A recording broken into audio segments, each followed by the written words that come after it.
Someone's gonna help me, ain't nobody like that. I ain't gonna wait, that's all fact. Give me one shot and I'll never get the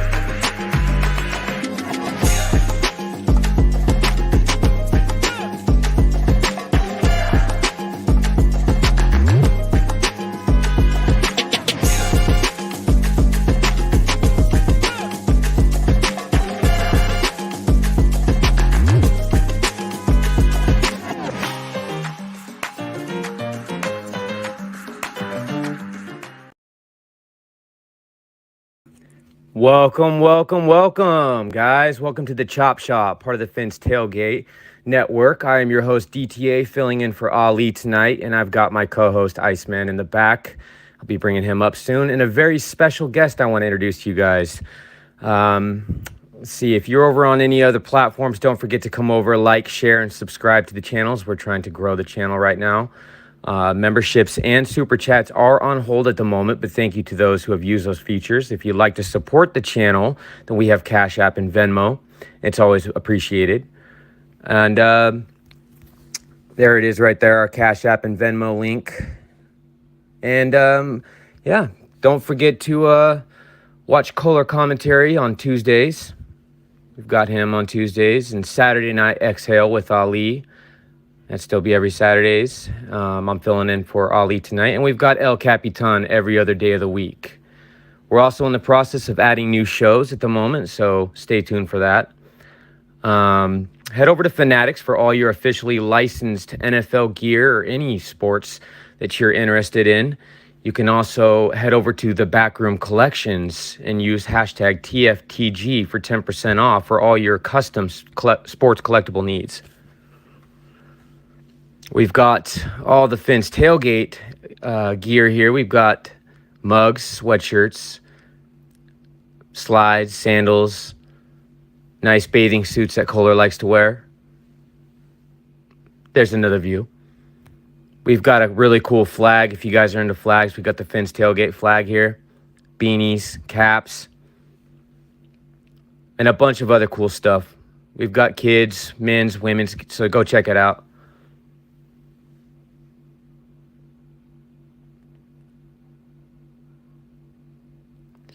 All right, guys. Well, how's everybody doing tonight? So look through the chat. I want to shout out some people. California, I see you in the chat. Marino's GOAT. How's it going, buddy? Liz, I see you down there. Hello, Michael K. We've got Chad Marchion. I don't know if I'm pronouncing that right. Hopefully I am. Jose Valadez. I see you. Scott Jackson. How's it going?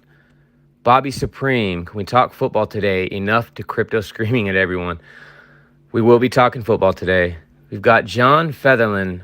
Fins up, everyone. Hit the like button. Yeah, please hit that like and subscribe, you guys. If you're coming over from other platforms, we're trying to grow the channel, so please be sure to hop on over to YouTube and hit the like, share, and subscribe button. It helps us immensely. We've got Adam Padilla. What's up, Shake Money? I see you. Onwaron Ultron. We've got TD on location. Laura. 72 undefeated. Let's see here. What's going on, everyone? See you all in the chat. How's everybody doing tonight? So we've got the Browns coming up here, and we've got to win this game. This is a game that I know, a lot of people have felt very adamant that we're going to win, and they're very, I don't know, me, this game I'm worried about, and not necessarily that it's a trap game, but this is just one of those games that I feel we might drop the ball on or could drop the ball on, so I want to make sure we have all our ducks in a row. They've got a really good run game that we haven't faced before, and the likes of, I actually got 3 running backs, but 2, I just want to see them be able to shut down the run the way that they have been doing, but do it against the likes of Kareem Hunt and Nick Chubbs, and then you got their pass rush to worry about too, which, if you've got Armstead playing, I think he'll be able to hold his own. But if you've got, if Myles Garrett switches over to Shell's side, if we got Shells playing, that concerns me too. So there is a couple concerns going into this game, playing the Browns, although, this is a game that we should win. This is definitely a necessary win for us. I want to talk about all that and more with you guys tonight. Another thing, I don't know if you all saw, but 2 roster moves were made. We elevated a offensive tackle from the practice squad again. And then Rome McKinley, my guy that I've been talking about. And, I brought up, I think, on Ali's show last Saturday. Rome McKinley's a really good safety. So now you've got him on the 53-man roster, and I think he rightfully deserves to be there. So I'm excited to see what role he's going to shape that into. Now at safety, you're going to have Rome McKinley, Eric Rowe, the other guy's name, Elijah Campbell, and then Clayton Fedulum. So definitely see some more play time out of Rome McKinley, I think, and Eric Rowe, and that'll be there to kind of alleviate losing Brandon Jones at that position. So, all right, I want to bring up my co-host here, Iceman. What's going on, buddy? What is going on, man? What's going on, everyone? How are you guys today? Good, man. How are you doing tonight? Good, man. It's good to see everyone, bro. I'm glad that we got the Browns tomorrow, so I'm looking forward to that as well. I mean, like you were mentioning earlier, bro, I think the defense really has to, is going in and cause some turnovers, honestly, on Jacoby Brissett, but,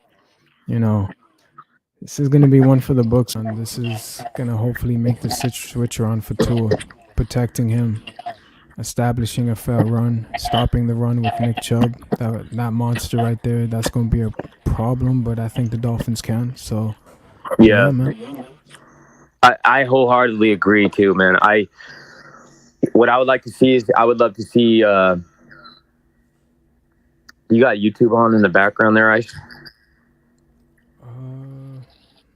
Why am I getting some feedback? No, there's a little bit of echo. It's okay though. I want to see us stop the run. I think that's my I don't know what your biggest concerns are, but I think my two biggest concerns are their run game and their pass rush. I think outside of that, there's not much that worries me in that aspect, but I think that those two things alone are enough to control a game. And what I mean by that is that's all the Browns have, right? Their weapons is their pass rush and their running game, but that right there, those two things can control a game. So I think we need to come right out of the gate and full pedal to the metal, and you can't take your foot off the throat the entire time. I think we need to establish dominance, try to go in with the lead and maintain that lead the entire game, and I do believe in our run stop defense. I believe in them, but again, this is a running back duo like we haven't seen. And actually they've got 3 running backs, but the 2 that are concerning is obviously Nick Chubb and Kareem Hunt. Now, I think we also, probably on the same page. I don't know how you feel, but bringing in Bradley Chubb, I would love for this to be his coming out party. I think you've got a perfect scenario here, having Jacoby Brissett standing back there to have, Bradley Chubb and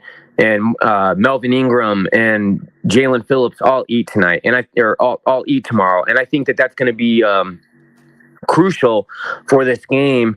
Is we've got to equally apply the pressure, but on that same front, I'd say if I had to put my 3 keys on it, my 3 keys would be stopping the run, causing turnovers on defense. We have to create turnovers, and then I think the third one would be protecting Tua from their pass rush. Right. Yeah. I think our O-line needs to do a great job, because if you got Myles Garrett and Jadeveon Clowney out there, I think that Teron Armstead will do pretty good against Myles Garrett. But what about when he switches to the other side? Is Shell up for the task of protecting Tua against Myles Garrett? It'd be what are your thoughts on that?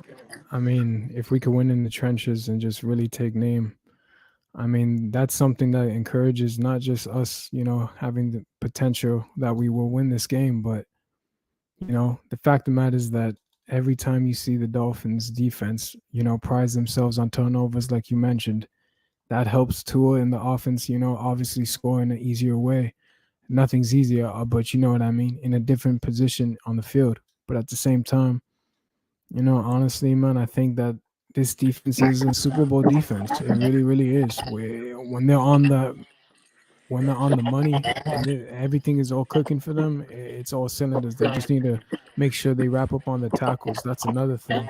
It's been a little suspect, but besides everything else, yeah, man. Tomorrow we're gonna wreak havoc. I agree. I'm looking forward. Yeah, I agree with that, man. I would say, the defense to me has been a little concerning, and obviously I know it's been a hot topic for discussion, but I see some good points being made in the chat too. I see you guys down there saying, the defense has played a lot better at home, and I would agree with that. Maybe this is the game where they establish that presence again, as we're, more, midway through the season. They got a bye week coming up, and they're back at home for this game. Maybe this is where they kind of establish themselves, and maybe they show us what they've got, because I still think, despite the injuries, and that's the thing, I credit them for what they've been doing in light of all the injuries that we have, right? But I definitely still see that there's enough talent on there regardless that we should still shine, right? And I think, again, is when you got an offense the way that our offense has been playing, and they're as high powered as they have been, it doesn't take much from the defense. If they created a couple opportunities for turnovers in tomorrow's game, and then the offense is playing the way that they've been playing, I think that you dominate the game that way. Yeah. If you had to tell me what are your concerns, I guess, what are your specific concerns in tomorrow's game? So looking into it, like, what would you be concerned about most? What do you think we need to do?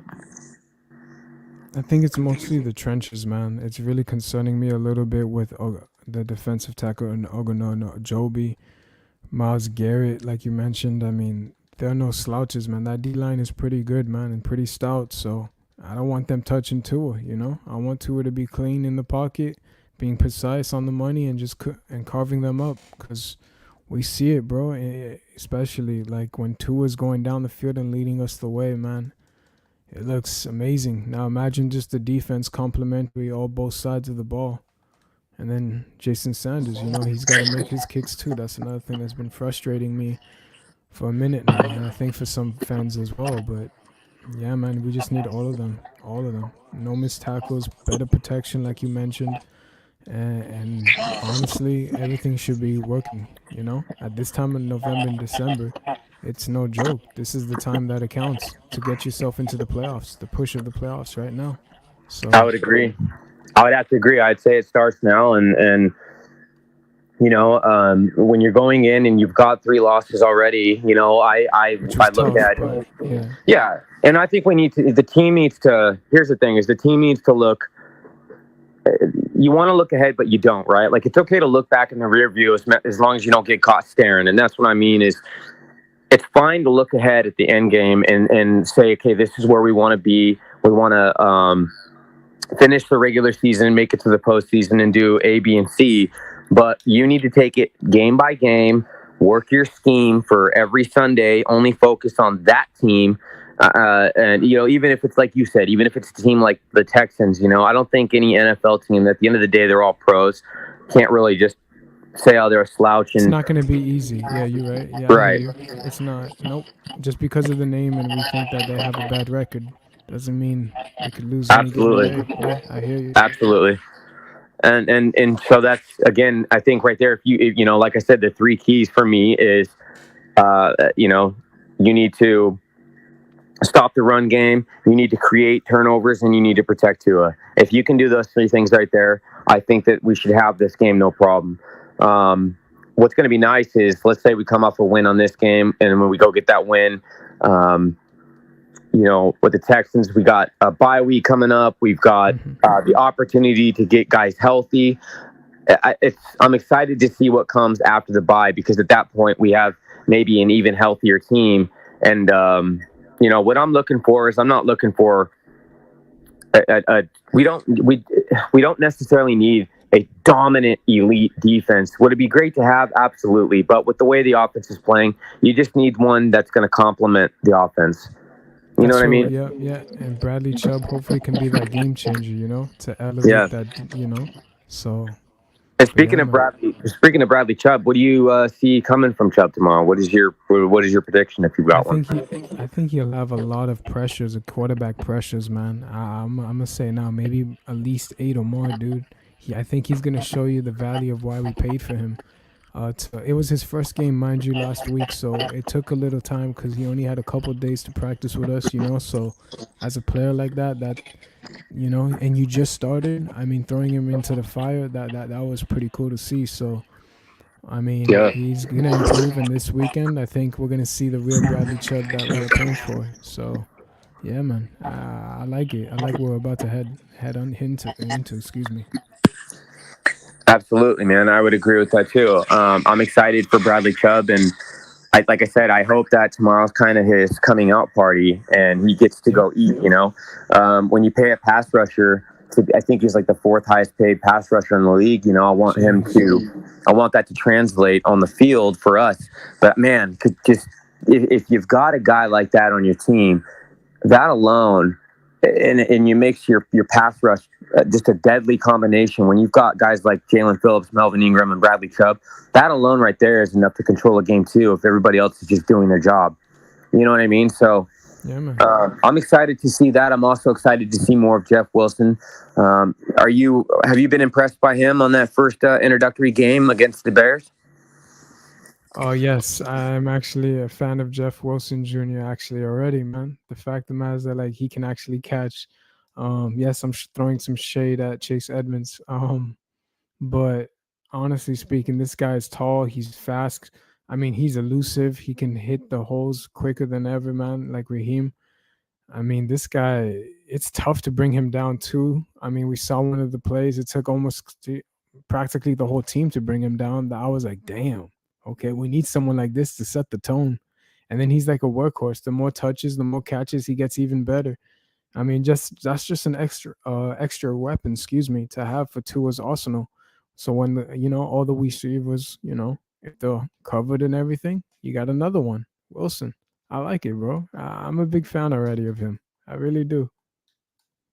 100%. Yeah, I really like him too. I like the combination of having Wilson and Mostert out there.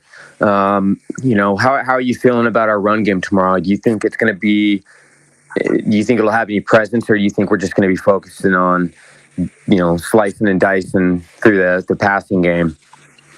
I think we'll have a say in the matter. I think we'll actually be decent enough to run the ball against their D line. It's not going to be easy, mind you. You know that, but right, if we can grind out 80 plus yards on them, I mean, that's a positive right there. I mean, and we get the dub, and then Tua's slicing it like you mentioned. I mean, then boom, we're in a good spot. We're looking forward to what can build after that. But yeah. Yeah. Right, and I agree. Yeah, it's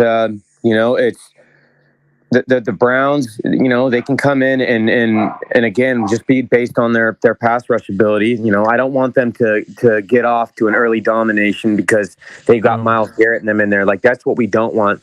I don't want to see Tua hurt, but I also don't want him to be thrown off this game because they bring the pass rush heavy early on, and then that kind of gets in his head. But Tua's also shown that under pressure he does pretty well for the most part these days. He's a night and day difference between what he used to be under pressure. He gets the ball out quick.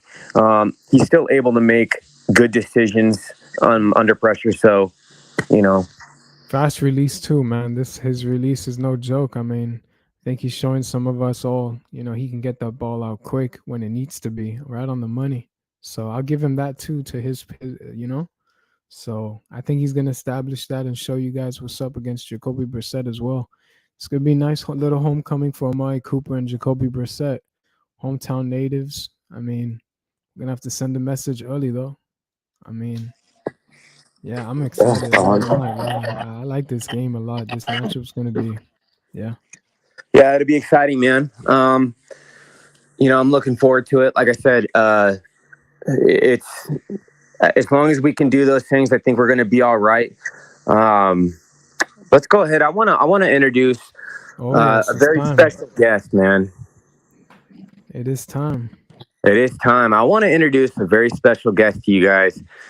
So if you notice the title, Rabid Dolphin, you guys are probably wondering, well, who's this guy? Well, it's been left a mystery. We've got our very special, mysterious guest, and he holds a lot of weight in these waters. Let's go ahead and bring him up. Here we go. What do you think? Here he is. Good evening, gentlemen. How are you guys? Bro, good, man. How are you? Having a good one. I'm doing good. Doing well, man. Just can't wait for tomorrow. 1 o'clock, man. Should be a good one. 100%, man. How are you feeling for the game? What are some things you're looking for to happen in the game, and what are some concerns that you have? Well, I think you and Iceman did a great job detailing the concerns. I mean, I don't think no one that will come up here tonight will say that Jacoby Brissett scares them. It's the running good point. It's the running game with Cleveland. We all know the two-head monster that they pose. Two different kind of style running backs. Kareem Hunt kind of scares me coming out of the backfield. But Nick Chubb is not a slouch in catching the ball neither. So just the running game in general. I think for me, I would like to see our tackling be better. Our angles, kind of cutting them off at a point. And again, when you look at Nick Chubb numbers, we always boast about Tua being top 5 in mostly all the quarterback categories. Where if you look across the board, Nick Chubb is top 5 in almost every running back category. So it's going to be a tough matchup for us. He's a monster. Completely ice, man. He's just a monster. But, again, I already gave out my prediction. I got us winning 31-20. I got us winning by 11. And, I've said it before. Okay. I've said it before. I think how you take that running game away from the Browns is basically score early. If we can jump out to a 14-0 lead, 17-3, 20-something, 20-3 at halftime or something, it's just going to eliminate that running game. We're going to have to force them to pass. So those are the things I'm looking for. Right. Absolutely. And that's the thing is if we can force them to pass and beat us that way, and I think we can execute and on defense and we can cause turnovers right there, it's just another thing that I think that's another thing that's going to help us win this game by a good margin. I want to see us win, and I think that we should. And I know that I've already said publicly this game concerns me, and that's fine. But the reality is we should definitely go in and dominate in this game. But I do have to look at all aspects as a realist when I see a run game like they have and how established he is in Kareem Hunt and Nick Chubb.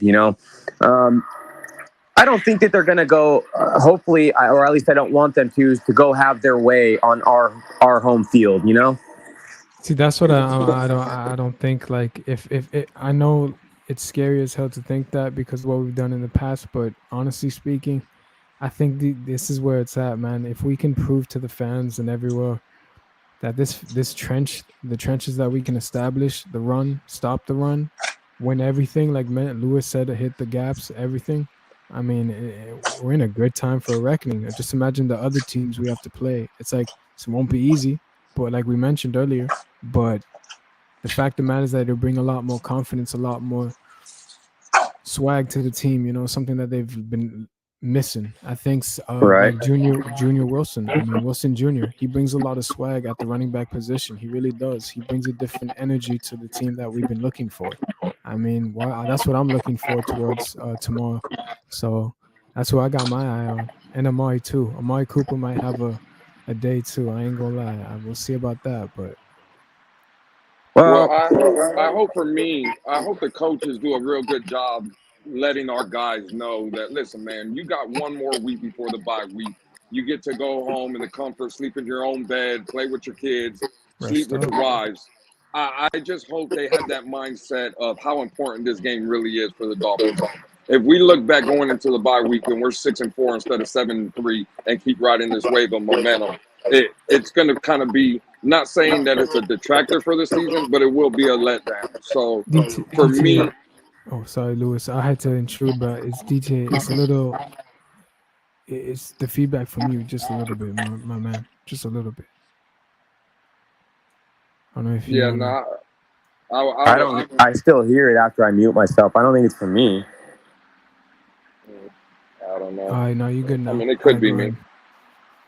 No, I was just saying, and actually, I believe I heard that statement from El Capitan, the very own Capitan with the Fins tailgate. I think he's the one that made the point of, the bye week is coming. So again, just Coach McDaniel and the coaches that we have, hopefully they're just, like I said, they're in our players' asses and letting them know, bro, listen, again, you got a week off coming. Just lay it all on the line. I don't want to see a lot of mistakes, a lot of penalties, just a sloppy game. I want to see this team start clicking. Penalties.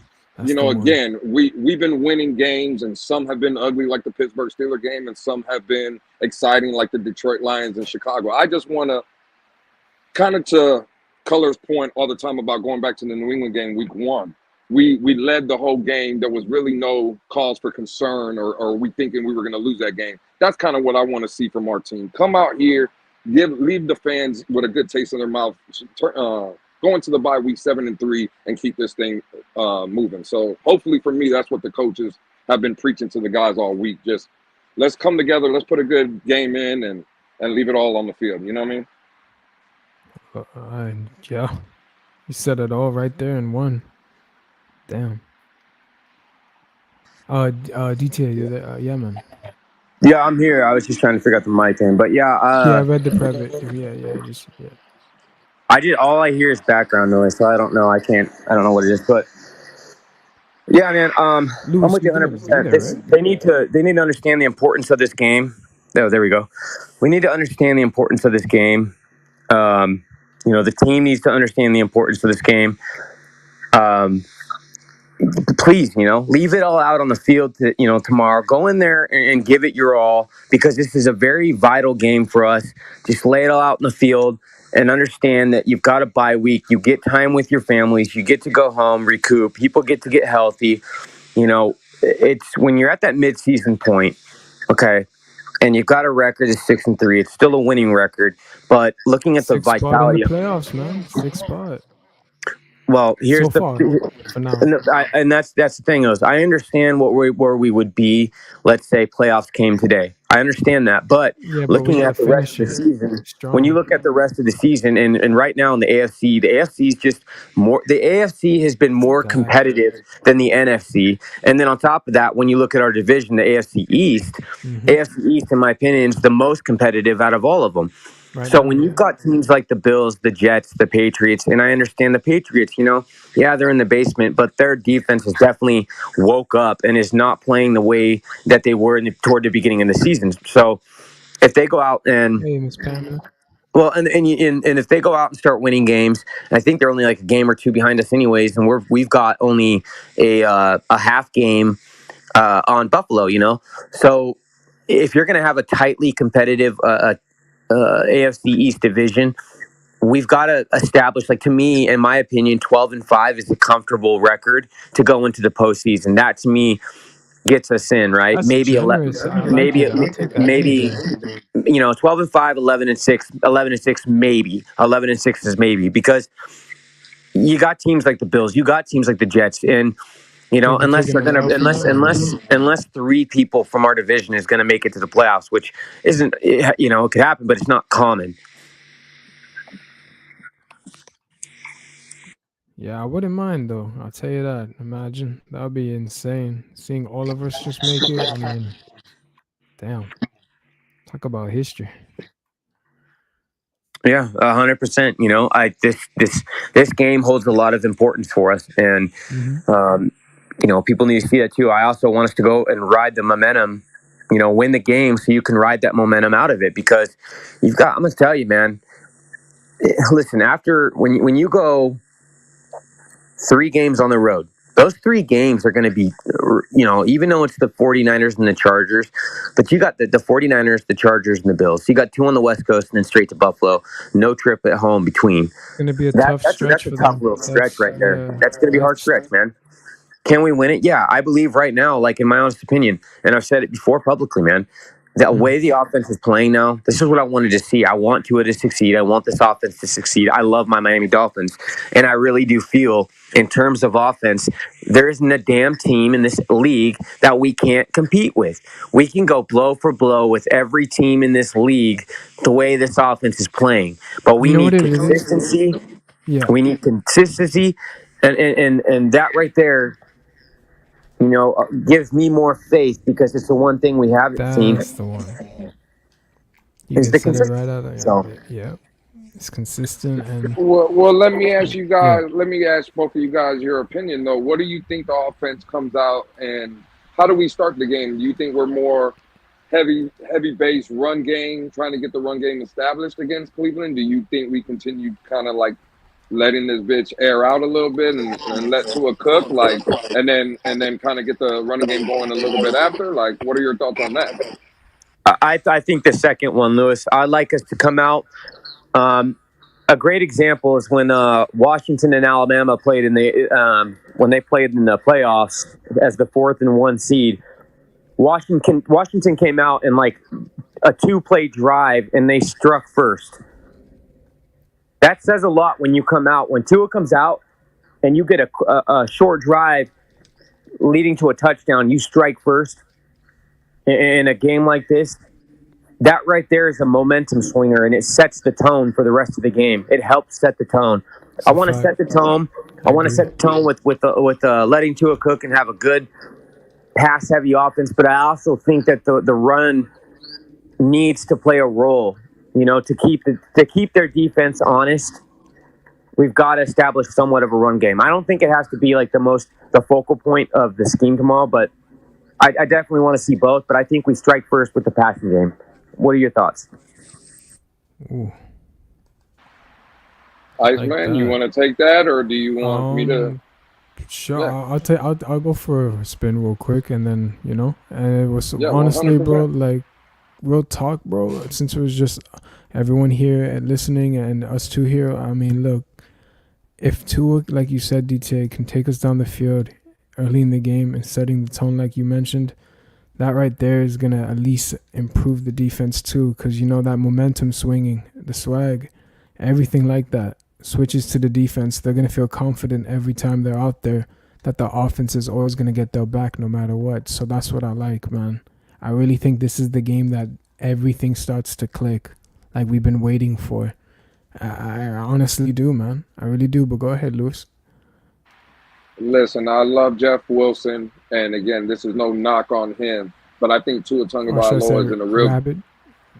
Or there you go, Iceman. Yeah, and again, I haven't really got Rabid yet. We'll see maybe later if we open up a panel or something, and the Rabid might come out. But right now, I just think Tua's in a real good groove right now. And for me, man, just let that boy go out there and cook. I mean, we're all drinking the Kool-Aid, I believe. At some maybe more than others. But again, I'm kind of with DTA. Jump on these boys, jump on them early, eliminate that running game, and bro, remember we're in South Florida. It's no matter what is. I think the weather's going to be in the low 80s or whatever, but that humidity is still going to feel like 90 plus on the field. Oh, get these boys tired. Let Tyreek Hill and Jalen Waddle get our crowd into it early. And how you do that is by putting up points. I don't want to see a lot of field goals. I think I seen a comment earlier about keep Jason Sanders off the field. I would agree with that. Extra points at best. He can go in there and kick extra points for us. But I'm with DTA. I would start off the game with let Tua Tagovailoa cook, let him get in a good rhythm, and once we got the game in hand, then we bring in Jeff Wilson Jr. And again, I'm not saying it should be a 80-20 or 90-10 percentage of just throwing the ball. But again, I think Tua's in a really, really good rhythm right now. I think he's seen the field well, and I just think he's playing with a lot of confidence right now. So I would let the boy go out there and cook, and again, just keep putting people like me in my place, I guess, and changing the narrative. So I like it. I like it. For Tua, man. Well, yeah, man. I look at it like this, bro. It's kind of like this, right?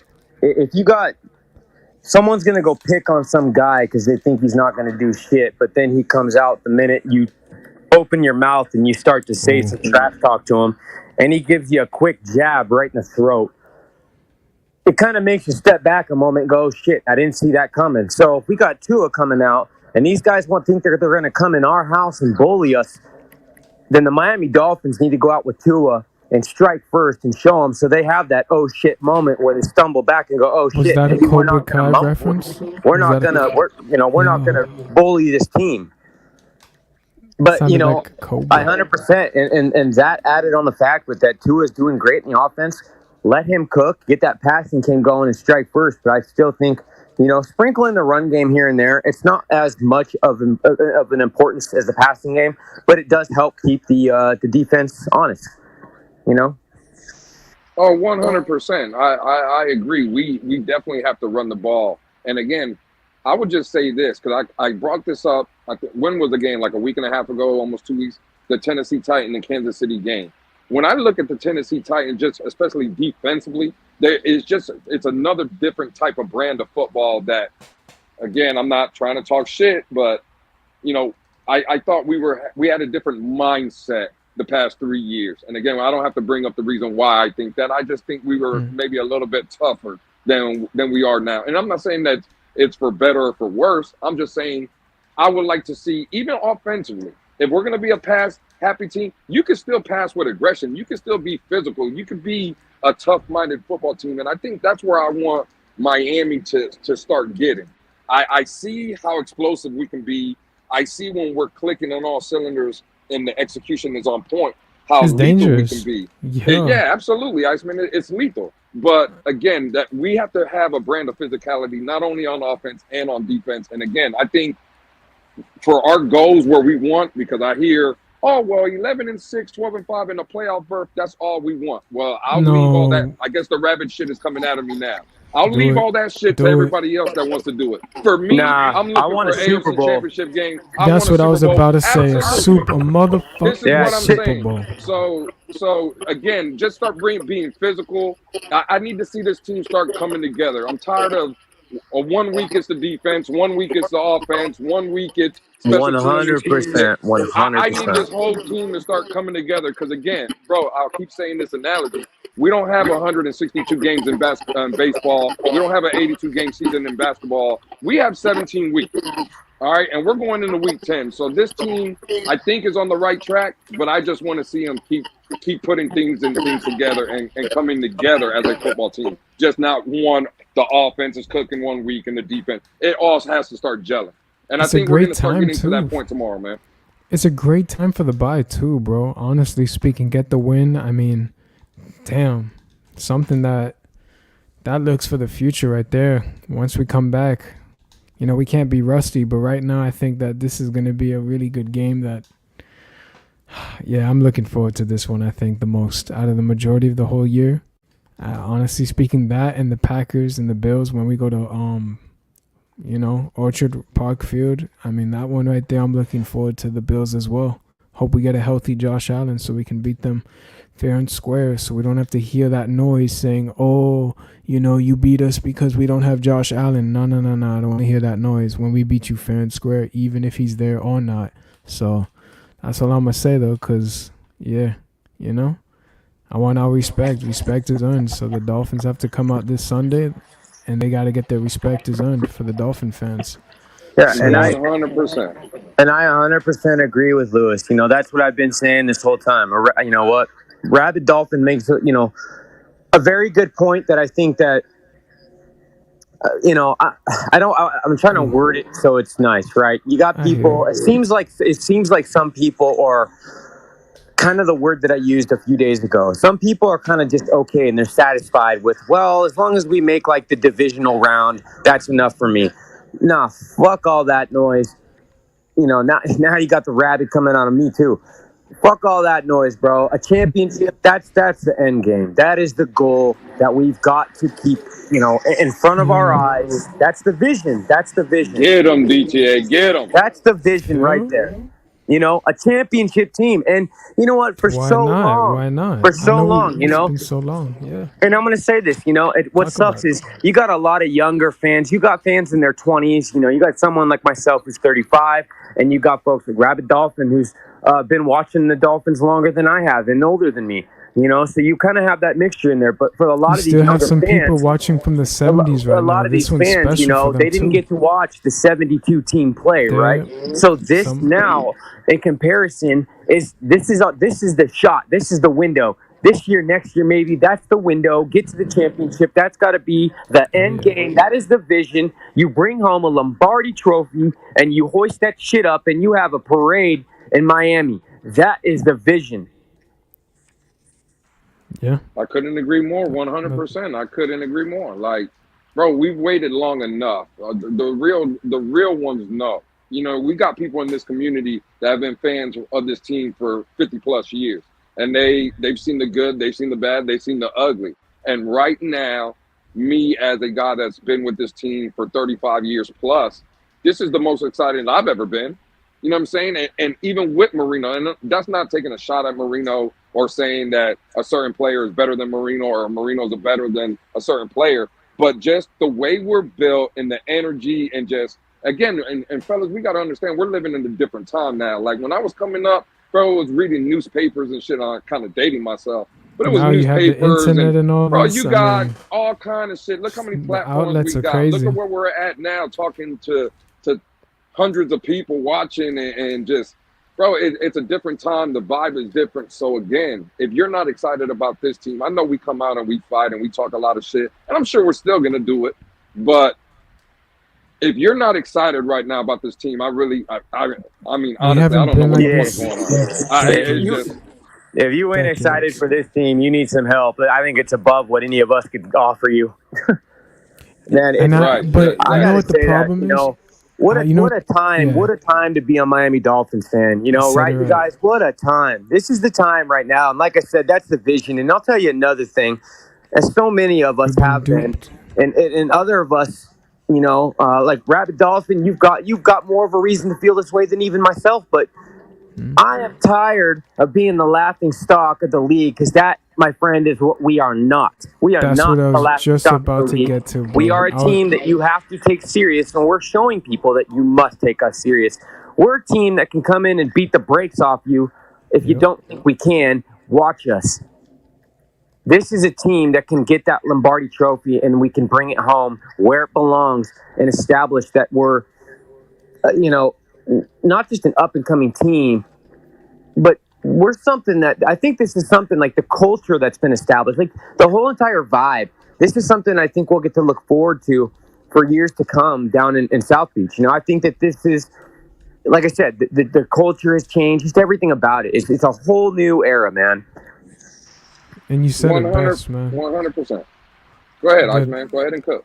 Oh, no, I'll just say it quick, man. Like, honestly, like, check this out. DTA said it. We've been the laughing stock for so many decades now. I get it.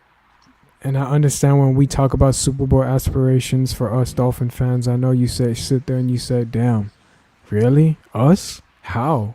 And then when you say winning Dolphins, I know it hasn't been in our vocabulary for a while, but like they just said here, this is a different time, different feeling. You can see exactly all the moves, the acquisitions that we made. The fact of the matter is that this is our time. I've never seen a team this, and I'm going to say it, I'm going to be real, this freaking dominant that you've seen on both sides of the ball. Offense, defense, hell, even special teams. We got good players, headhunters, you name it, bro. Jason Sanders got to get out of his slump, and that's it. He's on his money again. It's dangerous. So we're on our way up against the Browns. This one is the one that determines how damn good we are on both sides of the ball in the trenches. And I'm looking forward towards that. A lot of fans can say, okay, this team is for real, for real. They really want to prove a point.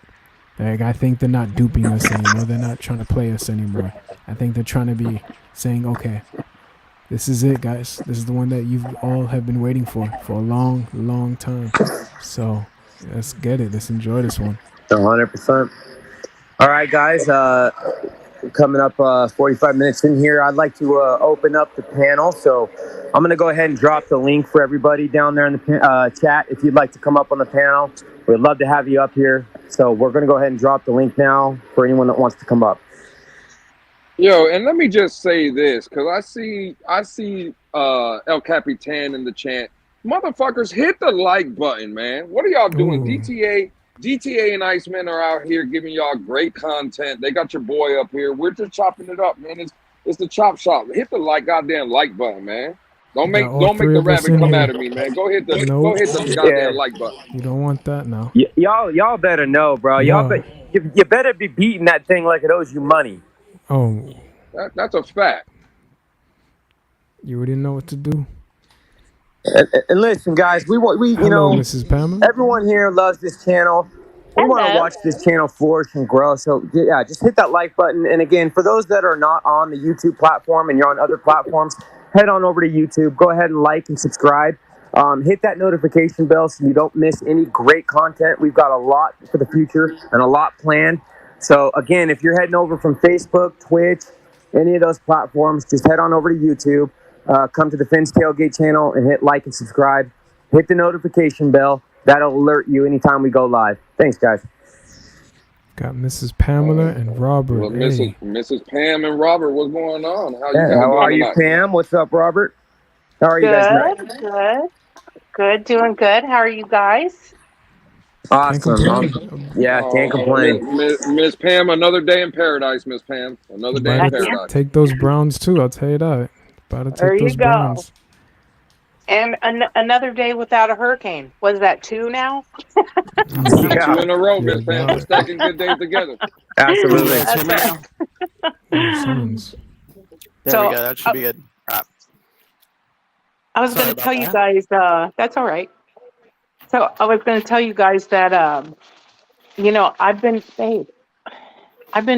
watching the Dolphins since the 60s. And before the age stuff comes out, like, oh my gosh, you must be like 112. So here's the deal. Unless somebody, dies, your only way to go is get older. And it doesn't mean you're weaker. It means you're tough. Because ain't nobody taking me out yet. I'm just saying. But 100%. 100%, Miss Pam.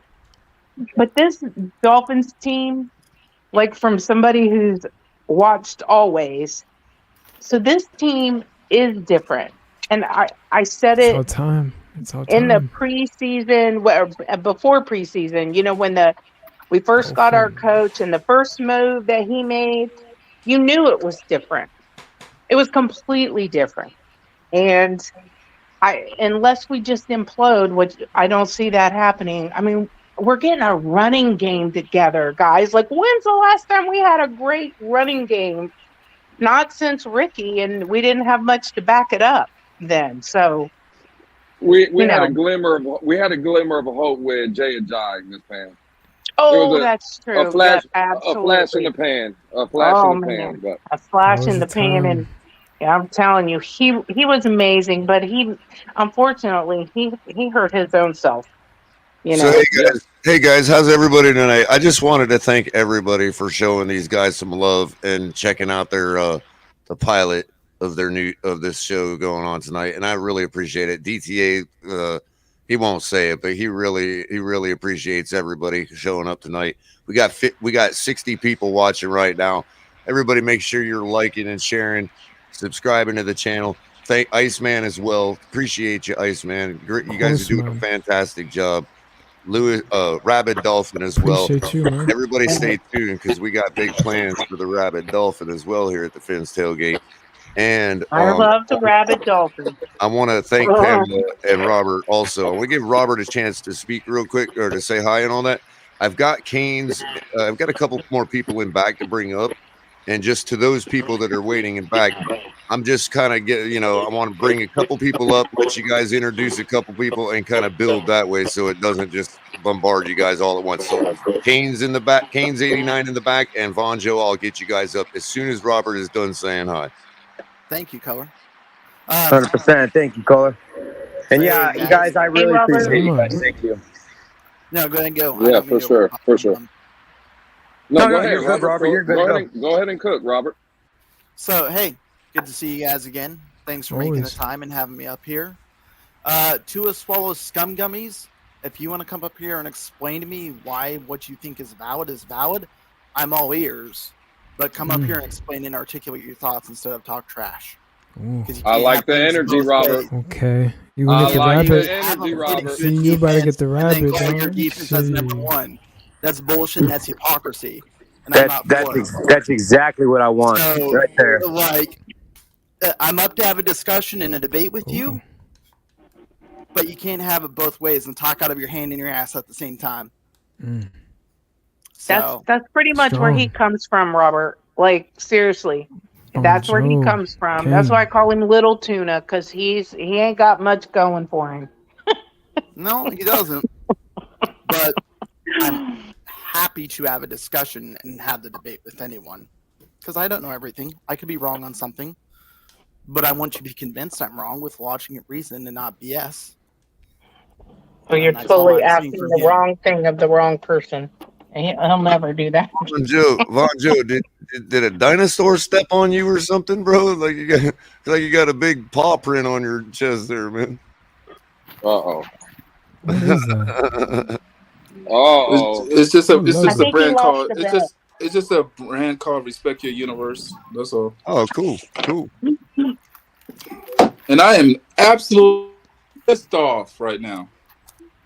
Be nice, Von Joe. We haven't even. No, Lewis. I'm coming at you, and I'm coming at you directly.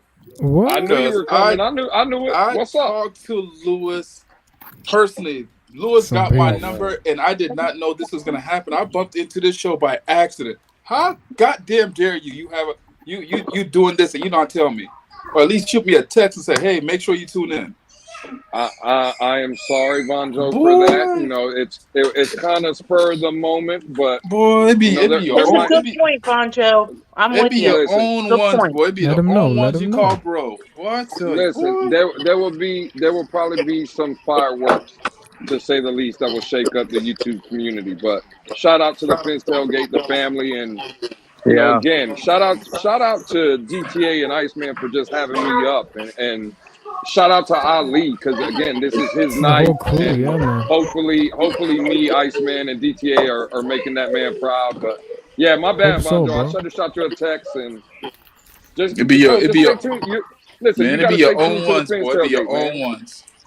Man, Within the wolf pack, boy, it'd be your own ones, boy. Whew. Oh man, my bad, BJ, man. And you know it's all love, homie.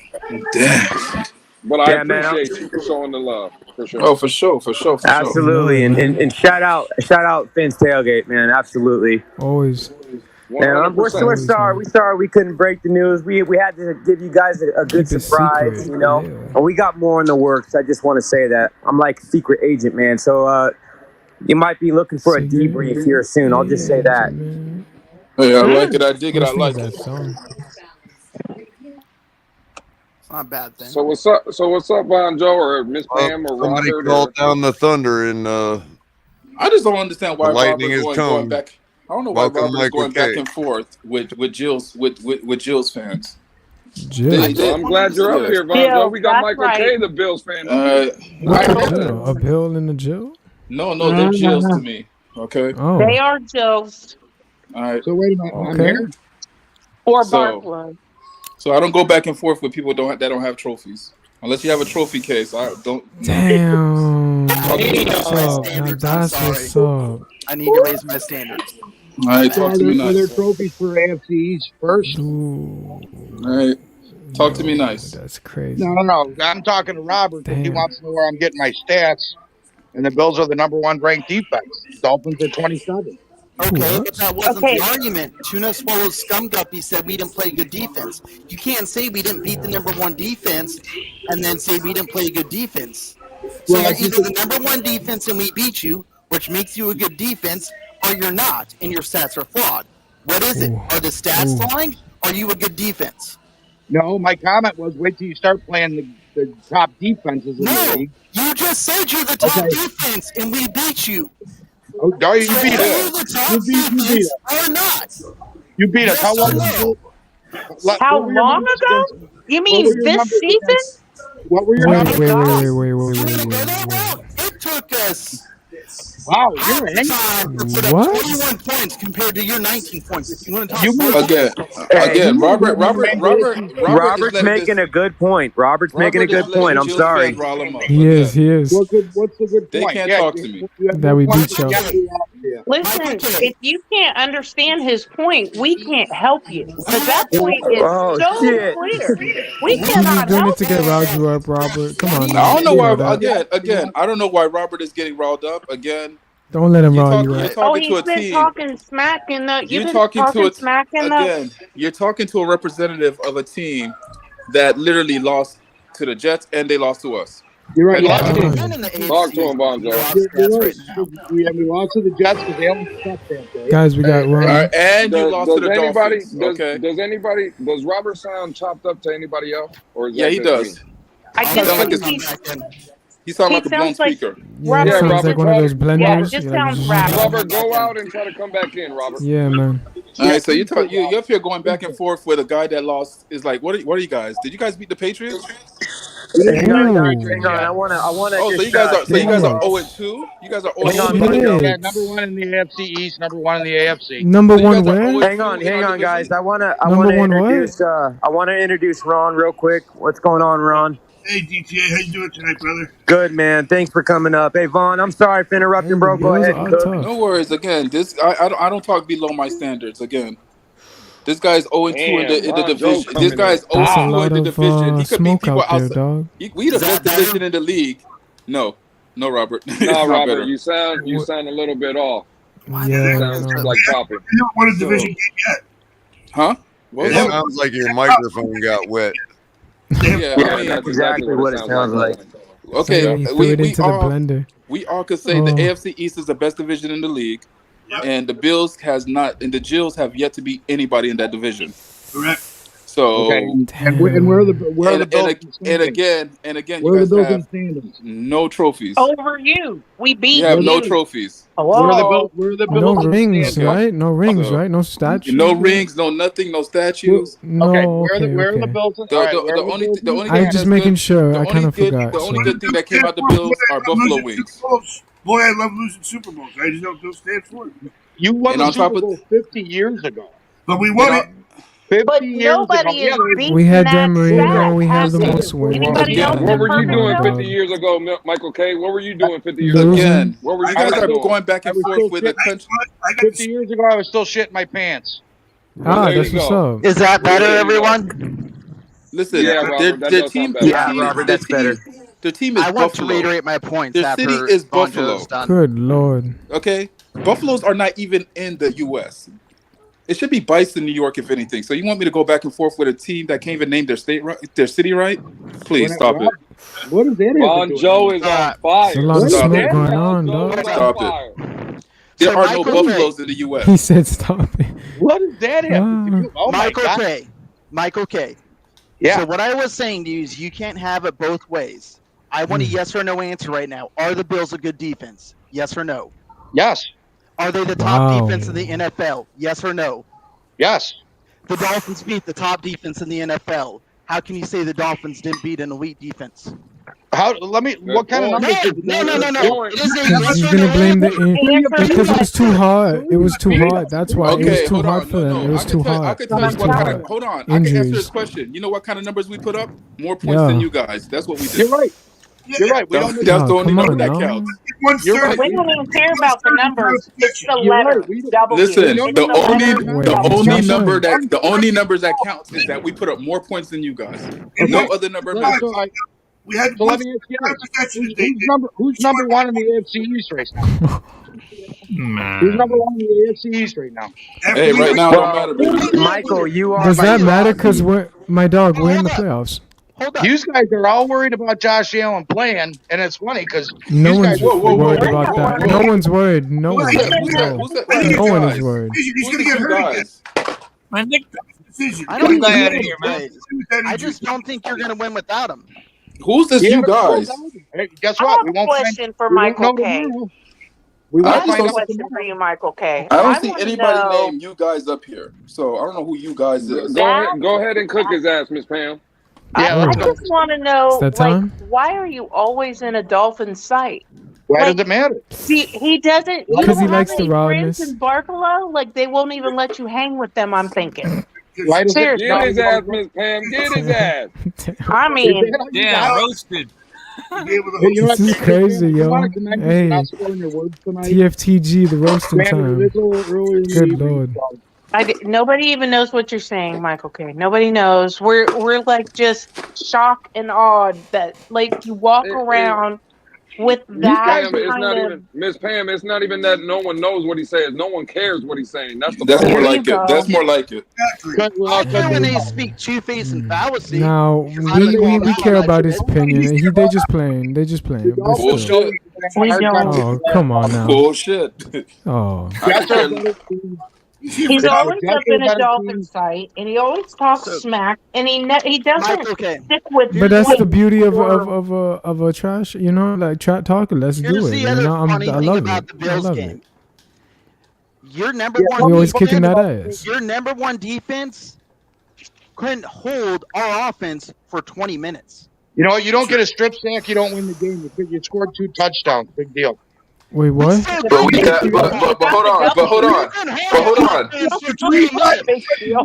But the thing is, we got the strip sack though. We got it. Mm. What did you guys get? What did you guys get?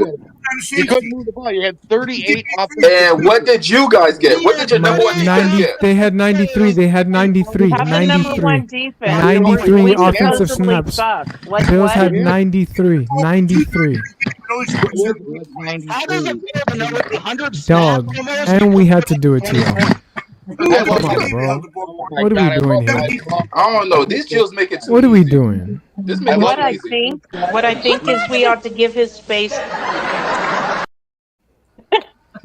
Man, shout out to Stewart. No, but still. bit more intelligent. His thought needs to go to a Dolphin fan.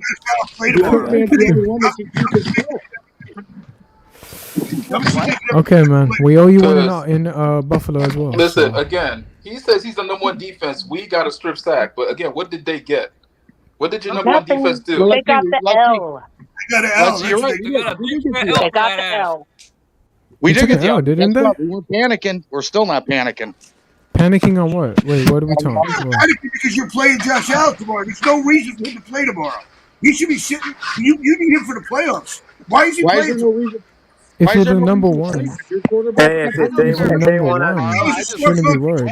But wait, if they want to play him. Yeah. We don't care if he plays. We're not worried about your Bills. We're worried about the Dolphins. That's what we're worried about. We're not on a Bills site. I would never. We don't go worry to a about the Bills. site. We don't know about Josh Allen and his arm and all the respect to you, but We didn't panic. Our quarterback was out a couple games. You guys are panicking. I encourage this. We're Who's that yelling? He's going to have a heart attack. That's what. What?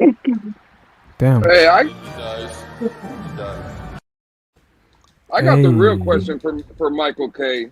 And I'm just, has anyone done a wellness check for Mark, Michael K, in your community?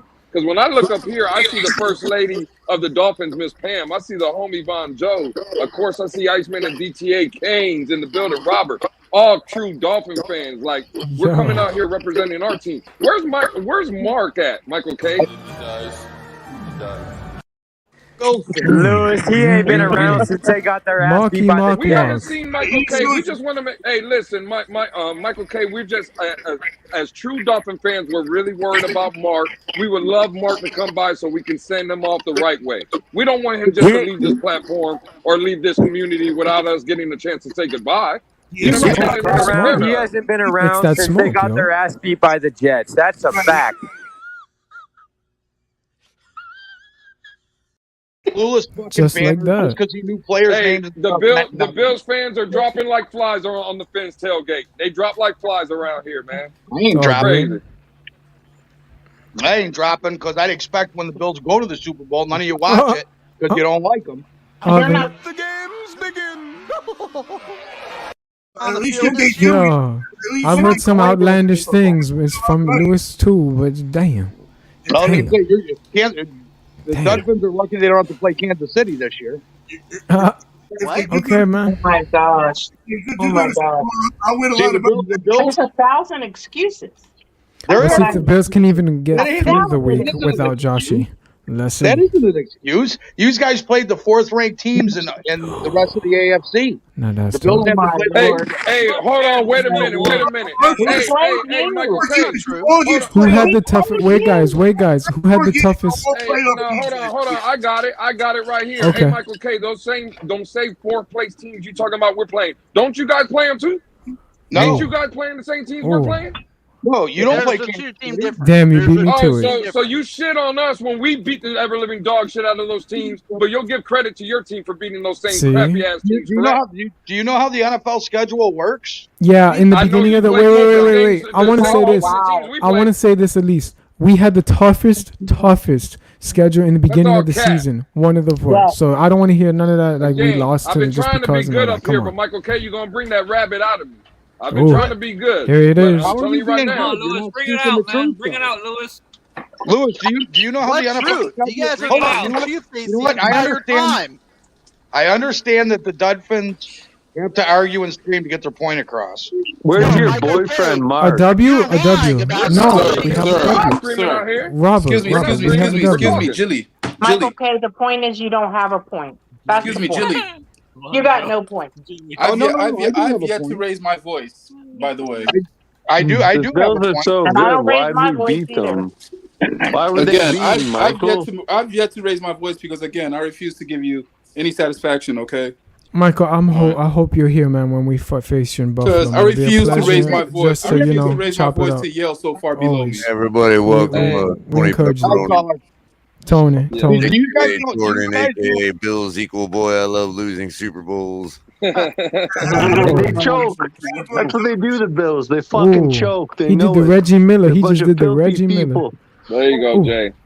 But Lewis, do you know how the NFL scheduling works? Oh my No, Michael gosh, K. I can't believe I've never you're watched the asking him that NFL. question. Are we I've doing never this watched right the now? NFL, Michael. So please explain it to me, Michael. Well, Give me the I want rundown. to hear this. Bills have a Oh, tougher come on. schedule. The Bills have a tougher schedule than the Jets, the Patriots, and the Dolphins.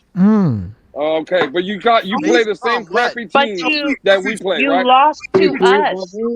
The team with the easy schedule. You lost to us. You're right. Hello. Hello. So if we got this And we easy haven't played a real schedule. defense. Remember, the Bills don't have a real defense. Wow. That's where I'm at. Okay. Bills don't have a real defense because we haven't played a real defense, according to these Bills fans. You haven't played a real defense in the last 4 games. Why do you Wow. think It doesn't matter. We still Why beat do you- you. why You're do you changing think- this. No, Michael K. What about when You're we face changing the story to top fit defense the right narrative. now, right? When we face We you didn't guys. play. Listen, the last 4 Huh. games, but guess what? Within the 3 games, we played. All right. Who did we play? Say it, Michael. What, the Say last it. 3 games? No, the Well, you first played- 3 you games. played the Within the Steelers. first 3 games, who did we play? Yeah, Say he it, don't want to Michael. say it with that, me. Von Joe. He Say don't it want with to me. say that, Von Joe. The first 3 games, you played the Patriots. Uh-huh. Right. The Ravens. How many you got? The No, Ravens, Manny, the it's Ravens are not a weird. slump. I mean, the Ravens Uh-huh. are not a slump. Okay. Come on, keep third, saying it. There's one more. third, the There's one Bills, more. right? Something like that, right? How many you got? Yeah, I don't know the 3rd game because you didn't play the Bills. Because of the injuries, right? And the heat and all that, right? Okay. Yeah, yeah, All right. yeah. I heard that one. That's bullshit. Because if you want to sit there and give yourself credit for the best defense, you have to take injuries out of it. We are playing without our second, third, fourth cornerback. We have no playing corner, without our yeah, starting and we safety. still doing it. You're changing the narrative to fit your viewpoint instead of talking facts. The fact is, you have the number Come 1 here defense. with We it. still Yeah, that's a played, good song. and we beat you. So you either have a good defense or you don't. He just knows we're about to give him the business. It's all We good. 20 minutes to score more points than you. So You're right. listen. You know what? And our kicker threw the field. He missed a field goal. Allen threw. Oh gosh. We gave you a What was seat. the score? Does anyone know what that score was? You guys are pathetic. You know what? I'm going to just You keep took going. 93 plays and you couldn't put up the No, same we number of encourage points you, we put Michael, up in but still. 38. So until you actually fix that, I don't care. Wait, We one did more not have a claim number 1 defense. Now, How many guys. teams- Knocking out your ass. Michael, cry me a river. So I How many have a teams- how many scenario teams have the I want to Dolphins give blown to out? Michael K. So Michael K, I have a scenario for you. Okay, what's the So scenario? if you get your butt waxed by a little girl and you beat up 3 big guys after that, Oh, it shit. doesn't matter Oh, because you damn. got your ass waxed by a little girl. Do you understand? So What it does that doesn't matter who Get 'em, else you Pam. beat. You still got your ass waxed by a little girl. So if you want to call us a little girl team, okay. I thought you meant But the you got your ass waxed by a little girl. Exactly, Pam. He's just making himself look worse by saying that. How am I making myself look worse? How come I don't- two? How Because come if you two- talk shit about Miami, the more shit you talk about Miami, and Miami beat you, isn't that just making you look worse for losing to us? You guys are He worried doesn't about get that. Michael, you in the territory of the Dolphins, so about you know you in the Tom fire, so you know what you. Hey, but we You encourage think I this. care? I can tell you You think don't, we obviously, care? because you don't I care. would You never took talk an this L. kind of smack in a We beat Buffalo you, so Bills. we beat you, man. So obviously you don't care about You're that right. You too. beat us. Well, I- Yeah, Pam, man. Pam, Yeah, Miami man. Dolphins fans have Okay. class. We wouldn't find Alright. ourselves in a Bills YouTube channel either. I admit it, but with But all look, the no, injuries, that's not just No, that, your though. still injuries rated aren't an number one. excuse because we're missing a ton of people too. Well, hold on, we're not. Robert. Yeah, How And about you're saying you have the number 1 defense. And we had We 3 still beat games that left. number 1 number one? defense. 3 games and the left. Bills aren't. No, The No, you're he's saying we that didn't we beat beat a you with good the number one and defense. we Yeah, beat you. man. Yeah, man. You So beat your a answer is bullshit. you beat a secondary that was all practice All squad all and- beat up, all beat up. Oh Lord, I knew it. Here we go with the Let injuries. me guess. What's next, Michael? Okay, Are we let gonna let discuss Robert. this on? Okay, I go ahead, got Robert. Go ahead. Your defense was on the field for 38 plays. Yeah, 38 plays. yeah. That's a lot. You couldn't put up more than 19 points when 17. you had 9. Hold up, Ron. Hold up. Okay. Hold on, let him cook. Let, Let hey, him let's, do his let's thing. let Robert cook, guys. Let Robert cook. You He could ain't put up cooking more than nothing. 19 points when you had the ball for 93 plays. Well, you're So right, your man. offense struggled. You want to talk about your secondary? If you're saying your secondary wasn't holding for 38 plays, then your defense isn't number 1, and you're full of shit. Your defense is either number 1 or it's not. Quit It's- talking out your fucking ass and trying to have it both ways. Okay, you know what? 17 points. Go to any website and put in defensive So, Michael, 2022. right. So, And the Michael, Bills are number one. when we hold on, Robert, hold on. Niners are number 2. Philadelphia is number 3. So what happens if we beat you in Buffalo? Is the code? Is it because of Tua's hands? That's what I want to know, Michael. If we do beat you fair and square in Buffalo without Josh Allen and with Josh Allen, doesn't even matter both ways. Are you going to blame the weather? Are you going to blame that? I don't, because a lot of Buffalo fans did do that to us as well. Like you're saying, the injuries, well, we dealt with that too. This is it. You guys, you know what? That's why I come here, because you guys are just clutching and fucking anything that'll fucking you'll throw shit at the wall and see what sticks. Who's clutching what? Damn. If that shit on the wall, then no one wants to touch that shit because we ain't one of the. We got Super Bowls. Mike, so you know there's tons of Bills channels on YouTube. That's true. Why do you keep coming? Because he likes to get us riled, man. I enjoy it, but like still, let's get it. Let's go. This is TFTG. We encourage it. Come on. They don't let him in. They know where to find the smoke here. It's our Ali's colors, Chris's. I'm gonna interrupt here. Hang on. I'm gonna interrupt here real quick, guys. I want to do the rundown real quick here. You mean Miami Dolphins football? Damn it, man, shut up. Oh no. Hey guys, I'm gonna do the rundown real quick. So give me a Oh minute. wow, you got the easy part done. All right, guys, hang on. I need to do the rundown guys. again real quick as we're approaching an hour and 15 minutes here. If you guys are coming over from any of the other platforms like Facebook, Twitch, or anything, shoot on over to YouTube and hit that like and subscribe button. Again, you can hit the notification bell if you want to never miss good content from the Fence Tailgate. We do have memberships and super chats are down at the moment, but there is other ways to support us if you would so like to do so. We have Cash App and Venmo, so you can find the link there. Don't forget, we've got color commentary on Tuesdays. We've got Saturday Night Exhale with Ali, and then we've got El Capitan every other day of the week. And also, don't forget Fanatics. If you guys are looking to get any officially licensed sports gear, head on over to Fanatics and use our affiliate link in the description. And there's also the Backroom Collections. If you guys are looking to get any of your sports, custom sports collectibles, you can head on over to thebackroomcollection.com and pick some stuff up there. Use hashtag TFTG for 10% off. All right. Thanks, guys. Thank you. We'll go through here and show all the slides. We've got this is all the Finn's Tailgate gear. If you guys want to get some official Finn's Tailgate gear, we do have some beanies. Show them that black beanie again real quick. Let's look at that black beanie. And then we got a black shirt too that I think is a killer combo. But if you guys are interested in getting any hats, caps, shirts, there's swimsuits, flags, sandals, any Finn's Tailgate gear, we've got all that for kids and women as well. So check all that out. All right, thanks, guys. That's awesome. It's all about the dog. Yeah, and I think. Hold on, Michael K. Hold on real quick, because we've given Michael K. his time in the shine. We got Dolphins, and we got a Dolphin game tomorrow. So I want to go around the panel and ask our Dolphin fans, because I guess, me, DTA, and Iceman, we kind of laid out our keys to the game and what our concerns were and how we thought the game was going to go. So I want to go around our panel and get, you guys' perspective, because, again, this is why we do these panel shows, to listen and gain information. So we'll give it to the lady. We'll give it to the lady first, because, ladies rule the world. So, Miss Pam, what are your concerns and what are you looking forward to seeing tomorrow during the game?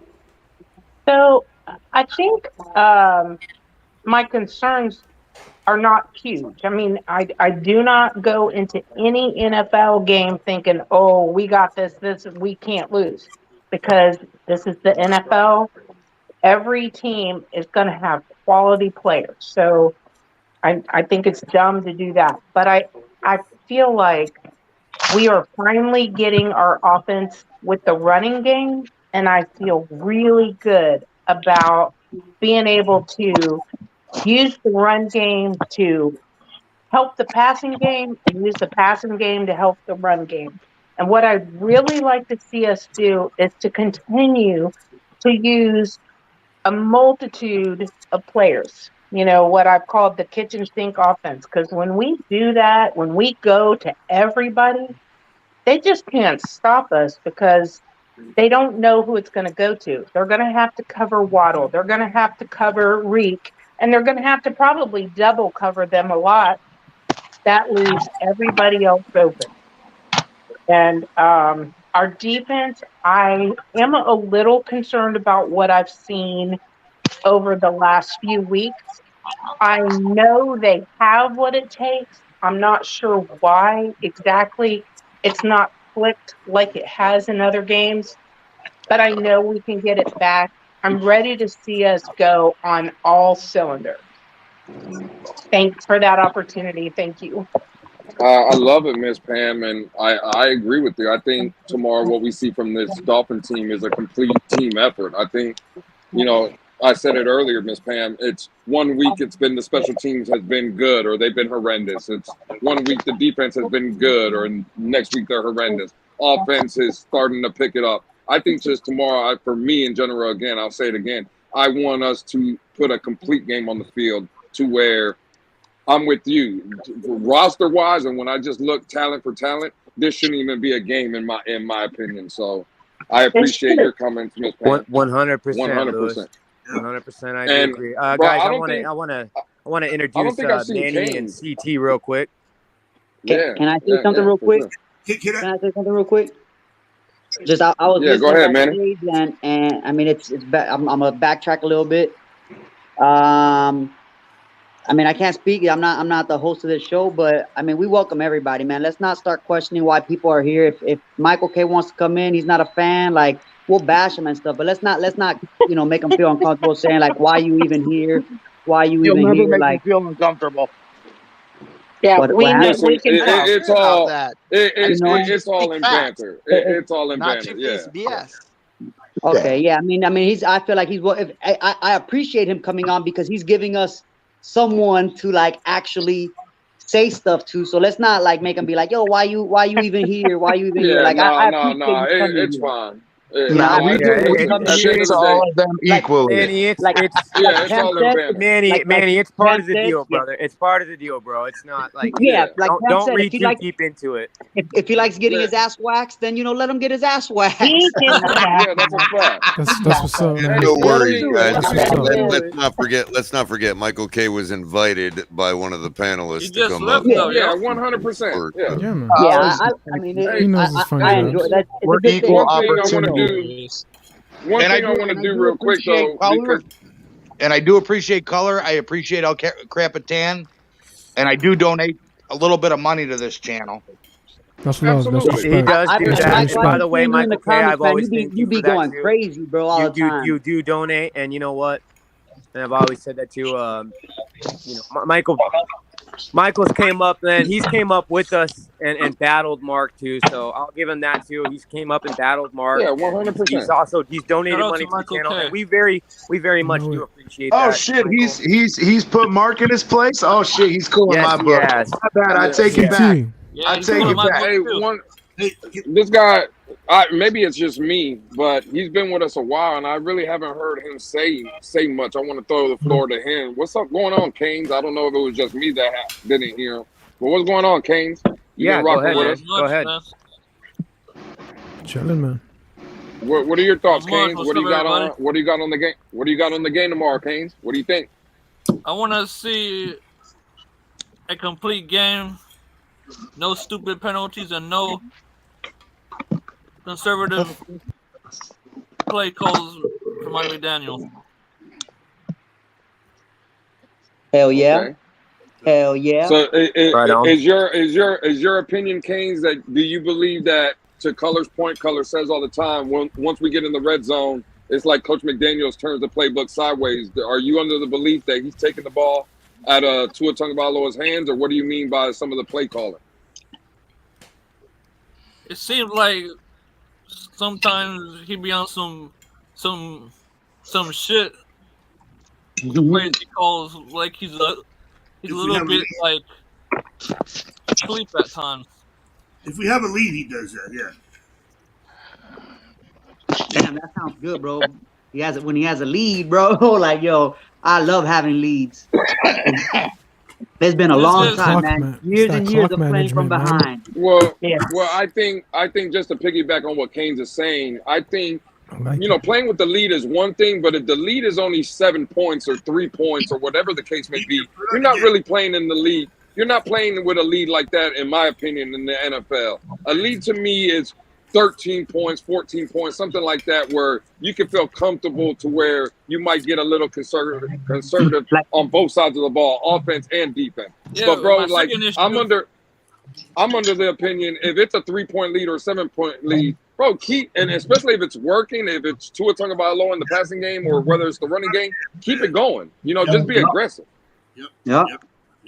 You lead the dance with the one that brought you. That's how it goes. I just made an observation that that's when it seems like he gets conservative, is when we have a lead and we're in the red zone. Man, all I know is for sure. I'm not saying I agree with it. I'm just saying that seems like that's what he does. Well, if we get a field goal, we can kick the damn thing. Don't go for it.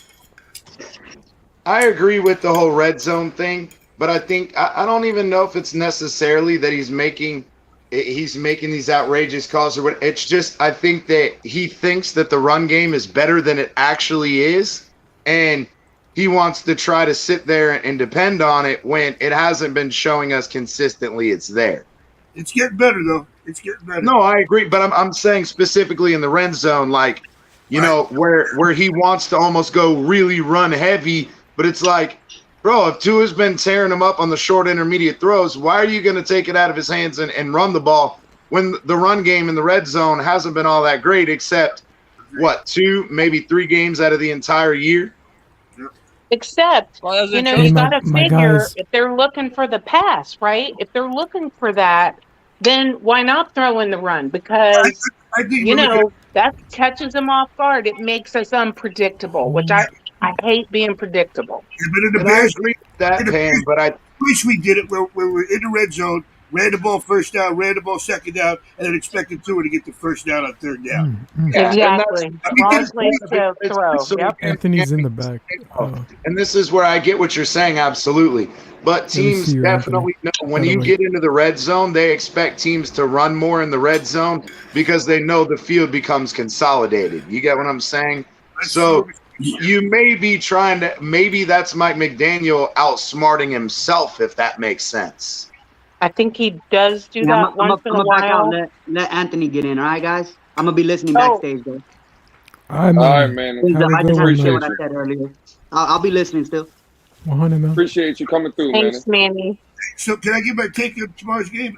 I think that they're going to be tougher than we think. They have a good roster. They really do. Their offensive line is a physical game. Yeah, but what I'm hoping is 100%. that we run the ball as much as we can right at Myles Garrett. Slow down his rushing Tua. Run the ball at Jadeveon Clowney. Slow him down too. And again, stay aggressive, like you said. And what people are forgetting is our defense at home has only given up 15 points a game. So it's on the road that our defense has had its issues.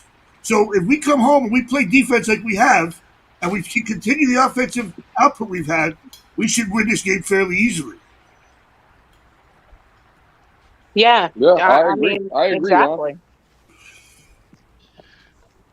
I like when you mentioned Myles Garrett. That's I like what I'm hoping for my 42-20 or 42. Get him tired. The only problem is we got the kiss of death where we got a clean sweep on all the experts picking us to win. Yeah.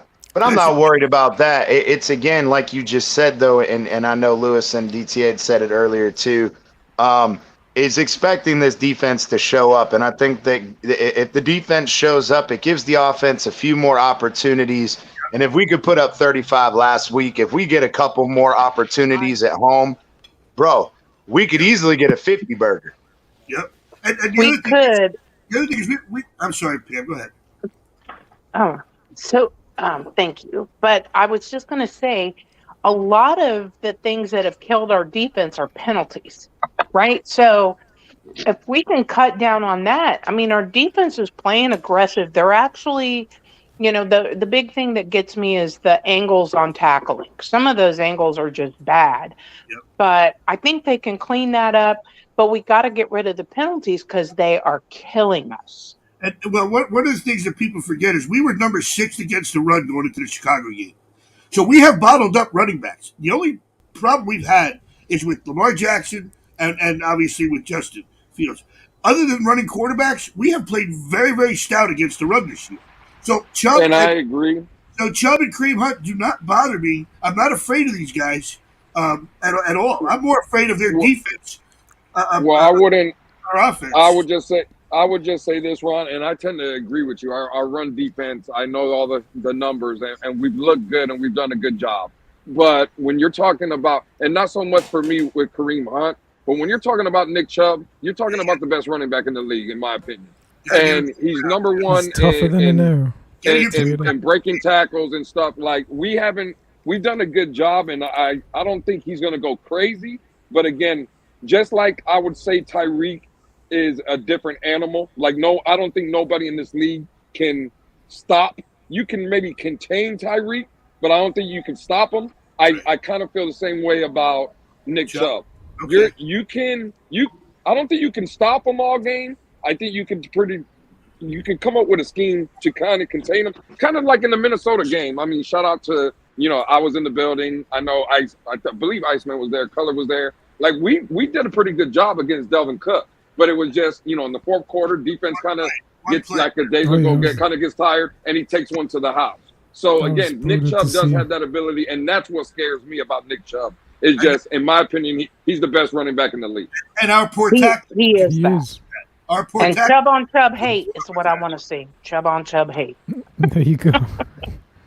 Yeah, and I think that, again, one of my opinions, and I shared it earlier this week as well, was I think that, yeah, we have played better than we did last year, but I think that was a concerted effort by Boyer this year, knowing how badly they got beat in the run last year. And I think where he's willing to put more guys in the box, even if it leads to us pass-wise being burned a little bit more often. And that's kind of where, again, it's that you live by the sword, die by the sword. Hey, I'm glad that we're doing better, but with the injuries on defense, especially in the secondary, it's left us open to being burned quite a bit, and it's happened repeatedly all season. Yep. How do you guys? I feel pretty good about McKinley being signed to the roster, though.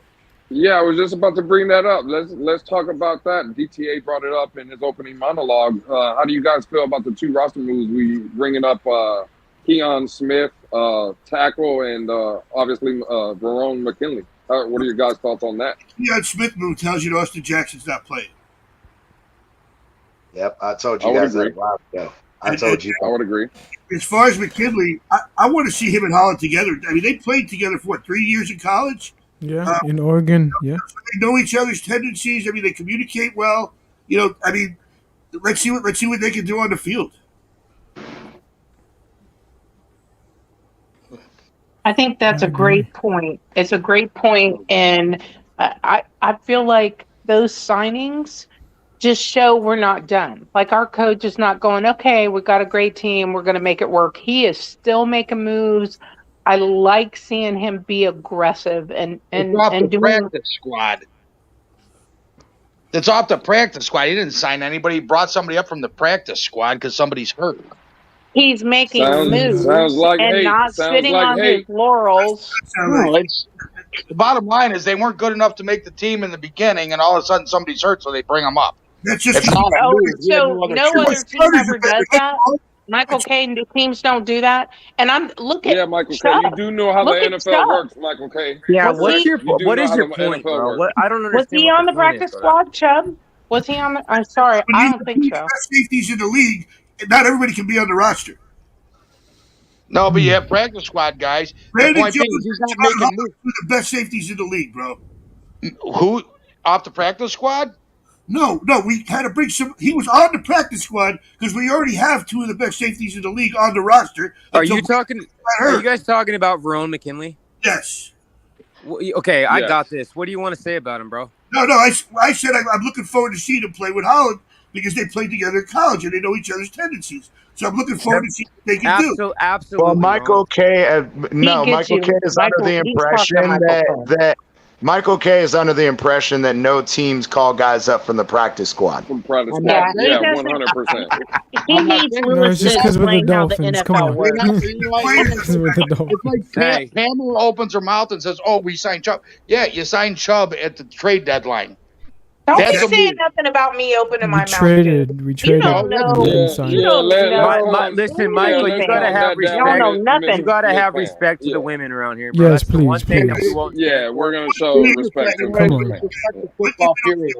Don't disrespect. That's the one thing we're not gonna have. We won't. We got stand you, for, Ron. period at all. I'm just- I didn't Yeah, disrespect man. that. I disrespected you know what? I disrespected a moronic statement because she said, "Oh, we signed Chubb." Listen, No, don't. but That's you can fine. address Don't. it, Don't. but- Listen. You brought Listen, somebody from the don't. practice You can't squad. go. Don't even insinuate that. Well, calling a but lady we a did moron at all, sign period. Chubb, though. We That's not did gonna happen, sign bro. Chubb. You're absolutely right. You're absolutely And right. everyone brings up people off the practice squad whenever people get hurt. Yeah, that happens. That's part of the league, bro. That happens on every team. Well, she Every makes team. it sound like she made it sound like McDonald's made this huge fucking deal, and he didn't. He brought somebody up from the practice squad because somebody got hurt. But here's So he didn't make a deal for Chubb? We're excited to He see didn't this. make a deal? We're He excited to didn't see make this. a deal for Chubb? That was a huge... Do you understand? I will never what use the your trade- wording. It was a huge deal, dude. Do you understand what the trade deadline means? Do you understand you that? understand what the NFL means?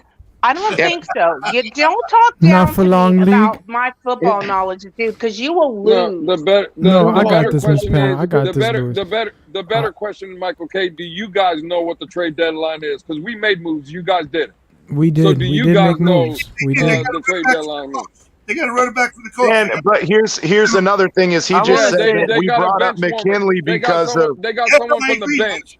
I agree. Yeah, They but- got someone from the Indianapolis bench at the trade deadline. Congratulations. But here's my Michael whole K. thing, though. On top of that, you sat here and said that we brought up McKinley because someone's injured. As a matter of fact, we didn't.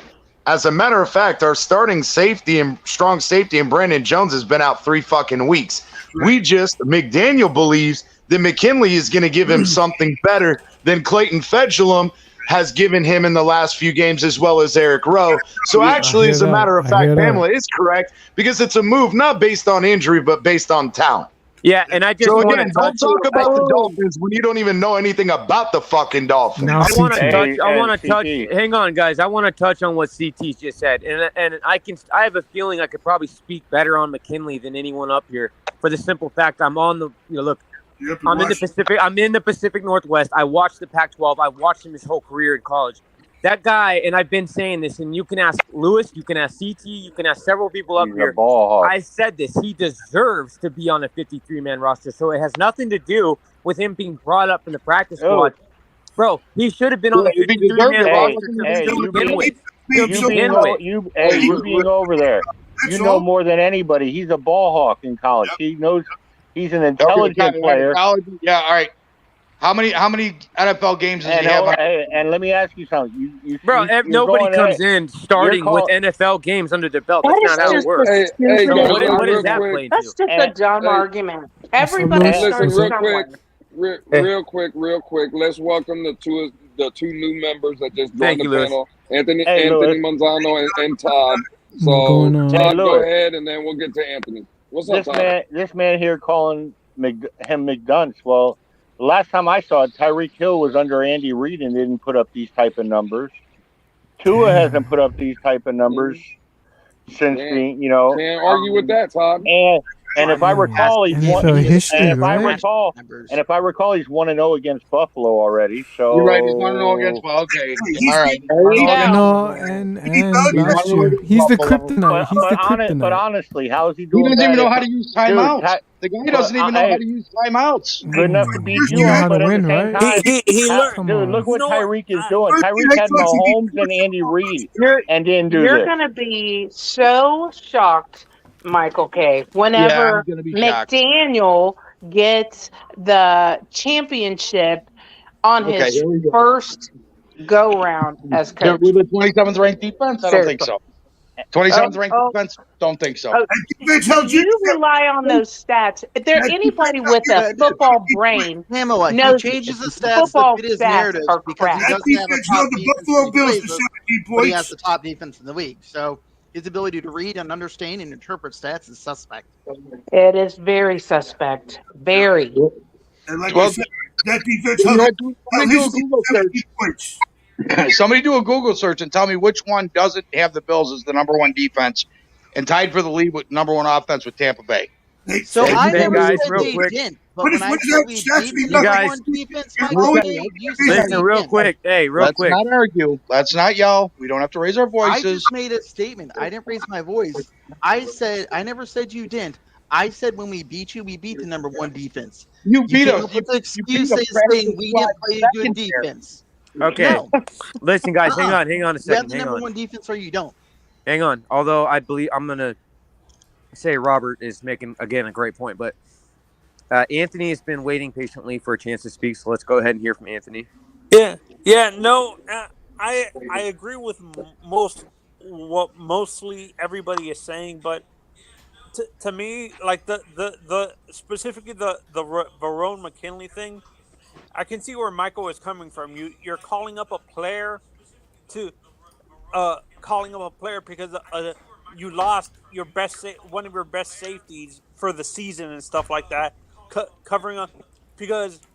To me, Eric Rowe and Fedulum are suspect. I can't really trust their coverage and stuff like that. So I can see where Michael's coming from, but I agree.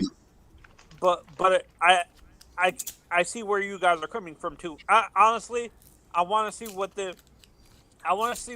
this looks like once, because we might get Brandon Jones during the playoffs, right?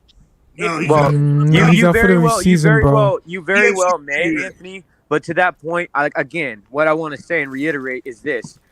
Listen, for one, Eric Rowe is known for how he covers tight ends, tight ends, and so that's a known thing with him. He's good in coverage. He makes tackles, bro. But here's the thing. Hang on, guys. Hang on, because I want to land with this point.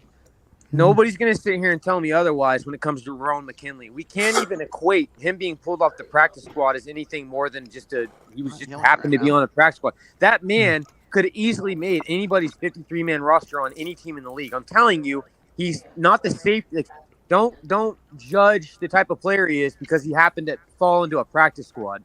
Maybe it's because of all the talent we had, and they just wanted to keep him, but didn't have a place. And let's not forget. To the point, DTA, Robert, to the DTA, point, we did keep 3 QBs, right? We did keep 3 QBs. So to your point, exactly. Yeah, exactly, Robert. Our starting talent in secondary is so DTA, far above everybody else. let's not forget. During the draft, they were he fell to the draft because there was better safeties above him.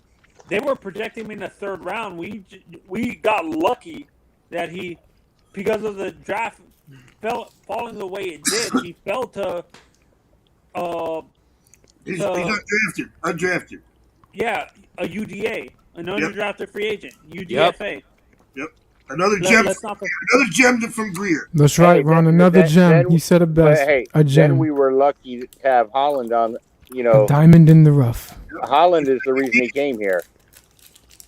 Javon Holland, I give you was probably the reason he's in Miami right now. I have a question for DTA real quick. DTA, could I ask you a question real quick? Yeah, what's up, man?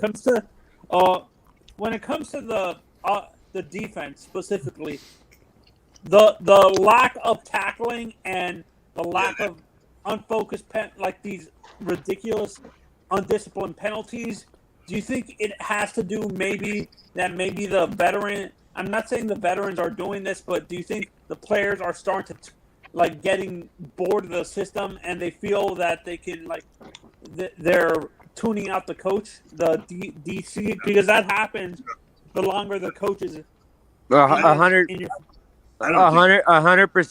No, I don't think that. I don't think that it has anything to do with them involved in tuning out the coach or getting bored. And I mean, at that point, they'd be like a mutiny, like they all just are done with them and not listening. I don't think that's what's going on. I think what's going on is that to the flip side of that, there needs to be a little bit more accountability on that end of the coaching staff, and they need to take this to the players. But when I say accountability, I'm talking about from the staff themselves in the coaching, but I'm also talking about the players. The players got to hold each other accountable. The man that's to the left and right of you, those guys got to go in and do a better job. And that's why I've been saying you need to do more.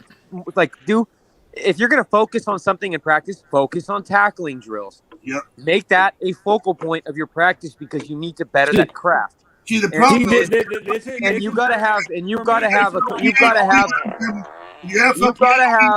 have got to have a competent coaching staff that goes in, rewatches the film, and is able to point those things out, which are blatantly obvious to some of us, and say, look, man, you guys are missing these tackles, in an open field.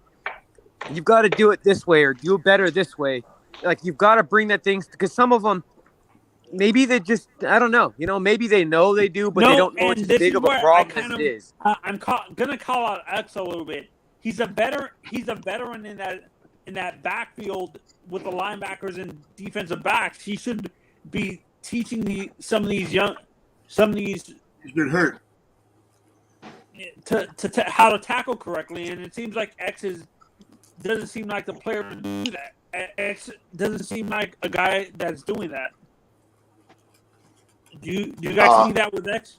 He doesn't. X, X has missed quite a few tackles, especially in the run game, because that's not his forte. We all understand that is not Howard's forte. Yeah, he could play the run, but he's not. He's gonna get lost in the wash. Does that make sense? And no. CT, can I finish though? Can I finish, please? All I was saying is I've seen missed tackles from him, from Baker, from Roberts, from Crossan's missed quite a few. Noah's missed quite a few. The thing is it's not just one person. That's the fucked part. Is we're talking about the entire team is having issues. I agree with you, DTA. They got to do drills because they can't actually tackle. So that's the new CBA. So they don't actually have tackling. They can have, padded practices, but there's no tackling. There's no contact. And they can contact. They can't tackle to the ground. That's the NFL's rule. So the whole point is they may not be able to hit each other, but God damn it. Put a fucking dummy in front of them. Show them how to break down. Drop your fucking hips. Widen your fucking stance. Fucking wrap your hands or your arms around the individual and drag them the fuck down. Like, if you go watch Crossing, bro, they think they're missiles, dude. Like, you watch all of these guys just try to missile in and smack you. Well, if you don't hit him perfectly, you barely hit him, and the guy just keeps fucking running. Put your fucking arms around him and bring him the fuck down. Yeah, that Claypool missed tackle just killed me that game. That playing style is DTA, it's that time for me, my dog. CT, that playing style that you're seeing, that all right, guys. All right, man, I'll catch you guys. Real quick, I'm sorry to interrupt you real quick. My co-host has got to get out of here. Iceman, I just want to give you a big thanks, man. And appreciate you coming up tonight, bro. He's got prior engagement. Appreciate you, Iceman. Hey, props, guys, man. You know we love you, man. We appreciate love you, everyone here. Future cornerbacks coach. I wish. All right, man. Have a good night, we guys. love you, Iceman. Love you, brother. Love you, man. Hey, he's got to go. He's got to go enjoy himself after he lost a few Madden things on his channel earlier today. Shout out to Iceman's gaming channel, by the way. If you guys haven't, please go like and subscribe. He's always playing Madden and COD. It's a good time, bro. Thanks, Iceman. Yeah, no, but CT, I wanna continue what we were talking about, but I'm talking about the lack of consistent tackling on the passing side, where it seems like X is not willing to teach some of the young guys how to tackle correctly. That's why you're seeing that launching that you're talking about with Crossing and some of the younger corners. Nah. Yeah, but X does it too, though. Xavier does it too. And not only doesn't wrap up neither. And not only that, though, but, bro, they have talked about, number one, and I hate this argument of, it's the older guy's job. No, it's not. That's the job of the coaching staff. Now, they're different kind of leaders. The guy might not be a vocal leader. He's a watch what I fucking do and imitate it. You know what I'm saying? He's not a talker, whatever. But the whole point is it's not X's job to teach these guys how to fucking tackle. That's the coaching stats. Now, if X wants to say, hey, this little hand technique, if you're gonna grab, you do this. That's the kind of veteran shit he teaches. He's not there to teach them to fucking learn how to tackle. That is the job of the fucking coaching staff. They should already know how to. Yeah, I agree. I agree with CT on that front. That's absolutely. I don't think that responsibility falls on the shoulder of another player. If that's the logic we're going to use, His expertise, we all know, is taking the ball away, not tackling. But those players the need reason to why be I said that is accountable. because, correct, CT Sam, and that's where I was saying that too. At the same time, I don't think it falls on the responsibility of the player individually, but I do believe that the men that it's the left and right of each other, they've got to hold each other accountable, because sometimes the coaches aren't going to, like, let's face it, it's just like any other normal sport or corporate world or any business. Sometimes those coaches aren't going to point out everything that's going on. So sometimes it's up to the players that you play with to point out and say, hey, man, not coming from a position of being an asshole, but say, hey, bro, look, man, we can do better on the field. Listen, I think like you need to, incorporate this in your tackling, or use this technique because this other one's not working. Or, hey, man, I saw this play and we could have had him in the backfield if you just did this. Like, you got to call it out, call a spade, and hold them accountable. And honestly, And I'm so not as to worried that about, I'm not as point, worried about the penalties 100% DTA. as I am on offense. They have many more penalties on offense, but this year, because Tua's been playing so well, he's been able to get the yardage to keep the chains moving, even though we've been shooting ourselves in the foot. That's Yo, right. Vaughn, And that's so DTA, to your point, what I was going to say is that one of the advantages that I thought we had, and I'm not sure we don't. I mean, I have full confidence in Surtain and Madison, right? Mm-hmm. That is the guys that I wanted to see hold our defense accountable, because those are guys that have been on the field. They know what it is to be successful players. But 100%. Pamela, look what both of them are doing with Cater Kahoot. Look how he's Oh man, developing into it's a player. amazing. Yes. Yeah, Yes. and that's I want to give praise to them for that too. You're absolutely right. You got to commend them for their job that they're doing with this young talent, because and another thing that I've brought up and I feel like is a really good point is, how long do we have left with X? We can obviously see rather he's got a groin injury that's been lingering or whatever. Well, no, he has a double groin. Well, and here's the thing. We may not have him for, like, who knows how long we're going to have him left. Byron Jones, that situation 100% is up in the air. Even if he does come back after the bye, who knows what's going to happen on that? Because unfortunately, this is a business at the end of the day. So I commend them on taking and finding gems, like undrafted guys, and taking this talent for the backfield, or for the perimeter corners, which plays a vital role in our defense. And developing these young men into what they are, and look for Cater to be a highly ranked cornerback by PFF most of the season already, and it's his first year. This is rookie year. You get thrown into the fire by Trent. And it looks right for our future, right? Like our future looks amazing. We got Trill Williams. It's on injured reserve. There's another guy everybody's forgetting. Yeah, man, we got a lot of good young talent that can hopefully. And Ron, I've been a big proponent of Trill. I've always, you can ask these guys. I mention them all the time. I'm big on Trill, and I'm big on Cater Kahoot. Those types of guys. Starting the quarterbacks in a couple of years. Hey, DTA, this is what scares me. This is the Patriot way, though. Like, once the two top paid corners leave, we're getting. I fear that we're going to become a cheapskate franchise, like not paying top. We're not going to be going into free agency and spending that much money on. We just paid Chuck $100 million. And Tyreek Hill. I mean, I don't even think you can say that. We've got these young guys that they are developing for sure. If you want to get technical, the Patriot way was paying the corners high and everybody else low. That's correct. That is correct. So we are definitely not doing it the Patriot way, or we would not have a defensive lineman making those dollars. 100%. Well, the other thing is, 100%. And how is that Patriot way working right now? And we are so much younger too. We have so many guys that are on rookie contracts. We have so many guys that haven't, gotten to get to that fifth year or fourth year where they need to get paid. So it's actually a good thing to have these young guys playing up to that level because we don't have to pay them, and we can pay other people on the defense. Hey, real quick, I want to say, Footmoss in the comments. No, I am filling in for Ali tonight. He's out enjoying time with his family. So,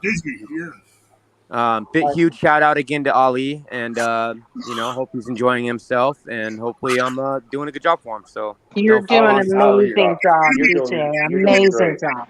Yep. Pamela, it's a pleasure seeing you again. I haven't been up on a panel with you in a long time. I know it has been a while. Yes. God, I haven't seen you in a while either. What's wrong, Von Joe? What's wrong, VJ? He's upset. What's wrong, VJ? First off, is Michael K up here? I'm up here. Could you put him in the back for a second? Who, me? Yeah, just put him in the back for a second. You're a Gilles fan. I just need you in the back for a second while I go off for a second. Who, me and you? No, just put him in the back for a second because when I go off like this, I can't have an opposing team. I know. I see Irving too. Irving, we don't have no space right now up here, but stick around as soon as someone drops off.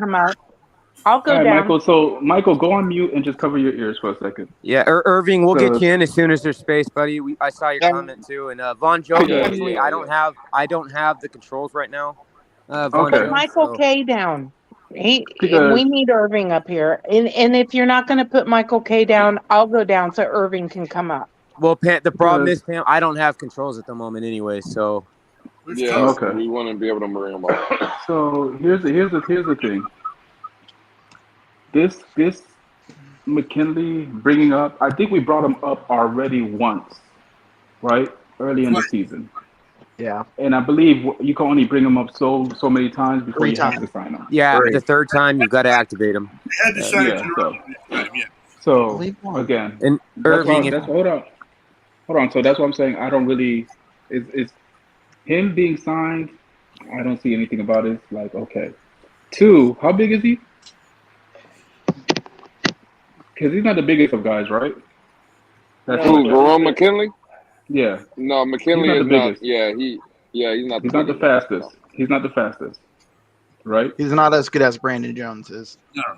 No, none of them are. Though. None of them are as good as Brandon Jones. Exactly. And we going against Nick Chubbs again, and we can't already. And our tackling is not worth. Hold on, and our tackling is not worth shit to begin with.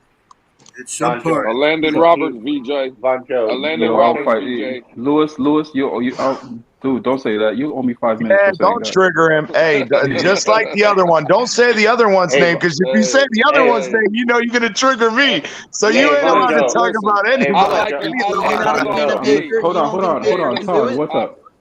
What's up, I like a salty Von Joe. I like a salty Von Joe, man. If they did the last time McKinley was out or in the lineup, they had Javon Holland taking over Brandon Jones' spot and McKinley playing deep back. Yeah, he is good with that. Javon Holland is a solid tackler too, and a hitter. Guess what? I do not want Javon Holland slamming into Nick Chubbs.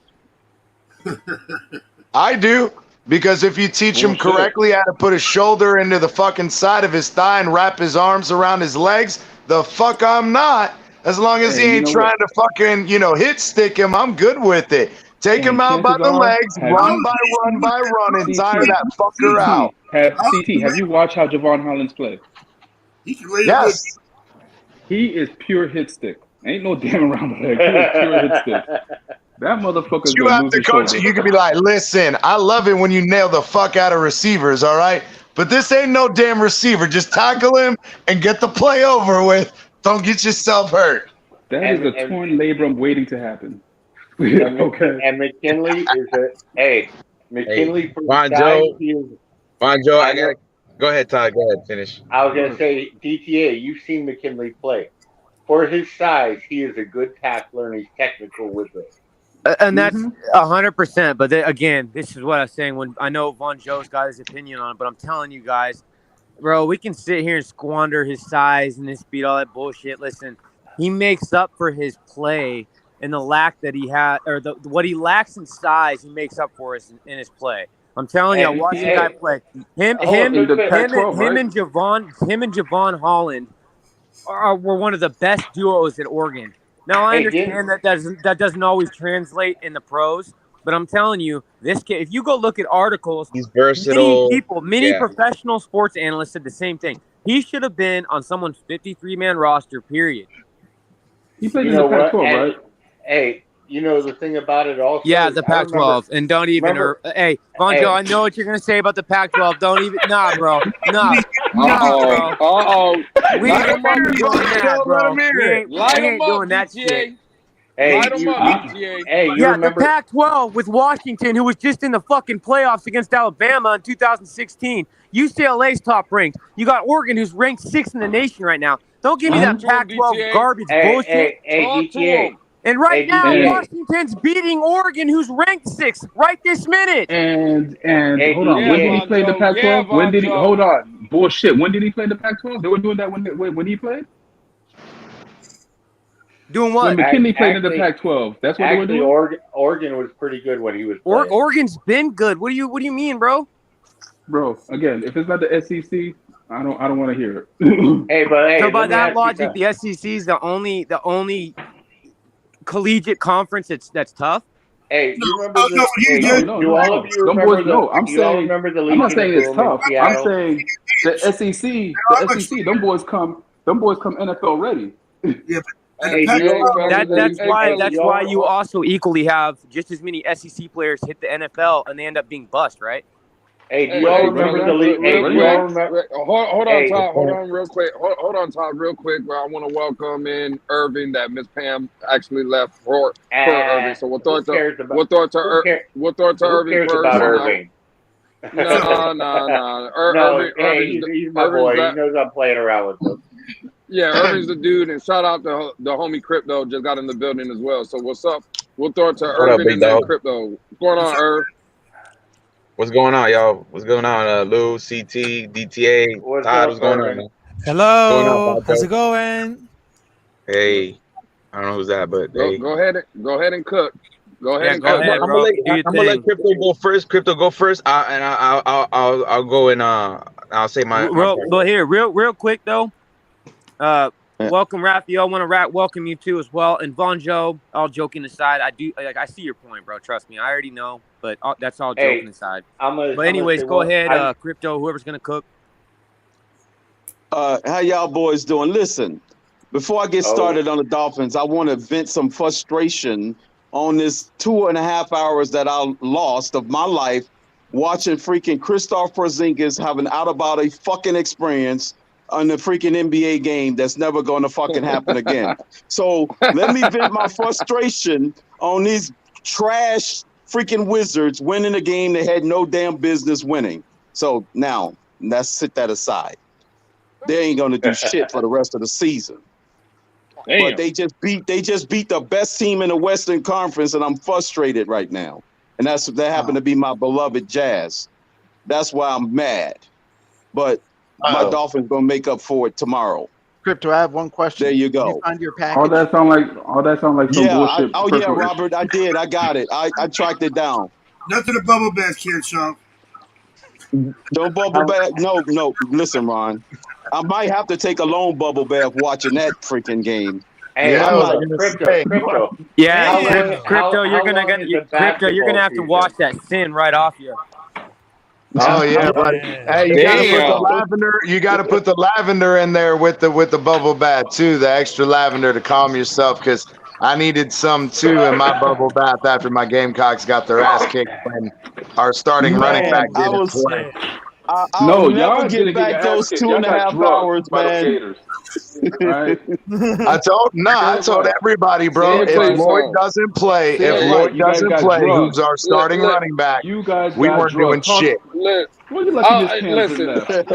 let me tell you something right now.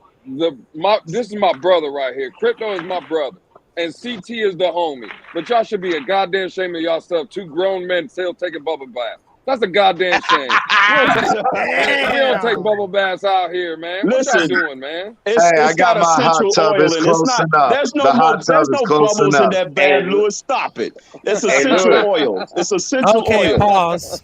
He said essential Man, oil. what's going on, man? The show's going downhill, man. We're talking about bubble baths, man. God damn. Listen, it's essential Lewis, you oil. weren't around Stop long it. enough last night.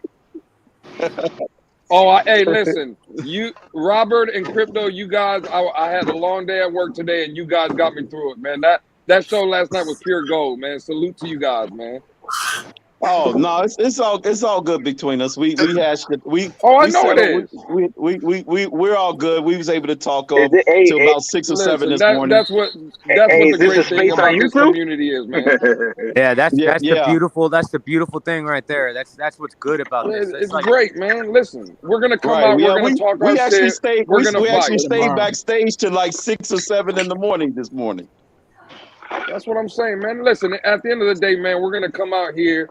You know, I'm not gonna say us guys because we have females that watch and contribute, like Miss Pam, that she was just up here. But that's what makes our community great, man. Because again, I would like to come out here on every panel or everywhere I put my face at and be like, hey, I know everything. But to be honest, I learned from DTA. I learned from Robert. I learned from Von Joe Crypto and everybody else up here. That's how I get better, man. So I truly value everybody's opinions up here. I'm not going to agree with everybody all the time, but me personally, I truly value everybody's opinion, man. For real. Absolutely. So, I absolutely don't want an echo chamber. I just want people to keep things consistent. Yeah, and that's what I love about this show. And I also I want to add one thing to that, man. I want to give a huge thank you and a huge shout out to all the women in the Dolphins community, because I think y'all hold it down better than any fan base I've ever seen. And we got a lot of women in the Dolphins community, man. And they are knowledgeable. They are knowledgeable. They bring the heat. They bring the smoke. These girls hold it down. So big shout out to all y'all. Hey, you got to think about it. The Dolphin fan of the year is Dolph Freaky. Dolph Freaky, man. Yeah. And she earned it. You got people she like earned every bit of it. Shout out to Dolph Freaky for sure. To all the fans. fans. But she and you guys, I want to take a minute. I'm sorry to hold up everybody's time, but I want to take a minute. If you guys haven't, because I already done it, go over to NFL.com and there's a spot where you can vote for the 2022 Ultimate Fan of the Year. Dolph Freaky is in there amongst the 32 participants. So take a moment. It only takes like 60 seconds. Just go over to NFL.com. I can drop the link later if you need. And go over and vote for Dolph Freaky. Do the fan base thing, bro. Let's go. Let's get her. Get her in that spot. You can vote more than one. Hey, you can vote more than one. Everybody sit there for about 20 minutes when the show's over, just voting. That's what I did. I voted about 15 times before I got tired of it. But yeah, you can vote over and over and over again. What's up, man? Yeah, I got a question. So right now, because right here, Raphael Chastain, so how's it going right there? And my question is, how do you think about the year of Mike McDaniel, about rehabilitation right there, and the defense are looking stronger to the West right, to the conference right here? So how do you think about Mike McDaniel consistency to be like a winning leadership for the Dolphins? I think it's a breath of Well, go ahead, Lewis. Go ahead first. I think for me, Mike McDaniel still has question marks. And again, we're going to give him a pass, or at least I will, in the sense of first-year head coach. There's mistakes that I think are correctable, and that's the positive about it. Listen, no one's going to argue what he's doing, the job he's doing with Tua Tagovailoa and the offense in general. We haven't had an offense ranked as high in, 20, 25 years? So obviously the job on the field, he's getting the job done. Lewis, there's never been a receiving duo like this in the NFL. 100%. But for me, but for me, I would want to. The one thing I would want him to do is get more consistent. It's to Color's point all the time. Once we get in the red zone, don't turn your playbook sideways. Stay aggressive. Keep doing what's working. You see what I'm saying? And another big, and one more big thing for me is the time management.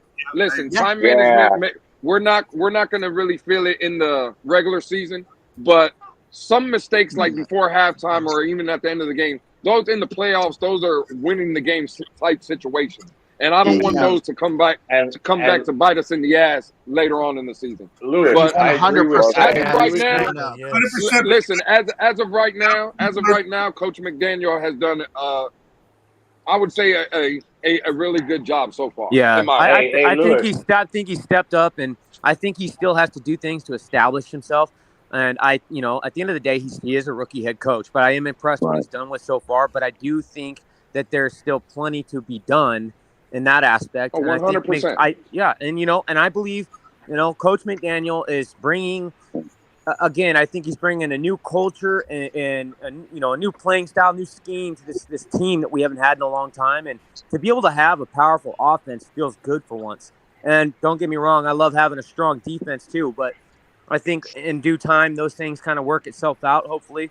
I would have to give, it's hard. It's hard when we haven't had a full season for me to give Michael McDaniels a grade right now.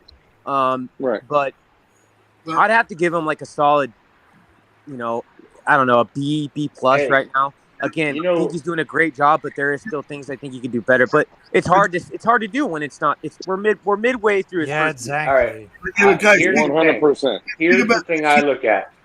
I look at. Let Vonjo go. I got the Twitter hand. Vonjo had his hand up. Oh, okay, go ahead. I'm giving Coach McDaniels an incomplete. That's 6-3, and I'm giving him incomplete because one, I don't know if we're gonna end up in the playoffs or not.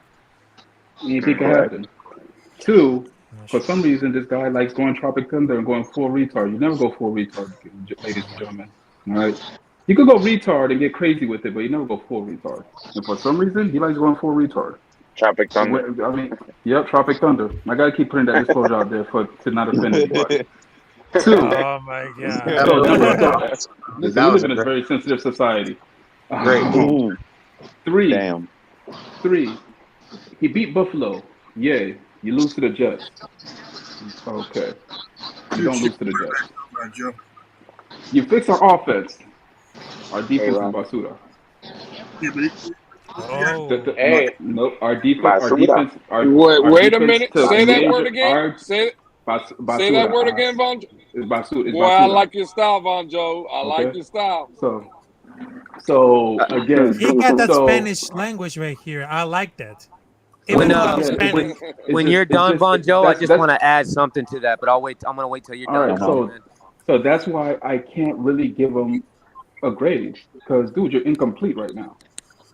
We're still in the same. We're bouncing back and forth. So, and I don't know if this bouncing back and forth where it's gonna lead us because you'll have great play calls and then you blow it with questionable play calls. Like, what are you thinking and what are you doing? I agree with that.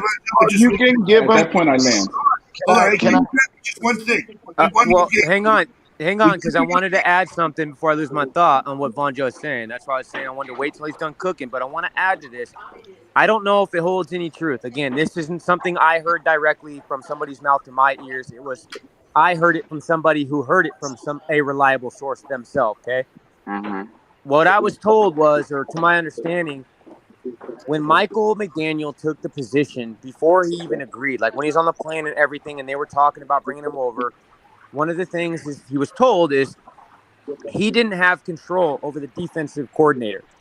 Boyer was to stay, and he had to agree to that in order for him to come over here. So 100%. I can't entirely, again, without having a full year, and maybe, who knows, if that is the case, which could very well be so from upper leadership, if that is the case, maybe after this year, and they see that defensive coordinator, Boyer's not working out, maybe then they relinquish control to McDaniels to make the decision and say, nah, I'm bringing somebody else in that I trust.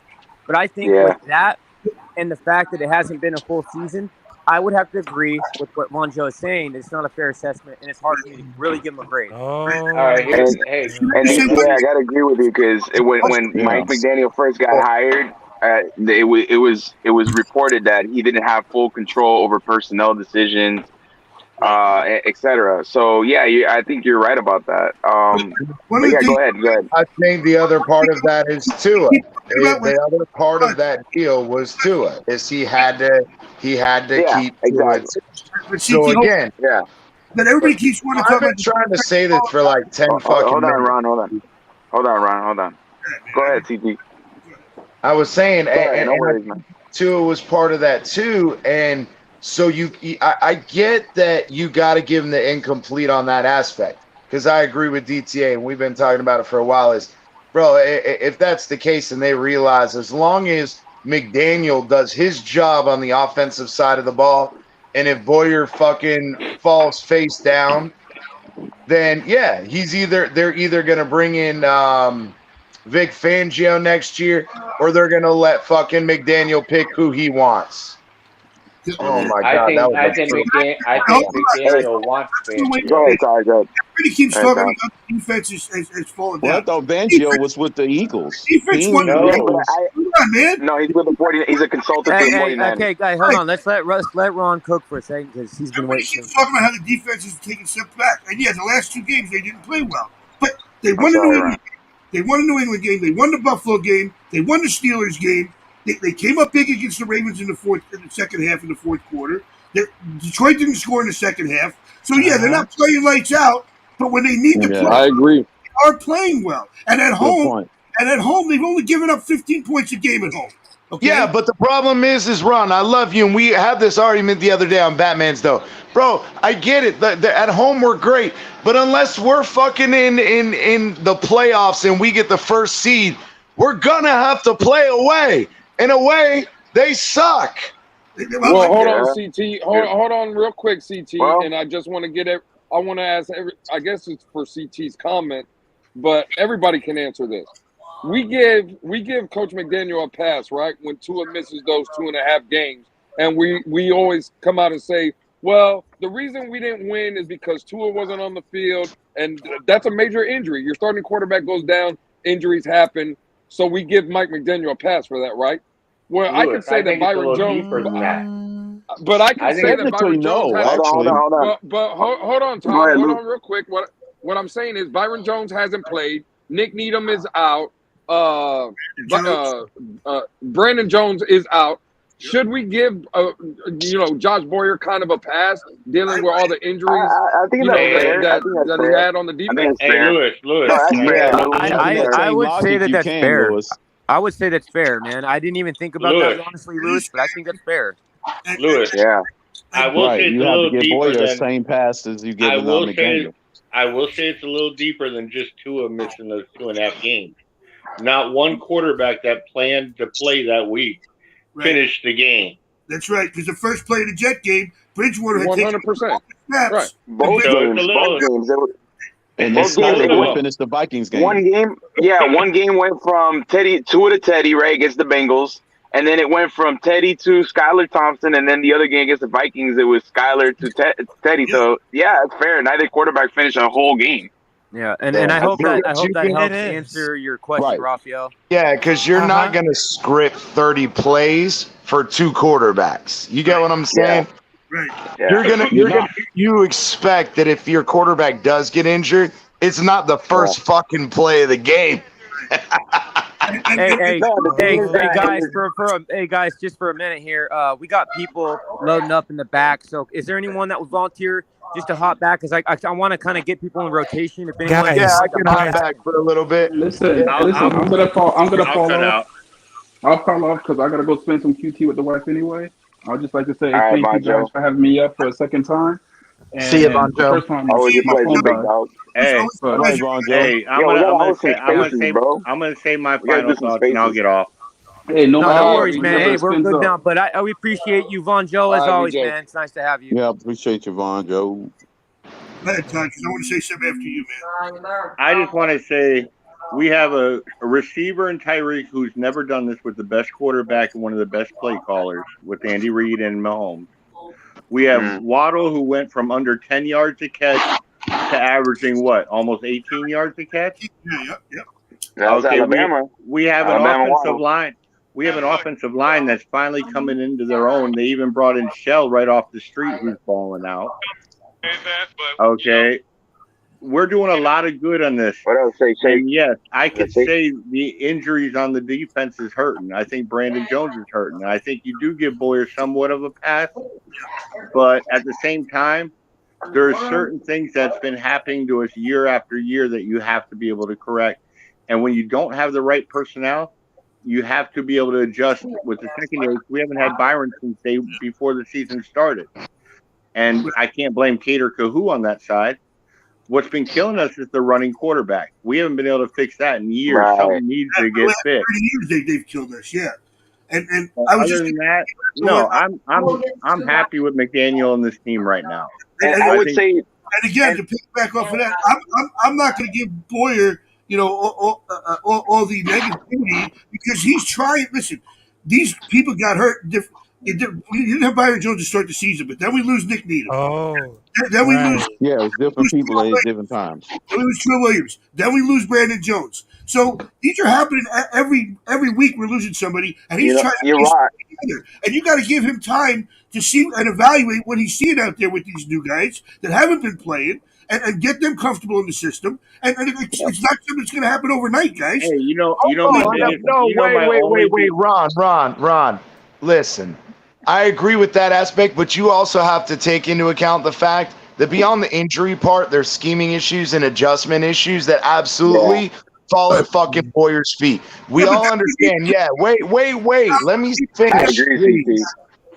I agree, CT. So again, we had, even with injuries in the secondary, we've had opportunities. No one was as talented or mobile as Justin Fields, other than Lamar Jackson, and we handled that. But yeah, we were somewhat healthy then. My issue is the fact that we continue to get them beat on the same concept. Now, it was a different play, but the same fucking concept of put the D end and the fucking linebacker in a position where they have to choose to either play the fucking run or he's going to bootleg it and run outside. We got beat on that same concept over fucking 8 times. 8 times. And at halftime, he made no adjustment for it whatsoever. In fact, it got even better because they ran it so often that they faked them the fuck out and he ran up the middle for a goddamn touchdown. That's scheming. That's a failure to adapt to the game in game. But you have to scheme with the personnel you have, and you have to value. And he hasn't been able to evaluate that in games. Bro, Lewis and I have both come up with alternatives that he could have tried, and he didn't try anything. He lined up the exact same way and did the exact same shit. My biggest problem with Boyer is the defensive line. Yeah, but I think the whole thing is I think what describes this defense is just inconsistent when it comes from the coaching staff to the football players. You know what I'm saying? Like they'll have games like at home where they really lead the opposing offense. And hold on. Anyways, I'm sorry. Got a call. Okay, but how about the plays that he does have the players in position and they don't make the play? Like, for example, Crossman play on Claypool. Bro. He's in position to make the play. Bro. I just want to say, listen, guys. I've been listening. You know what, fellas? I've been listening for the last 2 hours. I've been listening for the last 2 hours. And CT, why you talk so much? No, I'm messing with y'all, man. I just jumped up, man. How's everybody's night going? Hey, Pete. I see you, Pete. Hold on real quick, because Pete welcomed himself in, so we don't have to. Yeah, he went ahead and did that. Pete. Yeah, it is. But my bad, man. I just got in. Listen, you already know we love you, Pete. You already know that. But that's my dog right there. Listen, I'm already on my 3rd shot already. But look, I want to welcome in over the keys. I believe this might be the homie fellow Cuban, Shake Money. So over the keys. Is this Shake? No, it's just me back in Canada. Oh, it's Jay. It's Jay. Okay. Yeah. What's up, man? What's up? Well, what's up, Jay? Does anyone honestly know when Byron Jones is coming back? Because I believe, from what I've read, he's just being an asshole. Look, let me break down the short version of that. Yeah, go ahead. So, go ahead, DTA. Yeah. I'm going to give you the short version of what's going on with that. From basic sources. It's basically this is how it is. It's just like this. So the short version with Byron Jones And the word on the street, again, through people who have sources in there, is that Byron Jones went ahead and had a surgery because he heard that Miami Dolphins were shopping him, and he didn't like that. So in order to get his bag, he went ahead and had the surgery, the cleanup surgery that he didn't need to have. And so that's been the problem behind the scenes, right? Is because of that, it's likely that he's going to come back around the bye or after the bye. That's when we'll see Byron Jones. But the whole problem with it was that he had the surgery because he didn't want to be shopped around and traded. So it became a financial conversation with the Miami Dolphins. And that's what caused the majority of this time. Because that's why we kept hearing, oh, he'll be back week 1. He'll be back this. But that's surgery guaranteed his money for this year. It made it harder to trade him. Yeah, because he was injured, his money isn't guaranteed if he's not injured. But if he is injured, then the contract is automatically guaranteed.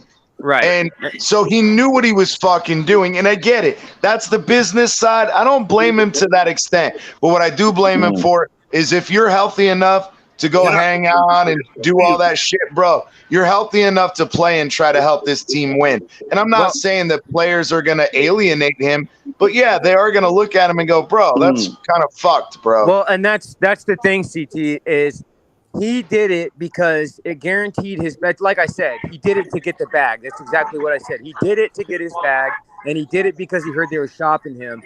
Now, the other thing with Byron Jones is he had told sources and he told people within the organization, and it had came out from, again, trusted sources, that what he told them was if he did come back and play, he wanted to, for one, he wanted to get his bag and get his money. But two, if he's going to play, he wants, and he knows he's going to, there's a shot that he goes to another team and he's got to have value. He's not going to put himself in harm's way unless he feels he is at 100%. So he wasn't going to play unless he thought he was at 100%. Because I know there's a big saying around the league too, like, you can be well enough to play, or, people play through injuries. If you're good to go, you may not be 100%, but be good to go. Now, in his mind, he said, I'm not stepping foot on the field unless I'm 100%.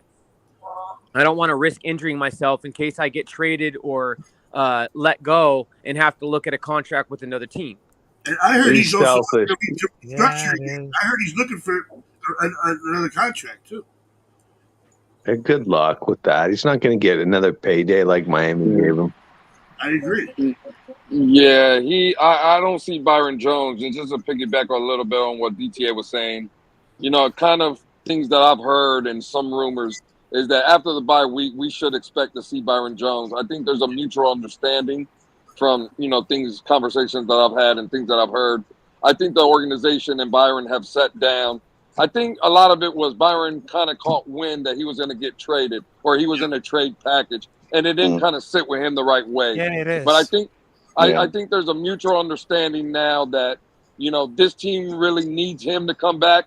I think he understands that, and whether he wants to believe it or not, or whether he thinks he's going to be here or not next year, I think he's kind of coming to the realization that, if he wants to be a part of this winning organization and the things that we're starting to build on, he has to get his ass on the field. Even if he's not going to be here, he wants to put at least the last 8 or 9 games going into the playoffs, hopefully put good film out for his next contract with another team. And think about this, guys. If we get him for the last half of the year, we're in a better position. We were supposed to trade for J.C. Jackson, who's now out for the season. And you know what I'm hearing? I'm hearing everybody talk about, Byron Jones is mad that they tried to trade him. What if Byron Jones is mad that they didn't trade him? How about that issue? Why don't you guys think like that? I knew it was coming. There's a player. You guys know he did not want to waste his career playing with our quarterback. Now, whether he's wrong at the moment because our quarterback stats are looking beautiful, then he could sit there on that train along with me. Me and Byron Jones are sitting on the same train. If he wanted to get traded, he wouldn't have surgery, Pete. Nah, bro, he's been cleared to play a long time ago, and you know that. You guys are dragging that off-season surgery since forever. Come on he now. can play. Mike From everything I've McDaniel read, he has can play. clearly said off of that little thing that he can play ready to week 1. Come on, bro. I agree with you, Nah, Pete. nah. He's It was being even so before that, selfish. bro. Listen, Why you think I he's told the why y'all, Ron? You can try to say it as nice as you want, but why you think he's the newest hatest Dolphin? Because everybody knows he's ready. He can run. He can cut. He can play. He just don't want to. It's his decision. Yeah, but it doesn't matter. Selfish. Regardless of his Selfish. reason Selfish. why, regardless Selfish of his, player. regardless of his reason why, it does not change the fact that Mike McDaniel said he'd be back 3 to 4 weeks, and that was 2 weeks before the preseason began. So he should have been back week 2 of the preseason. Then he told us, no, he's going to be ready for week 1. Well, that didn't happen. So then they asked him after in week 2 after the Baltimore game, and he was like, we're hoping to see him in the next 2 weeks, right? Well, week 4 came about, and everybody asked him, where the hell is he at? And he goes, you know what? I'm just going to stop giving you guys timetables because I keep giving you the wrong ones. So that's really suspicious to me. That tells me he was ready quite some time ago. That's crazy to me, man. I got big. You know what my issue is this Sunday? This is my issue. Who is Noah Igbenogany going to cover? Because we're worried about Byron Jones because we know we're in trouble Sunday. No matter who he covers, fellas, he could cover Donovan Peoples-Jones. He is toast. And you know what the Browns are going to do? I can already see it. They're going to move Amari Cooper to the left side of the field and put Cooper in his hometown state. Guess what? To cook Noah Igbenogany Sunday. That's what I see. The homegrown family guys in Jacoby Brissett and Amari Cooper are going to show off tomorrow, and they're going to blow up. Oh shit! Hey, you got to get off of Noah's Ark, bro, because it's sinking. It's got a huge ass hole in the side. That shit's been sinking for weeks. I'm not worried about that. Hello. Sinking? I'm not concerned about that at all. Oh, you're not, so what are you concerned about? Are you concerned about Jadeveon Clowney lining up across the shell? He's going to wish he was the shell. He's going to hide in his little shell when he sees Clowney. Are you aware? Greer has been after Clowney for like 8 years now, bro. Yeah. For like 8 years. He's gonna be scared. Pete, hold on. Pete, look, listen.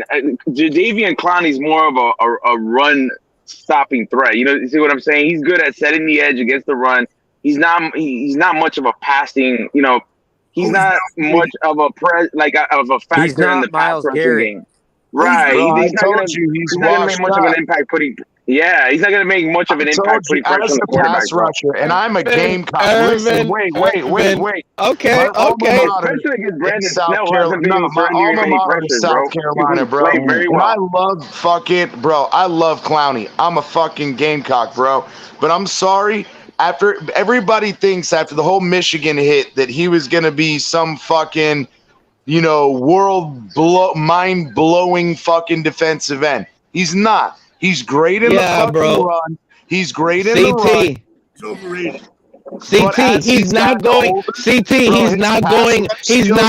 up against a washed up Brandon Albert. He's not going up against another old good veteran. He's going up against an undrafted, who knows where he came from, shell at right tackle. Don't play with me, bro. This is starting to look like a disaster. And you guys want me to tell you the insight I heard? This is the insight I heard. The Dolphins have been implementing Cedric Wilson and Trent Sherfield a little more this week on offense. What does that tell you? What does that tell you, guys, that they're implementing Cedric Wilson and Sherfield more? Sherfield is a good run blocker, bro. He's going to be using those in those condensed sets because he's good in the running game. That's why he's being utilized. Irvin, you better get ready for a massive points. The Hard Rock is going to be blowing up with points tomorrow. Hold on, bro. Hold on. I got to debunk your ass real quick, bro. Listen. Brandon Snell has been playing very well at right tackle. He's only surrendered less than 10 pressures in 3 games, okay? he's only given up 1 QB hit and just like 6 or 7 pressures. Like the guy has been playing phenomenal for what he's been brought in for, and he's been holding it down for Austin Jackson in his absence. Okay, he might even replace Austin Jackson as a starter for the rest of the season. Much better. He's going to be lined up against Davion Clowney. Listen, if there's anybody that's going to be lined up against Brandon Snell, it's going to be Myles Garrett. He's gonna try to obliterate that side. You see what I'm saying? Because Terran Armstead is gonna get, you know, Terran Armstead's been playing very, very well. He's been getting the better of pass rushes this season. So he's gonna be lined up as their tackle. You know what I'm saying? And that's Brandon Snell, and he's still playing great. So, you know, if Jadeveon Clowney is gonna be playing, he's gonna be playing Terran Armstead. We lost him. Look, you know why we lost him? You know why we lost him, fellas? You guys know why he lost him. This guy literally said they're gonna put Myles Garrett on shell. They might, bro. You do understand that they rotate those two, Pete? You do understand they switch them side to side, right? No, I know, but it gets even worse when he says it like that. Myles Garrett will elbow that guy 3 yards back and get to Tua so fast. Pete, here's where I flip it on the head, though. Here's where I flip it on the head. Let me finish. Pete, all they have to do is just like fucking multiple teams have done against them, is they use their running backs and tight ends to chip them out of the backfield, and we have fucking Alec Ingold to put over there, and that eliminates that whole fucking issue. Exactly. Tehran is going to lock his side down. Are you guys aware that they haven't? You got to give Shell a little bit of help. That's fine, bro. If you got to give Shell a little bit of help, I'm fine with that. I don't know. I don't think you know what's coming, buddy. Hey, hold on, fella. Hold on. Ron, you can scream all you want, bro. I can't hear you. So, Pete, you're taking Cleveland then? Pete, you're going to take Cleveland over Miami? Is that what you're basically saying? I want to hear it. Go ahead, Lou. He took Chicago. No, Pete, you're going to take Cleveland? Is that what you're saying? Hold on, Tony. Let Lou go ahead, bro. You realize you're asking Pete that question, right? Buddy, do you hear what I just told you? What the Dolphins are implementing this week a little bit more? They want a little bit more sure field. Listen, we have no shot. Cleveland Browns are going to smoke us out of the Hard Rock. It's official market. Pete took Cleveland. Bro. They're going to use Alec Ingold. They're going to use Alec Ingold. Hold on. Jesus Christ. They're going to use Alec Ingold in the two. I agree with CT. They're going to use Alec Ingold in a 2-point stance on the tight end position, you know, giving that help to Brandon Snell if they put Brandon Shell, if they put Myles Gaskin on it. Myles Garrett on his side. And they might use Durham. They might put in Durham Smythe too. It's gonna be all right, bro. Real quick, because I haven't seen Raphael that much up here, even if I haven't seen him at all. And I believe he was trying to say something. So let's give the homie some respect. You know what I mean? His first time up here. Raphael, you had something to say? Yeah, go ahead, Rob. Go ahead and cut. Yeah, because right now I had to leave right there, but that was a great conversation about the Miami Dolphins. And my final prediction is going to be Dolphins 30, Browns Cleveland 11. My final prediction is going to be. Yeah, I got the Dolphins winning right here, but I just wanted to say salute to everybody else in the chat right here. I know I have a quick right here because I had so many importance to do, but well, it's very sad right here. But salute to you guys, and of course, Dolphins gonna win this against the Browns. So have a good one, gentlemen. Hey, Raphael, thank you for coming out, man. Yeah, man, for sure. I hit appreciate that like button, bro. Hit that like. You make sure you come back, Raphael, when you're loud and wrong tomorrow. Don't be afraid. Do us a favor, bro, and go hit that subscribe button, man. And stick around. And Ralph, when we win, make sure you come back on and you give the heat right back to Pete talking his BS about us getting blown out. Come back and tell him how it is.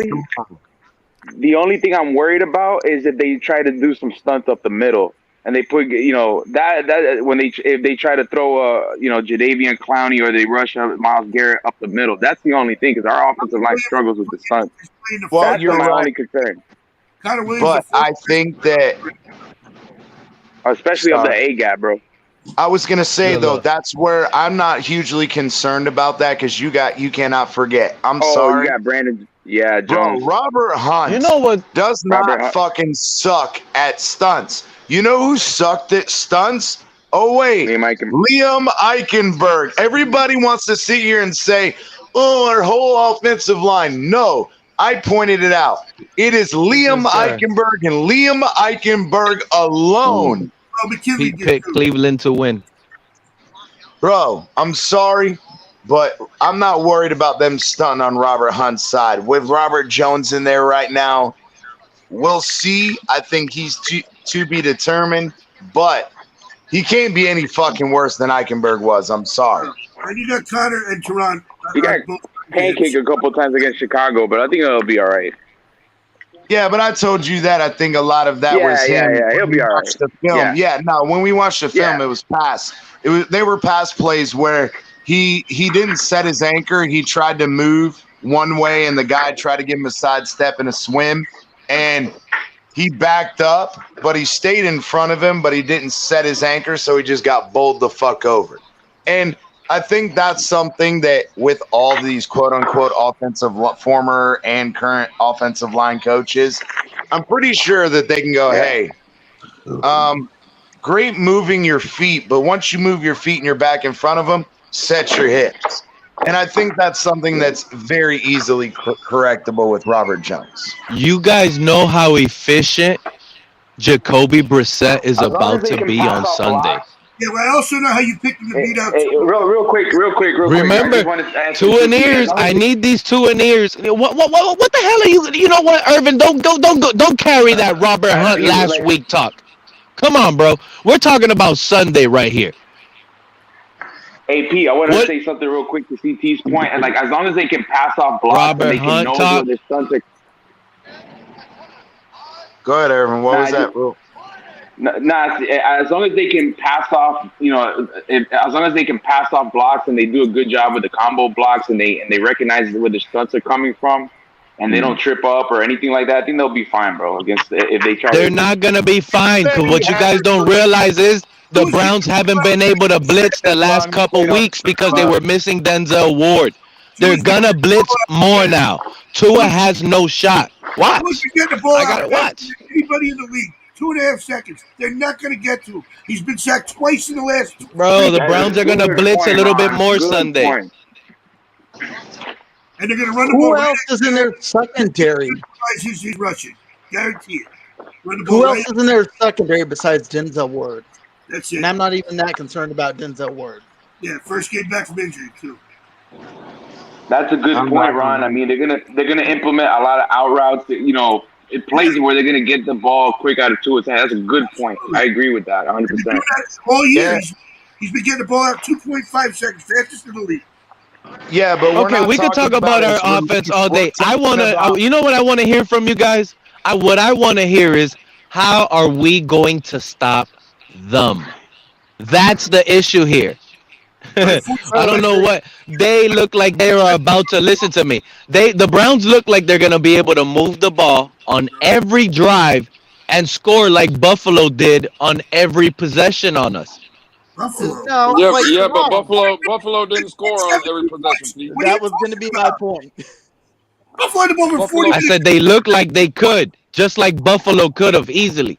Oh my God. Well, I don't. Okay, Pete, let me ask you a question, Pete. In your opinion, how do you think they're going to be moving the ball? Is it more running or more passing, in your opinion, Pete?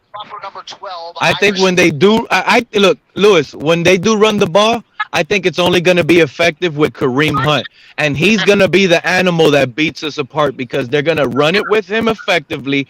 And he's going to be pass catching the ball, catching easy screens, easy checkdowns for Jacoby. And I'm telling you right now, Jacoby knows Noah Igbenogany. Oh, Anybody that he lines up in front of him, it could be Harrison Bryant, the tight end, all the way on the left side of the field. Jacoby's going to go to him if Noah Igbenogany is covering him. There's going to be no stopping it. On third and short, go to Igbenogany. On third and long, go to Igbenogany. Road coverage, one-on-one with Cooper, that's money all day. I mean, I don't know how we're going to stop it. I really don't. Oh yeah, like Brissett is just he's the next Aaron Rodgers. I know. Mind you, I didn't even name their major weapon. I didn't even name the biggest weapon not one time. Nick Chubb. I don't see him being the biggest main factor. He's just gonna be the maybe he's gonna be the guy like Dalvin Cook late in the game to finish us off. Right. But I think the biggest problems, like I said, Lewis, are gonna be Kareem Hunt and whoever decides to line up across Noah Igbenogany. Those are the biggest mismatches all game, and the Browns are gonna eat that. I mean, listen. Hey, listen, Pete. I mean, look, listen. We did a good job as far as our defense. We did limit like one of the best rushing attacks in the NFL last year, David Montgomery and Khalil Herbert. You see what I'm saying? They only gave up 87 yards. I think it was less than 87 yards rushing. Like our front four is pretty stout as any defensive line in the NFL, bro. I mean.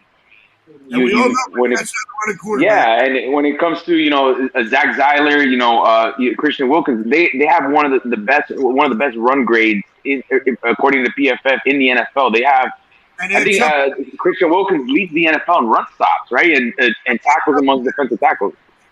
So they just when they run outside on us like Kareem Hunt is about to do, we can't stop that. My problem, and to your credit, Pete, like if they get to the second level, we're good at stopping a Nick Chubb runner. We can stop the Nick Chubb, but we're not going to stop an outside zone run. If our linebackers are not quick to attack gaps and shed off blocks, then we're in trouble. Because once Nick Chubb or Kareem Hunt get to that second level, bro, our linebackers suck in tackling, bro. Nobody on our team can tackle. Pete, I gotta call you out because you were the one saying Teddy Bridgewater was gonna save our team. He was Pamela, and I also said Jacoby Brissett as well. We know this is a PR stunt. Everybody knows, Pamela, this is PR, so stop right there. You're full Go ahead. of crap. Stop right You're there, full of man. crap. You've done it all the way back to You're Josh. full of This is all PR. You're full of crap. If it was open competition, we all know 19 will be throwing that rock here, Pam. Really, But go ahead. really, Woody, because seriously, that is such a ridiculous take, and you know it. You're just wrong after wrong after wrong on take. Tua's the man. Tua's going to lead us to this victory. Our defense is going to step up, and you're going to be wrong yet again. I'm just saying, dude, you're going to be wrong yet again. I think Pete just wants attention. That's why he says him and his 5 or 6 win season. Hey, if we win tomorrow, we're over that 5 to 6 prediction of yours, Pete. Get ready for a. Listen, you know who's going to be the quarterback that saves my prediction? It is going to be Skylar Thompson. That's going to be the quarterback that gets us out of this six win hump. No, you were not. You were calling for Teddy Bridgewater. Right? Don't even go there. You did Listen, not after you know why I feel good because Pamela, don't get upset with Pete. He just got to don't get upset, Pam. Don't get upset. But let me tell you something. After tomorrow's disaster, look, saying that he hold on. Look, listen. Hypothetically, listen to me. Don't get upset. But let's not act like it is impossible, okay? We've seen it before with Pittsburgh. Hold on, Pam. Let me say this real quick. Let's not act like this isn't impossible. I'm just saying. We've seen 7 dropped interceptions from Tua in one game. Let's just say, hold on.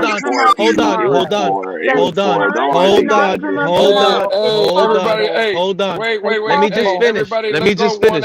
Let's go one at a time. Because we can't hear when everybody's just going over each other. Go ahead. Yeah. Can I just say this? Can I just say what I wanted to say? Hypothetically, and let's not act like this is impossible. We've seen Tua throw almost 7 interceptions versus Pittsburgh with his ex-coach.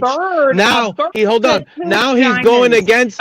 Now Tua's going to go against pretty much his ex-coach because Jacoby was here to teach Tua. Let's never forget that. I missed that, by the way. Let's just say, hold on. Let's just say hypothetically, Tua has a really bad interception. He throws 5 interceptions tomorrow. We lose big run. Hypothetically, it could happen, by the way. But if it happens, we go into this bye week. And There's Jesus could gonna come be down from the clouds. guys Wrap it like up, me. bro. Look at answer, bro. Wrap it up. I Wrap it mean, up. Hurry up. seriously, anything is possible. Not No, probable. exactly. If Tua throws 5 interceptions, he's He's done not versus the going Browns. to, Pete, and you're going to be so upset. You're going to be upset. I just want to tell you guys. real quick. I want to tell y'all. Hey, go So ahead, my Pam. Go ahead, Pam. husband, who Say never it. says anything. My husband, like I am totally the loudmouth of our family, right? He never says anything. Yo, guys. He's been Make saying sure you can crap hear to me. you. I'm just saying, We can like hear you, he's Colin. got stuff to tell you, and he never says nothing.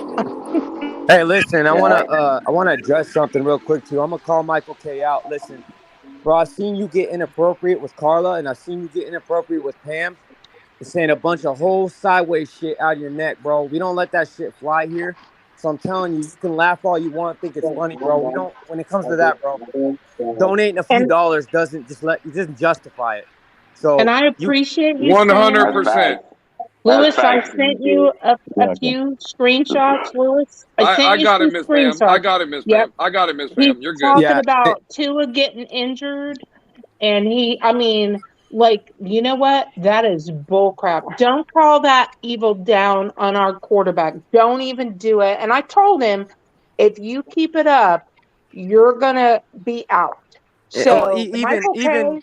Hey, Karma's a bitch. And here's the thing. Now, here's the thing, though. I've been watching the chat for like 25 minutes, so I was watching him do it, Pam, and I was already on top of it. And another thing, I mean, hell, even his name is borderline. I mean, that'll slide, but still, I'm just telling you, bro. Do not get testy with Carla and Pam or any other females that come into this. If you're gonna make women feel uncomfortable in this channel, that shit's not gonna fly, bro. So I'm telling you right now, you donating $4, $5, $6 here and there. 100%. That don't DTA. justify it, bro. I'm telling you right now. That's right. thank you for that. I appreciate that. And I had sent Lewis some screenshots of stuff Hey, as that long he as they said. didn't disrespect Pam, that's okay. But if they're sitting here saying that Pam is loud and wrong, then I could probably agree with them. What are they saying? All right, I want to respond to Pete real quick. Okay, Pete. Go ahead, Rob. Pete's a clown, man. Pete. I know Pete. Yeah, I don't get mad listen, at bro. Pete. People hate, but Pete brings a certain aspect to this community That's that the I homie, love, man. He's That's the actually a homie. very They intelligent better guy. not be going at Pam personally, but Yeah. if they're saying that she, because of the stats at the moment on paper, that Tua looks good and the Tuaneers are out here cheering, don't fall for it. Everybody sees stats. Hey. Sometimes are a lie. Hey, listen, guys. Hey, It ain't Pete's about that, good Pete. people. You Pete's know good it's not people. I about know that. people feel type of way, but Hold up. Pete's the homie, man. I'm gonna He go. just gets I'm not people in going their for feels. Pete. That's all. So I'm y'all going for seeing, Michael look, K. hey, I hope everybody out in the chat realizes, right? I hope everybody out there What's going on, realize Colin? that when I asked the question on how are the Dolphins gonna stop the Cleveland Browns, the conversation went left. They started talking other things, UFO talk. Like nobody had an answer for that. Think about it, chat. You No, guys know in the chat, We all right? have an Nobody answer. had an answer. Nobody's Pete, worried we have about an answer. You Let don't Let me listen. respond. Thank you. You don't listen, Pete. We have Go an ahead, answer. Robert. You just don't listen. All right, Go so ahead, Pete, Robert. here's where I have issue with your takes. You have legitimately come up and said in the past, anybody but Coach McDaniel, you don't care who. Anybody but Tua, you don't care who. That is not an objective statement. That is not based in fact. That is based in hate and bias. That is not based upon anything factual. You don't even Part of narrow it's it down trolling. to I think it's give. just trolling. I don't care. Go ahead. It's Hold on, not- Robert. So Robert, if hold you're on, right. Robert. You guys have been knowing Pete long enough. Hold on, You guys have been hold on, buddy. My point. I let you talk. Let me No, finish but my point. hold Let on. me Pete, let him finish. Let him finish. Let him Yeah, finish. just I let him finish. Let there, me Pete. talk. So when you're talking about evaluating quarterbacks, you're talking about evaluating their play, you have consistently been wrong and off. All the way back to Rosen. Your takes have been bad on that. I disagree with him. They have proven to be bad. You can't convince me otherwise on that. Are you done? No, Robert, you are No, that was a natural 100% right. pause. Are you aware that Rosen in this offense will be doing exactly what Tua's doing, if not even better? Based upon what, Pete? Based upon Bro, Brissett in this offense will be. This is the most quarterback friend. You could put Marino, Oh, man. Dan Marino today at 64 years old, and he'll be efficient. I promise you. This is the most. Don't play with me right now, Robert. And listen, and Robert, let me tell you, Robert, real quick, Robert, because I'm not done, Robert, real quick, Robert. My evaluation, Robert, my evaluation on Tua is completely finished. I am done with that project, okay? He's already said out of his own mouth, he's not a hero. That's number one. Think about this. Tyreek Hill goes down because he has to vomit. He's nothing anymore. Never forget that. That's number one. Number two, he's also said out of his mouth that he's not tall enough. Okay? He can't see. And that's another issue that I have. So my evaluation on a short quarterback still stands. Tua, despite the stats, despite what the stats say right now today, he is not franchise material. And by the end of the year, you will see, Robert. Listen, Pete. Don't give up on your stand-up comedy aspirations. Don't give up on stand-up comedy. Seriously. Oh man. Keep your stand-up comedy aspirations going, Pete. Finish your take so you cannot interrupt. That must be comedy hour to you, Pamela, but everything I said is true. And a lot of it came out of his own mouth. So how you just taking it personal? No, I'm not taking it personal. I know crap when I see it and I smell it and I step in it. You know what, Pete? I will say to your point, there are certain things that Tua should have not revealed to the media. He should have just kept his mouth shut. Hey, but Irvin, let me tell you, Irvin, he didn't have to reveal any of that to the media. I was already saying it before, wasn't I? I agree with you. All right then. So those issues go for even quarterbacks like Drew Brees. Hold up. Drew Brees didn't win for 20 years in his whole career. That guy was just like Jeff Fisher. He was Mr. 8-8 at some point in his career. They had to build it correct. And you know how they build it correct? With a perfect GM.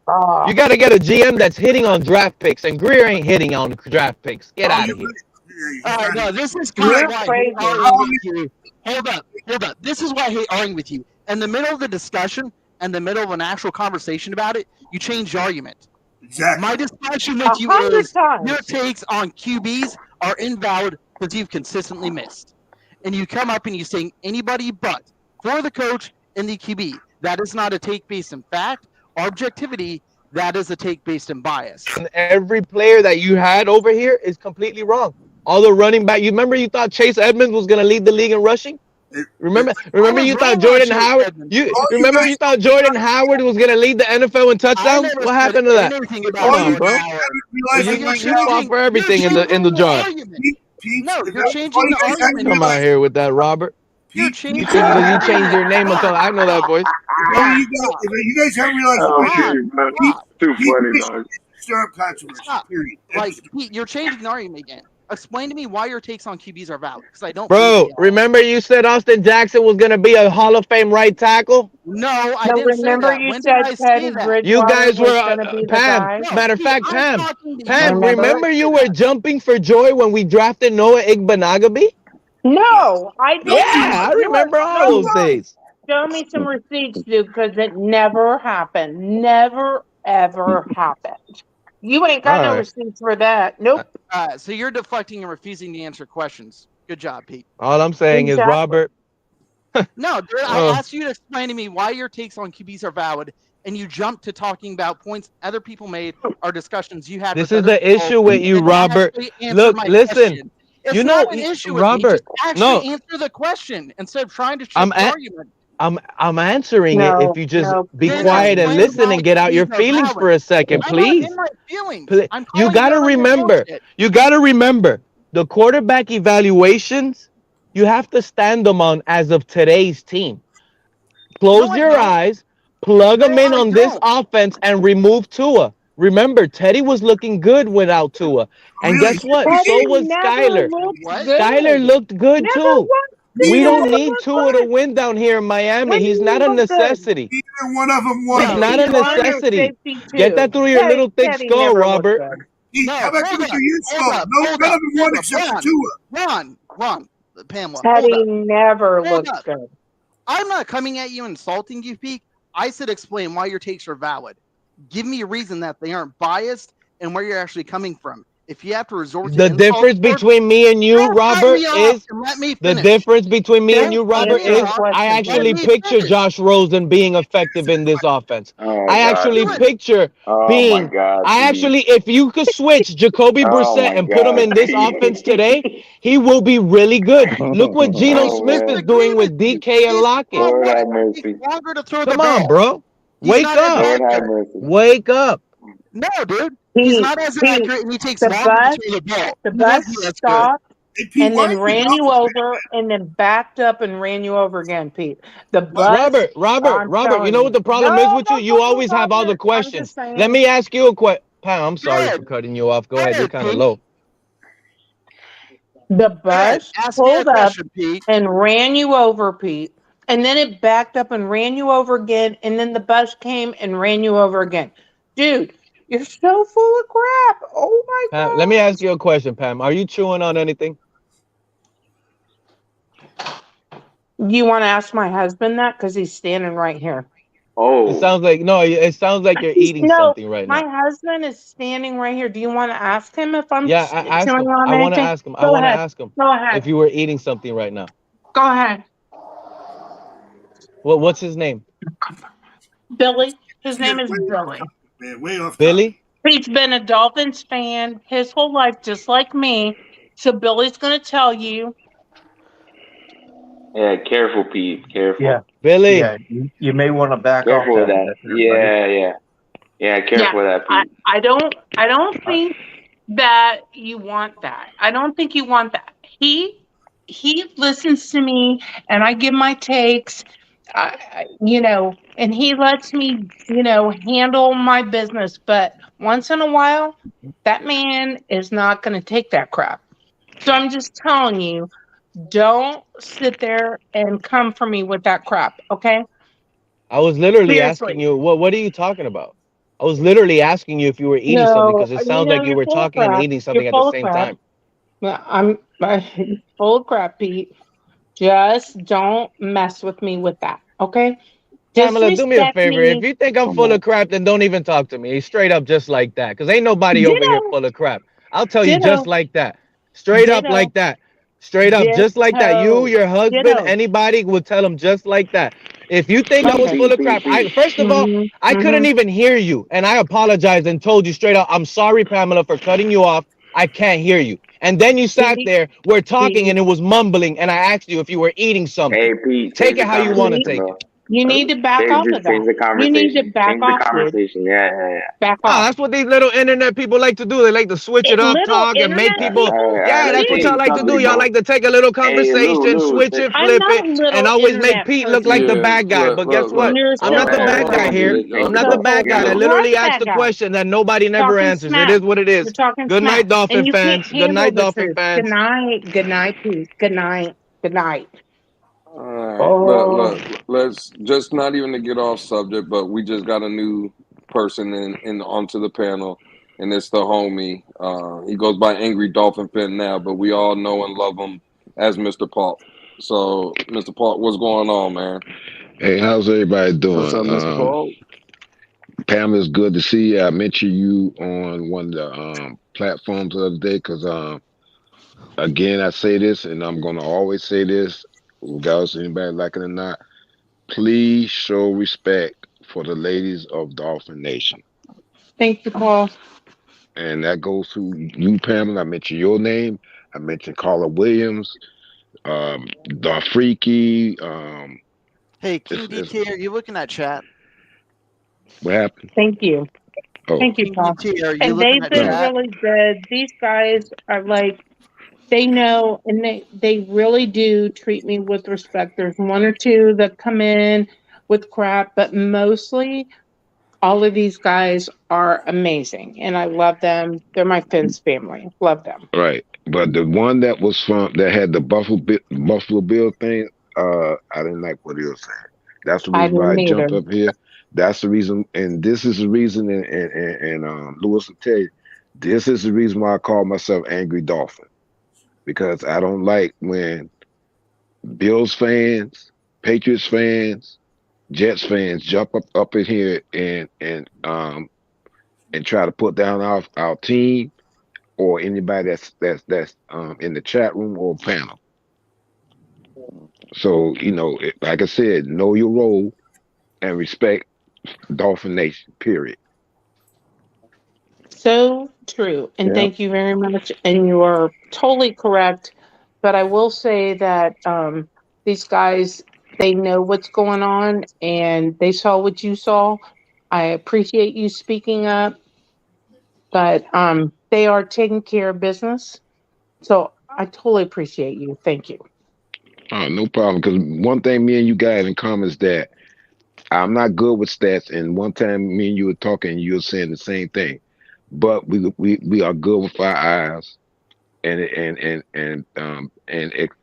being around the Dolphins for a while. So like I said, I'm going to always speak up for the ladies of the Dolphin Nation. Got to do that.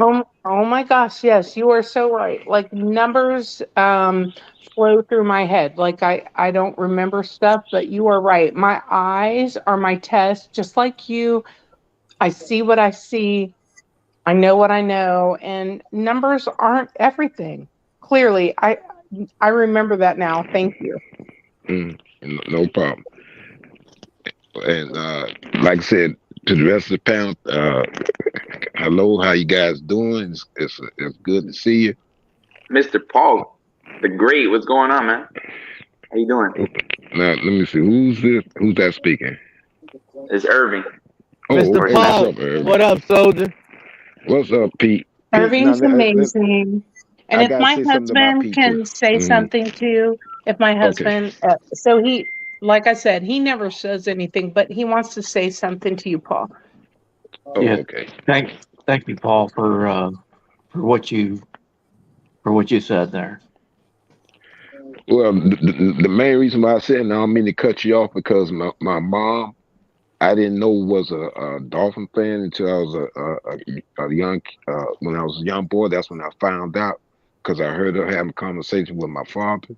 And at that time, she knew a great deal about football. And like I said, with Dolphin Nation, there are more ladies watching football and understanding football, and we just got to show them, just got to show respect. I mean, why not? Why not? Equal opportunity. Exactly. Yeah. Thank Equal you. opportunity. Thank you. Not a problem. And that goes for Carla Williams, the Freaky, Cindy, Mammy Smith. It's a whole bunch of them. Appreciate so you, respect to them. Well, see, appreciate this you, is the Mr. Paul. this is And thank you, Miss Pam. I appreciate it. hold on real quick, Irvin. Sorry, 'Cause Lou. this is My bad. This is that bullshit right here. And Yeah. again, DTA had already said it once, and I think DTA said it, very kindly, and asked Michael K to stop. And now Michael K is not only twice. Michael K is now going after Pam, not only Miss Pam, but the other people in the chat and her husband. So I'm gonna let Michael K know right fucking now. I don't have no controls, so I won't be able to get your ass up out of here. But I'm telling you right now, this disrespectful fucking bullshit, Michael K, I'm not gonna fucking have. We're not gonna fucking have it. You can say that you disagree with Miss Pam, or that her takes you don't agree, or they might be stupid. That's all fine. But you're just not gonna be just in the chat talking all this cash shit and being fucking disrespectful. Because in my opinion, you're a fucking hypocrite. Because a week and a half ago, you were in Mark, the other Bills fans' ass for doing the same fucking thing. So grow the fuck up. Miss Pam's fucking husband does wear the fucking pants in the relationship, just like she does and everybody else. Stop the bullshit, Michael K, because again, you're starting to fucking piss me the fuck off. And again, I don't have controls to this fucking channel, but I'm not going to let you just be disrespectful and condescending to anybody in this fucking chat. You can get your little punk ass up out of here. And here's the thing, bro. You need to and go back and get on Buffalo chapter. know your role and shut your fucking hole. And I've already warned you twice. You just got a third warning from fucking Lewis. I'm gonna tell you this shit right now, bro. That discussion will be had. And I've heard you say it in the past that because you think you fucking donate a couple dollars that you get the place to talk and speak. That shit don't fly. I don't give a fuck what you donate. I'm telling you right now. So this is your fucking last warning. And see, say this some is the reason. disrespectful shit. I dare you say some disrespectful shit again. And this is the reason why I call myself Angry Dolphin, because I for a while I got off the platform because I was getting too angry with Mark this person, other Buffalo Buffalo Bills fans jumping up here. Hey, Mr. Puck. Listen, Mr. Puck, man, your name Angry. Go ahead. Stay in Buffalo. Stay on the platforms in Buffalo. If you ain't got nothing good to say, if you're not conversion over to becoming the Miami Dolphin, stay out of our platforms. I'm not going to no Buffalo Bill platform because I don't care nothing for Buffalo. I don't hate you, but I don't care nothing for Buffalo. Same thing with the Jets and same thing with the Patriots. So you would never see me in somebody else's platform unless you guys are desperate or something. It must be something wrong with you. I think they are desperate, Paul. They're desperate. Angry Dolphin. Hey, Mr. Puck, I'm an angry Dolphin that's just mad at my family right now. Like anything, I'm just mad. I'm here. I'm that mad Dolphin that's just, you know what? I see that little sardine there. I'm eating it before you eat it. That's it. I'm just mad. And you know what? You know why I'm an angry Dolphin? Because of all the losing over the years.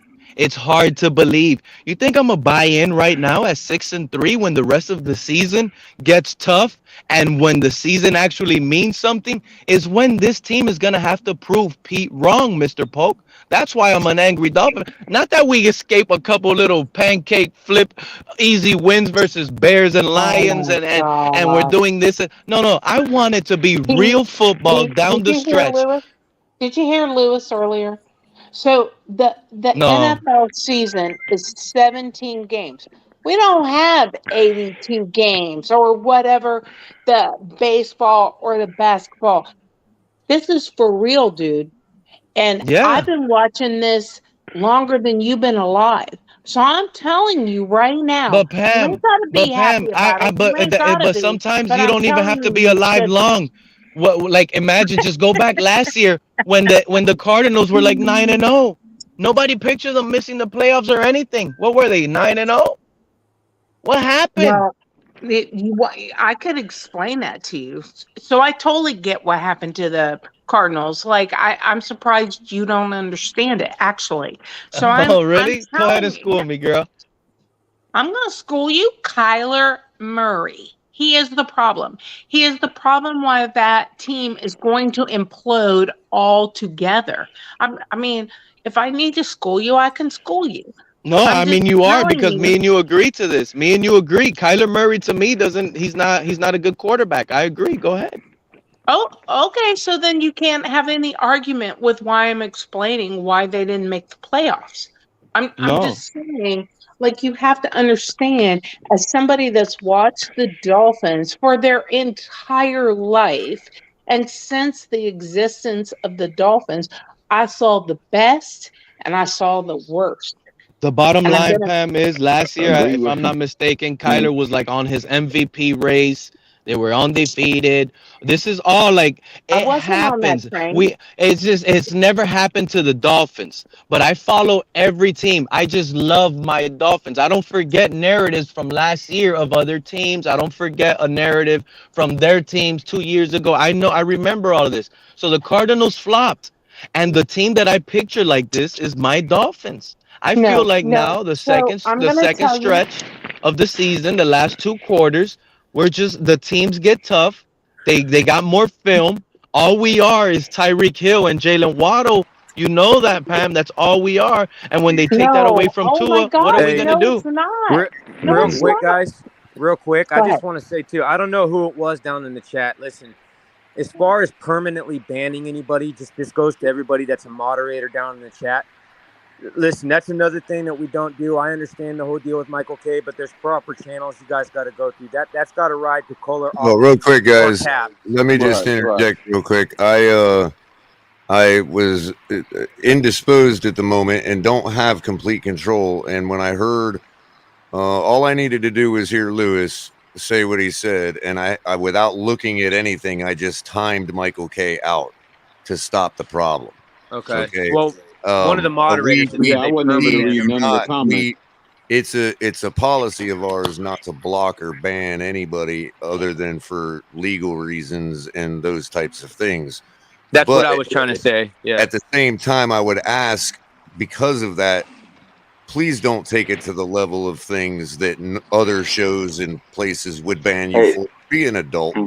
And on that note, I've got Michael K is in the back, but I'm not going to bring him up unless the show host decides his show. So, Color, if I may interject real quick, I'm gonna head out. I want to let CP up in here because he's been backstage. And I get it, bro. I get it, and you guys have to realize, okay. I don't know if you guys are full or anything. I'm just saying. If anybody wants a spot. Just saying. I'm just because I'm heading out. I got the message. I got the message. I'm sorry, Color. I'm sorry. All right. Listen, man. All You right. guys, there's a lot that goes into making the show, you guys, and there's one person that has controls.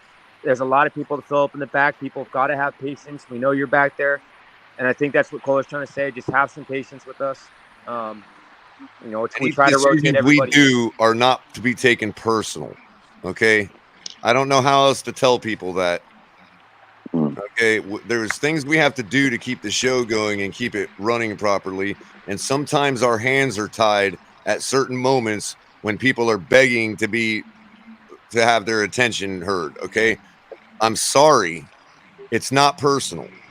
Stop making it personal, please. Yeah, and that's like I said, it goes back to what I was saying. I'll stay on it because I'm tired of addressing these stupid personal issues when I just want to talk Dolphins football. Yeah, and 100% if you're in the chat for the moderators, and that's what I was saying, exactly what Kohler said, is don't permanently block somebody unless you've got their okay. You've got to go through the proper channels.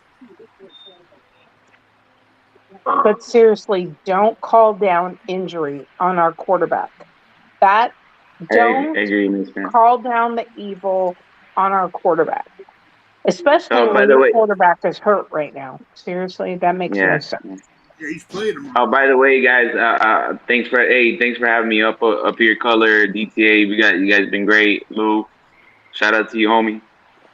I'll see you guys later. Appreciate you. Everybody, thank you for coming in, Mr. Paul. Yeah, man. All right, Irv, take care. All right, you have a good one. Bye. Thank you. Oh, yeah, Thanks. no problem. I appreciate it. So anybody wants to come up here, I'm heading out. Right now, to be honest, as far as Michael K, I'm gonna go hold off on that. I'd let him up when Pam is not up here out of respect for Pam. So I'm gonna make that. You can't do that. You can't do that. Yes, guy I can. Up when Yes, Pam I leaves. can. I'm gonna have respect. Maybe he's up to talk to her. That's the issue. That's why you We're not can't having do that personal discussion up here. He's already crossed the line. He's had a warning. He's had a chance. In fact, he was up here earlier with her. I never even knew Michael jumps up on the panel. I don't read the chat, buddy, so that's what I'm saying. I don't know. I know if Lewis went off on him, he must have said something personal and disrespectful. He was being disrespectful. But I don't know. I don't know what he was saying. Y'all weren't putting it on the screen. Pete, I know, but listen, I'm the host, and I'm making the call, and I've been in the chat. That's what I'm saying. I've been reading for the last hour what's going on in the chat. And I gave him, he's got 3 warnings, 2 from me, 1 from Lewis.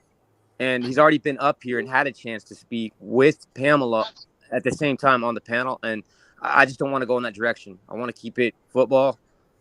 Pam's up here speaking right now. When somebody goes out, when Pam's done, I'll bring Michael up. And Pete, I'm a witness to him disrespecting Pam. That's why I said what I said.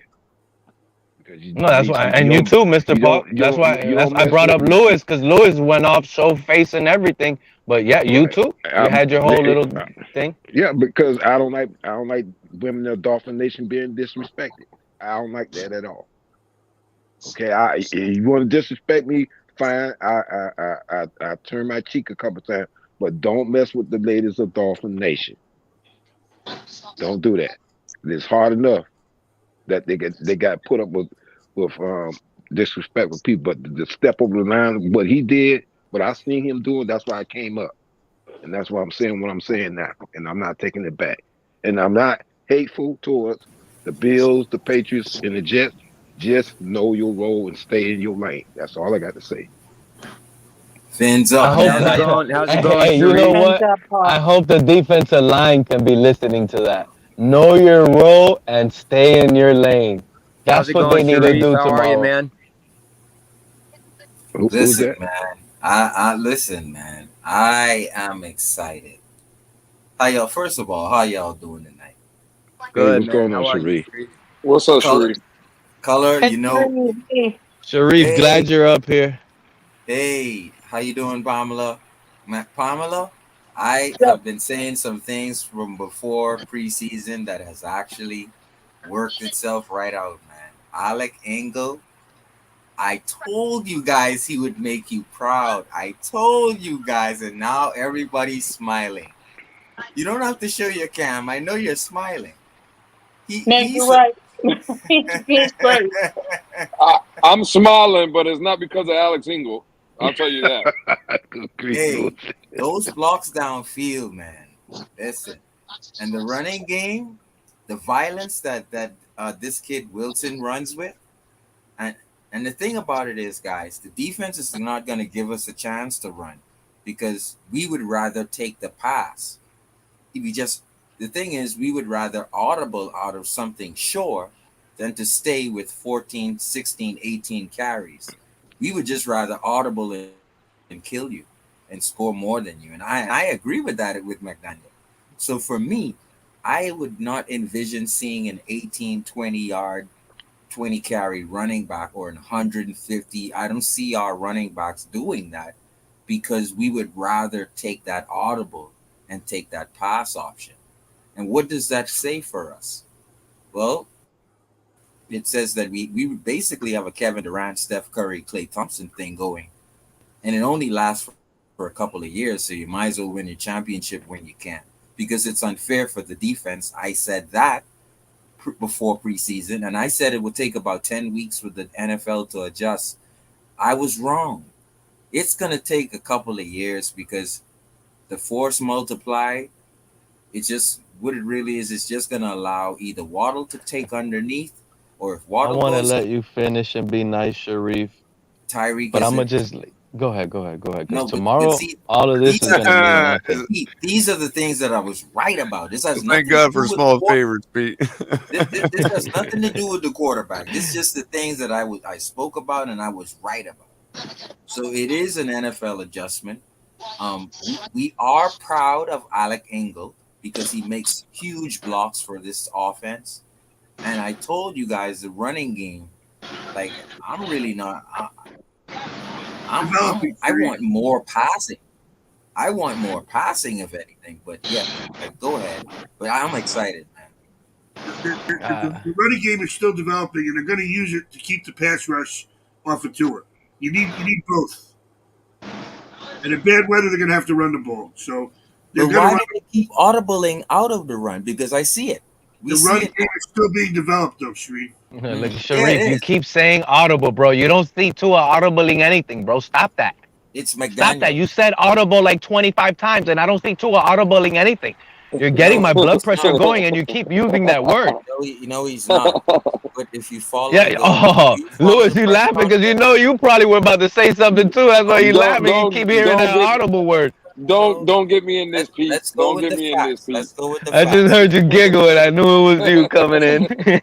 Pete, let's just go with the facts. In Mike McDaniel's press conference, when the reporter asked him, "Why don't you get the plays into Tua sped up?" What did his reply was? His reply is, "What I do is I let the line give the calls. Once the line gives the calls, you need about 14 seconds to start making motions to see what you want to do as an offense. It's no use coming out of the huddle with 14 seconds left."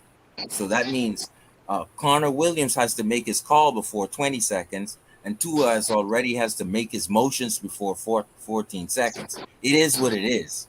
So Okay, so So hold you're on, telling me Mike McDaniel on the little mic on the little thing is telling him in his ear And when I to call an told you, audible? 6 dudes have a mic. A punter has a freaking mic. The middle linebacker has a mic. Who else has a mic? The quarterback. Do the receivers and tight ends and running backs have it? No, the safety has a mic. Everyone calls plays before the snap. I'm just trying to make this make sense, Sharif. Help me here. So when Mike McDaniel calls an audible to Tua, he doesn't have to tell the rest of the people? You're right. Now you're right. Keep going. Not to it. So when Mike McDaniel, listen to me. Look, let's say, because remember this, when you call an audible, that means there was already a play called. You're lining up. You're lining up. It's Mike McDaniel is what I'm saying. I'm agreeing with you. It doesn't make sense. An audible comes from the quarterback, not from the coach. He's changing Exactly. Because then you would have to, and you never see Tua tell the receivers it's changing. You know, everybody would have to have a mic for that. Like we're secrets of CIA offense or something. He made 2 audibles in the last game. You can see it where if you watch the all 22, Alec Ingle and the running back stood up and then they went back down. That was an audible to Sharif, don't give me this, bro. This guy has no control of this offense. We're having play call communication issues, and it's all due to the part that Tua, just doesn't have full control of it. It's obvious. Don't make me start saying these things because then everybody's going to hate me and think I'm making Tua hate up. But why do you think we keep running to the clock late and you're getting timeouts? In crucial situations when we shouldn't be calling timeout. Different things we're talking about. I'm talking about the fact that Mike McDaniel calls the plays and he makes the changes before 14 seconds. What you're talking about, something we have to clean up. That's 2 different things. I agree with you. Time is management. McDaniel has said that it's his fault that the calls are getting in slowly. But once he makes the call, he's not making another call. Could I possibly maybe re-articulate what Pete's trying to say? Is that normally so the mic gets shut off at 15 seconds, right? Yep. So what Pete's saying is on your normal play or even a play after a short play where the play clock has a lot of time left on it, everybody gets in the huddle, they call a play comes in from the sideline, whatever. They break for the line of scrimmage. There's is it 21, 20, 19, 18. In that time frame, Mike McDaniel surveys the defense and calls possibly a different play into Tua. Basically like audibling from the sideline, but he only has up to 15 seconds to do that. So what Pete is saying is that survey of the defense, 21, 19, 18, 17, 16, I need to call an audible. 15, 14, 30, calling the audible. You see what I'm saying? That survey from 25 seconds to 15 seconds is supposed to be done normally by the quarterback. And it's only because of the advent of the technology that Mike McDaniel is able to handicap Tua and survey the defense in that time is what Pete is trying to say. And what I'm saying, Pete, is I don't think Tua will ever get to the Peyton Manning level where he can do that. Mike McDaniel will need to do that till he retires. And that is what's concerning Pete. I don't give a damn, Pete. You're really nitpicking. You're nitpicking at this point, bro. Are we winning? Why are we having? But Sharif, you don't have to care. But guess what? I care. Why can't we just find a quarterback that doesn't need that?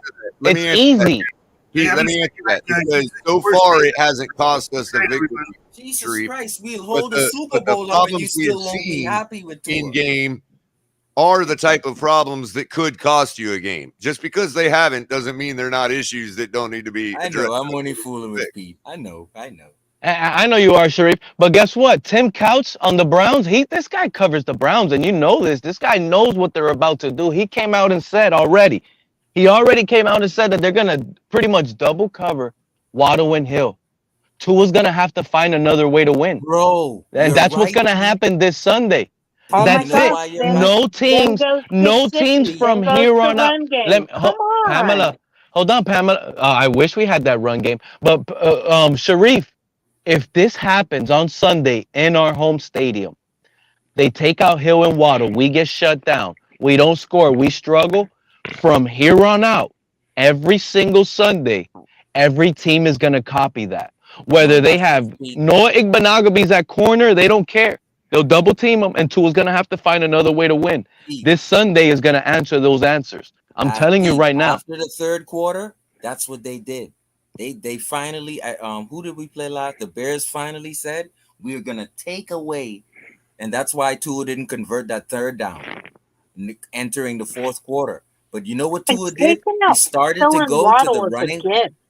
So, I mean, seriously, it's a gift. It just leaves everybody else wide open. Come on, man. So basically, what they did was what teams are going to do is what Pete is saying is what the Bears did for the entire fourth quarter, which is double Waddle and Hill, and just cause Tua to have to give it to the running back or Gesicki. And I think Tua can do it, but it's a recipe that the Bears used, and it stopped our scoring.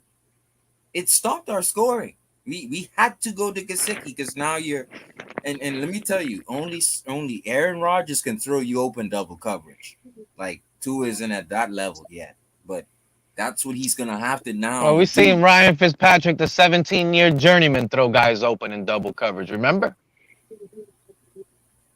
Green Rat, that's not every play, by the way, and I was just articulating Pete's point. I didn't look at each individual play to see when we're breaking the huddle or not, so it's anecdotal what you're saying anyway. But we've also talking about seen the plays Tua. when we do break the huddle before 15 seconds. No, Tua will never be that smart as Peyton Green Rat, Manning. click the link and explain it. He will never be Peyton Manning-esque, moving nothing at the line of scrimmage because he's nearly autistic. He needs to repeat stuff to remember it. He'll never be that good. But you know what I just remembered? Hold on, Sharif. You can't go around calling people that, dude. Come on, man. Sharif. Let me ask you something, because correct me if I'm wrong. When we drafted Tua, you were one of the guys on I forgot what panel. I probably Reasons panel. You probably were up on Reasons panel if I'm not mistaken, right? You were the one telling us that Tua, from the brain up, that's where he's a masterpiece at. Who? That's where he's the best. Tua. From the shoulders up, that's where he's great at. Sharif was telling us that. A lot of that. And that's not showing up. That's not showing up if the picture you have there is the one having to fix everything for him. When we drafted Tua, I was still pissed because we couldn't get worse, right? I did want Jonathan Taylor.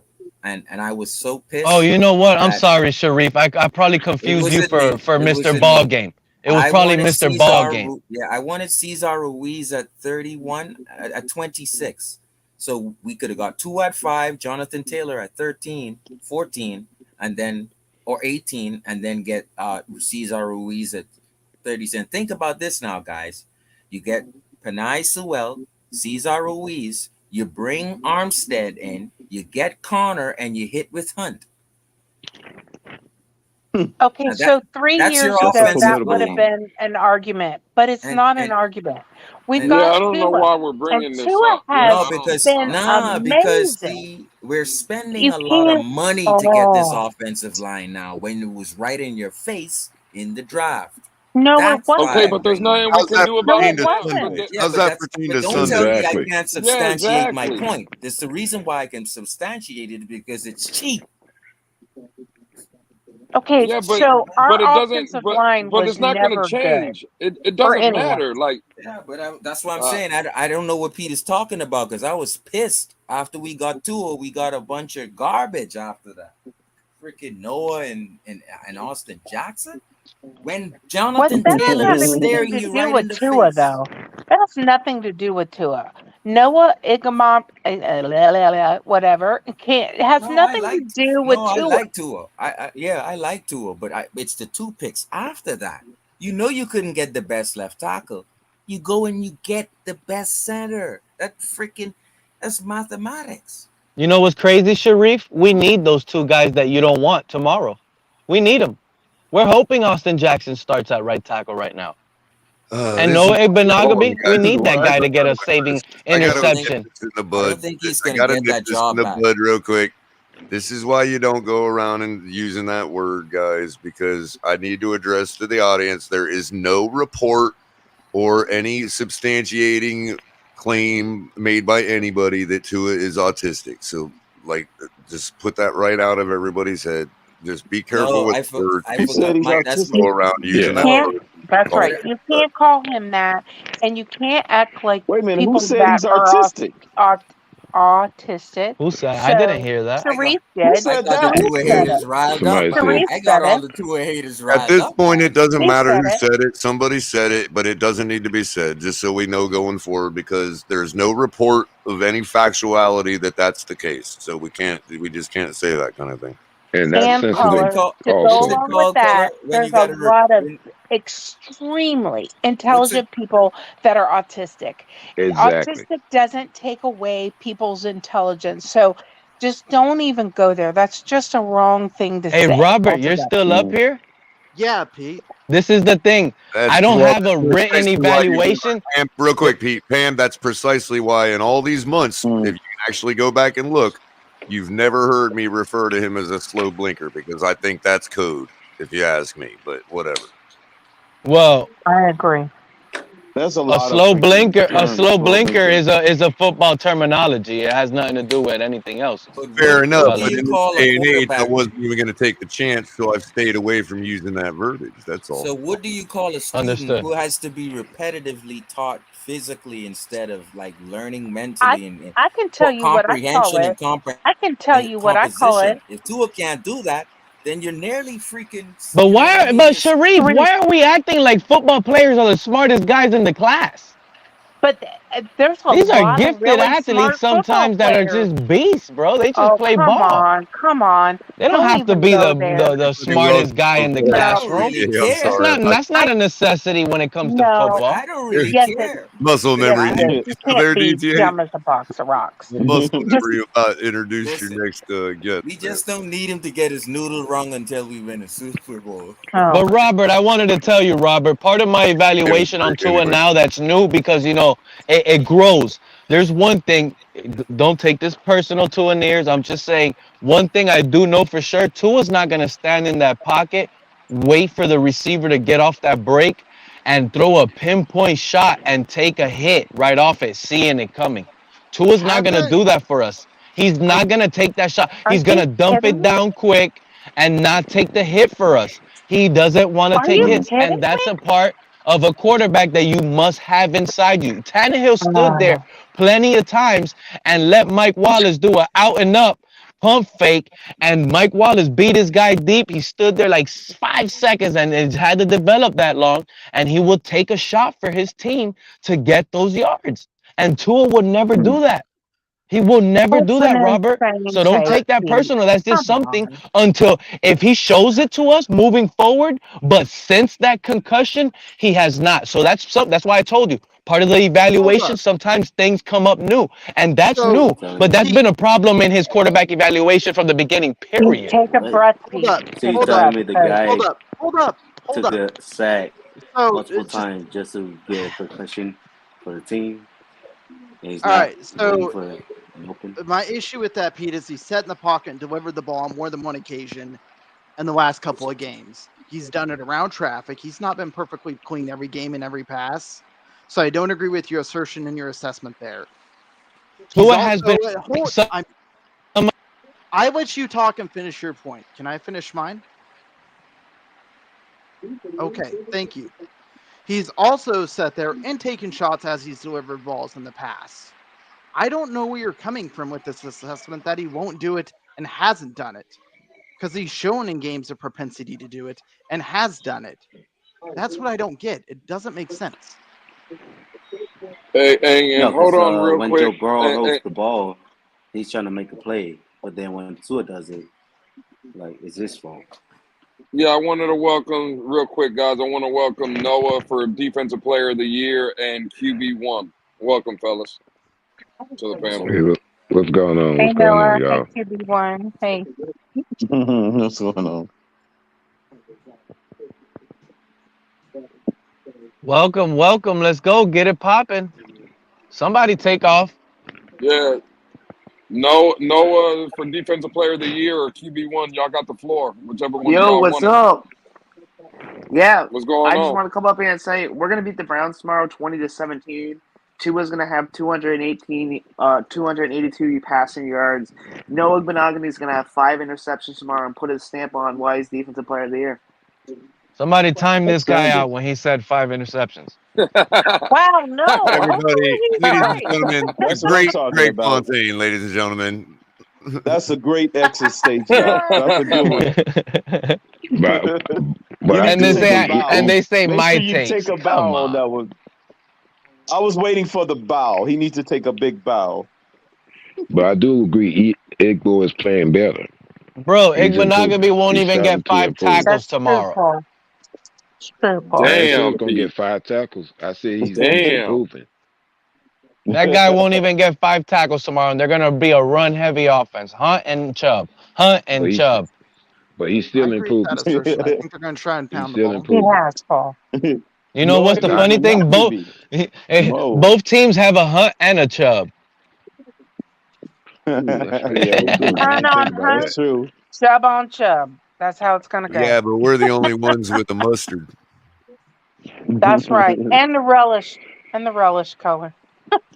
They have the rocket arm quarterback, and we have the Where's that free at? throw Where's that making at, Pete?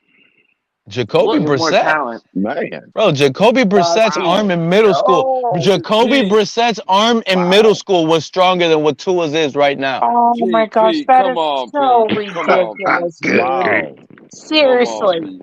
Yeah, You I lose mean, all if you're willing to wait credibility if 3 you days didn't for his before. windup, Right. I Yeah, think this fan exactly. base, you know what has happened to this fan base and guys like Lewis, you know, I'm sorry, you know I love you, bro. But I'm starting to feel like All love, I Pete. think you know what I'm starting to feel like guys like that you know, I think the winning since we're 6-3 at the moment, I think they're just overlooking the issues that have stood still throughout the last 2-3 years. Nothing is gonna change. Pete. I don't think Pete. so. I This is ain't not gonna. overlooking nothing. I Tyreek just don't Hill. think the Browns are good enough to take advantage of any of them. Right. And again, Pete, just let me say this, because again, Pete, you know how I am with Tua and my feelings, what I've said about Tua. But again, I cannot. When the kid is playing well, the kid is playing well, right? Like, I'm not going to give my full evaluation because the season has to play out. But if I would be a liar if I came up here and said that he's not playing better, that I don't see the improvements, that I don't see him leading this team. See, again, a lot of the narrative the last 2 years with me is he was getting drugged by the defense. He was getting helped, right?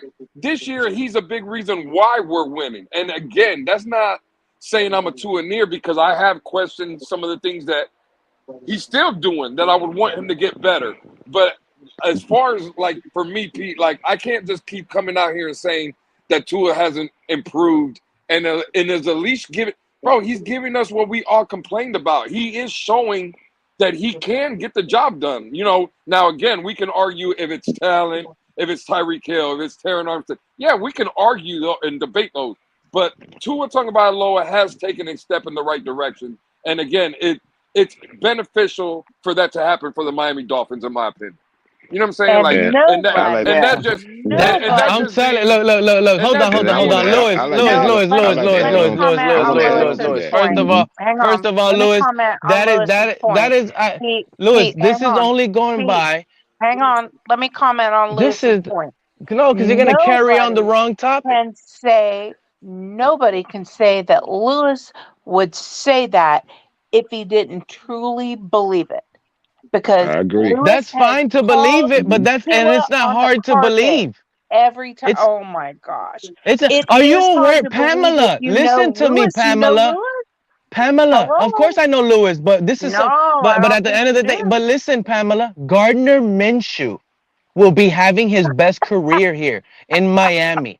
Okay, Jimmy Oh Garoppolo, my gosh! they'll be talking That is Super so Bowl. crazy, Pete.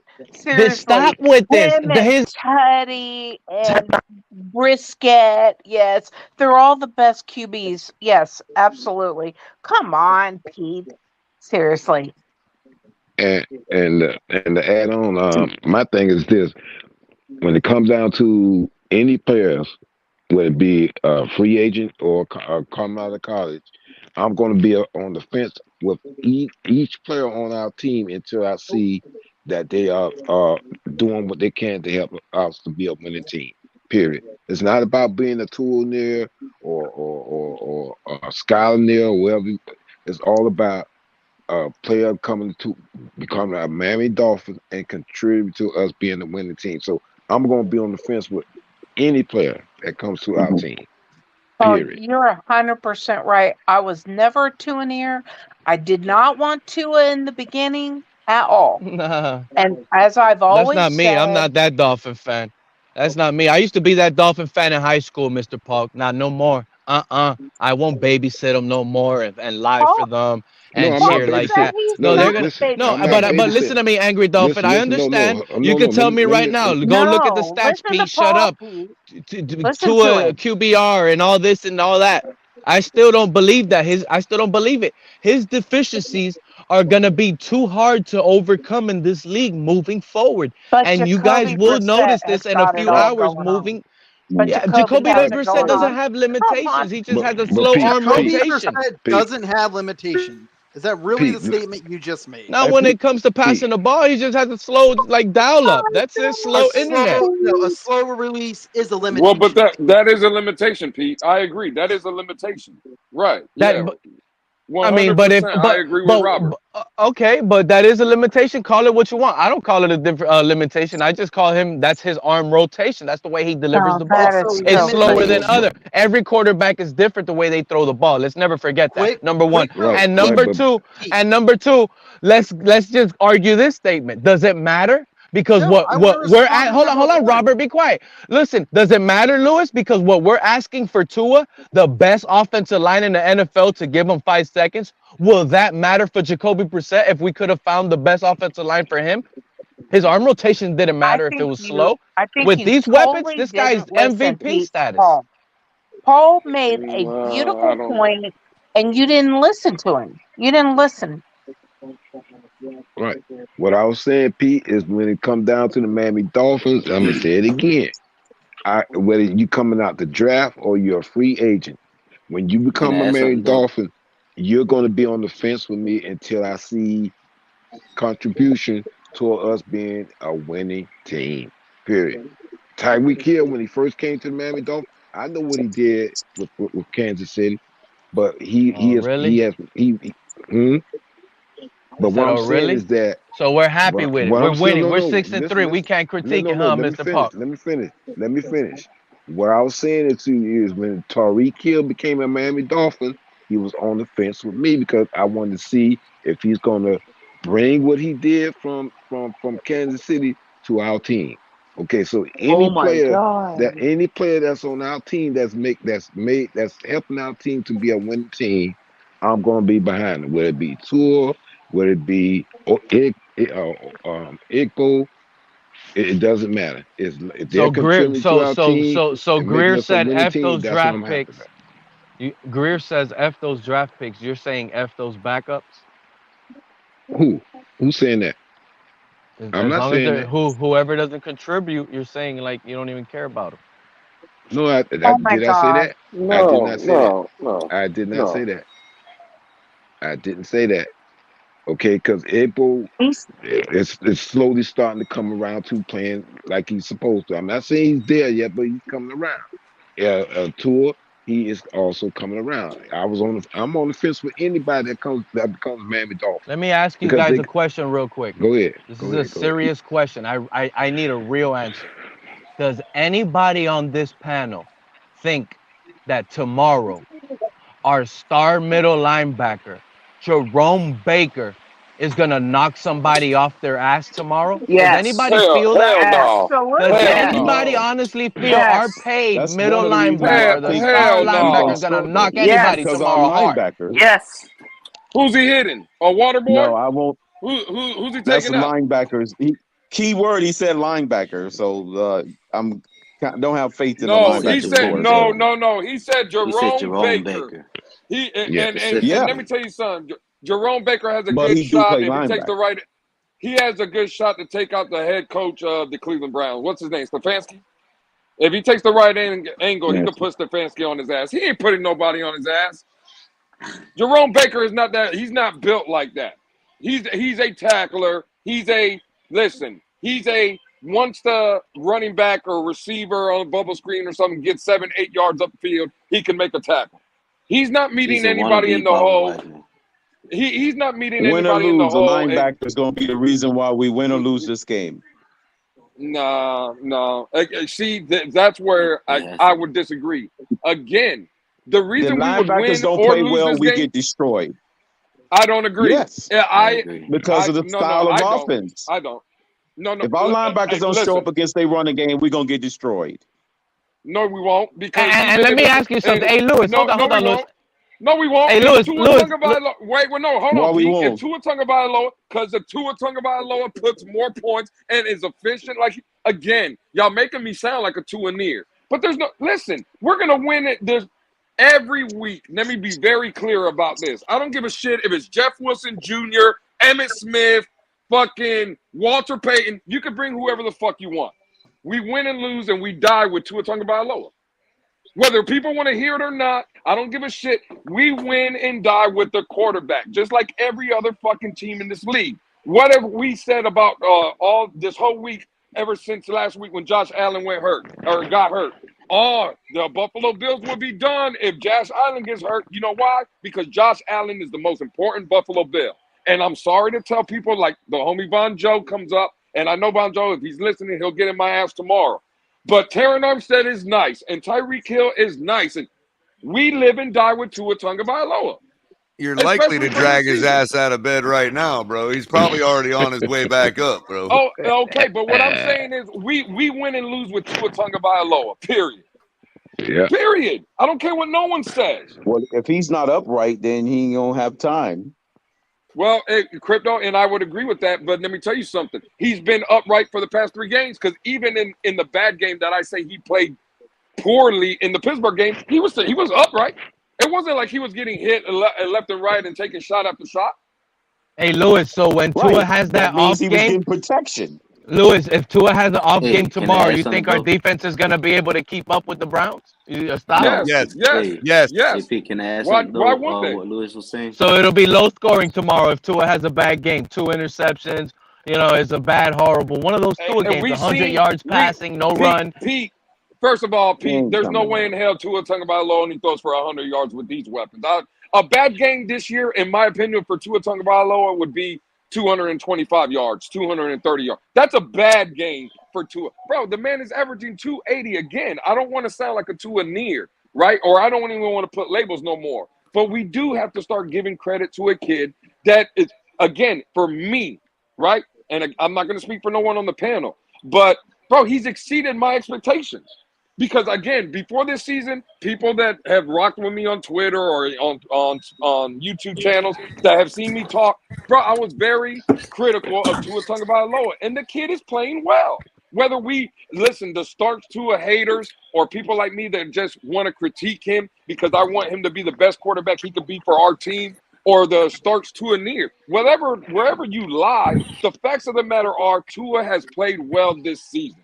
And he is a big Played part well of the in spurts. He Hey, played listen, well listen, in spurts listen. and versus Hey, the can I add Lions something, and though? Bears. This is the What type Lewis of was game saying. where it doesn't matter Wait a how minute. well And Listen, listen, people guys. Baltimore play. Hey, and Buffalo. The format of the game is not going to warrant. Tua could throw 6 interceptions and it won't be his fault hang on, because of the Crypto. style I of want to play. say one thing, guys. I got Out to of say your one mind, thing. Crypto. Don't Listen, never say that again. listen. Washington Tua's just beat effect on number this game 6 is going to Oregon, be irrelevant baby. because of the Hell running games. yeah. The game just ended. Washington just beat number 6 ranked Oregon. Yes, Just got whooped in sir. Autumn in Oregon by Washington. That's all I got to say. And Yes, sir. Texas just scored against TCU. Hey, let me ask you and everybody up on the panel another question. What's that? If we see Bradley Chubb tomorrow, in and out of the lineup, maybe plays, like, how many snaps did he play last week? Anybody has that percentage number? We'll give him a pass. But I expect this dude this week to pretty much play almost the majority of the game. I don't even think this guy should get off the field. No excuses. He almost did that last week, Pete. He wasn't really Yeah, off the field last that's week. what he was off the field, I think, 2 months last week.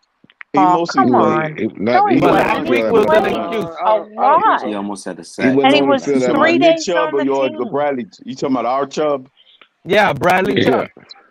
Oh. Yeah, he I thought almost had a he sack. played. I thought he played a lot of snaps last week, Pete. He did. He did. I thought He played You some. He only played some. asking them to go after the quarterback. It's not like it's complicated. No, Put but your hands here's the down and go thing. after the quarterback. He has to adjust to the scheme of our defense. That guy It's came not. from the It's not that same much scheme. scheming, Three, Mr. four, Folk, three when is you the just tell a same guy to thing. go after the Wait a quarterback. minute. No, He no, no. was Plug But and also play. in It's just a London. different language. Line up and bully your man that's in front of you and go get the quarterback. It's not much Listen, scheming in he that. was in London the week Exactly, before and Crypto. on the What team did we pay him on a 100 different million for? team To 3 cover days or to before. sack the quarterback? Come on, man. I mean, that's I'm just sorry. crazy. You gotta give the man a Seriously. chance Yeah, pass to give him a rushing, little they Bro, don't, time. hey, Pete, they don't need to get into the minutia of schemes. Chubbs has on the not even Miami had Dolphins. he has not even had a chance to cook or do anything yet, man. He is only in for one I'm game. not, but I haven't said That's what I'm anything talking bad on Chubb. All I'm saying is my expectations. I expect this guy to be at minimum, a 98% snap count. No excuses from here moving forward. At minimum, he shouldn't get Well, off the give him field. the No chance. You're not more. even You have to giving give him him a the chance. chance yet. This is Okay, game but that's 2 my for him. expectations. Okay, Okay. I want to see it tomorrow. If I don't see that Okay. tomorrow, the Give him a questions and chance. concerns will start being loud from me. And don't say it just came out of the left field. You Pete, guys you're will loud understand with why. everything. You're loud with everything. No, this Come is on. a What are you decision we talking traded a about? first round pick for, gave him a big contract. This is a Nick Bosa, TJ Watt type deal. He never gets So, off the guys, field. You get me, Pat? Roger Goins asks, "Where's River Craycraft been?" And I just happened to He's answer injured. here, pulling up this tweet he made 3 days ago. Man, it's good to play football again. So he's getting back in some action of some kind. Great You talking question, about too. Craycraft? Great question, because Yes, Craycraft Mr. is amazing. I think he's hurt. Daddy if I'm not Craycraft. mistaken. I think he's hurt. Yeah, he was hurt, but I'm saying he just tweeted 3 days ago. Man, it's good to get back to. It's good to play football again. Oh, good grief! Hey, listen. If it's get cooked up on the offensive move. Hey, listen. Gotta I love wanna, that, right? I wanted to give I'm loving it. a little pushback to what Lewis said about the whole thing about Tua. Yes, part of that, mostly 90% true about the living and dying. But if we would have lost last week's game, it wouldn't have been Tua's fault. Hey, real quick. Capitan It would says have never been Tua's fault. That would have been solely on the defense if they had relinquished another touchdown. Even if we'd have lost that game against Detroit and or the Bears, none of those losses would have been Tua's fault. That's I disagree. They didn't lose. I Cap disagree. just post I'm that right saying now, had Kohler? we lost, I wouldn't have blamed Tua for it. Hey, Kohler, did Cap just post that right now? Yeah. Real quick. No, I would have blamed Tua for last week's loss. Actually, a few hours ago, but yeah. Why? Yeah. He made us score enough points to win the game. No, he It didn't. wouldn't have been Tua's fault. The guy like No, he didn't, Crypto. Again, in my opinion, if we lose last week's game, it would be all on Tua Tagovailoa, and this is where I disagree. Because Now you making me sound like a Tua near. It would have been no Tua's fault at all. He would have been totally exonerated. No, hold on, Crypto, because we always blame Coach McDaniel, right, for, it feels like it's run, pass. And I heard this narrative. Well, you only gave Tua one shot on third down to make a play. Yes, but on that third down, right, to make the play, you got Jalen Waddle streaking on a pretty much go route. He has 3 full steps in front of the corner, and Tua Tagovailoa, hey, wait a minute. Tua Tagovailoa throws a – you can say no all you want. I was just out here 5 minutes ago. You are going to get the rabid Dolphin tonight. Again, I was just here 5 minutes ago praising the kid. But this is where I can critique him as well. The man has to put a better ball. So, again, if we would have lost that game and I watched that play where he has Jalen Waddle streaking down the sideline, you damn right I'm blaming Tua Tagovailoa. You damn right. I don't give a damn what no one says. How if the defense gave up the game-winning score? Because he has a chance to answer, Crypto. But That would have also, came Louis, afterwards. you know I don't give a the shit. D I let don't give a us shit. down. Again, I don't give a shit. Miss Pam, I don't give a shit if the defense gives up 9 touchdowns. I expect Tua, if the plays are there, if Tua has a chance to throw for 10 touchdowns, what the fuck does it matter if our defense is giving up 9? So is that a team loss or that's loss? not. What do you mean? I have a hard time blaming Tua on that team one. loss or a two loss? He's going well above what the average is. It's out of his hands at that point. No.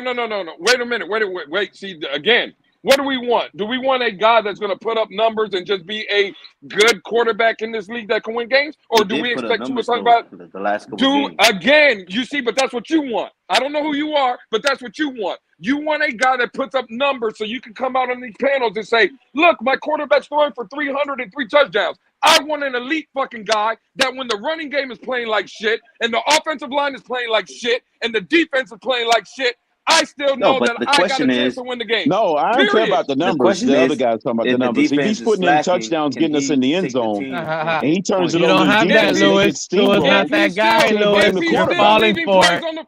If he's still leaving plays on the field, what are we talking about? Again, y'all, bro, I don't care if he throws, if he has an efficient game and he's 28 of 32 for 360 and 3 touchdowns, if there's 2 more touchdowns that he left on the field.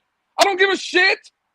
I need him to perform at a elite level and make every fucking throw. See, this is my problem right here. If Tua misses a 13-yard fucking completion and the ball placement is bad or the ball sails high or whatever the case, I'm not going to come out here and make a big deal on a fucking panel. But if Tua Tagovailoa sees a Tyreek Hill or Jalen Waddle streaking down the sideline for 7 points and he misses that throw, you damn right I'm going to be on his ass.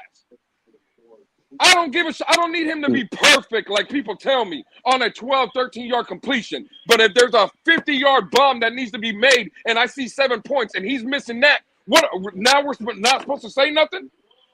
Bro, he almost got Tyreek Hill's back broken. Nobody's not saying that, but you can't I'm just saying it. I'm not satisfied with some of these bombs that he's completed. Crypto, I'm not happy with some of he's completed them, but you think I'm satisfied with them? I see that they could have been better. It's just the fact that we won. And it's that, his numbers are good, that the majority of this fan base is afraid to say. But let's be honest. Tua should be throwing better balls. He's never going to have those deep balls. They're going to continue to be underthrown. And that sucks. Like, you think I'm happy about that? Like, but that is that you're just kind of asking for perfection. Name a If that quarterback last throw that he would have made him perfect, then you are asking for perfection. Name a quarterback who has thrown a perfect game. Bro, when you're a name pitcher, one. I'm sorry, Pam. Pam, first, I'm glad you said something, Pam. We're not asking When for you're a perfect pitcher, games. But you're not looking for a slow with the pitcher. lonely pass that he I'm missed just that saying, cost we us to gotta lose throw the the game. ball. That what makes It's a it perfect. different game for one. That's not. And No, it's not. They require the defense to pick them up. If they do a hit, the defense is out there has got to catch the ball. I mean, don't Alright, try so to confuse quick it with question then. baseball. Come on. I don't know, man. If a quarterback throws 5-6 touchdowns and he still loses, I can't blame the quarterback. He didn't throw 5 or 6 touchdowns, though. He didn't throw for 4 or 5. And yes, we can. If he throws for 3 but leaves 2 more on the field, we can't talk about the 2 he leaves on the field. That's what you mean to tell me? Lewis, we almost No, lost but last the week because he team almost is failed to scoring these close out the points. game. No, we almost What does lost the last. team? No, What here's does the the team thing. have to do? What does the team have to do with Tua missing throws? What does the They defense have to do with Tua missing a 9 route? It has Not nothing to do allow with the over defense. 30 points. Not allow over 30 points. Miss Pam, Say Miss that. Pam, see, hold on, Miss Pam, because this is the problem, right? And we can't have it both ways. Last year, the same people that were Tua supporters and Tua lovers were trying to sell me that Tua was a franchise guy. And that offense that he was running, no matter what the coaching or whatever we want to blame, they weren't scoring points. But Tua was a winner, right? Tua was getting credit, right? Everybody tried to tell me in the offseason he was the guy, but he didn't do a fucking thing. Now I'm telling you, he is doing the thing, right? He is giving us enough to win. He's a big part. But again, why should we be satisfied when he's leaving plays on the field? That's what I'm Scoring saying. plays. Because That's what I'm there's saying, something Lewis. Because even There's leaving something plays in on the between. field is Our more than team was enough to still win the badass game. last year. That's even Our this year. Were you guys not watching the same games? Did you not see Tyreek Hill even before? him leaving Hey, plays on the hold on, field was enough to win. No, all you guys seen is the Crypto. defense. The These defense games is are not the nail same biting from for a last year. reason because Tua's not eating. He's leaving food on the table, buddy. Did we score before halftime? Or did we cry and complain because Jason Sanders missed a field goal versus the Bears? That's We're not really Tua's crying. fault that Sanders can't take That a is 29-yard Tua's field fault. goal. That is Tua's fault. Wide That's open not Tua's Tyreek. fault that Jason Sanders can't kick a deep shot. Stop it. Crypto. If he throws the dime to Tyreek Hill, if he throws him a dime moving forward, he scores. That's a Oh touchdown. man, you have lost your mind. You think it's freaking Tua's And fault because Jason Sanders missed a field goal. Come on, bro. Who fault was for So Justin who let Fields Justin cutting Fields up our run for defense? 178 yards? Who All fault he that had to was? do was put Tyreek Hill and throw him the ball 2 yards further, Crypto. That was touchdown. And guess what? We probably would have been complaining. Hold on, Crypto. We probably would have been complaining. Buddy, I'm not worried about Gesicki, bro. You know what we would have been complaining about? Bro, we would have been complaining that we would have scored too fast and gave the Bears too much time before halftime. Can you believe that crap? Well, you blame your When head have you coach for heard that, that before? Well, Told that's us the we're head not throwing a coach. dime. Hey, and No, you it's not see, and you Tua's fault. see, That's the head coach's fault. hey, Y'all gotta, and you y'all see, gotta and you drop see what, Pete and his stupid take. and you see what the problem is here with the people in the fucking chat that don't know a fucking thing. Man, y'all get it. It's getting late, and I'm starting to feel the itch to come after people. You see the fucking dumbasses that be in the chat, right? Oh, perfection. People Put it up, want Color. perfection. Let me ask you a question. All the people in the chat talking about perfection. Have anybody heard me today or anybody in this panel bring up the 4th and 1? That was a horrible fucking throw to Durham Smythe. No. You want to know why people like me or anybody on this panel didn't bring up that horrible fucking throw to Durham Smythe? Because that's not a scoring play. Because I don't give a fuck on a bad incompletion. So he don't have to be perfect. He has to be perfect when they're scoring opportunities. Well, And actually, I don't Lewis, give a if you fuck. look at I that don't one, that know. was more of a scoring play than his Well, Waddle I'm just play. saying. I He agree. had green No. grass in front of him. Well, but there, but Nah, again, you but there's pushing it, listen, but there's a defender coming down, Crypto, and again, I don't believe Durham Smythe was breaking no tackles. The point of the matter He is, had How the come he nothing but always green has grass and Waddle? daylight in front of him on that. the fact you of know the what's matter weird? is, the And fact of plus, the matter is, he's Terran missing Armstead scoring was lined up opportunities. on that side. Well, he could have ran again, but this is what I'm saying. People say that we want him to play perfect. No one brought up that play because that's not a play that people are going to remember. But I'm never going to forget Waddle streaking down the sideline and Tua Tagovailoa missing. That's a play This is that the thing. sticks in my Hey, fucking mind. I Lewis, think this the is the safety thing. would have caught him on that one. You know what's I don't funny think though, that was a Lewis? scoring play. If there's one thing about Waddle and Tua, if Waddle doesn't have the penguin jumping up high for a pass, he either has him going Man, down mute low this and guy. diving to the floor.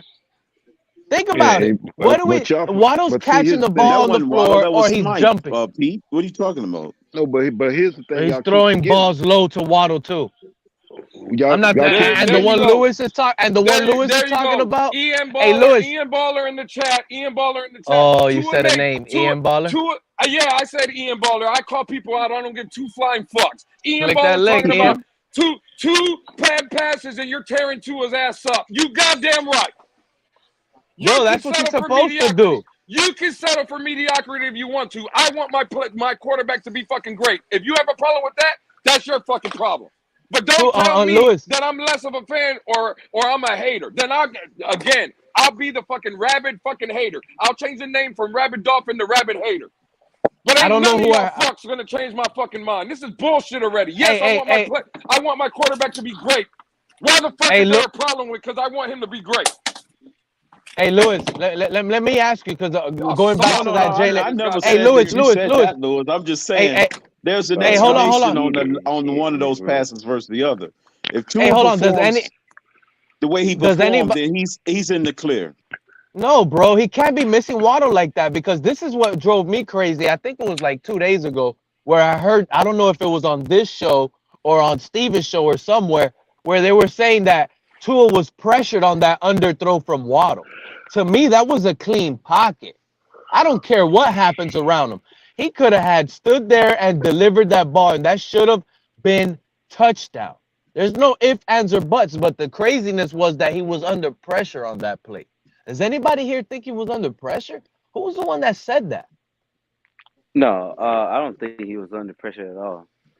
I think he was But I trying to know. be too. Why do y'all let perfect on stuff that like throw. that slide? I don't care what panel it is. No, I don't think he was Don't let perfect. that stuff Like he, slide. That guy was in a clean pocket. yeah. Pete, So the problem no is he tried to quarterback, be no too quarterback perfect in the with NFL is all perfect. his Not a throws. single one. Bro, Not that's a Exactly. clean pocket and to Exactly, Waddle DTA. touchdown. Not a This single is one. not. That's This that. is not. Listen, Yeah, DTA. This I'm is all not him for. throwing it Listen, to listen. Mac Let me finish, Hollins. Pete. Let me finish. I'm all for having high expectations. Absolutely, 100% agree with a lot that you're saying and high expectations. But no quarterback, not a single fucking one. Not even Tom Brady. Not a single one is perfect 100% of the time. My boy Aaron Rodgers hasn't been playing some good games lately. Yeah, this is one of his once in out of 20 years debacle. Exactly. And then And who jump cares back about on Aaron Rodgers? In all then to reality, jump he's back past his prime. and then to jump Yeah, back with I the don't know Miami why we're talking Dolphins. about other quarterbacks anyway. It's not. No. But I'm I'm just saying. Like, listen. no. I'm Hold on. just. We could talk about other quarterbacks, Hold on. but I don't like when they start. Oh, but look, Tua's Pete. playing better than Tom Brady. Tua's playing better than Aaron Rodgers. Who Pete, cares hang about on. those old guys? They're past their primes. Listen, bro, I'm not mentioning them. I'm making a point that Tua, just like any other quarterback, is not perfect 100% of the time. That expectation I can't roll with. That's all I'm saying. And also, guys, Green Rat has been waiting patiently to have a word. So I'm going to go ahead and give him a chance. He hasn't been able to speak. Hey, guys. How's it going on? Hey, what's going I want on, to Green put Rat? that the Waddle throw with Fins a up. little bit of context and stuff, too. I agree with... Oh, that was you, huh? With kind of both of you guys and stuff. On that throw, I believe he wasn't under pressure. I do believe that he threw it up kind of lollygaggly, put too much air under it. I know Lewis had said that, he should have thrown it out there farther, more on a line versus the other. But what we don't really, and then I think someone else said something about it looked like when it was in the air, it was like a punt, like it started to die on the way out there. Well, you guys got to remember there was 15-mile-per-hour winds with 31-mile-per-hour gusts. And this is from the Chicago airport that was during the game. So I don't excuse him for missing the pass, but how he throws that ball up in the air, if it did get a gust, that's a good reason why it might not have got out there. Doesn't mean that But Green Rat, let me ask you, Green Rat, is it smart? Hold on. Green Rat, is it, if you're smart and you're feeling those gusts as a quarterback, because he would know he's on the field, why even attempt a loft? Wait a minute. Wait a minute. Wait a minute. Why even Green attempt Rat, that? Green Rat, Wait a minute. Green Rat said from the airport. Hold on. The airport is 30 some plus miles from the stadium and in the lake. Thank you, So Crypto. Thank you, that Crypto. airport How the hell does the recorded thing is inaccurate? How the hell does a 30-mile-an-hour recorded wind at Chicago O'Hare affect Tua's throw at Soldier Field? For one thing, you heard everybody, McDaniel say it time and time again that the wind was swirling in the stadium. You could hear Fucking God say it. Christ. How does a recorded 30-mile-an-hour wind at Chicago O'Hare affect Tua's throw in Soldier Field? That's all I'm asking. Color, but forget No, that, during the Color. game, they were Hold saying on. it was I it didn't was put on not that top of that hard. because I'm from Chicago. Color, forget that for 1 second. Let me ask you, if those 30 miles per hour winds were true, do the players on the field feel it? Do the flags not fly near the goalposts like that and they go crazy? So why would Tua even right? The flags Right? were going Exactly. crazy on the goalpost. So okay, so if that's what's the going camera on, showed so it on the is it broadcast. smart? Is it smart of Tua to throw a loafing rainbow pass in those conditions? It wasn't even Or that, should Pete. he? It wasn't I'm just even saying, that. what type of throw should you throw in those conditions with that guy wide open like that, Lewis? No, Thank listen, you. Green Rat did bring up a good point. I don't like the point of the wind and stuff because I don't agree. But Green Rat, when he said, bro, we all understand. And again, I never once mentioned Tua's arm strength, right? Because I've seen Tua, he can make all the throws. The problem is Tua has to, his mechanics for Tua to be what we all want him to be, he's a mechanic thrower. What I mean is, if you watch the play, and Color did a great job the other night when he was showing the film on it, especially because I brought up that play and Color brought it up for me. If you see Tua, he's standing flat-footed in the pocket. He didn't step into the throw. It was all arm. And again, he steps outside. He threw it lazy, Lewis. That's what I was saying. Yes, he threw it lazy. And The that's an mechanics were issue off. with Tua. The That's an mechanics issue. were He's off. always off That's mechanic. where he He's messed always up. off beat. Hold on, you guys. So you guys think it was a lazy throw? The mechanics It were was off. a I want to bad. say Very lazy. relaxed, lazy throw. Yeah, he So, just Louis, threw it with you right He can't- thought he arm. had him threw it with his arm. smoked. And Bro, that's what so I'm you're telling telling me Let him you. go through his mechanics. you With can the throw swirling it side. winds. I've seen Mahomes throw his sidearm off 1 foot Well, and but still he be able to doesn't throw a have the line arm of drive. Mahomes. Yes, Crypto. That's Yeah, correct. but He he's was almost. off mechanic. He still almost should be able to leaning throw backward. He was hold on, Pete. Yes, He was yes, almost Color. leaning backward, and he had no hip 100% rotation Color. whatsoever, dude. But he still should 100%. be able to throw a So line you're saying he drive throwing type off his throw. back foot? Pete, But he not don't like have Mahomes. Pete. He's He not don't have the Mahomes. Mahomes throw. He don't have that Mahomes arm. Hip He injury. doesn't I have know, the but arm he, of Mahomes. but he still, whatever arm he does carry, Lewis, you're gonna tell me Waddle was wide open, bro. You just needed to get him the ball quick. Well, I agree. I agree with that. You know what I'm saying? So why did he even throw it up in the air? Just throw a line drive, whatever arm to power he has. Just make it a slow line drive throw. Because he's not But his perfect. mechanics still have to be He's right. not Pete. perfect. His But mechanics still have to be right. So, bro, you could be falling back and throw a little line drive throw. Well, maybe You Tua see what I'm can't saying? do that. Maybe Tua can't do that. You know, it is Every what it is. quarterback. That's He's crazy, not bro. I just, perfect. you know what? I'm gonna get to the bottom line. I just think Tua didn't know what to do in that situation. He gets frantic.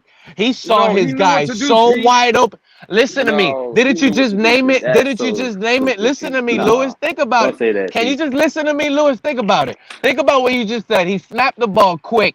He threw it off platform, off mechanic. He wasn't ready. He thought he could get his. This is what he thought. He thought he had enough arm because he saw Waddle so wide open, so he did it so quick with all arm, bro. Listen to me.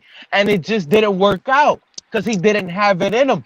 It happened so quick. So he did it off platform, and he just went to throw the ball with no rhythm or off his hip and all that, off platform, and it didn't work. He just doesn't. He's no good. He gets frantic in those situations. That's what I'm saying. That quarterback, a scary quarterback, will not come in clutch in prime time games like this. Like, can you picture this being a playoff game and we're talking about this missed throw and we lose it?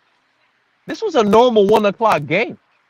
This can't continue, and it continues to happen 2 to 3 times versus the Bears. Yeah, and the Bears chopped us up with Justin Yeah, you Fields. could say that about every player on the field against the Bears. It wasn't a You Tua mean issue you against mean the the Bears. same Bears defense that had a top 10 pass defense before we play them? I don't want to. Who's that? Green Rat or Ian Baller? Ian Baller, Pete. I'm just Somebody. giving you facts. I'm just stating numbers. I'm Don't stating come. numbers. No, first of all, bro, I'm about to punch my phone right now when you said that. Those Go numbers ahead. are skewed. Those are skewed numbers. They lost 2 captains, buddy. 2 captains. Here's what They lost On an edge defense. rusher and a middle linebacker. They lost an edge rusher that had more sacks in 1 year than your 2 defensive ends you loved last year on the Dolphins put together. Jalen Phillips and Ogba. Robert Quinn had 1 sack this season, if I'm not mistaken. Robert 1 or Quinn 1.5. last year had 19 and a half We're talking sacks. about this year. We're talking about this year. I'm talking about this year. This year, the Bears, without Robert Quinn, their captain on that D-line, and Roquan Smith, it's a whole reset. It's a whole restart. Why do you think when players get injured, they make excuses? The fans start making excuses. It's like their 2 top Hey, Pete, defenders so were what's the out with excuse injury. for the Is it Browns fair? game? Let's get it Get out out the of here, way. Ian. What's Somebody your time this cat up. Pete, What's your excuse for they the lost Browns game? a D end that had 1 Get it out sack, the way. and Roquan Smith was a great middle linebacker, yes, but he was a tackling machine. He's not the best cover guy. EM, I heard you a couple weeks ago begging for us to trade for Roquan Smith. I never begged for that. I never begged for You that. begged. You never heard that. No, I did not. You wanted Roquan Smith in Miami. You and a bunch of other Dolphin fans. If anything, that was Von Joe because Von Joe hates Landon Roberts. I don't mind our linebacker core. I never begged for him. I begged for another edge rusher or another corner. That's what I begged for, not a middle linebacker.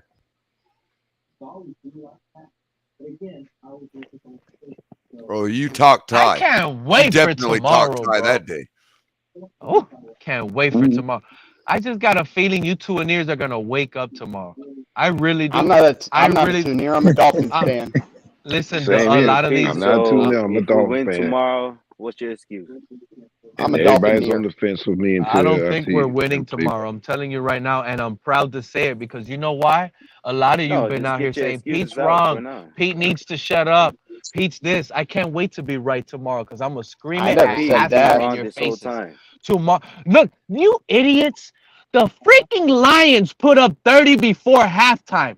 The Browns are gonna smack us around. We have no shot. The Face it. So why are Lions you put up talking about points Tua on then instead of everyone. the But fucking you defense? said we had no shot versus the Lions, so you're just going to keep saying this every week, Pete, are you? No, he said the Lions put 30 points on us. So what's your excuse for the defense then? I see us beating. No, I think Every time we're I hear gonna a lose. happy Dolphin fan right now, it's just boiling my No, blood. I think we're Please, gonna lose just against y'all take the off right Browns now. just because they have a good running offense. Boy, you're But not gonna what's like your me because excuse? I'm giddy.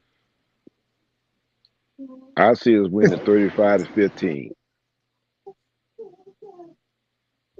I'll say 31-21. We'll win by 10. Pete, doesn't No, Jonica but I and wanna Jemmy say you're giddy? I'm giddy for the Dolphins right now. I I am wanna too hear because we're Pete's 6-3 and we're in the excuse playoff picture right now. just in case we I've lose. seen this movie before. I'm trying to wake you all up. You know what sucks? I've been here before, and being on that seat, it hurts you the most. Y'all gonna be crying. Y'all gonna be crying later on when it derails. Like I'm trying to help y'all. Don't be into this. It's all Oh, but Pete, you've been listen, crying all year. listen, Like, you've been listen. crying. All those So Pete, are you quarterbacks. Listen, saying? this is Hey the Pete, you saying you crypto. that Yup. voice calling out in the wilderness? Are you that voice, Pete, calling No, out in the you know what it wilderness? is? I'm the hated voice right now that in about 6 weeks is gonna be like, I wish I would have listened to Pete because my heart would have not been hurting this much. Pete You seen know it the difference before is it was Pete. happening. And you know why I You know know the it's gonna difference is happen? Because it's the same fans, all of them making fun of how Justin Herbert is playing. He's making the playoffs. And it's all the same fans of comparing how bad Joe Burrow is playing. And the Bengals are making the playoffs.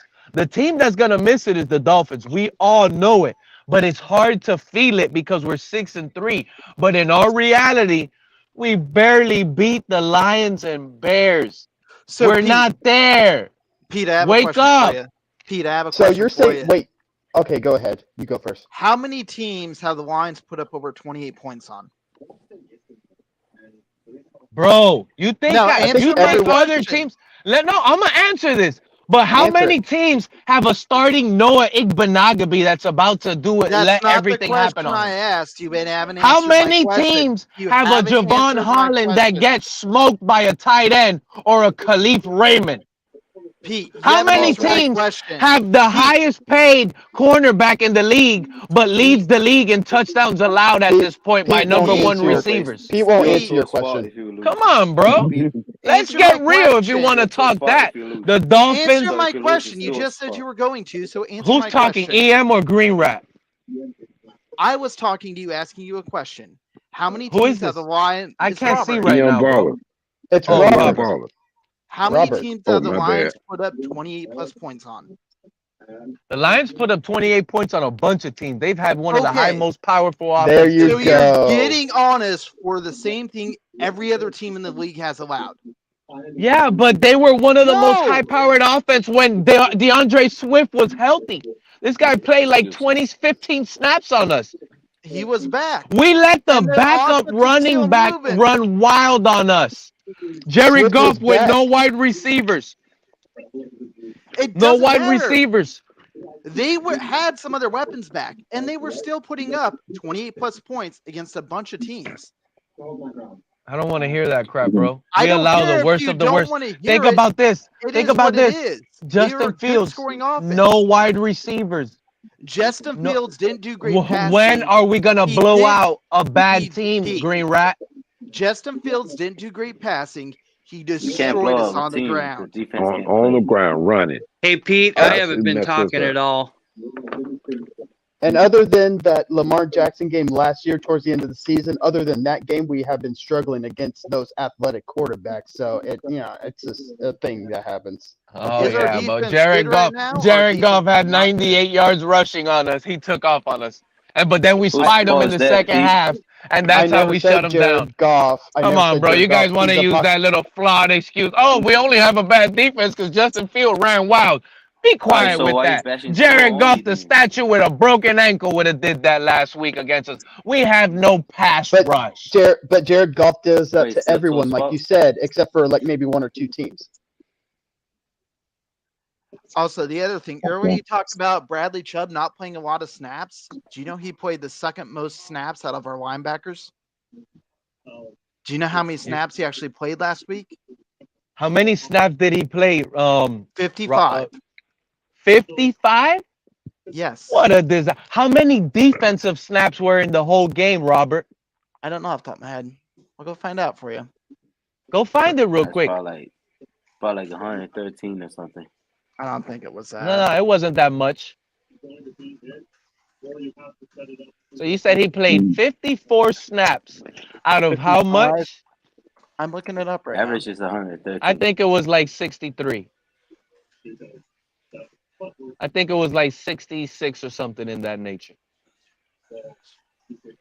I got a question for you, Pete. So we already labeling Bradley Chubb as a bust. Is that what I'm hearing? 125%, Angry Dolphin. The Denver Broncos are jumping up and down like they won the Super Bowl. Okay, this is a player. This is a player that's highly injury prone and was not worth what we gave him. Okay, this was a disaster of a move. That's why I keep saying it. How many snaps did he play last week? He didn't do anything. But guess what? The excuse is going to be he was new to the team. McCaffrey was new to the team, and that guy scored like 3 touchdowns. One through the air, he caught one, and he ran one. Injury prone too. Pete, he scored 3 touchdowns. But he played and he made plays. I just finished making game. 54 snaps and he didn't do anything. But Pete, He was almost there on a couple of sacks, and he did get pressure, and he did make a couple almost ain't good enough in this league. It'll get you cut, Green Rat. That's not Green Rat. That's Robert. And Robert, calling him Green Rat. On top of you, that, all 3 of you sound the same. It should be Blue Rat, Green Rat, Yellow Rat. Oh, but Pete, McCaffrey didn't play good until his second game with the 49ers. So what if Bradley Chubb plays good against the Browns? Bro. Fields had an amazing Pete, game. you've been a little brutal there, Pete. Am I wrong? They all sound like the same. I'm sorry. Don't take it personal. It is what it is. You guys sound from the same rat hole. Hey Pete, I'm gonna change your name to Pesky. I'm changing your name from Pete tonight. Your name is Pesky, Pete.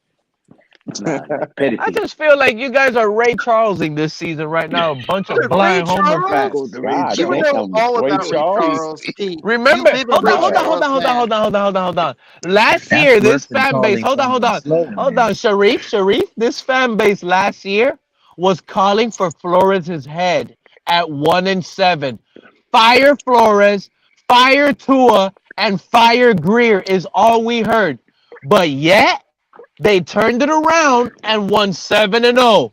And everybody was signing apology letters. I'm telling you right now, what happened last year is going to happen this year. But the other way around. Get ready.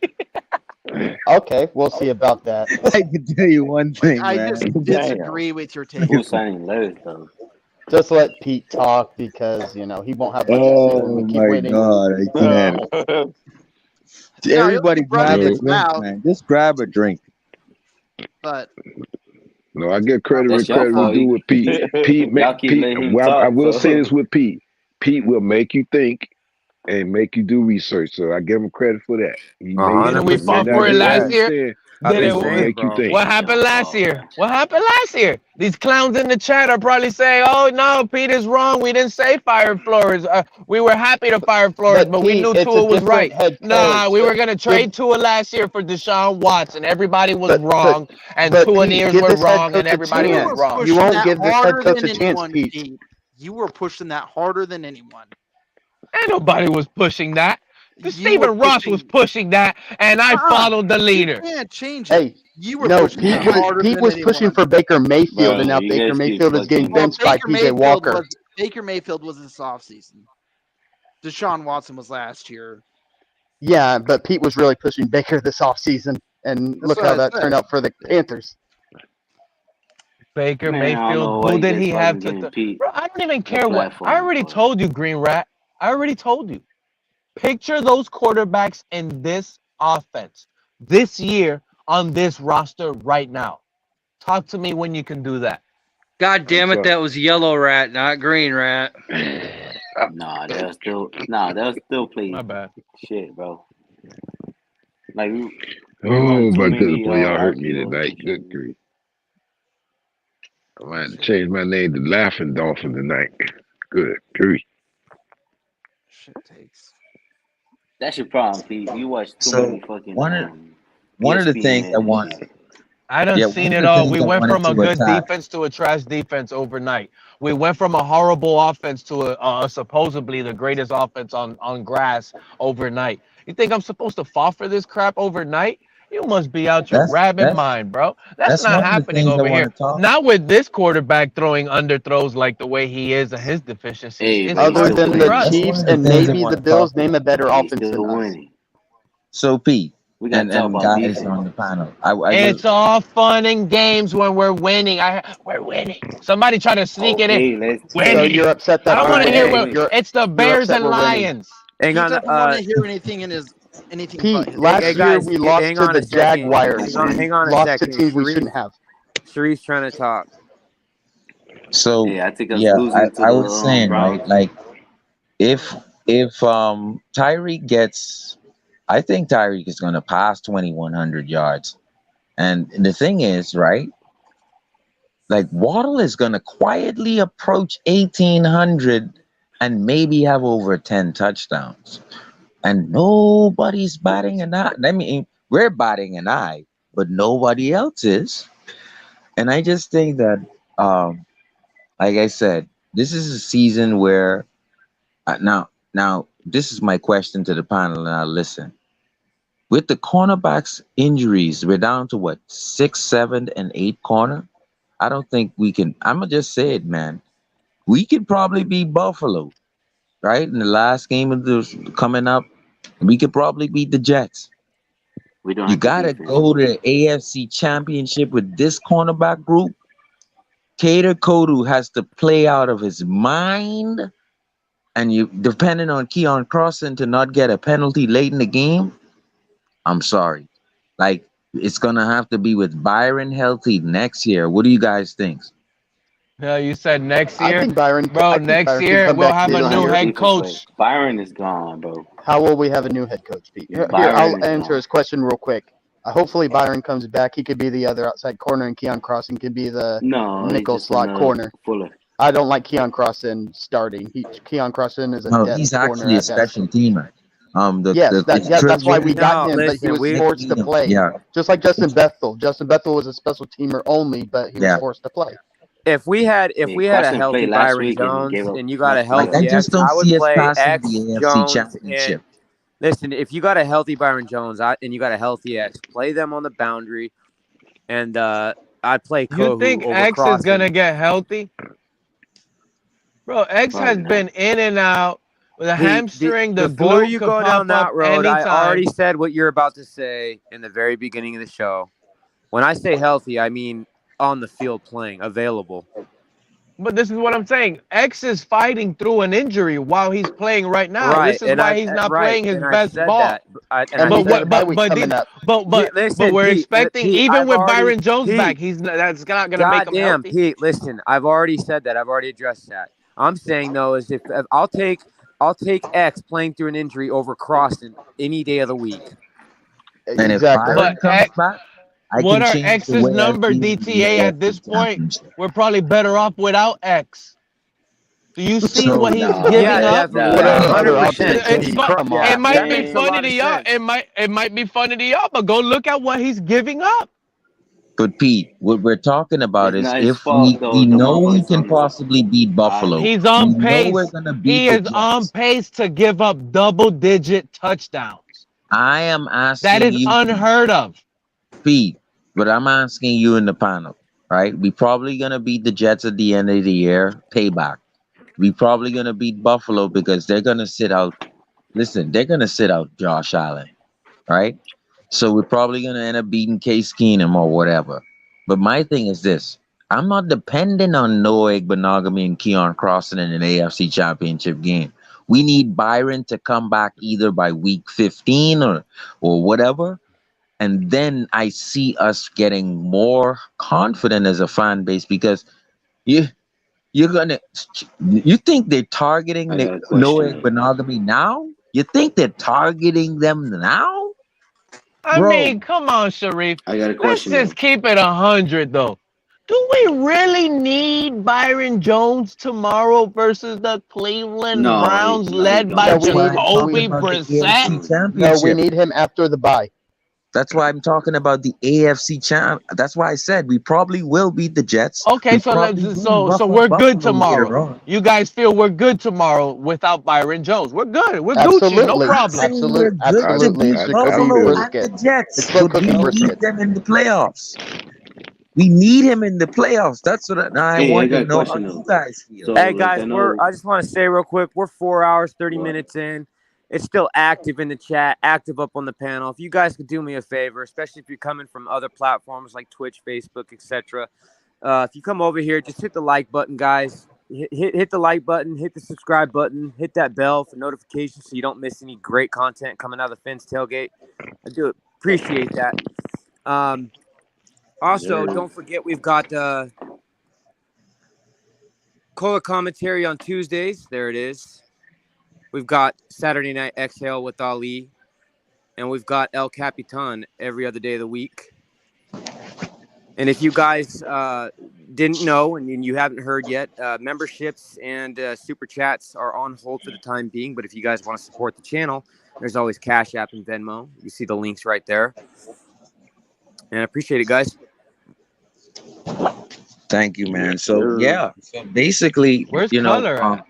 Color's in the chat. I'll be here, man. I'll be here.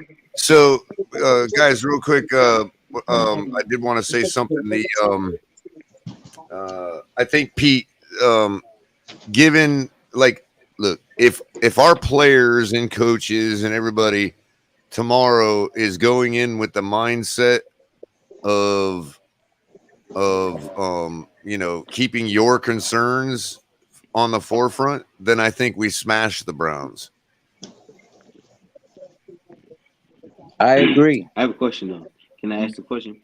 So let's just say that means they will be parry tomorrow, and then that's the whole point. See, Pete, I don't disagree. I can't even hear him. I don't disagree with a lot of your concerns. I just think that we're going into it for instance, people, and crypto's one that would be included that would say, don't go into it looking over this team. Well, as long as the players don't do that, then I think that the Browns can't even stack up, can't even near match up to us. Let me tell you why I'm not worried about this team color. It's because, think about it. They have a very good two tackles. Conklin, they also have him. Their offensive line as a whole is amazing. You know what's crazy? We can't even say we have a better special teams than them. But our kicker isn't better. Our punt return system isn't better, and our kickoff return system isn't better. We don't even have a better special teams than the Browns at this. Who do we even? Go ahead, Sharif. It's all yours, buddy. That blew my mind. But to me, do you know why the defense is gonna shine in this game? Because of some of the lack of qualities that we experienced with Jacoby. Now, think of this. We've Wow, we already can't even stop the we run. have already established that we're not gonna face anyone close to Justin Fields or Lamar Jackson, right? That means, and notice the adjustment that Josh Boyer made in the fourth quarter. He played a wide 9, a wide 5 defensive end, and what he did was he shot Tyndale after the 2 wide defensive ends run up field after snap, and the defensive tackles stay at home. What he did was he sped.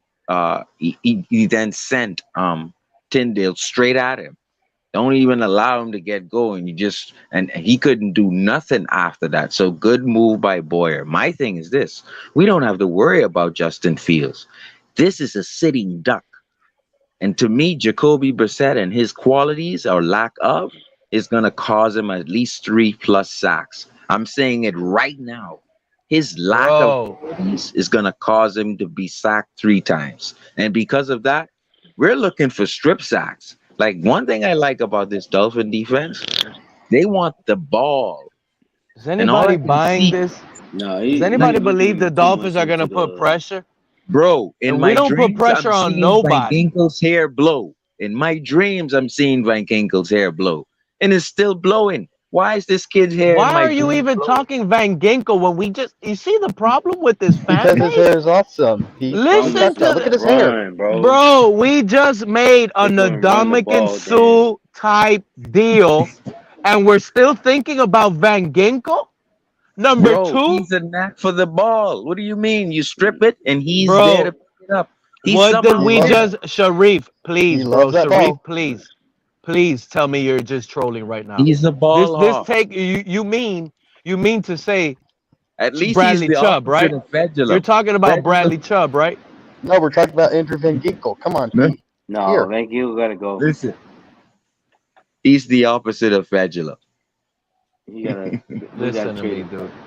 Listen to me, bro. If we have to depend on Van Ginkel to put pressure tomorrow,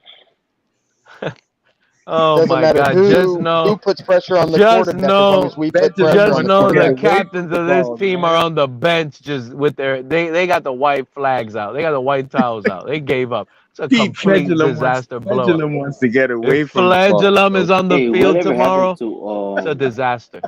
Melvin Ingram? At least no one wants to try and intercept it and get his 2 toes down. So let me ask you. Oh, Let me ask you, the Pete. ball. Is this game in the bag? You're chalking this up as a loss, then? 100%, yeah. I think the Browns are going to be able to beat us. I'm telling y'all right now, based on the script of the way I got this game scripted in my head, the way I have this game. Never forget, we always give up ball first. All right, let's talk basics. McDaniel always wants to kick it off first. The Browns are going to go down like every other team, score on the first drive. We're always behind the ball. We don't like Tua in heavy passing. They're going to score a freaking touchdown, bro. That's what I'm talking touchdowns. The team that's going to more than likely score a field goal is going to be us on our opening drive, okay? So we're down on the ball 7-3.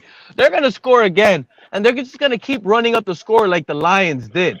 And once we get Tua into turnover-worthy plays, I'm telling you, the Browns are not going to drop those interceptions like the Steelers. There's too much film. They're looking for this ball. This could be the biggest blowout this fan base has ever felt in a long time.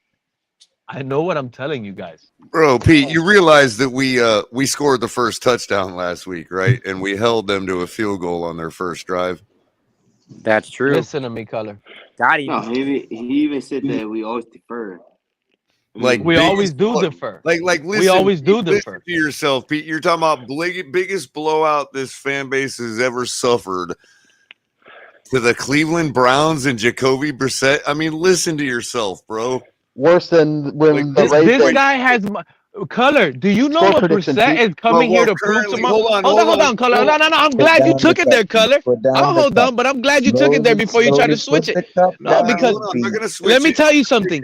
Let me tell you something. I'm going to state for the record what the current worst blowout this fan base has ever suffered was a 62-7 loss to the Jacksonville Jaguars, who went on You're right. to go to the playoffs and deep in the playoffs. So You're right. That was one of the most disheartening losses we took. I don't think will it be worse than that. But at the end of the day, we knew Marino was done. That's going to orchestrate 62 points on us, bro. And you know what? That's the type of thing that'll happen to us in the playoffs. But before you say that, I'm gonna tell you. Hold on, buddy. Hold on, because Color, you see, Color, Jacoby Brissett and Amari Cooper have more to prove down here in Miami than Tua does right now at this point. They want to prove. Jacoby Brissett was in Amari Cooper's ear, letting him know about all the disrespect of last year. Exactly. Yup. And whether it came in, and you act, but it doesn't make it. And whether it didn't happen or not, he still played good for what he was able to do, and it's not a lie. Gossip in the locker room is not a lie, Color. It happens. I'm not predicting a goose egg for them. Amari Cooper might have 15 catches tomorrow. Bro, listen. I'm not predicting a goose egg for them. So yeah, their playmakers are probably going to get some points. I don't disagree with that. I just, when you look at the matchup and who can keep up if everybody starts scoring, bro, our defense at home, giving up 15 points a game at home, 13 if you credit them with the touchdown they scored on the New England Patriots. They're giving up 13 points at home. And but on offense, we're only looking at what, 21 points. Okay, right, at home. Right, Green Rat. So let's say we get a little bit of overachievement from both sides of the ball tomorrow. We're talking about a 30-15 freaking performance, dude. In my opinion. Color, I see this as a Vikings type of game. Whereas the big receivers, we're able to match up with Thielen, and we're able to match up with the slower. The young phenom that they had. X with his both groins had his ass locked up for at least 3 quarters. My thing is this: Tua didn't play that game, and the big receivers like Amari Cooper and Peoples-Jones, they're fitting right into the matchups we love. They're not fast. They're just a bit thick, but they're not burners. We're able to keep up with those kind of corners, and Tua is playing. Tua was never that good. So my thing is, not more than 13 points, maybe, because Tua is playing. So the defense will be able to match up with their lack, and Tua is going to score. So it's not like we're dependent on Bridgewater or something. So I just think it's one of those matchups that favor us in locking up their receivers.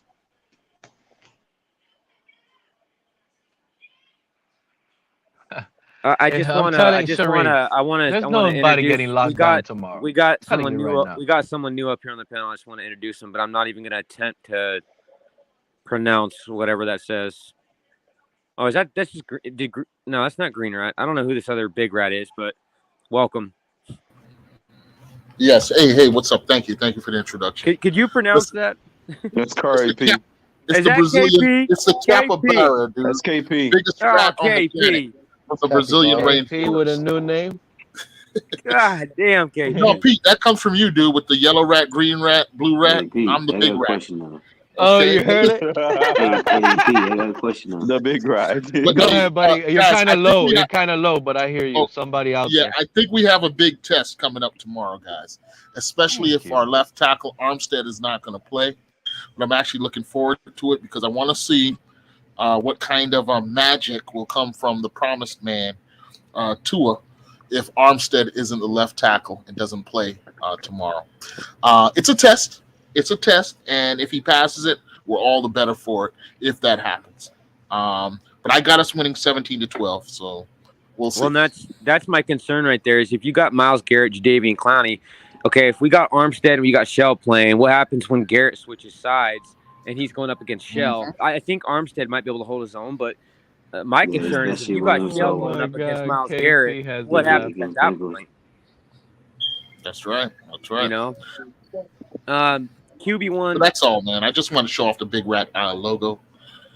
No worries. KP with the big rat. KP, that's a realistic score. That's a realistic score that I can see us winning by, to be quite honest with you. But you know how much of a downfall that would be, only scoring 17?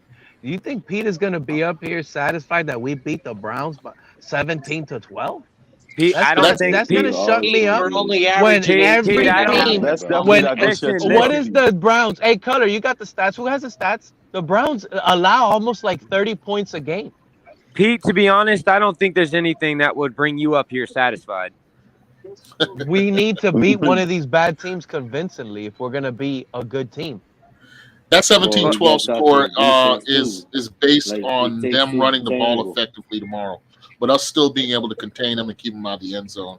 No doubt. So, you know, when you're finished there, KP, QB1 had a question. QB1 had a question for Pete. He's been trying to get in, but your mic's pretty low there, guys. So you might have to go slightly louder there. And I'm old, dude, so you gotta scream. That's why I'm loud.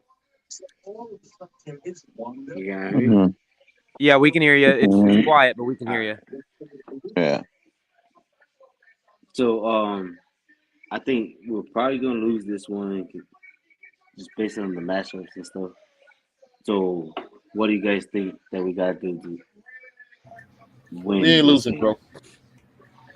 I'm gonna tell you right now, we are losing. This coach is gonna outsmart himself. He's gonna feel comfortable to go for it on 4th down. He's gonna fail miserably. Listen, tomorrow's that type of game.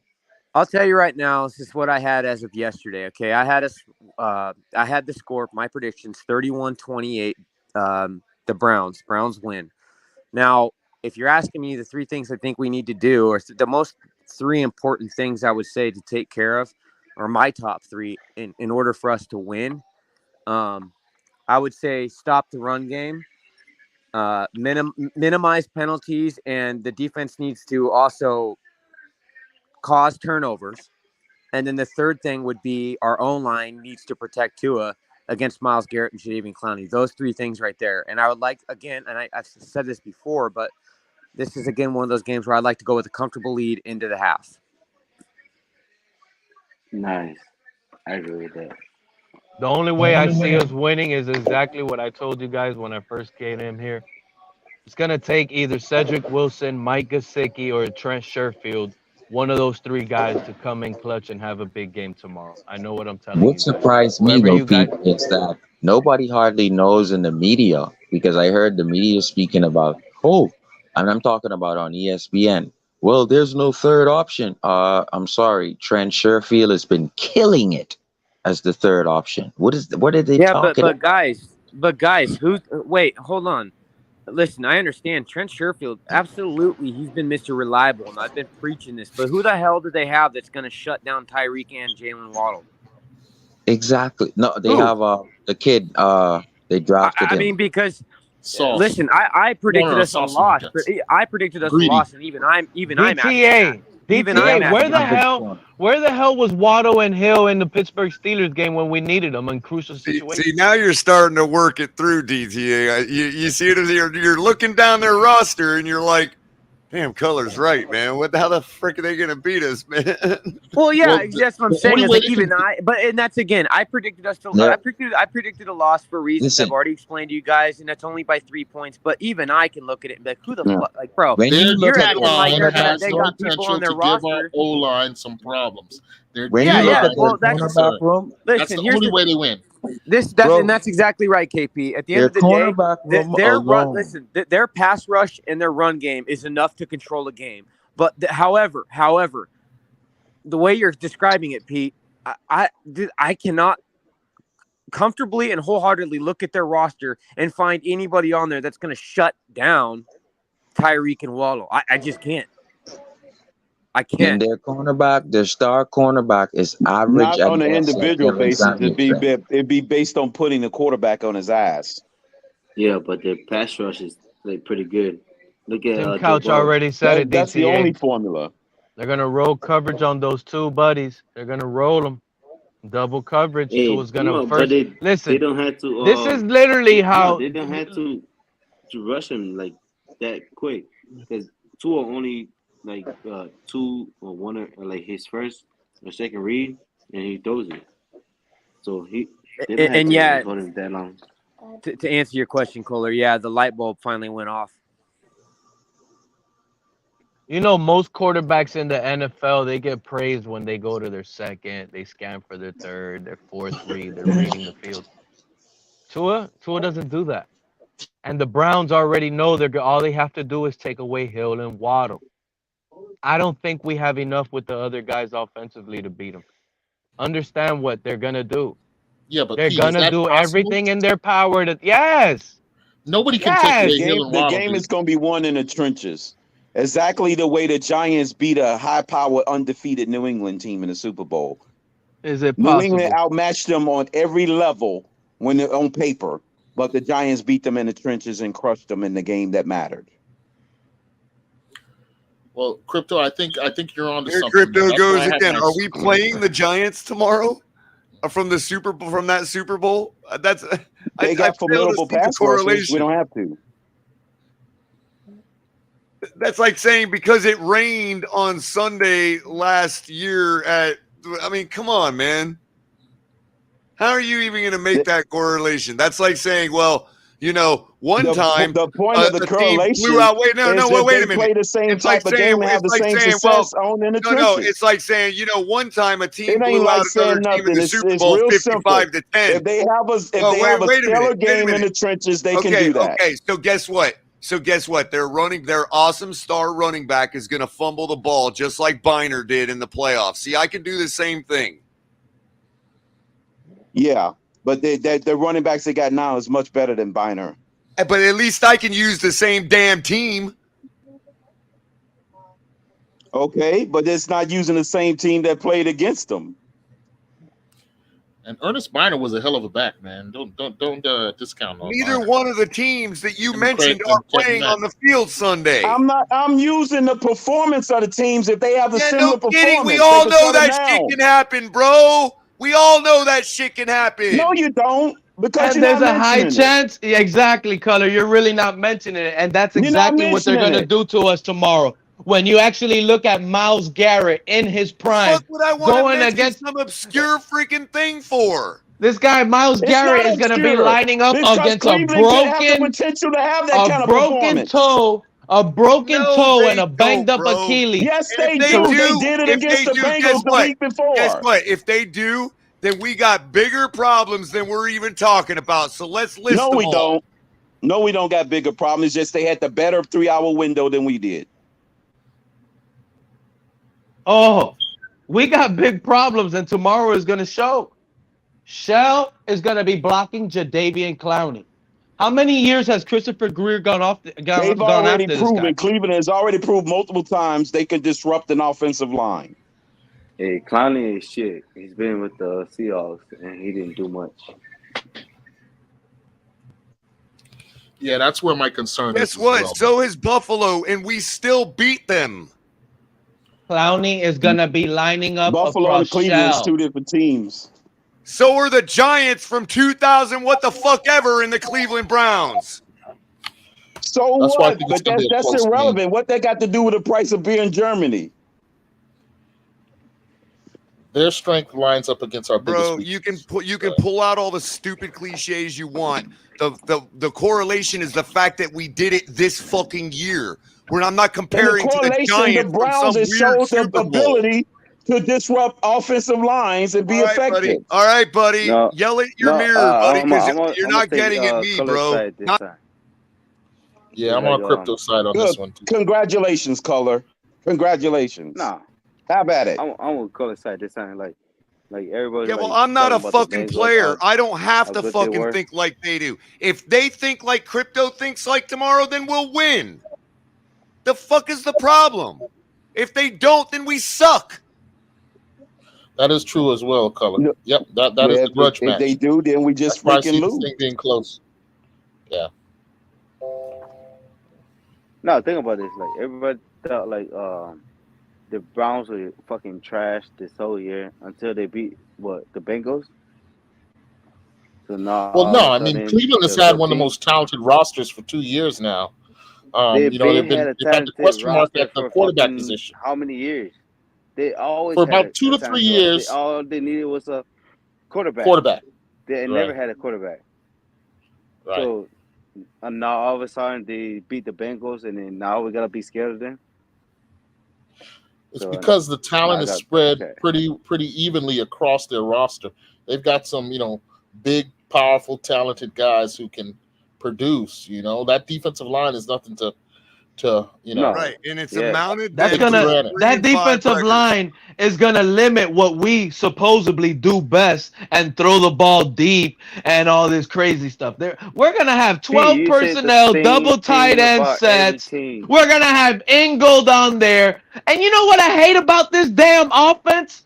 Where the heck is Ikuzama? Everything. You know, I'm tired of seeing what Ingold running out in motion. Who's afraid, bro?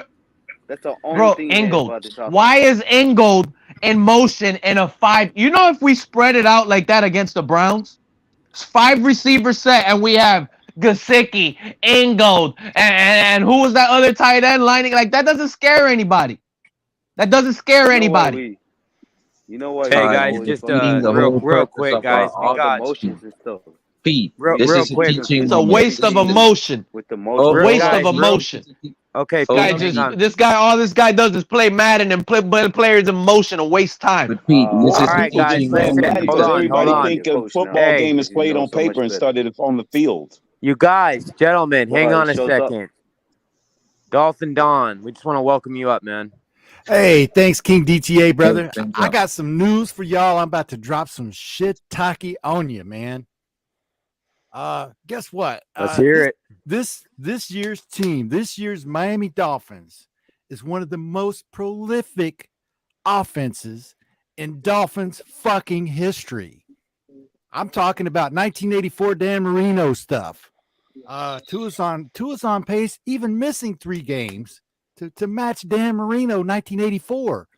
Tyreek Hill, he's already almost got as many yards as Clayton had. Oh, don't come up here tonight trying to read some little. This is a little poem, Totally two bro. And what was done? We had that last year when we went on a 7-game win streak at the end. Dolphins ain't. What happened? We had that last year. It was special. 7 games in a row last year. It was never done in the NFL. Nope. It's all gonna shut off tomorrow, Dolphin Don. It's all shutting off tomorrow for some reason. We don't know why. It's just shutting off tomorrow, bro, like a faucet.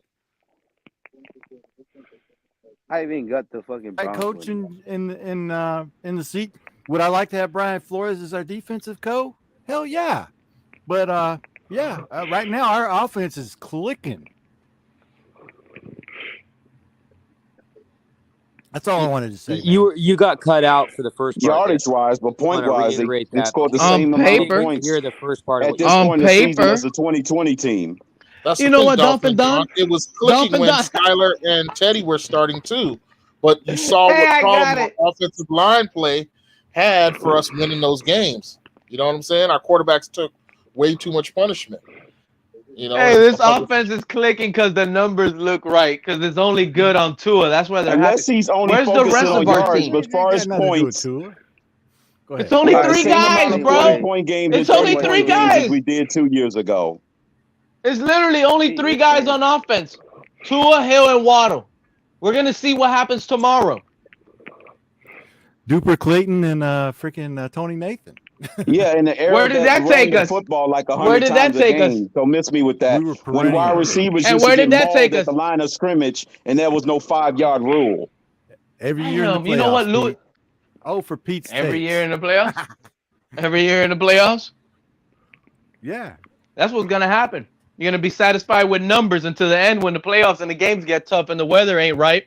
Then these guys can't catch. Waddle and Hill, what you think? These guys, that's the advantage of the new rules that they're using this year. They throw for 7,000 yards. So stop that nonsense. But then again, Waddle and Hill were dropping beautiful balls in beautiful weather. What do you think they're gonna do in bad weather? Oh man, this team. These are the things. You see, these are the things y'all so don't forgot. Even pretend like the rules were the same forgot Marino's day because we beat the Bears and Lions. We beat the Bears and Lions. Y'all forgot. These rules. Pete, bro, Hill and Water don't have hands. We're fixing to hit it. So you should be more mad at the defense then. Yeah, they allow all those points. I mean, I hate to say it, but yeah, the defense is kind of letting us down right now. Oh, come on, Pete. What? This is what Pete. No, why you not? You think I can't, bro? How many times have I said this to y'all people? Do I have to keep repeating? You think I care No, about our 'cause defense? every time he come on these panels, he always talk about Tua. It's always Tua's fault. Let's go over our defense that can't get no pressure. Let's go over that defensive line. Christian Wilkins, Yeah, let's first round go. draft pick. A bust. That defense is a disaster. Everything on our D line is a first round draft pick bust. They're not playing to their abilities at this point or to their draft status. Name one. But they're doing enough though. Pete, I think you're basing that on sacks, dude. But Wilkins is Peter, you having a hell gotta of do that. Hold on. First of all, Hold it takes on. 3 years. Hold on. No, When you're a defensive lineman, you gotta get sacks. What were we last year compared to this year in sack numbers?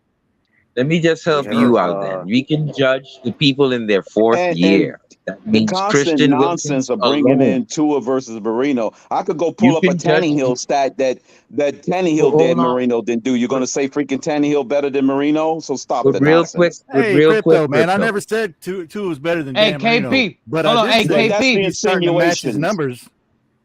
KP, you know, Two on the different Broncos eras. forums, all the fans were happy that they I could traded go away pull up any Bradley stat. Chubb. I could pull up a Nick And Foles you know stat why they that were Marino happy, never got KP? into. Are we going to insinuate that he's Why the is that, best? Pete? He's doing You know something why they were that's happy, best in the KP? world. Because he didn't get sacks. Come on now. He didn't get Pete, enough sacks. He never lived got up a to his first draft. round pick. I could Maybe pull some up a fans are freaking happy Mitchell with Trubisky 7 stat sacks. that Think about Marino's you never think, done. Well, that I'll bro. have to see This you guy do. should be averaging double-digit sacks with that draft status. Come on, it's real You don't easy think to this guy should nitpick be and getting a cherry pick double-digit stats. sacks this year with I that ain't cherry picking, contract? man. There's I'm 3 looking at the people you real. can judge on I'm our living in the team now. because of their draft status, and that's Christian Bradley Wilkins, Chubb or Jalen Bradley Phillips should Chubb. be in leading No, the sack they're this not in year. their 4th They're year, 2 Pete. They're players in their not. prime, bro. I Only hear you, Bradley Pete, but Chubb here's the thing: is in his sacks are kind 4th of year. overrated. Also, sacks can be No, manufactured by KP. how the KP, entire I'm D gonna tell line you the operates stat in concert with one that is another. overrated. I hear you, but the I stat don't that is You can judge overrated Dieter. is You can hurries. judge Michael Dieter Hurries because is a he's in his stat that 4th is year. overrated. Nobody I cares don't about a Yeah. quarterback hurry. But you gotta Pete, give I the don't guys You disagree want to the get a with sack. you because I You do gotta think that give it. Raekwon And you can Davis judge Hurts is more Dieter. has You important. been can judge Chubb. underwhelming, You can and judge that's a big Christian deal because he's Wilkins. right in the middle of But our you can't defense. judge anybody else. But we'll see. We'll see. Chubb just got here. We'll see how he does. Mike No, but Donald he What is I'm in said his telling before you 4th is that year. he was He on is in pace a for 12 judgeable year. sacks. So But that's the only let's see guys what you can happens this judge. game. not 1 year has that guy had double-digit sacks after his rookie year, and There all we that has go. been So has then you been can judge him. injuries. Well, he's Then you on can pace for judge it. double You can digits judge this year. Michael He is Dieter as still on well. pace for He's in double his 4th digits year. this year. Yeah, We'll as see a So what we happens. gotta Bronco, as a Denver Bronco with the best secondary in the NFL and Patrick Surtain in the other corner. Yeah, Right. with them. Not But it's here. yet to be seen. The Why point, do you may be people right, keep Pete, but it's yet to be Hey, Pete. seen. We'll see listen, what listen. happens tomorrow. Let me Guys, what I expose the brought up, Browns right Why now. do hey you make guys, so Hot much take. real quick, sense and then come what back I'm showing and on the make some screen here, Yeah, talk to me. bad screen takes here is the afterwards? home away splits for our defense. And as you can see for yourself the difference in numbers. We played 5 away games, 4 home games. So we've played 1 less game at home. We have 5 more sacks. Damn. We have 4 more interceptions. Defensive, I guess that's fumble recovery. 3 more fumble recoveries at home than we do away. No safeties either way. Defensive touchdown. We've got 1 in both away and home. Who have we played at home again? What were the games? Patriots. We've played 3 We played the playoff. Patriots. We've played We 3 played the playoff Patriots. last year. Yeah, the Patriots, the Bills, the who else? Guys, help me out. Baltimore. The Ravens. No, we No, played that the was the Ravens. Baltimore and Baltimore. The Steelers We played the Patriots, the Bills, And and the Steelers. Steelers, Vikings. Yeah. and Vikings. Jets. Vikings. Bengals. No, the Bengals we played in Cincy. Right. We played the and played home. the Steelers, the Vikings, the Bills, and the Patriots. Right. 2 of which are playoff teams.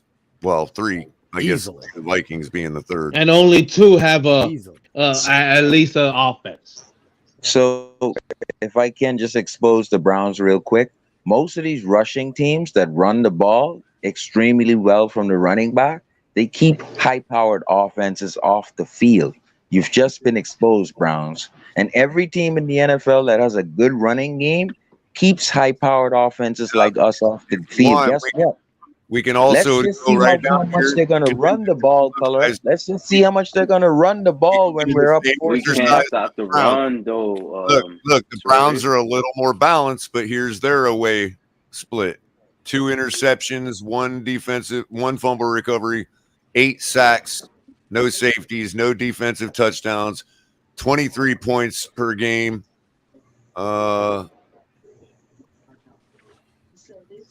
Look at that. 144 yards is all they allow. Yeah. I'm telling you, y'all think Tua's going to have a big game? The Browns are going to control that clock. Right here, guys, right here.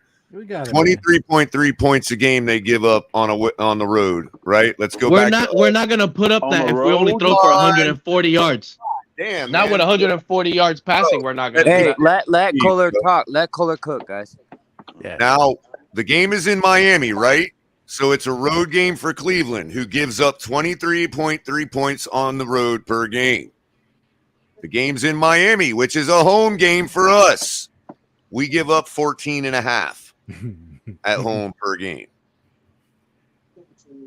Yeah, I don't care whether you weight that in your calculus or not. I'm just pointing out objective fact.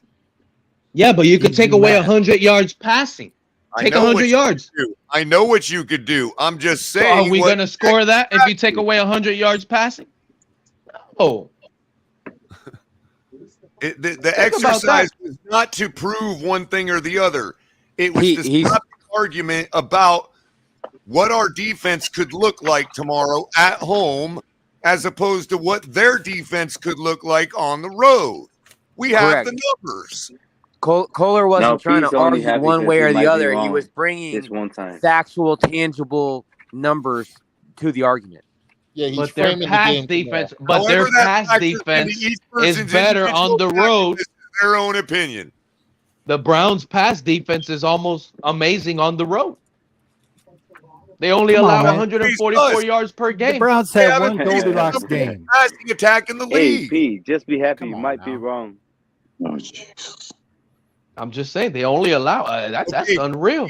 And now with what Tim Couch, but Cutter, you don't think that's going to be true? I just told you that's capable of happening. The Browns are going to go all out. No, my question is, what do you think that chart we just looked at for them is going to look like next week after they face the #1 passing attack in the league?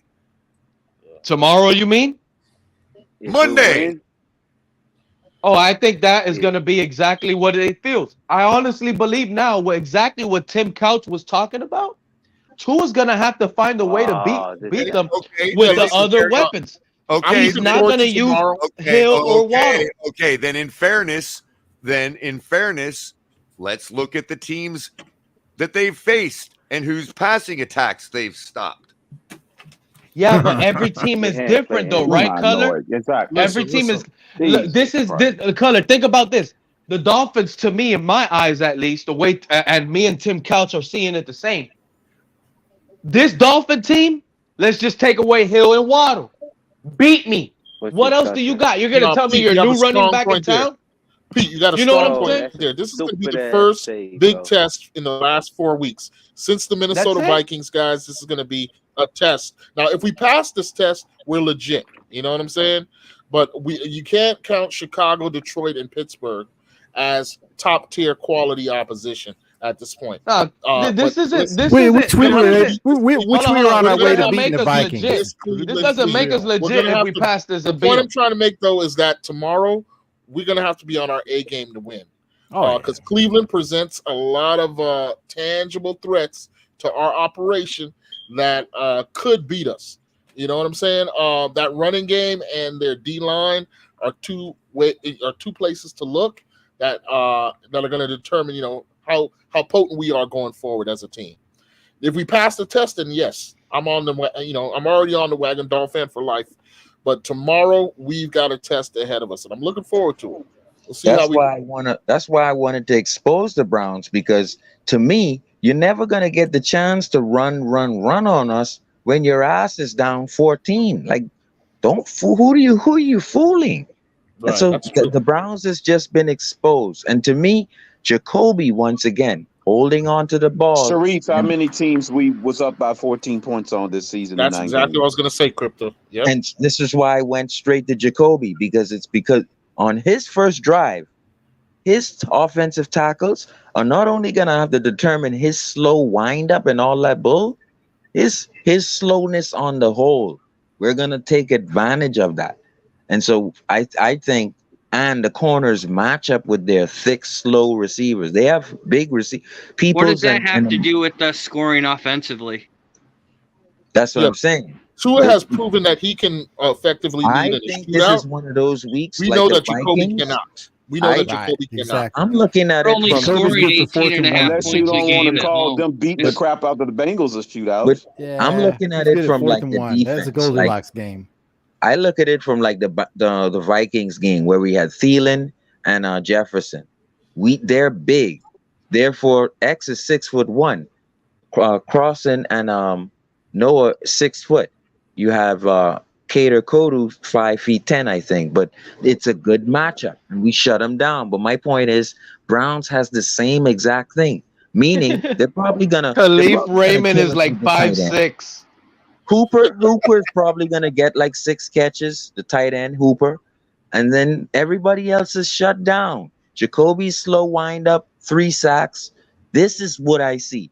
Like that's what the matchup tells me. Sharif, I think you got a strong point there. If we get on top of them, then they're going to have a hard time coming back and threatening us at all. Who's gonna run the door ball will be down shut. 14? All The that door will run, be shut run on the them ball. if we get You up run by. down your Key throat. word, The the reason why defense going they to come don't up get with stop or to their create the defense margin. stops passing because nobody passes on them because they run the ball. That's why the defense look good. And that's why every NFL defense Sharif, look good. you got Just a good look at their argument there. running game. If we get on top of them, then what you're saying becomes true. But the problem is if they score first, then we're going to be back in the same thing that we've been seeing all season here. I don't think their receivers could separate with X and with Cater. I just don't. If they don't, let me paint a picture Yeah, for you, X Sharif. from 2 Let me years paint a ago, picture but for you, X from Sharif. this year, I everybody's believe separating Eric from Rowe's him. gonna catch hell. Let's say Eric they were- Rowe Hooper's gonna damage him.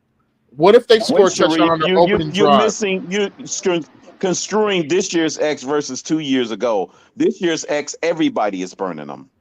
Yeah, people are targeting X this year.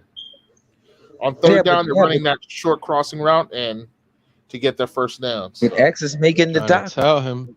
He's He's just saying Xavier Howard because he's a high-priced player. He used to be good. It is over for him, Sharif. That's Can it. I just for a second, real quick? Final score is real quick, where I really think the difference of all things being equal, defenses being similar, blah blah blah. This is where the difference in the ball game really is going to be. It's the defense. Here's where we're at yards per game. Here's where Cleveland's at, right? But here's the real story. What does it say, Kohler? I can't see that. We're 4th in the league in touchdowns scored. Cleveland is like 28 or something like that, right? 28th. All right, now color, because you know hold on. Color, the Dolphins are a passing team. They're doing good. But now let's go to rushing. Okay, fair enough. That is the Jacoby Brissett effect. That is one more thing I want to expose. Hold on. Let's go to rushing. They're gonna keep running the ball as soon as I could talk. Oh, I just want to finish up real quick, Color. This is the last Sharif, let him finish. Can we finish? If they want to continue running in that heat and getting cramps by second half, then fine with me. Keep running and getting cramps because we're gonna freaking burn your ass by that hot heat. All just right, keep now running the ball. Finish now. Listen, let Kohler cook, you guys. Let's let him interrupt it. So they score 15. They've scored 15 touchdowns for second in the league, and we've scored 6 at 25th in the league. So we're doing better than they are at the thing we do worse. At the thing we both do worse. So in other words, they pass, they get less. They like score So less. they're second, and what they do best at rushing. So they're Yeah, second. they're a Is the little better. Dolphins They're a second little- at passing? Right. They score a We're little not. more with what they do better than with what we do better. Sure. Okay, so they're just gonna mollywop us, and once they get ahead, they're gonna continue to add Well, more rushing touchdowns here we to go. the clock. Here we go. They got 13 Here we fumbles. go. So Here we go. Here's the total. Where's the touchdown points? Well, they only go points per game, not total touchdowns on this list. But what was it? We could do the math ourselves, I guess. then Cleveland, they had 13 Hold on, fumbles. we got 18 touchdowns for us passing, and we got 6 touchdowns. So 18 and 6 is 24, right? Yep. Cleveland's got where is it? 15 touchdowns rushing and passing. They got 6 or 7. I'm sorry. So 15 and 7 is 22. And they called 2 Jacoby Brissett touchdowns Right, back so that were errors. Our offense has produced 24 touchdowns. Theirs has produced 22. But they've got 13 fumbles. Yeah, it's going to be an interesting chess match tomorrow. You Is know? their offense better at home or away? That I'd have to look at the splits on the fantasy site. Now, color. This is That'd what be, ESPN is Green going to Bay, say. you talking about This is Cleveland's what offense at home this is versus what- away? Yes, This is- Cleveland. Yeah, This he is wants what- to know if Cleveland's offense is better at home or what, which would be interesting to see. Because I ours mean, is way better away than it is Look, at guys, home. we keep forgetting the fact that we can garner a lot of those answers from the fact that they're 3-5 and we are 6-3. But the thing is, too, color. ESPN is going to say, "Oh, the Dolphins' defense finally allowed only 10, and the offense scored over 30."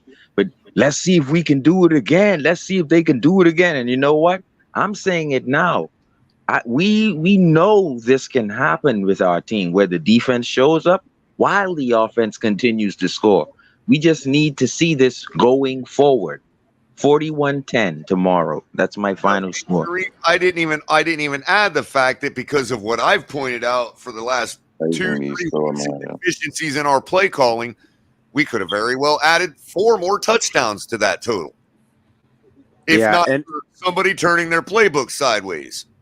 I find it hard to believe that we only hold the Browns to 10 points. I mean, they could easily get 10 points, no problem, just on the rushing end of things. Not to mention whatever they may or may not do in passing. So I want to add one other point. To make it a point, The to way sit our there and guys double, are setting the edge, I don't think I just don't. The way we're setting the edge this year, and to keep in mind, Patrick Graham has done an outstanding job in the rookie year. 3 years ago, he did an outstanding job with the fundamentals of this team. You just What's can't that run have on to do us with like the that. price of tea in China? So Reading what edge? They running backs can run inside and outside.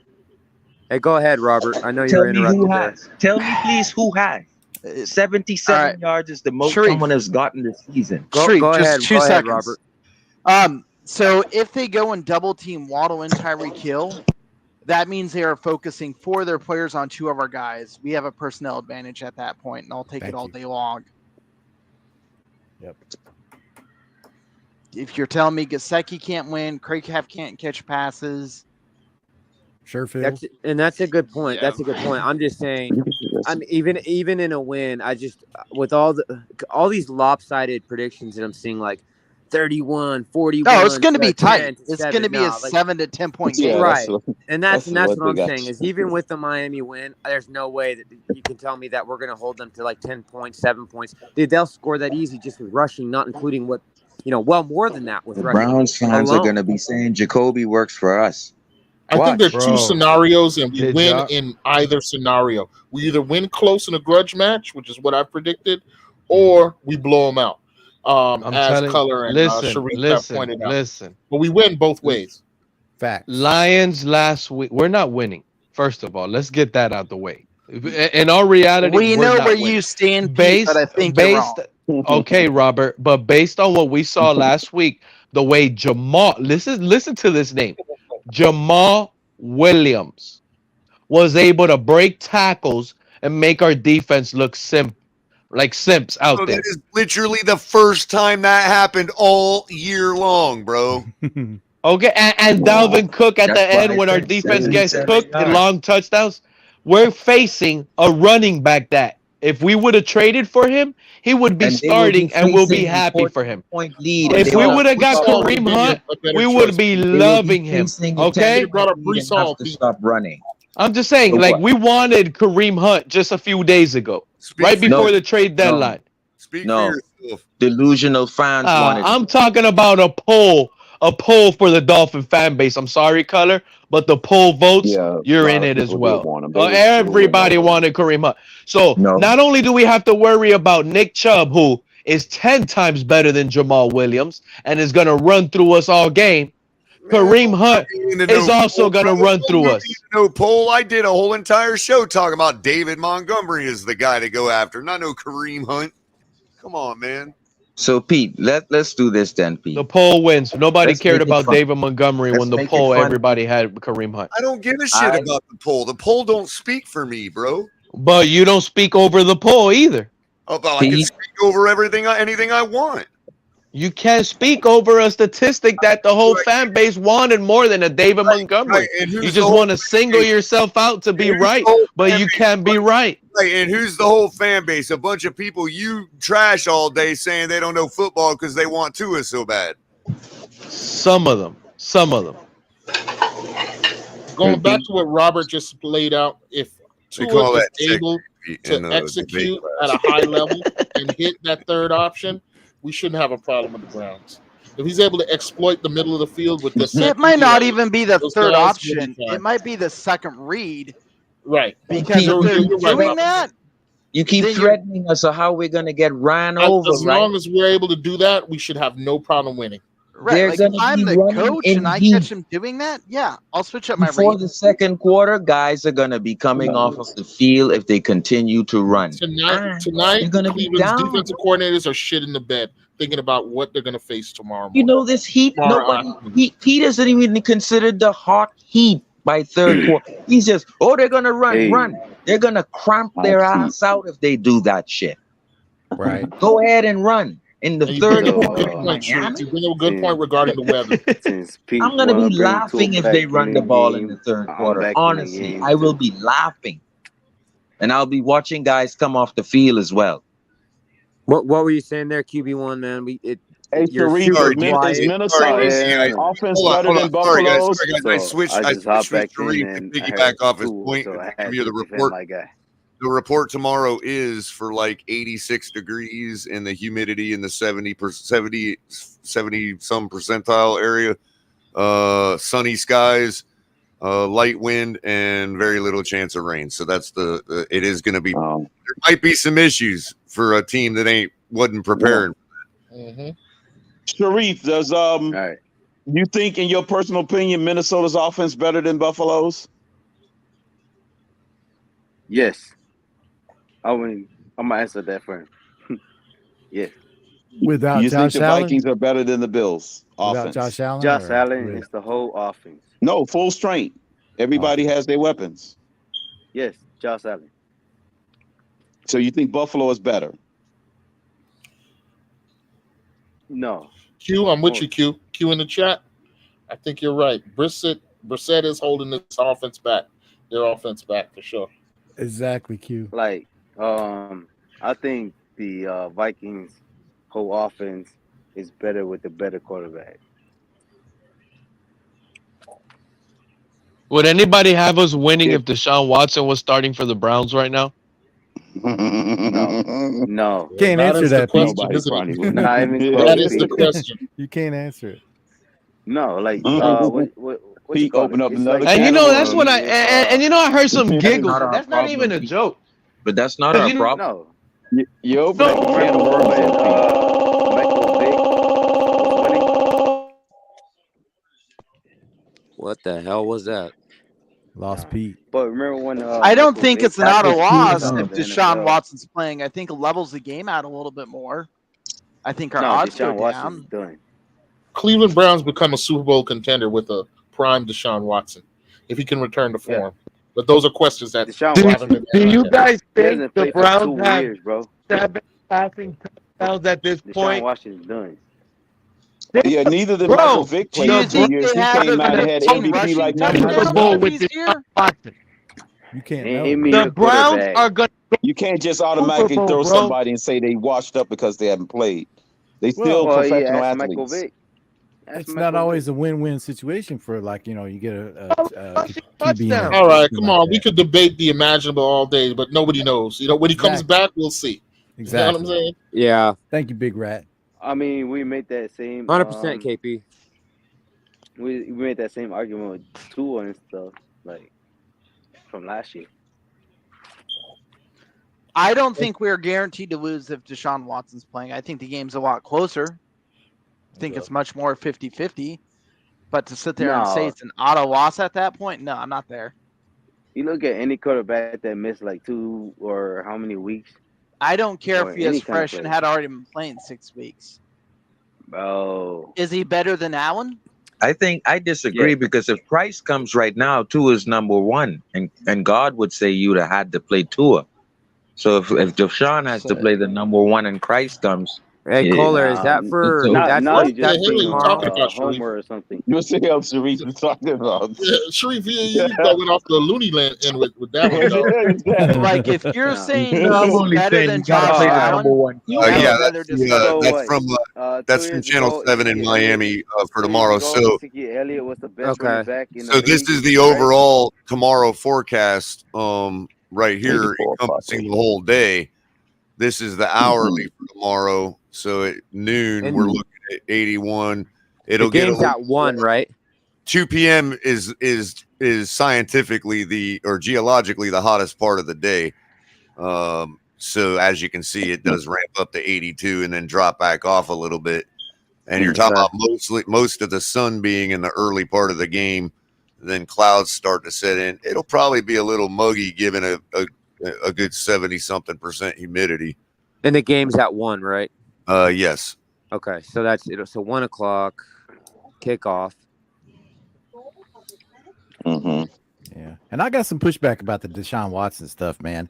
If y'all talking about like, me he's too. going to come in and just magically walk on water, man. No, How did he's that happen trash. for? Nobody said that. Well, how did it No one happen for said that. Denver with Russ Wilson? Yeah, nobody said that though, man. Well, they- I mean, no well, one we're said talking that. about No, we're going you to lose. guys, We're going to you lose guys to brought up Deshaun the Watson. question though. How did Tom David Brady right. do the first year at Tampa? I mean, it kind of sucked too. Yeah, all we're saying is we No, don't he know didn't. He how he's won the going to come Super back. Bowl his Wait, first bro, year you to brought that Tampa. What are you question. talking about? It wasn't looking good for very long. I mean, if you look at how he started, Crip, But he won the Super Bowl. he eventually got it there. Oh, hey, did Eventually. Deshaun Watson won anything? Nothing. He ain't win shit. But And it then, was a He won a college championship just like your Magic Boy Tua. oh, so we See, here's the that difference, equates to okay? It all boils uh, down to this, QB1. In your mind, all right. Tua has already won 10 Super Bowls and has his Hall of Fame ticket already printed. Real Dolphins, No. like myself and others, are still in a wait-and-see mode. We still have questions. Is it system? Is Thank it you, Tariq KP. Hill? Or Thank we you. don't know yet. It could be that Tua is the magical elf that you think he is. I just said And I if just so, said that we're gonna hooray for lose the this game. Dolphins for drafting the magical elf. But I'm not going to put a stamp on your magical elfism right now, dude. Why? Because we're 6-3, and we still got 7 goddamn teams left to play. 8 teams. And these teams are going to be a lot tougher than the last 2 cupcakes we just faced. I'm sorry I think I heard to this get story this way, before. but your magic elfism is a big problem in this community, okay? I know your season's coming up. It's Christmas time. You can go put a piece of milk down for Santa, come down the goddamn chimney. But real people don't believe in that bullshit, okay? Nah.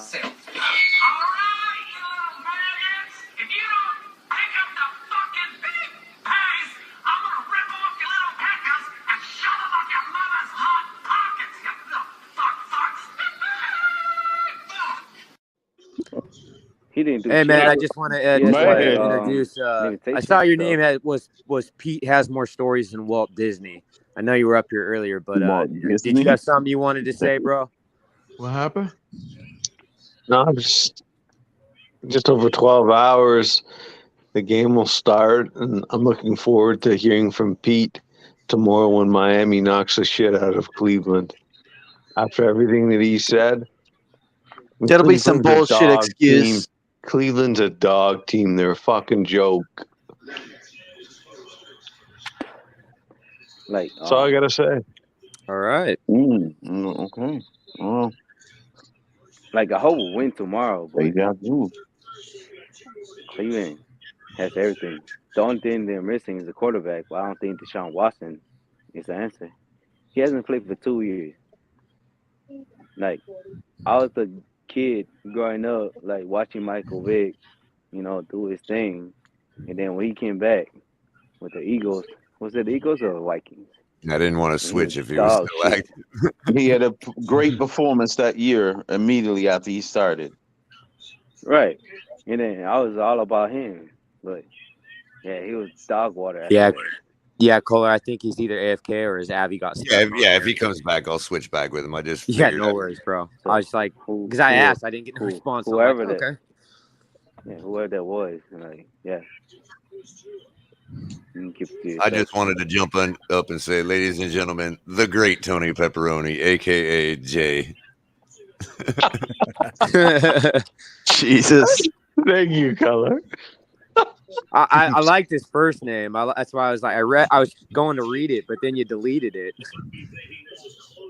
Well, I have many names. Color. That's what Yeah, you and do. Yeah, DTA, we met him under the name of Tony Pepperoni many months ago, and then he kind of been around since. He's almost a day one guy, so Hey, y'all notice when Tua was playing bad, we lost a lot of accounts. Now that Tua's playing good, you see they recovered their old accounts. They're back on the one they supported Tua with. They done switched up like that. He's had one bad game this year. One. And Pete, just why we got a chance since the action is a little down. I've already put that you gave me into the DraftKings account. So I'll do that tomorrow, man. I was gonna say we'll have to try to squeeze it in the morning, but that'll make it a little more probably keep a few less people off the panel anyway, and make it a little more intimate, you know what I mean, and all that. But if y'all didn't know, Pete has been generous enough to sponsor a Millie Maker lineup for us to put together as a community, and anybody that's able to jump up on the panel and put their 2 cents in, whether we put your guy on the lineup or not, we're thinking about, hey, if we hit the first place, we're gonna share it with everybody that was on the panel, and that's thanks to Pete. Hey, it was his idea. Color. I want to He's say a full Pete is one hell of a sponsor. dude. Yeah. That's Color, awesome, are you gonna man. be at the game Pete. tomorrow? I know Pete's a troll, so And listen, guys, Pete, Nah, and he's I a know hell of a everybody, man, everybody's got their feelings with Pete, but Pete's a good guy. He's a good guy, man, and he just makes you think. Pete will say things that other people won't say, and I'm so good, bro. I'm trying to wake y'all up, right, DTA? From this. Yeah, hey, you can ask Pete. I don't think you're good, but listen, here's the thing: you can ask Pete right here as your witness, man. I went at him hard, and he changed my perspective, and now Pete's my dog, so that's my boy, man. And bro, and none of us, and believe it or not, none of what y'all can lie to yourselves all you want, but none of what any of us say we believe in 100%. And I'm sure there's plenty Pete says that he believes in less than other things he says. You know what I mean? Color, you know what's funny? Why don't you Color, order you know what's pizza? funny, Color? You You got said so it much earlier. to say, buddy. You said concerns. A lot of people don't listen when I speak. They don't listen, Color. They think what Color, I say is really what I mean, but if they listen and to the little words, concerns and stuff like that, they will understand what the topic is. But it is what it is. No, hey, Caller, what time? What time? Concerns is hate now. Again, DTA, the later we go here, the closer it gets to me telling Pete we gotta postpone it to next week. But we, depends on how early Pete wants to go. You know what I mean? Oh, no, that's what I was going to ask. Color, What time can we catch you and Pete at? If you want to tell the chat. let everyone Oh know. no, color. I told you from the get go. Even if I don't make it there, just make it happen. Okay. You know, I'll do that then. don't Well, wait we on can- me. I'm always Hey, on. who all is going to the game? Who all is going to the game? Anybody going to be at the stadium? No, I don't live in the I state, thought Von Joe was unfortunately. going, wasn't he? I will be probably on my couch illegally streaming it from Canada. Yeah, bro. Hey, I'll be Only be way to watching do it, for my man. kids' football game tomorrow. Well, the Why Mounties should gonna I be coming out to pay you, buddy. for the I'll be there. NFL when I'll I be can there just with my daughter. stream it?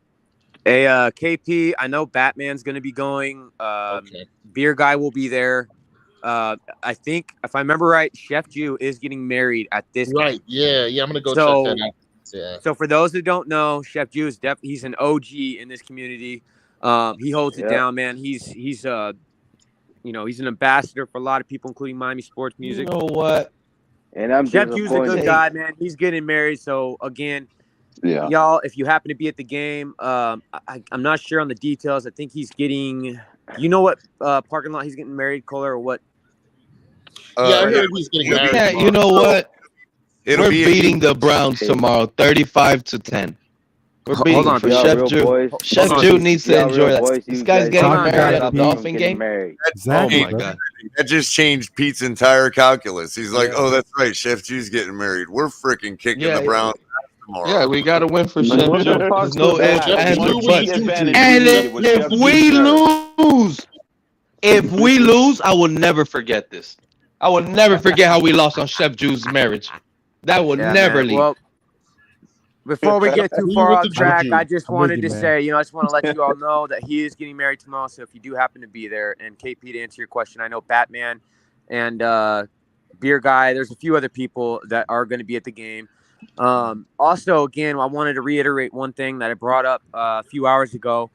For those that don't know, Dolph Freaky is also someone that's been in this community for a long time. And right now she's up. If you go to the NFL.com website, they have the thing for the ultimate fan of the year for 2022. She's one of the 32 participants, and you can go in there and vote.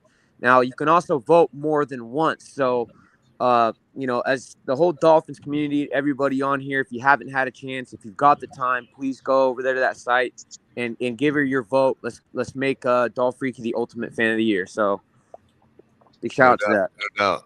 Shout out to Dolph Freaky, though. Yep. And Yeah. to answer the earlier question, so basically tomorrow I'll be getting the lineup done.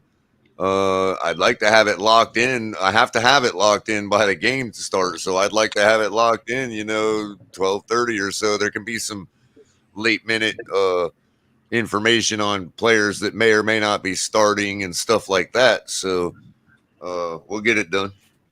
Just keep hit your notification bell, subscribe to the channel, make sure you're ready for when I'm going in the morning. I just got one thing to take care of in the morning, then I'm firing up the show. 100%, guys. If you haven't had a chance, that reminds me too, guys. If you have not had a chance, and again, if you're coming over from another platform, we know I've seen people in the comments today coming over from Facebook. So if you guys are on Facebook, Twitch, or any other platforms, and you're liking what you see, just head on over to Finn's Tailgate on YouTube and give us a like and a sub and share the channel if you like. It helps the channel grow. And we're expanding, adding new shows and time slots, so things are getting bigger here. Everything helps. And if you guys want to help in other ways and you want to donate, the memberships and super chats are down, unfortunately, right now, but we do have Venmo and Cash App. So there's another way that you guys can donate if you so choose to. And all of it's always appreciated. And by the way, on that note, for any of you, don't forget that Pete's Takes actually has a purpose, and his purpose is to give you great fantasy football takes every week. So head over to his channel, subscribe to his, check out his videos. He gives some good insight on league-wide fantasy football. So yeah, and he's not very, a slouch. He's very knowledgeable. I have to be hospitalized after listening to Pete's channel. And believe it or not, I'm pretty sure I could speak for him when I say he probably runs a good percentage of Tua stack lineups every week. Probably. Maybe 100%. You ain't The lying production about is that the one. production. The production I is the told you what my production is the rule production. I told you what my rule is, Okay. Cutter. I have to play Dolphins on one lineup to get rid of the Exactly. Dolphin love. Exactly, Pete, because you know as well as I do, fantasy don't care about win or lose. You can put up 30 fantasy points in a loss. 100%. Yeah. A lot of Man, fantasy players are always chasing fantasy that. points. I Tyreek mean, let's be will honest. actually. Well, matter of fact, let's just for the sake of this discussion and to exemplify it, I'll just pull up just random real quick without like going deep into it and all that. But just to give folks an idea, it ain't Madden. I mean, these players get their fantasy points based on direct performance on the field. So there is a correlation, even though, sure, it's 100%. football. It's also not Madden, and it shouldn't be, thought of like that. Well, right now, currently, the top receiver in the league in fantasy points per game at 26.8 is Cooper Kupp. The number 2 receiver in fantasy points per game, 25.3, is Stephon Diggs. And the third receiver at 24.7 fantasy points is none other than Tyreek Hill. It don't matter what our record is. He's getting those 24 fantasy points per game. And look at that color. He's averaging 20-something fantasy points per game. With 3 touchdowns. And he only has 3 touchdowns. I know. That's And touchdowns crazy. actually are what get you the points in fantasy. That's like the big point makers is the touchdowns. This guy he's is getting ready to that break much the yardage. He's getting so much yardage that he's overcoming the lack of touchdowns and still carrying the number 3 slot. In fantasy We've football, never, garbage time is we've really never had fantasy relevant players here in Miami. I know. Never. And now that we have them, it is so scary to play them. To Pete's point, even with Waddle balling out last year, he only averaged 15 points per game in fantasy. And that's actually that's above average performance every week. But it's still not like Jalen Waddle last year. Stars. It's still not like the stars. You know what I mean? At above 20 points a game.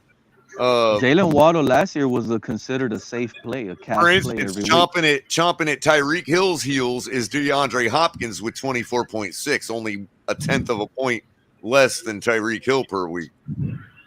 Jalen Waddle 19.7, so he's up from 15 points per game last year. Interesting. He's touching the 20 point per game mark. Yeah, in years past there, Pete, though, our best fantasy player used to be the kicker. Yeah, it's kind of actually hard to make a Dolphins lineup because you're like, who's going to get it this week? Tyreek or Waddle? Well, both of them end up getting it, so you end up having to play both of them, which can be kind of expensive on your lineup. You know what I mean? No, crypto was Orlando Murray. It was Orlando Murray. Okay, Pete Stoyanovich was a great fantasy player. Yeah. There was a lot of times, Color and fellas, I had some really good lineups. And due to me being a Dolphin fan and always wanted to plug one in, whether it was Jay Ajayi or Charles Clay, Rashard Matthews, whoever it was that, I always figured out to put one Dolphin in my lineup, and it always screwed me, guys. Always. The rest of my lineup was being great, but that guy, Jay Ajayi, 2 points. Rashard Pete, Matthews, 0. I told you, oh Pete, my God. the only first place I've taken in football was a showdown last year for the London game between Jacksonville and Miami. And who was my differentiator that got me first place? Mac Hollins at 3,000, bro.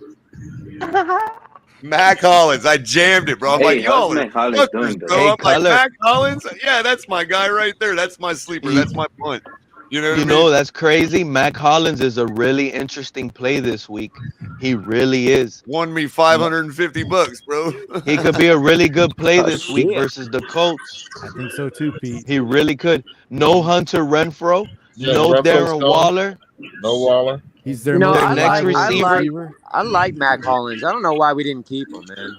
Me too. I'm actually shocked. Look, I'll be honest. That's a player I was I'll tell really. you, DTA, because he wanted to be at that payment level that's just above what we wanted to give him. You know what I mean? That's really I all got it's you. about. And I think gotcha. he was worth it.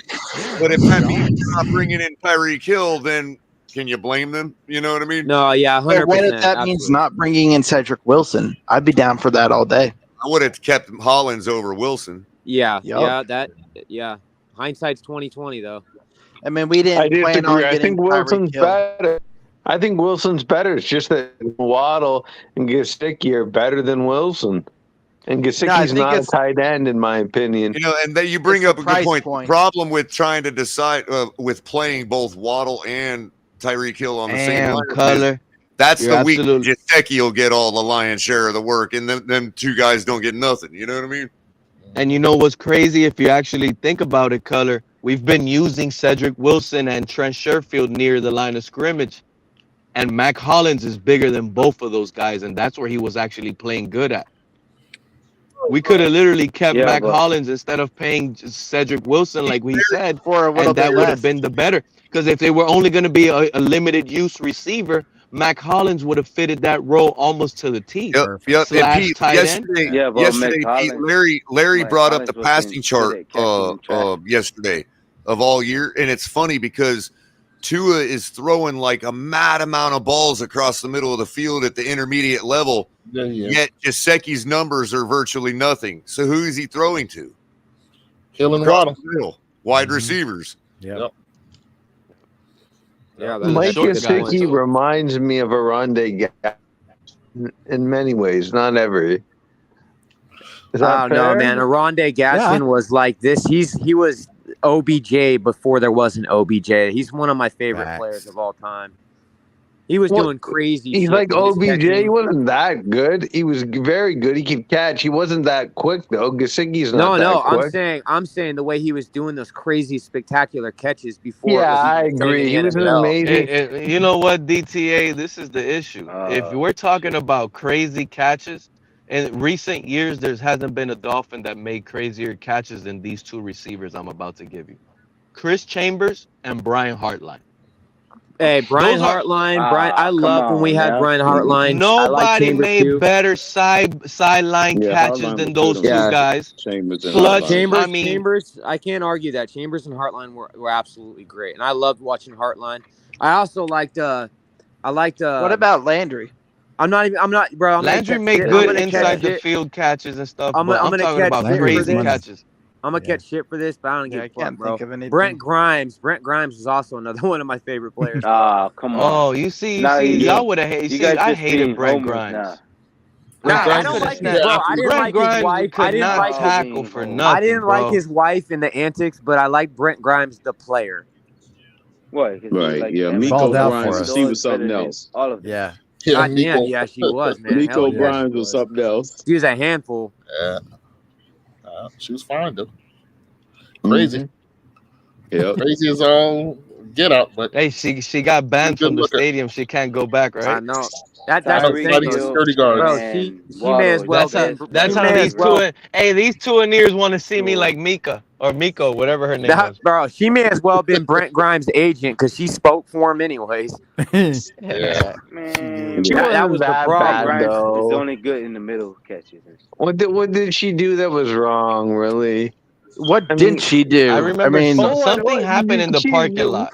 If I can't really remember. But Baker something in the Mayfield parking got lot. thrown to the ground by the cops too. So what? She got thrown to the ground by the cops. So what? She led the Oh get yeah, out. that's what it was. She got thrown to the ground It by the wasn't cops. just that, you guys. She also would go They on like her cleaned that up. podcast.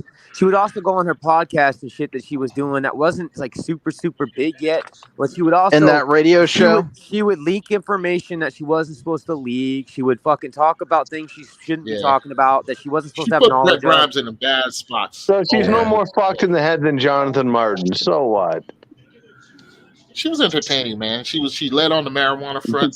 You know, I thought she was entertaining as hell. I thought she was good. absolutely. I She don't know does why have that- people hated her. She had that entertainment factor, absolutely, you know. But I just mean, as far as him as a player, I liked him.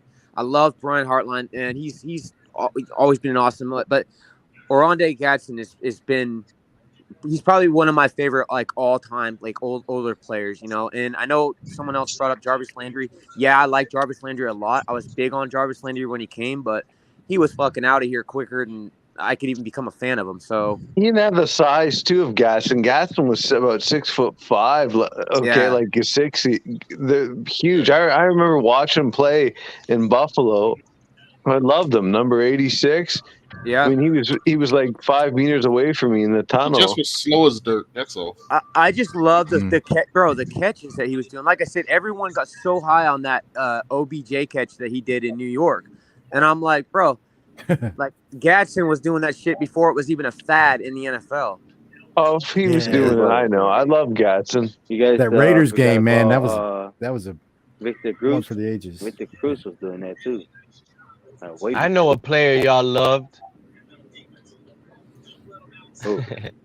Byron Maxwell. Oh, I didn't love him. Hey, that was one of the worst deals.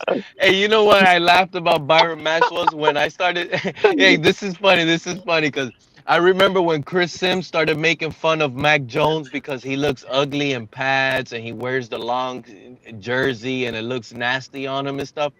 That's how Byron Maxwell was. Y'all don't remember when Byron Maxwell used to look like that with the long shirt? Worse than Like, him, Pete, was Jamar Fletcher. Dude, at Oh least my we never God, had that Jamal guy was Russell. a first-round bust from Wisconsin. He was 5'9". No, he was a second round. No, he was first round. Jamar Fletcher. He was first round from Wisconsin. Yeah, That's Dave Wannstedt. Yeah. Fucking Eddie Moore, I think, was second round from Tennessee. That's Dave Wannstedt. Jamar Fletcher was a second round draft pick. Well, just Google it. I think he was a first rounder, Fletcher. Listen, this team historically has not drafted well, man. Even when we have guys with talent, they end up screwing up. Remember Cecil Collins climbing through people's bedroom windows? Yeah. Diesel. Yeah. Well, he wasn't originally drafted by us, but John Avery was. And like 3 years later, he's up in Canada, not far from me, playing for the Toronto Argonauts. Jimmy Johnson screwed up at the first round. A lot of his picks. Yitel Green had injury histories, but he made amends because he got Zach Thompson the fourth. He drafted Surtain. He drafted Jason Taylor in the third round from Akron or second round from Akron. Yeah. Okay, Madison and Surtain were both second round picks. Johnson was good later in the draft. You remember Jason Taylor coming out of college? He slid to the third round. Remember why he slid to the third round, everybody? I used to love he's watching undersized Surtain too, was a man. big Because he reason. was undersized. He was undersized. Surtain was awesome, that's bro. I right. used to like watching Surtain too. Yeah. From And Louisville, Patrick Surtain. Hey, Tony, one of my guys just won the CFL Player of the Week up there, man. Tremaine Washington, cornerback. I don't know if you follow the CFL any. I don't follow it as much as I used to. I'm going to watch the Dolphins. I'll keep an eye on the Bills game, and I'll keep an eye on the Argos and Alouettes game. But I'm going to the game because I want to watch Miami. No doubt. I hear you, bro. Going from Canada to Miami? Well, via satellite feed on my phone. Or on Have my you ever computer. been to a Dolphin game? You lived in Canada all your life? Yeah, I go to the Dolphins games. I've went to many in Buffalo. I'll just say this without saying. I want to say something in less words without actually revealing something. You're a But real fan, bro. I will say for being a man, you're awesome for being a Miami fan from Canada, because there's another guy Right. we all know in this community who's a dickhead from Canada who claims to be a Miami fan. No, well, what I'm saying He's is a like Buffalo this guy fan. doesn't. Well, what I'm saying is DTA, like he doesn't even watch his home football league. You get what I'm saying? Like Canadian football league. He doesn't even watch that. Yeah, I wanna He watch the actually best comes to of the NFL best. games and his favorite team is the Dolphins. That's what I find. Like that's crazy to me. Well, I Pretty used to go down to Miami when I was a kid. Okay, remember Andrew Cunanan shot Johnny Versace? Yep. Yeah. Remember that, you I guys? remember 97? Johnny Versace. I remember the Johnny Versace, but I don't. That's when I was Miami Beach was a down dump. there. Yep. I was down there when that happened. I've been down to Miami so many times as a kid. Okay, Yeah, a I lot went of people down don't there. even know Miami Beach was a dump back then, man. There was a lot of, it wasn't what it is today. Well, listen, Some I would went say it's worse today. to the Orange Bowl, Tennessee versus Nebraska. Peyton Manning. They got beat by Nebraska. Scott Frost was the QB. Yeah, I remember them Tom days. Osborne was the coach in Nebraska. I know my football. Yeah. We I mean, this remember isn't them. this isn't that retard reason speaking. That's fucked up. Dude, I'm not even with you on that. Like, bro, you said it. I'm not football even know with you? you on that. Hey, I you don't know agree what? with you guys' take on that. But does football know you? Hey, Kohler, you missed it. I told him, I said, from being a Miami Dolphins fan from Canada, you're sure a hell a lot better than the other one we know. Hey, and shout out to Sharif. Hey, shout out to Sharif for being a Dolphin from the Bahamas. There are a ton of for sure, Dolphins man. from the Bahamas Definitely. too, guys. I just don't agree He's with not the only talking one. about people behind their back like that. No, I'll tell it right to Reason's face if I ever see him at the mall. Listen, we'll all tell I'm at the Reason. Eaton I Center in go in Toronto. Reason's Tell him shit and that- let him know myself. That's not what we're doing, Robert. Yeah, Robert, I I mean- fought with Reason on the air before, and he's kicked me out every goddamn time. So Go check my shit. I literally go in there. I got somehow made an honorary member because someone decided to buy memberships and gift them. Besides, this is all public. Nobody's talking behind anybody's back. Right. That's a good point. Okay, that's the wrong way to never phrase bring it, up his but I name. wouldn't talk about someone while they're not here to defend themselves. Yeah, I'd rather not bring up his name at all, but F him. Well, that's why. Hold on, guys. That's why I censorship. didn't bring. That's why I didn't bring up his name. I didn't say you did. He loves to censor people. He should go to North Korea, Reason, or China. I don't put irrelevant people's names in my mouth. Sue people based on. Well, I mean, what do you mean? We use the clip. We use the clip here of Reason. So there you go. I know. It's free publicity, man. Hey, you know what, Cutter? I forgot. I don't mean to do this, but did we ever find out if Reason ratted on that promo or what happened with that? Did that guy quit? Hey, you know what, Master at work? You an idiot. All that shit he was talking. Remember what, Master? I'ma shut Reason down.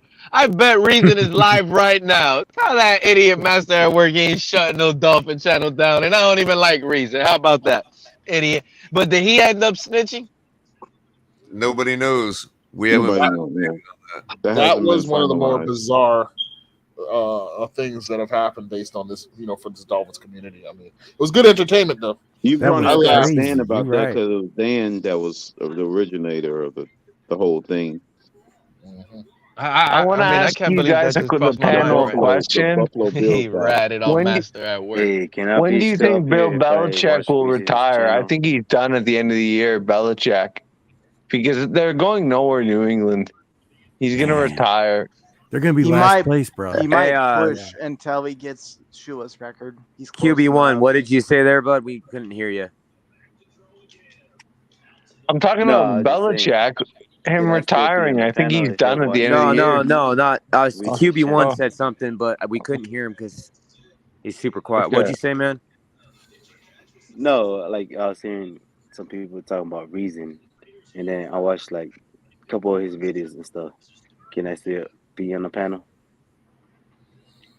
Yeah, I still watch him. bro. Yeah, bro. If you like Reason, I and you watch love him. Reason, we're not gonna not like you. bro, Like, hold on, guys, hold on. I'm gonna nip that in the bud Like, right here. We everybody don't needs kick this- people wait a minute, out for wait a minute. watching Reason.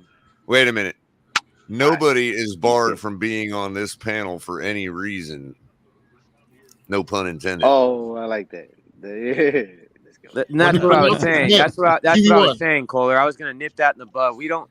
I'm sorry, now, bro. This channel, they don't. You're the only one they that don't do watches any them. of that I shit. watch them. We don't hold the same animosities others do, so we don't require purity tests of our panel members. You know what I mean? Why don't we invite Reason QB1, on? when you pronounce his name, you got to put a T in front. Reason doesn't come up here, Tony Pepperoni. He doesn't know football. This is Well, a let's debate show. try He to won't be get able him to on the debate with his points. show. Well, he can't. For he can't- comedy. he can't The say link that is he open doesn't to the know public. football if you don't know anything about football too. That guy doesn't know football, but enjoy your stat and how he reads the stats and all of that, and enjoy that. Well, I can say Enjoy the same that. thing about you too. Reason says you all. I've told you guys this before. It's hilarious. He tries to act like he's from the South in America. Canadians don't say y'all. He's like y'all. He's a He would fucking attribute that to clown. his career in hip hop. So He'll tell Drake, you it's because but he's a so what are you hip-hop making fun manager. of Drake too? Drake be saying that. Well, but Drake Yeah. lives down in the States now, so that's Man, different. Drake ain't Canadian. Oh, he picked up the slang. He picked it up because he came down here. Yeah, Drake ain't. Well, he Yeah, lives Drake's not fucking Canadian. yeah. He's got a mansion right near my place. Yeah. All right, come on. Be honest. But They're like, let's he talk lives in the football. States mostly. Yeah, let's talk football. Drake rhymes Like, with fake.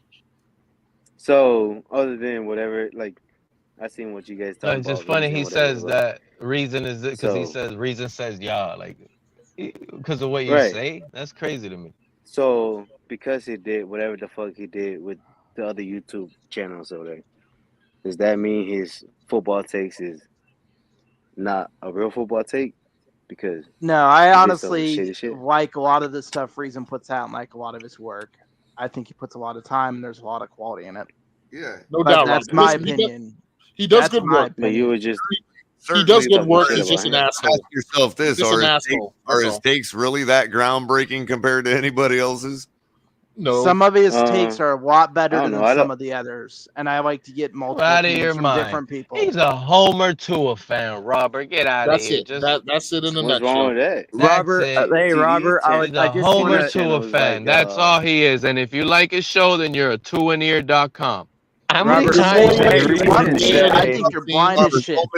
don't mistake what I said. I'm not saying that they aren't good takes. I'm not saying that they aren't yeah, worth being taken into consideration for anybody. I'm just saying that to say that like a person that like we all put our time and effort into analyzing and come up with I'm our not opinion. knocking. To I'm say not that knocking somebody's got anybody's like effort. a better outlook than somebody else or vice versa is just I don't just look at those things yeah. that way. You know what I mean? And I want to say this Like, too, and that's what I meant by it's not what he's saying is not groundbreaking. Just like my takes aren't groundbreaking. So you know let what I mean? me clarify my point real quick. Hey, I So respect what it, I'm though. saying is not to belittle anybody else's work or effort. What I'm saying is that I know there's a lot of time put in it, and it's put in a format that I can digest and take key points away and learn things that I don't necessarily know from it. And I take everything fine. with a grain of salt.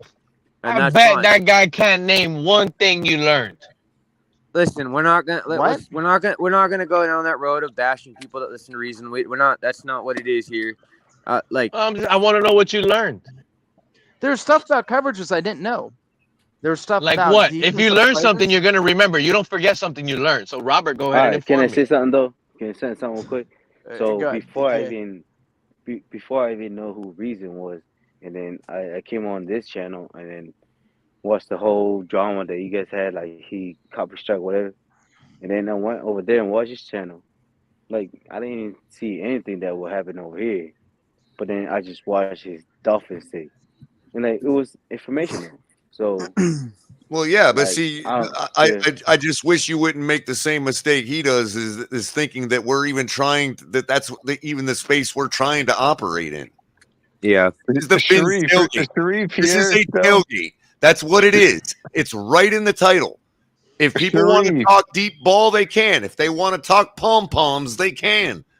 It's a tailgate. No, I don't have an issue with I'm it. not saying Like, that, but like it was like dogging him, so I had to go watch his, like what happened over there, and that's why I'm Who was still here. dogging him? Like, I haven't watched anything. You said Like, you people guys were just you mentioned see it. You guys said like, you guys couldn't name him. What? I'm confused now. No, like nobody right. could even name him. Like you guys had to specify his name, Reason, and then dog on me. You guys were talking about their YouTube channel. Who was dogging on you? I'm so confused. I don't think anyone said anything to you. Maybe if I missed it, I apologize. I don't think anyone said anything to you at all. No, I'm not taking any of it that way. I don't think there's been a personal attack on me or anybody in the room. I'm telling you guys right now, what you guys do with your own free time and who you guys enjoy, that's on you. Like Color said, Yeah. this is the Fins tailgate. You come up Yeah. here, you talk football. If you want to QB1. come over here with If some I reason wanted to points, earlier, then QB1, come I over here with apologize. reason points. Wait a minute, But guys. even Hold on, reason himself. There's nobody at the front door of the Fins tailgate going, I'm not saying there okay, is. do you like Reason or do you not? You know, there's No, none of that. Right. Exactly. QB1 is We don't probably care. referring to the shot that I took at his take a little while back. And if you took offense, QB1, I apologize to you, bro. You know? Yeah, but I To don't be think quite I don't. honest, Kate, to be quite honest, I Cato, want more of the I don't Reason think that. crew to come over here so I could debate some Tua takes. Well, listen, Kari, KP. was this today or you talking about from days ago, Kari? No, No, KP didn't. KP never said anything to QB1. You said something in regards to Reason's take, but that it wasn't anything direct to QB1 or about QB1 because you watched Reason. So No, I guess don't that's think what I'm there's asking. anything like that I'm at all. genuinely Right. asking who took a shot at you. And you know what's crazy for anybody out there that doesn't think that talking about Reason or talking about another Dolphins panelist isn't Dolphins talk? That is absolutely Dolphins talk, just in a different avenue. Think about it. If we can think about it, if we talk about whoever we want to talk about, as long as they have Dolphins, there's still Dolphins community talk. Hang on, man. Listen, at the end of the day, Reason's got his channel and he's got his own thing going and he has his own type of platform and he has his own way of doing things. We don't knock people. If you guys enjoy his content, that's great. Yeah. It doesn't make me think anything less of you or anybody that's associated with the Fins tailgate. Over here, this is a tailgate, and we do something different over here. So you guys you guys can enjoy freely both channels. You know, we're not going to knock anyone for watching Reason. We are all entitled to our own opinions about other people. You can sit up here and bash us if you want to. Yeah, absolutely. In Michael fact, K came up. people do. Michael K came up and addressed Capitan as El Crapitan right to his face. Oh my people God. That's crazy. It can't be like that. That's crazy. I missed that. But one. I mean, Big Wow. O can get it over here. If you got questions, say. Let me know what Big O has been talking about recently. What's going on with Big O? I haven't watched that guy. He's on the Reason list, bro. We don't get watch time off my views, bro. He's the big Gestapo. That's what he is. I I don't don't like like Big O because Big O. Big O convicts people. He says Axe is a wife beater. Where's the proof? He says all this stuff about people. There's no I'm over here proof. to defend What, the Big O, police? 'cause There's he's no not here. proof. All right, because you're saying that, I don't even know who Big O is, but let's keep going. Big O's a is radio joke. personality that's turned to YouTube, and I like his content too. Big O has forgotten Big O's just football gotten at off this the rails. point. He would He have been doesn't better know off what at to. QAM. He wouldn't have left Is he like, QAM. He'd be Colin better off. He'd be Cowherd or better whatever off. his name was?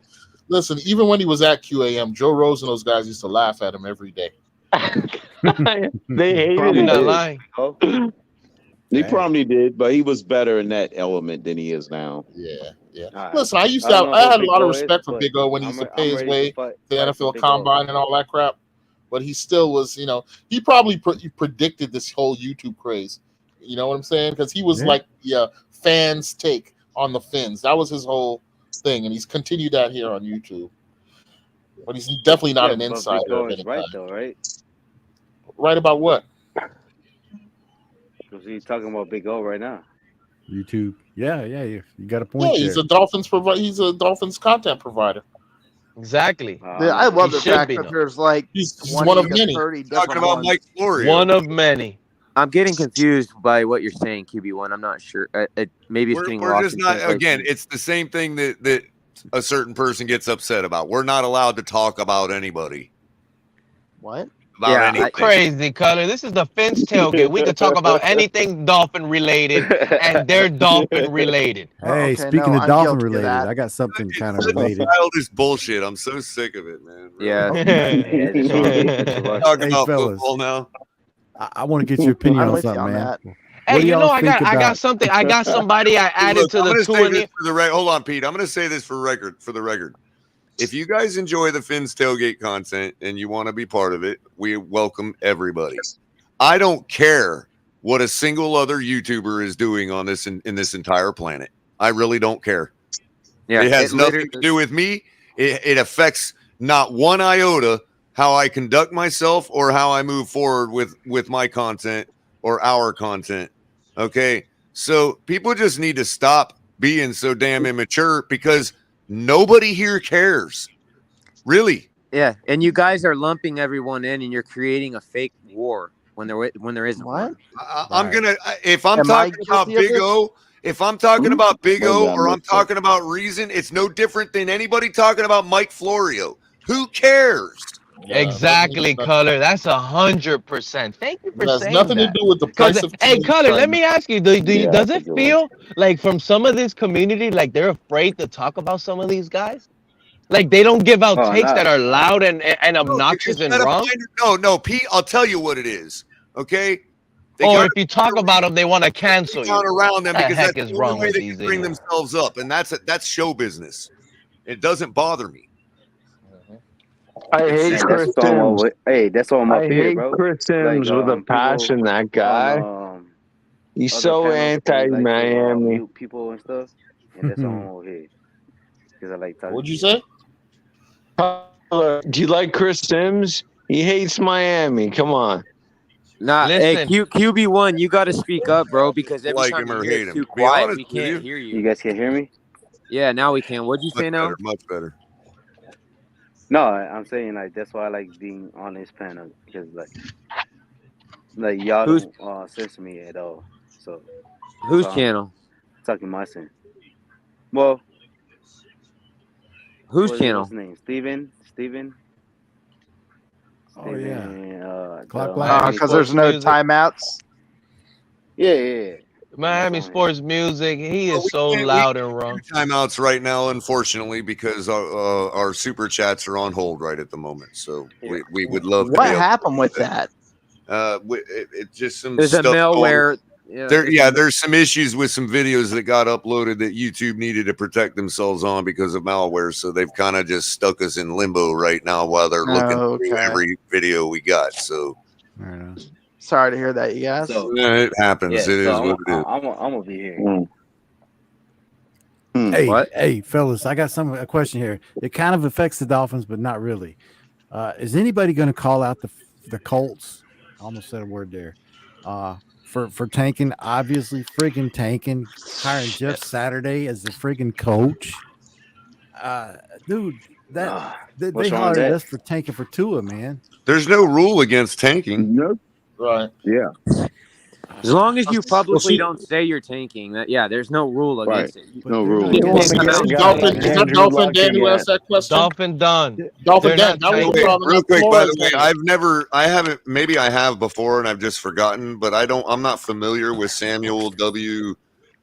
Tuilamotu, but I appreciate the compliments and the sentiment and the kindness you're showing us right now. That I appreciate the words you're saying right now because that's really what we're trying to do. That's all we wanted. We're just regular people. It's not like, all I'm doing is emulating everything that's ever been shown to me on TV as a couch potato my entire life. So, any of y'all can do it, and that's what we're trying to Dolphin provide here, done. a place for people to get up here and say their piece. You know what I mean? Yeah.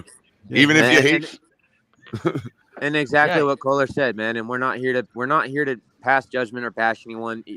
Whether we feel a certain way, whether we feel some way different than you feel about another YouTuber or not, that doesn't have any bearing on how we feel about you or you coming over here or your views.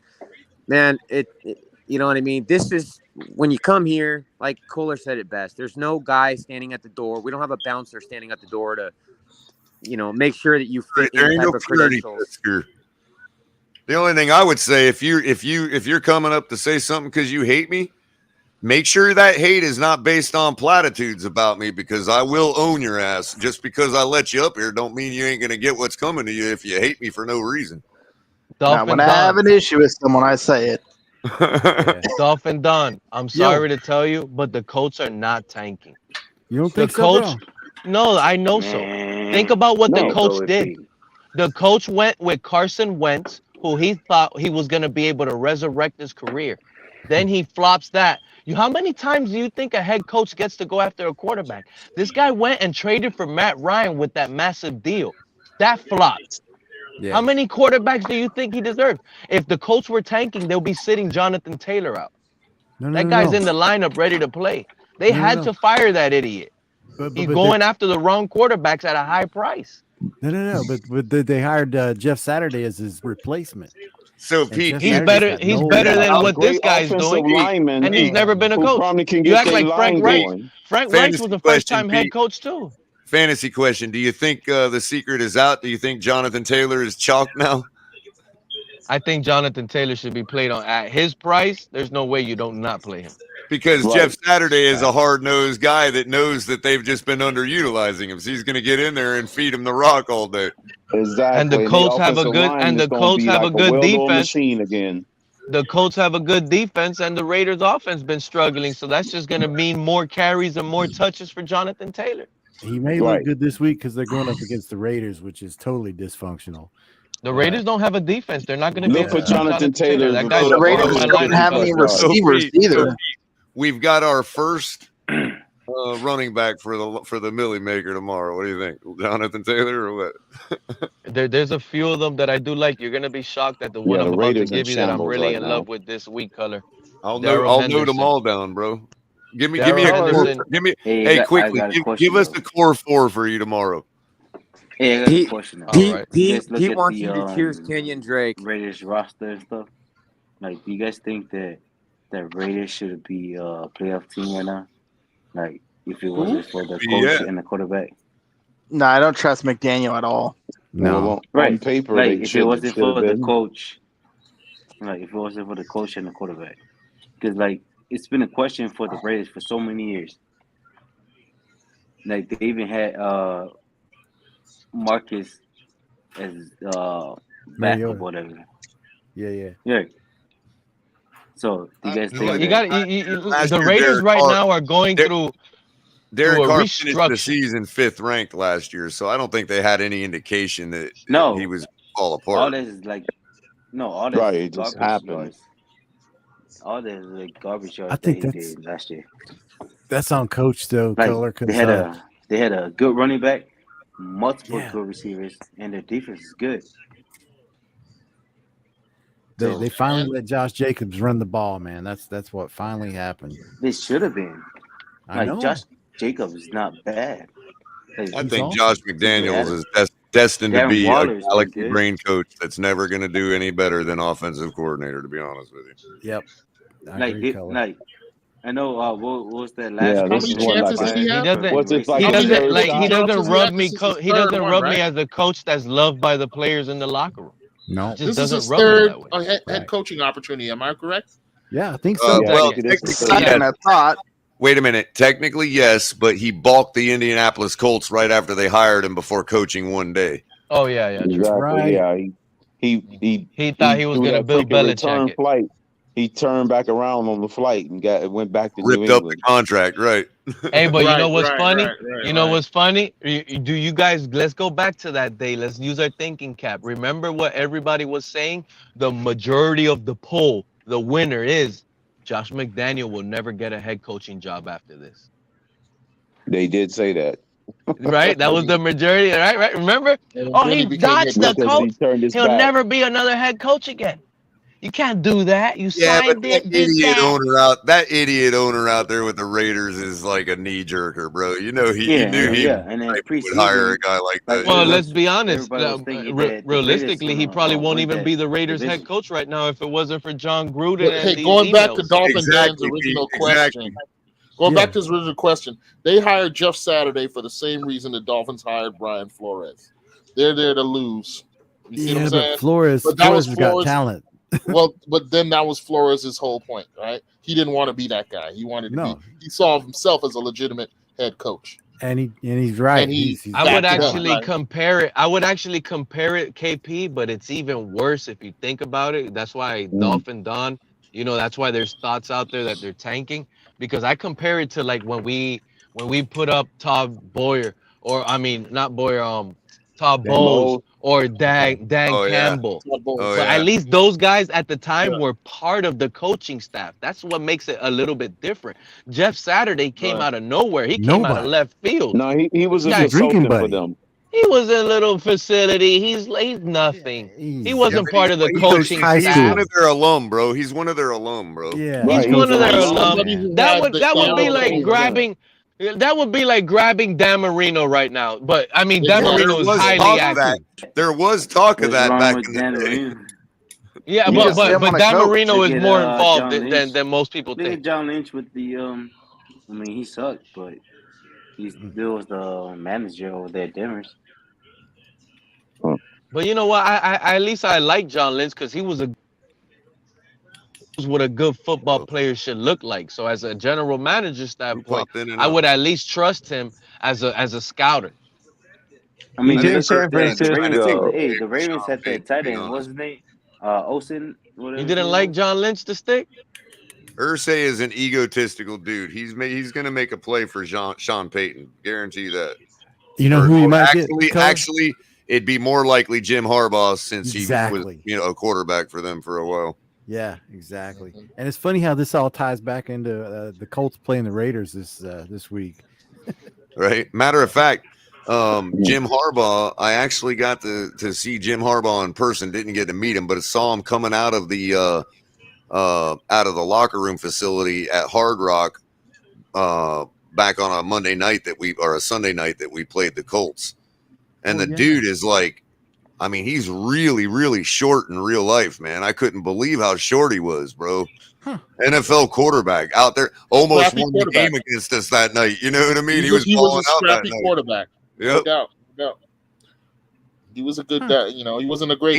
Came out wearing like kind of like these kind of like Gucci style slacks with like penny loafers and like a jacket. You know what I mean? Yeah. Yeah. He was a great backup. Yeah, scrappy, man. He had I a couple remember good he started. seasons as a starter too. You know. Yeah. He played for the Colts, right? Yeah. He also, When he started, I think yeah. he was drafted I never saw him play. by the Bears. Yeah, he was Jim McMahon's backup. Yep, that's true. Now there's a Harbaugh. quarterback I like. McMahon. He had that one good season. Yep. He was a 1980s version of Joe Namath. Yeah. I think Jim Harbaugh also had a run with the Chargers for a Joe minute. Burrow. Yeah, but McMahon. Didn't Harbaugh have a run with the Chargers Moxie. for a minute? With who? What was that? Chargers, San Diego Chargers. I'm not sure about that. I don't know if I I'm remember pretty that. sure Jim Harbaugh played with them for a minute. I'll go with it. No, I don't recall him being in charge. I think just Colts and Bears. I don't know, guys. Could have stuck it a season or two. I don't know. Maybe at the end of his career. I don't know. Let's see here. Chicago, Did you guys Indianapolis. think Hold on. Doug Flutie was Chicago, illegal? Indianapolis, 1 year in Baltimore, and then 2 years to finish his career in San Diego. Yeah. Traveling Wilbury. Because he actually had the Chargers rolling for a minute. I don't think that they didn't go deep, but he had them rolling for a minute when he was there his last 2 years. Interesting. Tua plays a little bit like Doug Flutie, but Doug Flutie was a little way faster, right? Yeah, Doug Flutie was a really good athlete, man. He was way faster than He was Tua. very athletic. Who would you like, very Doug strong arm. Flutie or Tua right now in this offense? I take Tua. Flutie wasn't as accurate. I'll take a 40-year-old Flutie over Tua. Bro. Done 8 You were Flutie. doing it at I 40. watched Doug Flutie in Canada. I know all about him. I Saw watched him Flutie in play, bro. I Buffalo. liked him. I don't like Tua for some weird reason. Flutie was the ultimate gambler at the quarterback position. There's He a definitely question did for see over the there's a line. question He for definitely Jay. did see over the line. Hey, there's a question for Jay. Have you ever happened to have tried a bowl of Flutie Flakes? Actually, I haven't, but I've been right next, literally, to Doug Flutie when I was at football practice when I was 12 years old. But you've seen Flutie Flakes at the grocery store, right? When I was in Buffalo, yeah. Yeah, they had them. They got some kind of weird Josh Allen cereal. We out weren't there, sure too. if that was like made up by the NFL PR people or something, man. You know? No, it wasn't propaganda. They had them. They loved them. They'd fucking throw them at the Dolphins Bills games when they get touchdowns. They'd throw them in the fucking air. It used to annoy me. Yeah. Of course, he's famous for the great Hail Mary passes. Boston College. He did a couple in the NFL too. 7-3 tomorrow or 6-4? So were the flakes shaped like little Doug Flutie faces or something? No, they look like cornflakes. And Josh Allen has his own cereal too called Josh's Jacks. Oh God! And they look like fucking blue, dude. They're buffalo blue and red, like Fruit Loops. Do they taste like Apple Jacks though? Like Josh's They probably Jacks? taste like ass. And the logo on his cereal box. Yeah, that's probably what it tastes like. You know that blue dye will turn your doo-doo freaking aquamarine, right? The little quote on Josh Allen's cereal box, the little motto it goes by, it says "No elbows on the table." Yo, y'all want to really want to freak out some people as a Dolphin fan? Go eat a half a box of Boo Berry cereal, and then take a third, and you'll be like, "Damn, I am a Dolphins fan. I freaking shit aquamarine, man." Bro, Boo Berry used to be my like every Halloween or every time it would come around that time, I'd always grab several boxes of Boo Berry. Right, DTA. When we were kids, I'm saying though, recently as an adult, a few years back, I grabbed a box because I'm like, now they only come out during Halloween. They used to be out year round. Yeah, I know. Now, and then they had the Count Choculas that come out. Right, They have Chocula and Frankenberry, right? Yeah, yeah. So when they started, it's all the old General Mills characters. Right. So when they started coming back out with them for Halloween, I was probably in my 30s, and I grabbed a box of Boo Berry. I'm like, oh hell yeah, and I ate like half the box. And bro, like they've changed the blue dye since we were kids, and I'm telling you. It freaked me out, bro. Later on that day, man, I'm like, look down in the toilet. I'm like, oh my God, what's wrong with me? That's why they call it Boo Berry. That's why they call it Boo Berry, because when you look at it, it jumps out. Jumps out like boo. One of the guys in the chat wants to know if Derek Carr is going to be out of Oakland Las Vegas. Tell us, Pete. I believe that he will Where's be. Derek Carr going, Pete? And I think he's going to come. If Tua gets injured, he's going to come here. Don't you fucking say it. Don't you fucking say it. Pete was the first to say Derek Carr. Don't. Please don't. That you know what color? That's making my palms itch. That has my palms itching. I'd rather have David Carr than that guy. Pete's already looking for the over-under on touchdowns for Derek Carr next year. How many? Give me David Carr with Derek Carr any day.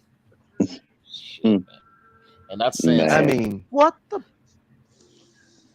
Derek or David? Get David out of the booth. As long as he'll be efficient in this offense. The problem is, and it's not a problem, it's a good thing, but the deal is as long as what we're seeing continues, it's like, who do we really look at? Now, if Tua's playing like he did last year, then it's like, yeah, bring anybody in here, you know?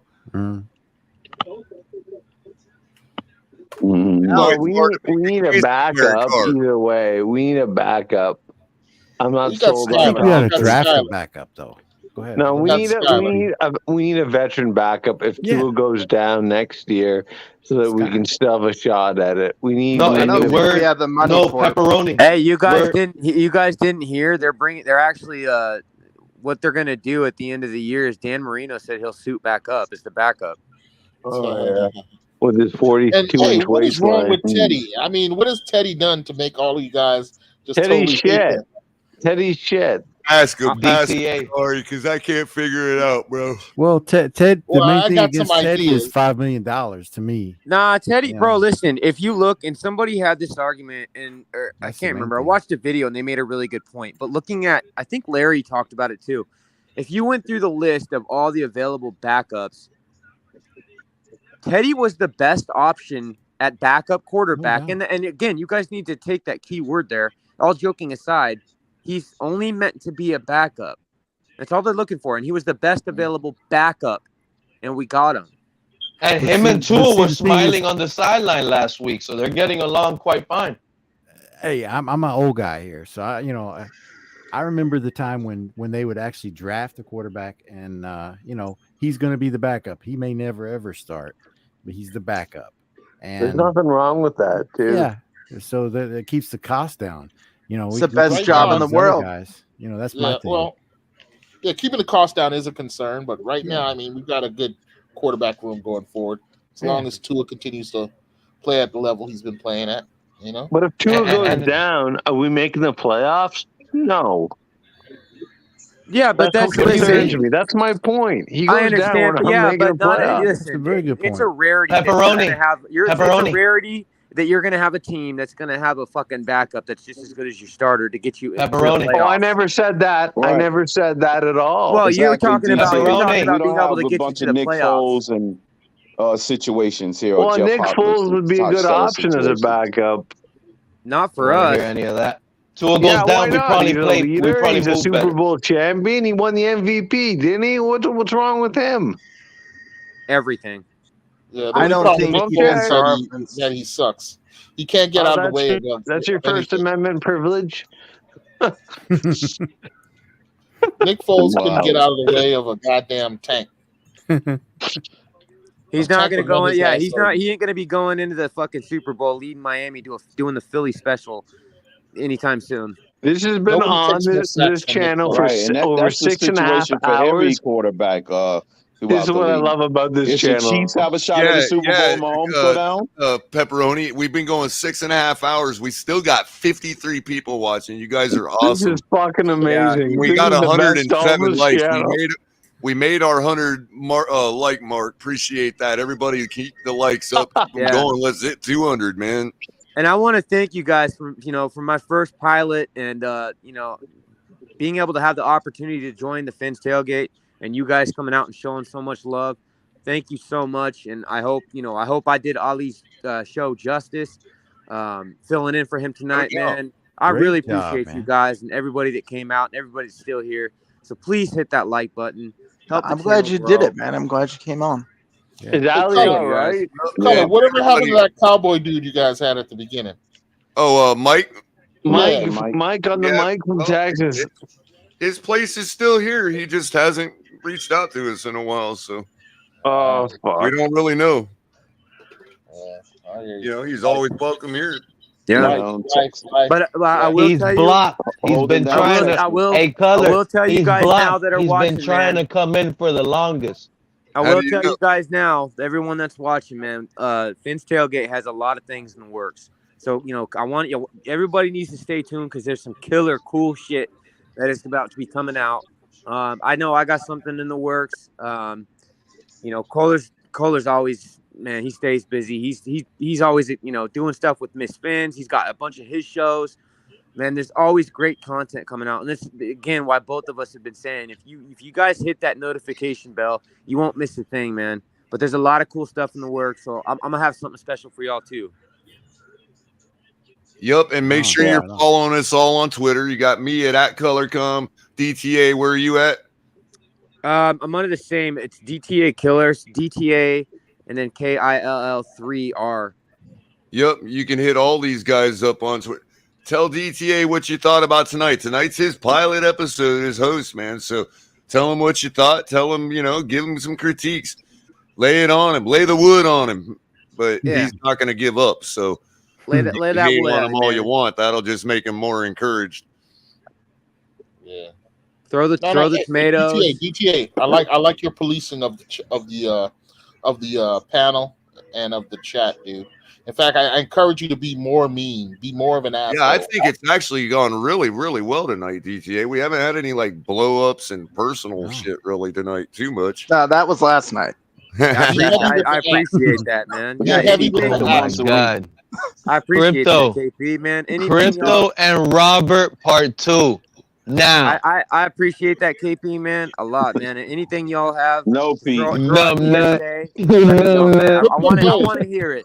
Leave it in the live chat. I want to see a show called Crypto's Universe. That's what I want to see. God. Yeah, I already texted Crypto a couple days. I would support that. For sure. It's in the works there, KP. Yeah, welcome, Fins Fanatic 305. We don't see you too much up here, buddy. How you doing? We can't hear you. I think you're muted, bud. He must be, yeah. We see you just fine. Just can't hear you. Oh, there you go. What's up, man? How y'all doing? Good, Pretty man. good. How about Welcome. yourself? Stop picking your nose, though, bro. Go ahead. No, That man just ate his booger online. Oh man. Fucking Hey, how y'all feeling about tomorrow, man? It'll be a good game, man. It's gonna be tight. It'll be good. We all actually like to know how you feel about it tomorrow, to be honest with you. Yeah, we thought you came up to tell us. Yeah, wait. Who's playing? I got us losing by 3. Who's playing? All right. He said he got us losing by 3. Okay. 3 points. Yeah. 3. Okay. But what is the final Not- score? I want to not know what 100%. you got us losing by 3, but what is the final score? He's with you. High Listen, scoring, low scoring. That's That's what I'm exactly asking. what I said. My prediction was 31-28 Browns. Yeah, By DTA, where are three you? points. Yeah, What are mine you was doing 23 to brainwashing all of 20 our Browns. fans, bro? What's going on, DTA? I know. This I is have my a only one 3-point I've margin. predicted, though. Only one I've predicted so far. So. I don't think Brissett can score 4 touchdowns, man. I don't know how you guys are getting the score up that high. Oh, it ain't gonna I'm be with you, big. man. It's I'm not with gonna be you. Brissett scoring 4 Guys, touchdowns. can I bring up one It's not gonna be very Brissett scoring. important Hey, Hold on, point, guys, please? hold on. Look, there ain't Hang enough. on. There ain't enough time on our defense for them to score with running game like that. Guys, listen to me. When I was down in Cuba, I was sweating bullets at plenty of 8:30 in time. the morning. These Cleveland guys are not accustomed to the weather. The weather's going to be a big factor. We're going to be in white. Okay, they're going to break down by the second half. There's no way they're winning. Right. I can see that. Okay, I couldn't even walk that much in Cuba. Too hot. Hey, you On the field, it's Canadian. gonna be like You know how 100 the weather in Cuba is different than the weather in Miami. It's actually a little cooler over there. And there's what is more it, like wind 90 on that miles island. different. 90 miles. Yeah, but away, it's an very island. near It's Cuba, an island. Where I There's was more from wind. Miami. It's not far at all. It is. Hold on. It is close. I don't know if it's all the way in the tropics. I think it's still subtropical, but it's a little bit close further down than we are. So it's a tad. It is closer to the All right. equator, so it is hotter, but still. And I got But another take it's on not Miami and Cuba. I got another take Not much. On what will help us actually. They're coming off a great, huge win against Cincinnati and a bye week. You know, hey, they didn't do any training, man. I think they're going to be rusty too. That's it. Yeah, it could go either way on that. But that's Tony, a good you've point. actually That's a been good to Cuba. point. Tony, you've actually been to Cuba, so you have that advantage over me. I don't really know how much different it is there than Florida. I'm just assuming because it's that much closer to the equator than us. You know what I mean? It's. I think it's only about. Well, is it 90 miles from Key West? Or okay, Correct. which is 90 different miles than south of Key Miami, West. but it's Yeah, not. 90. It's not that far. It's not 90 that miles, far. bro, but here's the thing: 90 miles is actually it's not much different. But I'm up here in Palm Beach County to the southern tip of Florida. I'm what is it, Ari? About 90 miles or so. And you know, there is more consistently warmer temperatures. Where you notice it is in the winter, where up here in Palm Beach County, if we're gonna be like 35 degrees, it's gonna be 38 in Miami. It's not much of a difference, but it's consistently just a tad warmer in Miami on the whole spectrum. You know what I mean? They're gonna have they're gonna have. Good shit. Broke up. Tony. We lost. Yeah, those Tony. cold fronts stall out that's between rare. Orlando and Tony Pepperoni's pretty stable usually. It's pretty rare to lose him. Another thing, we need to get a special reporter none of us up here now to find out how many of the Cleveland Browns players are in Tootsie's No Dolphin or the fans. Gentlemen's Club across the street, the office. With that, we might be able to strengthen our betting position for tomorrow. There you Hey, that dude William Perry's back in the chat, man. Some of them are Some of them are still slouched over at a refrigerator. Some of them are still slouched over at a dinette table sitting outside on South Beach right now, drunk off their ass, man. Kohler, that dude William Perry's in the chat. He just came in, bro. Remember that dude, the other Bama fan? Does he have his Oh yeah. Oh, William Perry's cool. He's kind of he's cool. He's funny as shit, man. Everybody thinks he looks like Cap, but I don't see jumping it. up on Stephen D's lately. He's pretty cool. Yeah. William What's up, man? the Fridge Perry. William the Fridge Cajun Perry. Is that refrigerator. you? Yeah, it's seeming like a marathon tonight. Hell, Pete. I mean, hey, where's Pete still in? Yeah, there you are, Cajun. bro. I Cajun. mean, if we keep this thing going another 2 hours, that's ample enough time to get this lineup going, right? You want to talk about it now? I mean, it is technically morning. Y'all have fun and do it. Win it. Y'all have fun. The game's less than 12 hours away, guys. Well, now that I'm on the panel, at least I gave a play, Jonathan Taylor. Probably a good one. Hey, Color. Yeah, William, I man, went in. You're more than welcome to come up, William. I mean, there's still 60 people watching, Pete. It's kind of worth it if we're gonna keep. I mean, I don't know. Now's a good time as any. Well, it's DTA's show, so it's up to him when he wants to shut it down. I mean, but if he's gonna go a little while longer, we could take care of that now. You know what I mean? Yeah, Hey, dude. William do your Perry, thing, if you Colin. come up, You make sure you got wear your tinfoil hat. do your thing, man. What do you say, Pete? Hey, you know what? Shout out to please don't tell DTA, them to bring Color, the all of you tinfoil guys, hats. Crypto, Robert, Green Rat, Blue Rat, Yellow Rat, all the rats. Shout out to Dolphin Don, everybody that came up here. You guys are all awesome. I love this community. Fins up. We're gonna win tomorrow because Chef Jew is getting married. That's the right. only reason we're gonna win. I know what I'm telling you guys. Have a good night. Hey, fins up, Pete. It's all love, Fins Pete. up, man. Fins up, There you Pete. go, Pete. Yeah. Chef Jew's marriage is giving us that good juju. No Kanye West. See, he's dipping out on me, bro. I know. As soon as you brought it up, he's like, "Oh, I gotta go." He's such a modest guy, bro. You know what I mean? Yeah. There you go. Like people Listen, don't even man. realize how modest he actually is. Yeah. William, come up here, bro. Yeah. I see you down there, bro. There's spot. Oh yeah, I haven't put. Oh, is the link pinned? I think Capitan pinned it earlier. Oh, Yeah, I it don't is. know. I don't know. Yeah, I it can't is. see you. Okay. Nah, Pete's a good guy. Good Man. thing he pinned it because I've been He forgetting is, man. to post it. Yeah. What's up, buddy? What's up, guys? What y'all Now up to? you guys tell me something What's up, right here Gary? because everybody keeps saying that this is El Capitan's doppelganger. I don't see it. Am What I? do y'all think? He does I thought he was. kind of in the mouth region. If you minus the beard, he kind of does a little bit. Maybe Yeah, we'll. Maybe I we'll. think maybe without the beard. Yeah, I don't know. I know like CT and them other guys are saying that it's He's got a doppelganger. I similar don't see it. smile, and structure. You know what I mean? Maybe we'll go as each other for Halloween next year. We'll be fine. Right, there you Hey, go. you're gonna need a purple jacket to go with that tinfoil hat, bro. I know, right? Yeah. Hey, William, is your asshole still puckered up from that game today or what? Yeah, actually, our defense is this is the worst defense I've ever seen Alabama have in 12 years. You know, it was a wild season, anyways. And at some point, I was like, where are all these fucking flags coming from? I mean, did the refs ever run out? I was like, in 2 games, there was 36 flags. I was like, what the fuck? And then there was one today. Just one. Well, they ran out of flags, Perry. That's what I'm saying. They ran out in a game that we didn't care about anymore. It was like, fuck this. They don't, you know. Did y'all watch those fights tonight? No, but I watched Washington take down number 6 Oregon. That felt good. William, anybody important fight tonight? Israel Adesanya was beating the shit out of Alex Pereira and then loses in the final 2 minutes of the fucking 5th round. Gets knocked out. Wow. I forgot about was that wild. fight, dude. I forgot, Y'all want me to give you a preview of conspiracy tinfoil hat Friday for next week? Absolutely, man. All right. I came up with it yesterday. I'm gonna have to write the whole thing out. I won't have it ready till Friday, but it's gonna be where is Eric Izukarma? Oh God.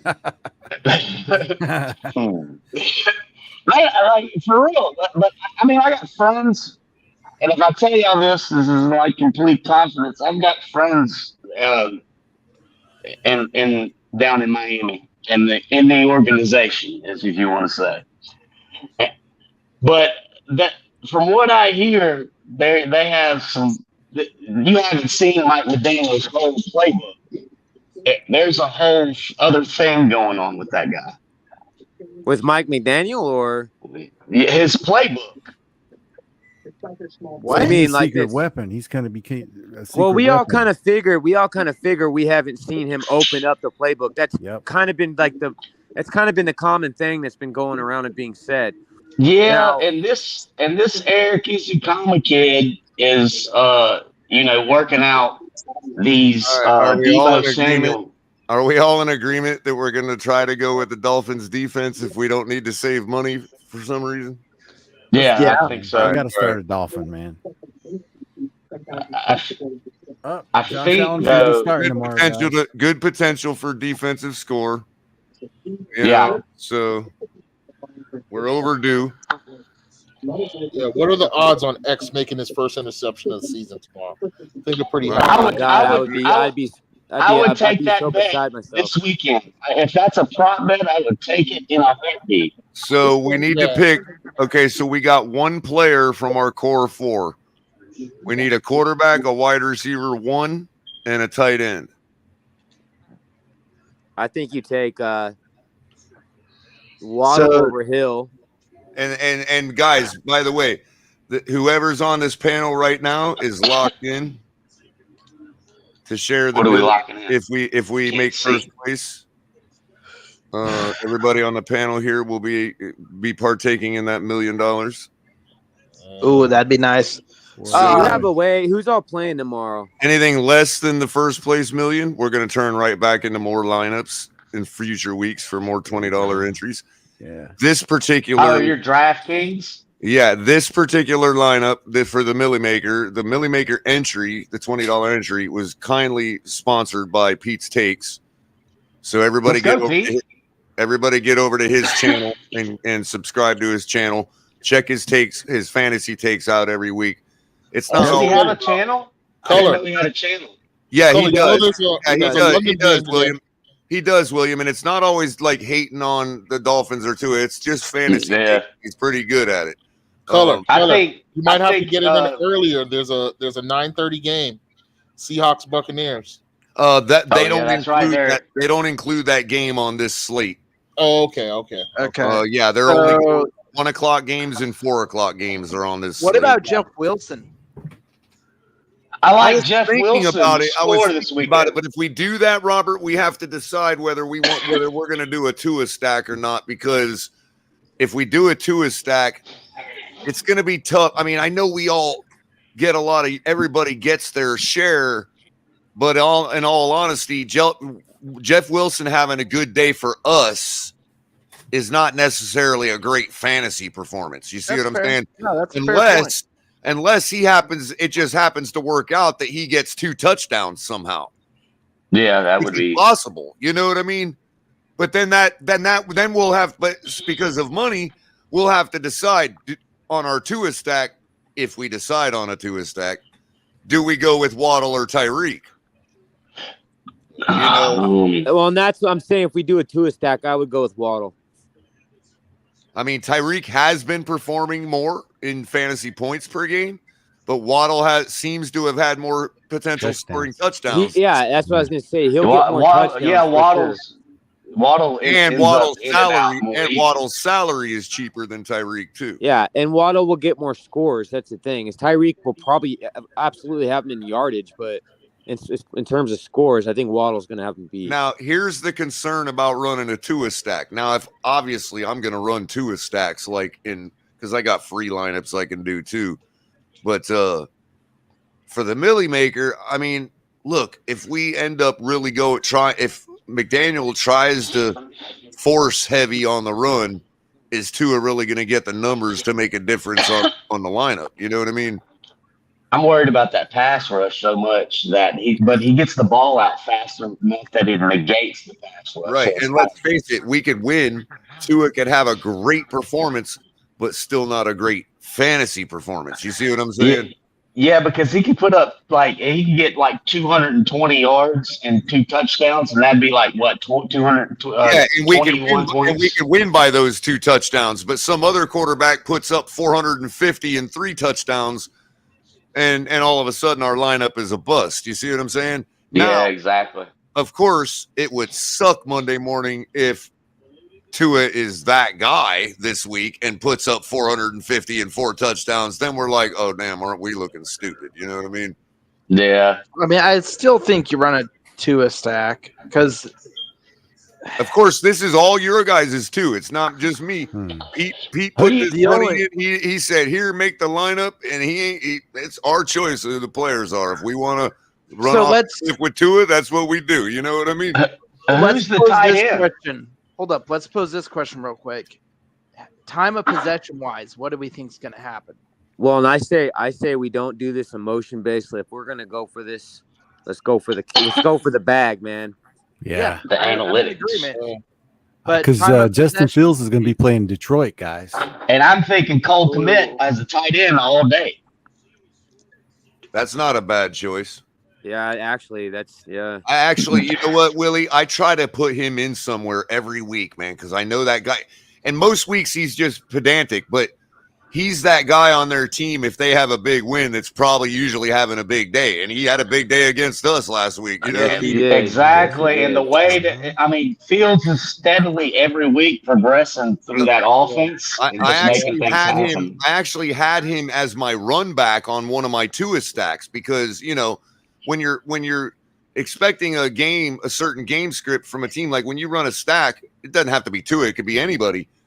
But let's say in this case, Tua, you know, I might run Tua and Waddle or Tyreek or both, or Tua and Waddle or Tyreek and Gesicki or whatever the scenario. You always run it back with one of their other players because they're going to score their points. And if you're holding them down to 1 or 2 touchdowns or 3 touchdowns, one of their player is likely to be the guy that gets 2 of those touchdowns. So you got to figure out if you're going to smoke this team and they're going to have a bunch of junk time, who's going to get the yardage in junk time? And that's your run back player. That's called a run back for those who don't play much fantasy. You know what I mean? So last week I actually had lineups where Cole Kmet was my run back because I needed to punt, which means find a cheap player that may or may not do good, that's known for being streaky and having games every now and then. That's a punt when you're trying to save salary for a bigger play. And it's like, okay, well, I can use my tight end to punt on Cole Kmet and double that as my run back for the Tua stack. Now, those lineups where I did that had other holes that didn't work out for me, but that scenario worked out for me last week. You know, so that's a case where it proves out, you know, but so that's where we're at now. So are we, you know, y'all can decide on quarterback. We can take all night to do this or not. You know, if we run into a stack, we can do that. If not, it's highly suggested that we do run some kind of correlation, even if it's only a one-man stack. So for instance, and I'm not suggesting we pick this guy, I'm just giving an example. If you had a wild hair up your rear to run a Carson Wentz stack, let's say, or in this case, Tyler Heineke or whoever's starting for Taylor Heineke, yeah. Right. You might not run a 3-man stack with him. You might only run it a 2-man. So you might only pair him with one of his receivers, like McLaren, you know, or something like that. You know, whereas a guy like Mahomes, it's like he spreads the ball around a lot. So he might, if he still had Tyreek, that's a no-brainer. Mahomes and Tyreek with Kelsey. But in this case now, it's like, which one of his receivers do you choose since he spreads the ball out so much now? Well, McCall Hardman's out, so right. See, there's a case right there, William, where he may press on that replacement receiver to see what he's made of, and that guy could end up balling out. You know what I mean? Yeah, that's a good thought. I didn't think of that. That could be a good flex play for us on this lineup. Like Smith-Schuster is probably going to be the number 1 with Hardman out. It's probably going to see more Are targets. they playing a primetime game or are they on the main slate? I don't remember right this second. I'm pulling it up now anyway for our so we can actually see what the salaries are on these guys, so we know where I would we're say at. whatever we think time of possession is would be one of the determining factors if you're choosing a Tua stack or not. Because I know Jeff Wilson. Good point. I know Jeff Wilson right now is like somewhere in like the 56 or 5,500 range, which is pretty good for a running back. Jacksonville is going to be in Arrowhead at 1:00 on Sunday, and no rain or nothing. Yeah. Oh man, we might want to look at oh man, but that's going to be so chalky. Now, keep in mind, you know, if you go with a Mahomes stack or something, remember that a lot of people are going to do that, and it's not going to differentiate us that much. Yeah, because the percentages make sure that there's less people in the bracket that have the same points. Right. Now, sometimes you have to, and you just got to get lucky on picking the right sleeper that differentiates everybody. So you have to run the chalk. Well, if McCole Hardman's out, the sleeper on Kansas City is going to be Sky Moore. What's his name? Sky Moore. Sky Moore? That's the guy you're talking about? Because he's probably cheap. Yeah, he's real cheap. What his salary is. I could see that. Oh, he's going to be down in like he could be a good punt play, right? He could be a good flex play. 3,000. Yeah. Let's see what the report says on Hardman and see if it gives us an indication of who they're running instead of him. So it says with Hardman, who logged blah blah blah receiving line on 9 targets versus the Titans, out due to abdominal soreness. Fellow receivers Kadarius Toney, Sky Moore, and Justin Watson are candidates. Kadarius Toney. Oh yeah, Kadarius Toney is a good one too. Second pick with the playbook. And that's behind Juju and Marquez Valdez-Scantling. So it just depends on, like, dang, it's going to be hard. Do they rotate all those guys in which case it ruins us? You know what I mean? I mean, the only reason like if each one of those guys gets 2 receptions, it'd be the same as one of them getting 6 receptions. You know what I mean? Yeah, exactly. The only reason the only reason Kadarius Toney made it there was his injury history. It has nothing to do with talent. Right. Although he is a pretty big framed receiver, isn't he? I don't. Yeah, he is pretty strong guy. I know if we were to do Mahomes, we may just want to stick with him and Kelsey and forget their receiver. You know, it's likely Edwards-Helaire gets as many receptions as any of their receivers. I don't know that Isaac Pacheco. Oh my goodness! Oh yeah, Pacheco. Yeah, Pacheco. I saw that name a lot last week. Pacheco. Sure. Yeah. Maybe we should just stay away from Kansas City right now. Well, who has the worst defense? Maybe the Detroit. And who are they playing? Chicago. That's why I was saying Cole Kmet as the tight end. Is gonna have a crazy day. Oh yeah, I forgot. Justin Fields. In Willie, hold on a second. Yeah. Let me get there. There we go. Tight end.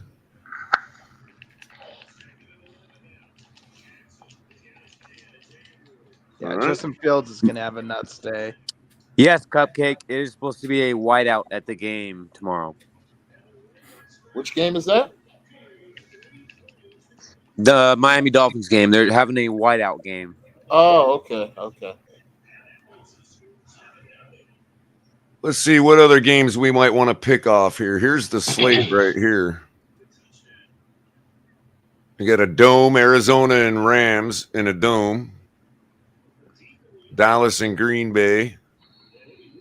Colts that could be good. Dallas and Green Bay. Dallas and Green Bay is going to be real good. Yeah, that might be a shootout. No, it might be a blowout. Because I don't know. Aaron Rodgers might throw. You guys want to try to do a sneaky one and trust Dak? I mean, I don't know, man. I don't know, bro. Dak. I think they just keep him throwing the ball too much. You know what I'm saying? They have the running backs to play that offense the right way. And they just use Dak too much. Yeah, I'm sure Aaron Rodgers has got a chip on his shoulder, but I don't think he can do anything about it right now. I was gonna say, but he's actually scoring more fantasy points than Dak. Yeah, oh, man. I don't trust either of them. Yeah, yeah. Scratch that one. All right. Let's see. We don't even want to mess with Denver and Tennessee unless you want to spend a bunch of money on Derrick Henry. Nope. Yeah, he's probably the highest guy up there. Yeah, probably. He's also probably the biggest chalk. Actually, Saquon Barkley is higher because they're playing Houston. Houston's underrated. Let me They see. get that game close. Let me see if I can share both of these. No, I can't. Well, that's okay. I'll share this screen because What about Prince or Pierce? Damian Pierce? Yeah, Yep. Damian, that's a good one. All right, so here's But how the good actual, is the Giants' run defense? Here's the actual page with the lineup and all that. Pretty stout, I guess. Do we want to go with Chubb? I mean, it's likely he puts a lot of yardage on us. Oh, but that goes I'm against going with soul. our defense, so I don't necessarily want to play a guy against our defense. You know what I mean? Yeah, and then you got I like how we dealt with Dalvin Cook. You know what I'm saying? Right. And I mean he's right up there with Chubb in some ways.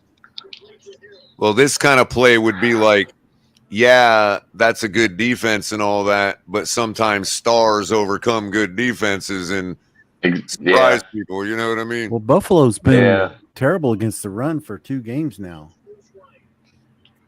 And they're playing. Well, we already got Jonathan Taylor. Vikings. Let me go ahead and fill in commit too. Cook was I was looking at. You might as well take Jonathan Taylor because he's going to be the workhorse the whole weekend. I mean, all tomorrow. Cool. Right there, cold commit. All right, we got what's Taylor going for? And the worst defense is the Jaguars, or they're the cheapest defense, which means they're projected to be the worst. What's Taylor going for? Yeah, 7,500. Yeah, 75. Yeah. Okay. Jeff Wilson seems like the best choice because if we're staying away from a Tua stack, I don't mind doing that. Really. Yeah. He's got so much touchdown potential, and he's exactly. I mean, he's a big boom. Besides bust. And look here. You know, that means they give up. They are 29th in giving up fantasy points to running backs. That's what that means. Wow. Yeah. That's a good idea, and he's cheap too. That. And that means you can grab like a Jalen Waddle, and then you can grab another bigger receiver, and then you can punt. Grab AJ Brown. Yeah, you can grab AJ Brown. Jalen Waddle, AJ Brown. Set your QB as Jalen Hurts. Do we want to run these 2 guys without Tua though? No, you can I do 2 would not. boards. I mean, it's y'all's lineup, so you know if that's what you want to do. You know, No. Who are the Eagles playing? Washington. We could always Absolutely do this. take a look at the Eagles. Hey, we could always do this. I like the Eagles defense too. Right, just follow me a second.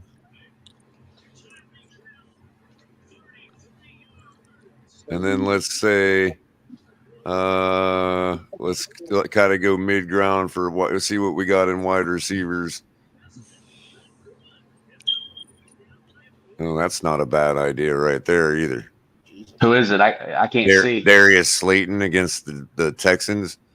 They got a good pass defense, but I bet the Giants could expose that if Saquon gets going. I did one of these earlier, and I can't remember who I had right now. I can't pull it up right this second. Scantling is actually pretty cheap. Yeah. I picked up George Pickens because the Steelers are playing New Orleans. Look at this though. Cheap 20th, and I don't know, man. It's Jacksonville. Let's see what he does in home games. He doesn't do much. Yeah, go back. That's right there. That's a result of Mahomes spreading the ball around. Yeah. Go back to Sammy Watkins. I think he's still questionable. I don't know. That's what Sammy Watkins. you passed him. He was right down there by. Oh where yeah, you I'm were. sure he's low down the list these days. There he is. And that's against Green Bay. Mm. He gets more at home than he does away.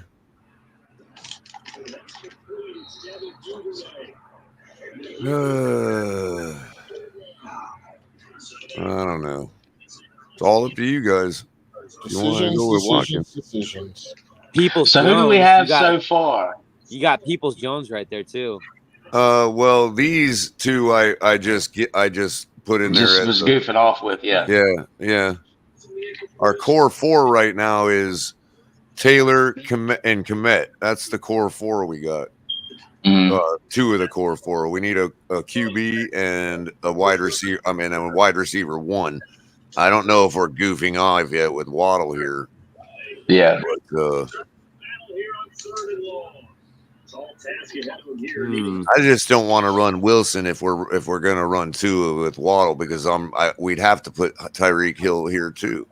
Yeah. It may seem weird, but remember they've had 2 games where they both have like, you know, the one complimentary game yards broken record because they both put up the yardage. You know what I mean? Yeah, exactly. Pretty much. And if they do that again, It's not unreasonable for them to do it either. Well, let's see how much it would cost us. Let's be honks for just a second. We'll take Wilson out. We'll put Reek in. Now we got 4,000 per left for a running back, a wide receiver, and the flex. Shit. Yeah, it kind of hits us. Yeah. how much do they got Tyreek at? God damn. Yeah. Yeah, he's up there. He's way up there. I think he's like in the top 5 most expensive. I mean, Landry might have a sneakily good game. I don't know how much they've been using him, or if he just came off injury or something. But he's been hurt. He's been kind of mid, man. He gets more done in away games.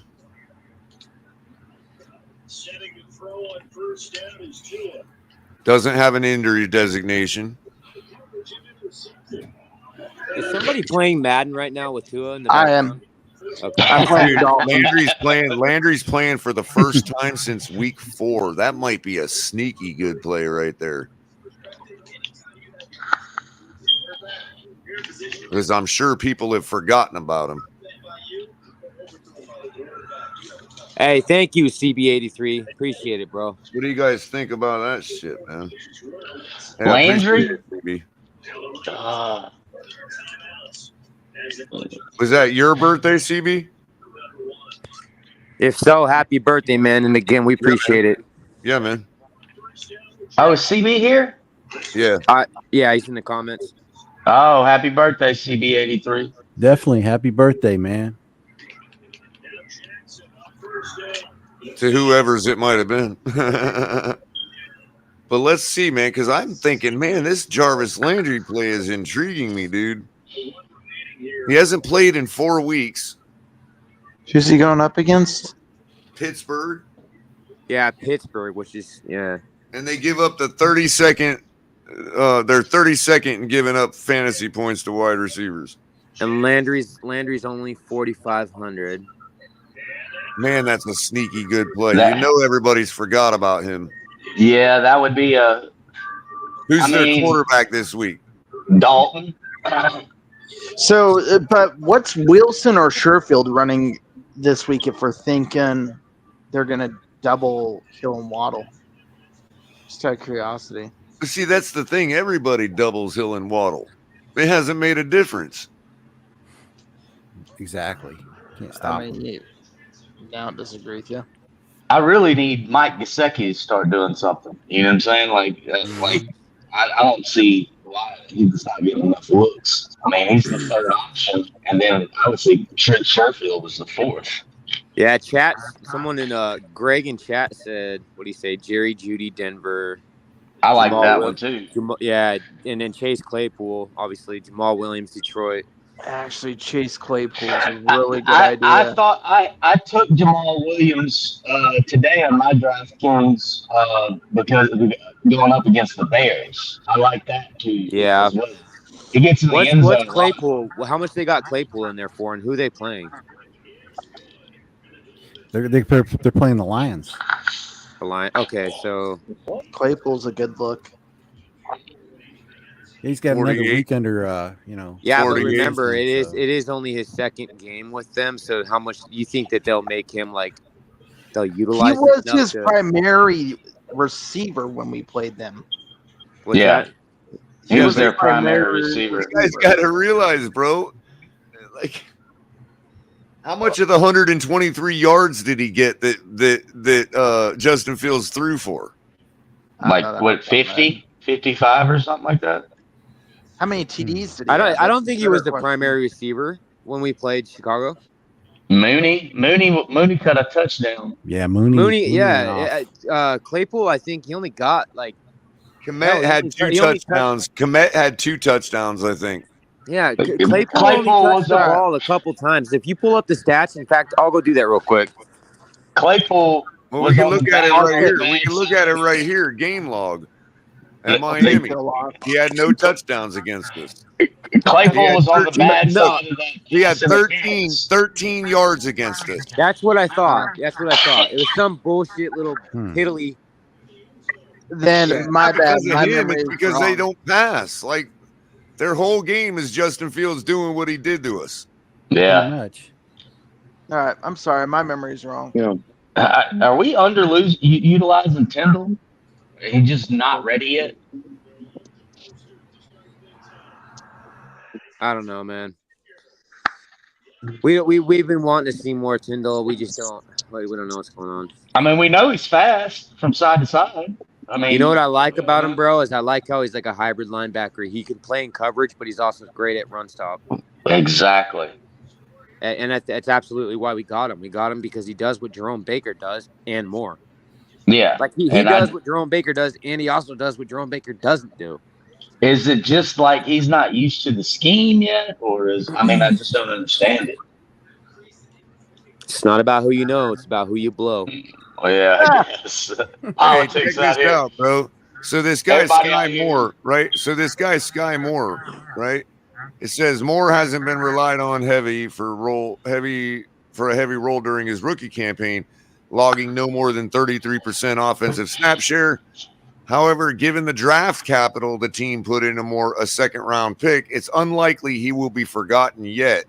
Still, the Chiefs acquired Kadarius Toney and already sport 3 capable options in Juju, Marquez, and Mecole Hardman, along with star tight end Travis Kelce. Well, Mecole Hardman is hurt now. Yep. Are they going to want to try to get a little more look at this guy? Got it. He's out. He was the go-to guy after after Hill left. Yep. Juju's starting to come on now. One of the last games, and they were making the comparison how they were making one of the last games that KC played. They were trying to make the comparison between Mecole Hardman and Tyreek Hill, and how he's very comparable in those ways. But Hardman has became his main target now. Have y'all noticed that Tyreek Hill normally, whenever he was at Kansas City, there's always 1 or 2 games he misses every year, and this year he has looked healthier than ever. You know what I'm saying? So let's look at these running backs. In this, we got 4,500 per now left. If we're gonna try Sky Moore, I mean, you guys can decide on that. I ain't locking nothing in until we all decide on it. You know what I mean? Fair enough. CB83 said it wasn't his birthday; it was his wife's birthday. So happy birthday to your wife, CB83. Happy birthday, CB83's wife, Miss 83. Miss 83. And if anything changes, like early morning, like if there's any like healthy scratches or any of these change to out for some reason, because we don't have any injury designations on our players, so we should be all right. But if anything like that changes, I'll try to contact as many of you as I can to agree on a change. You know what I mean? If you can't get a hold of me, go with whatever. Right. Hey, let me ask CB something real quick. CB, if you're still in the chat, would you mind if I did a 10-4 hat? Friday next week? And whenever you're on, just answer whenever you're ready.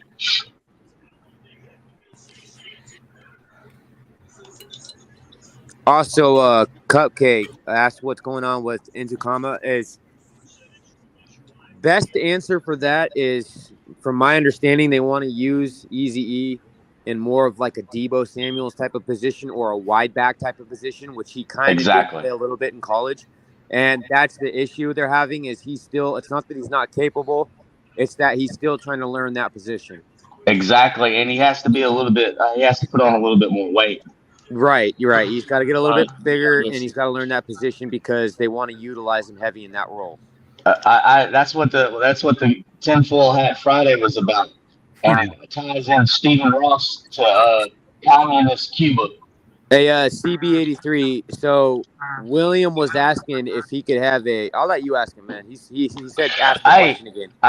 He couldn't understand you. Would it be cool if I did another tinfoil hat Friday with you next Friday?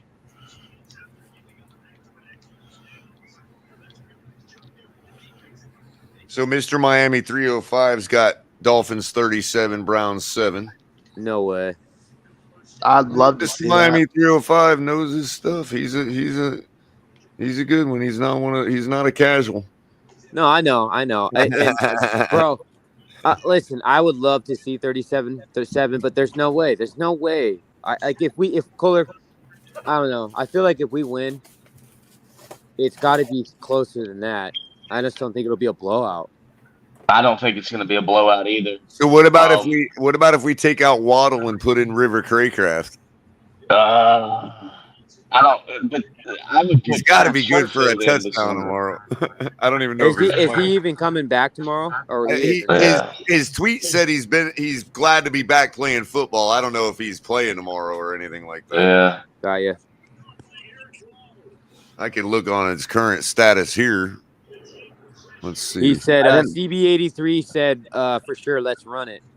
All right.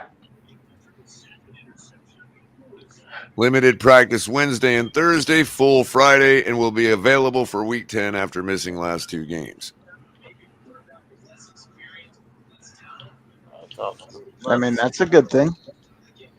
So then that would give us Hill and Craycraft?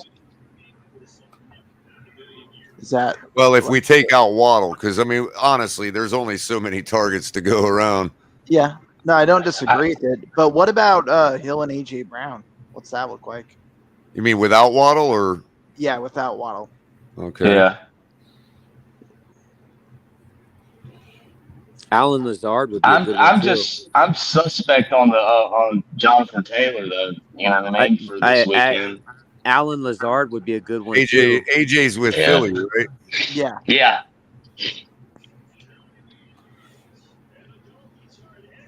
And then you got Philly, Diggs, but Philly they're is playing not the on this slate because they're playing like Sunday or Monday. Who is the top receiver for the Lions? Ooh, right there, bro. Saint Brown with St. Brown. Not a bad choice. Not a bad choice. Put up a crap ton of points. So yeah, I might say Brown. I like that one. So now we got 4,900 per for a running back and a flex. We got 4,900 per. I think that's manageable. Well, okay, yeah. Now that definitely is. What are we looking at for running backs at 4,900? Or a little over that, right? Let's see what we got. So we're getting in the 5,500 range. Jeff Wilson's 55. Yeah, you could still do Jeff Wilson. You could do Jeff Wilson. Because I took Waddle out. Sure. Yeah. And since he catches touchdowns too, that cover, that's a receiver. That's not just a he running doubles. back. He doubles. So now we got 4,300 for a flex. Let's see what we got down here. I saw Chase Edmonds in there. Fucking missed me with that shit. I don't know what happened with that experiment. Yeah, Mac Bro, Hollins. honestly, he's not a bad back. He did not work out in Miami. We got Mac Hollins for the flex. Yeah. Wait, Mac. He's playing. They're playing Indianapolis. I like that. Wait a minute, Scantling. Look at that. I like Mac Hollins. Yeah. Who's Scantling? Well, yeah, but we looked at Scantling's production. Yeah, Scantling's numbers are just so down because he's being shared. The ball's being shared. Yeah. Plus, we got they we have got him our schemed sleeper up is for Sky Moore. defaults. Plus, we got this sleeper in Sky Moore on Kansas Oh, City. you know what? What about oh, never mind. Well, you can run a tight end at flex, can't you? Yeah. I can, but when you're talking about the production possibility between Freiermuth and Hollins, the potential it favors Hollins. You know what I mean? Okay. Yeah. I mean, who do the Raiders play? Here's another option. What's Gostecki run? Look at that. Or guys, or remember, we're running a Tua stack with Tyreek and Wilson. What about Peoples-Jones as a run back? That's what I said earlier. I said Peoples-Jones. Oh, shit, guys. This might be the lineup, man. This might be it right here, guys. That's not a bad play.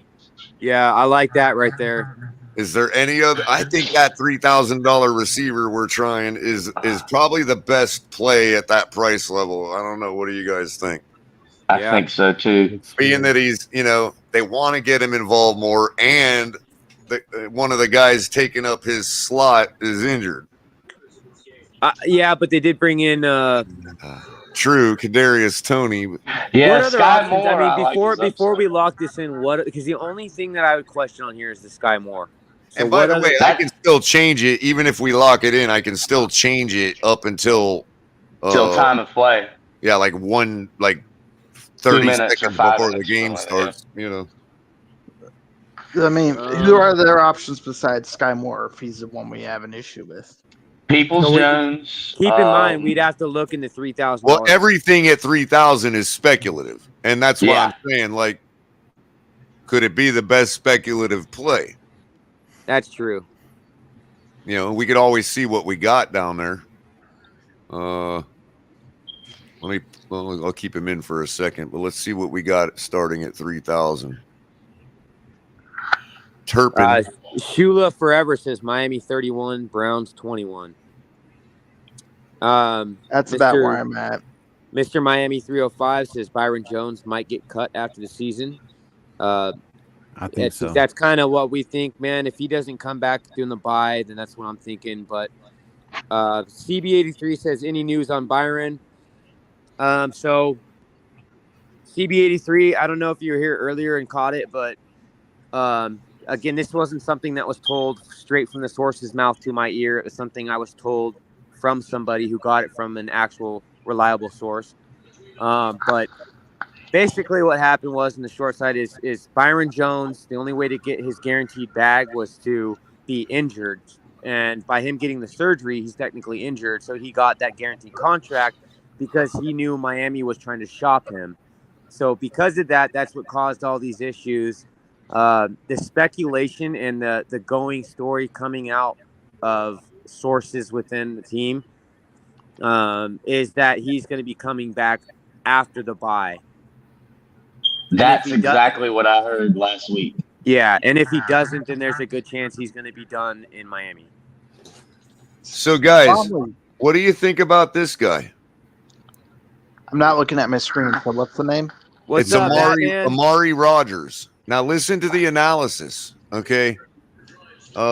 Says Rodgers didn't appear on the Packers' first 2 Week 10 injury reports before getting a designation for Sunday's game after the hamstring issue limited his participation in Friday's session. Though the second-year receiver hasn't been an integral part of the Green Bay offense for the most of the season, his status looms larger than normal while Randall Cobb is on injured reserve and with Romeo Doubs expected to miss several weeks. That's true too. Alan Lazard and Sammy Watkins are in line to serve as Green Bay's top 2 wideouts, but Rodgers, if available, along with Christian Watson and Samori Toure, could all be in line to see expanded roles in 3 receiver sets. Now, I've seen target Rodgers in games before. Yeah, in the past, you know what I mean? Yeah, so, I still think that Sky Moore more potential. More potential. Yeah. Aaron Rodgers is desperate to get anybody to catch the ball. You know what I mean?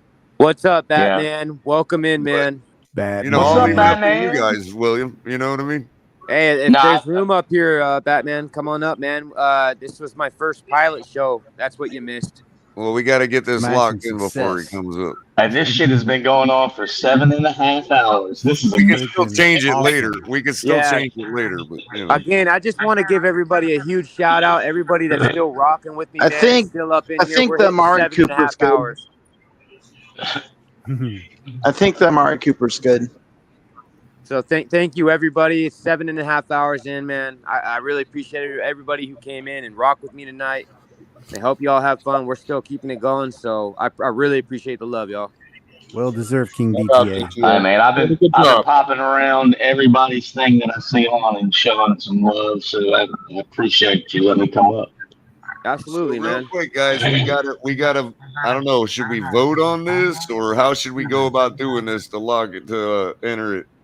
We don't have to lock it until tomorrow. If we need to make any change, if we all are able to get together somehow and want to make any changes, we don't have to lock it. Kohler, here's the suggestion: is maybe like an hour before the game, the first game, or the hour before the first game. Maybe if we could all meet backstage, but even if not, well, remember, you got Capitan's going to do some kind of pregame tomorrow. Right. You know what I mean? You got the game itself. He's going to call the game. You know what I mean? So, but before the game, he's going to do some pregame. I'm going to try to still fire up my a morning show of some kind. Regardless, if you guys all want to make it a point to show up at some point tomorrow, we can decide on any last minute changes if anybody has any ideas that everybody agrees upon. You know what I mean? Yeah, at that point, if all of you are here. I like it though. Honestly, I'm good with it. If you guys, and again, everybody that's here, if anybody here is fine with the majority of us making a change, speak now in case you can't make it tomorrow. I'm good with that. Yeah, I'm good with that too. Yeah, I'm gonna be at the stadium tomorrow, so I'm not gonna be able to call in probably. Okay. Yeah. So who we got? We got DTA, myself, Robert. Is that Crypto? Crypto ain't said a word. You gotta give us some. Oh, Crypto did give us some advice, right? Yeah, we got Crypto. Okay, me, so he's in. You Robert. Is that Kahari under Crypto still? Yeah. No, yeah, I'm here. Dolphin and Don and Lewis. Lewis is here, and then we got William Perry. Hopefully we hit. Who's at the I bottom guess there? so. You guys fine with at least entering this one in? We can always, I'm good. Wild hair comes up with somebody's butt, whatever. I don't have a better recommendation right now. So final lineup so far, preliminary final lineup. We'll call it beta lineup. Yeah. Tua Tagovailoa, Jonathan Taylor, Jeff Wilson Jr., Amon St. Brown, Tyreek Hill. 1 second, Batman. We'll get you up here. Sky Moore, Cole Kmet, Donovan Peoples-Jones, and is it Donovan, right? Did I miss? I think so. Donovan, yeah, either, yeah. And as always, our great Miami Dolphins defense for our shot at the Millie Maker. The only question is that flex. I don't know, but we need a run. We need a run back anyway on our Tua stack, Kahari. You know what I mean?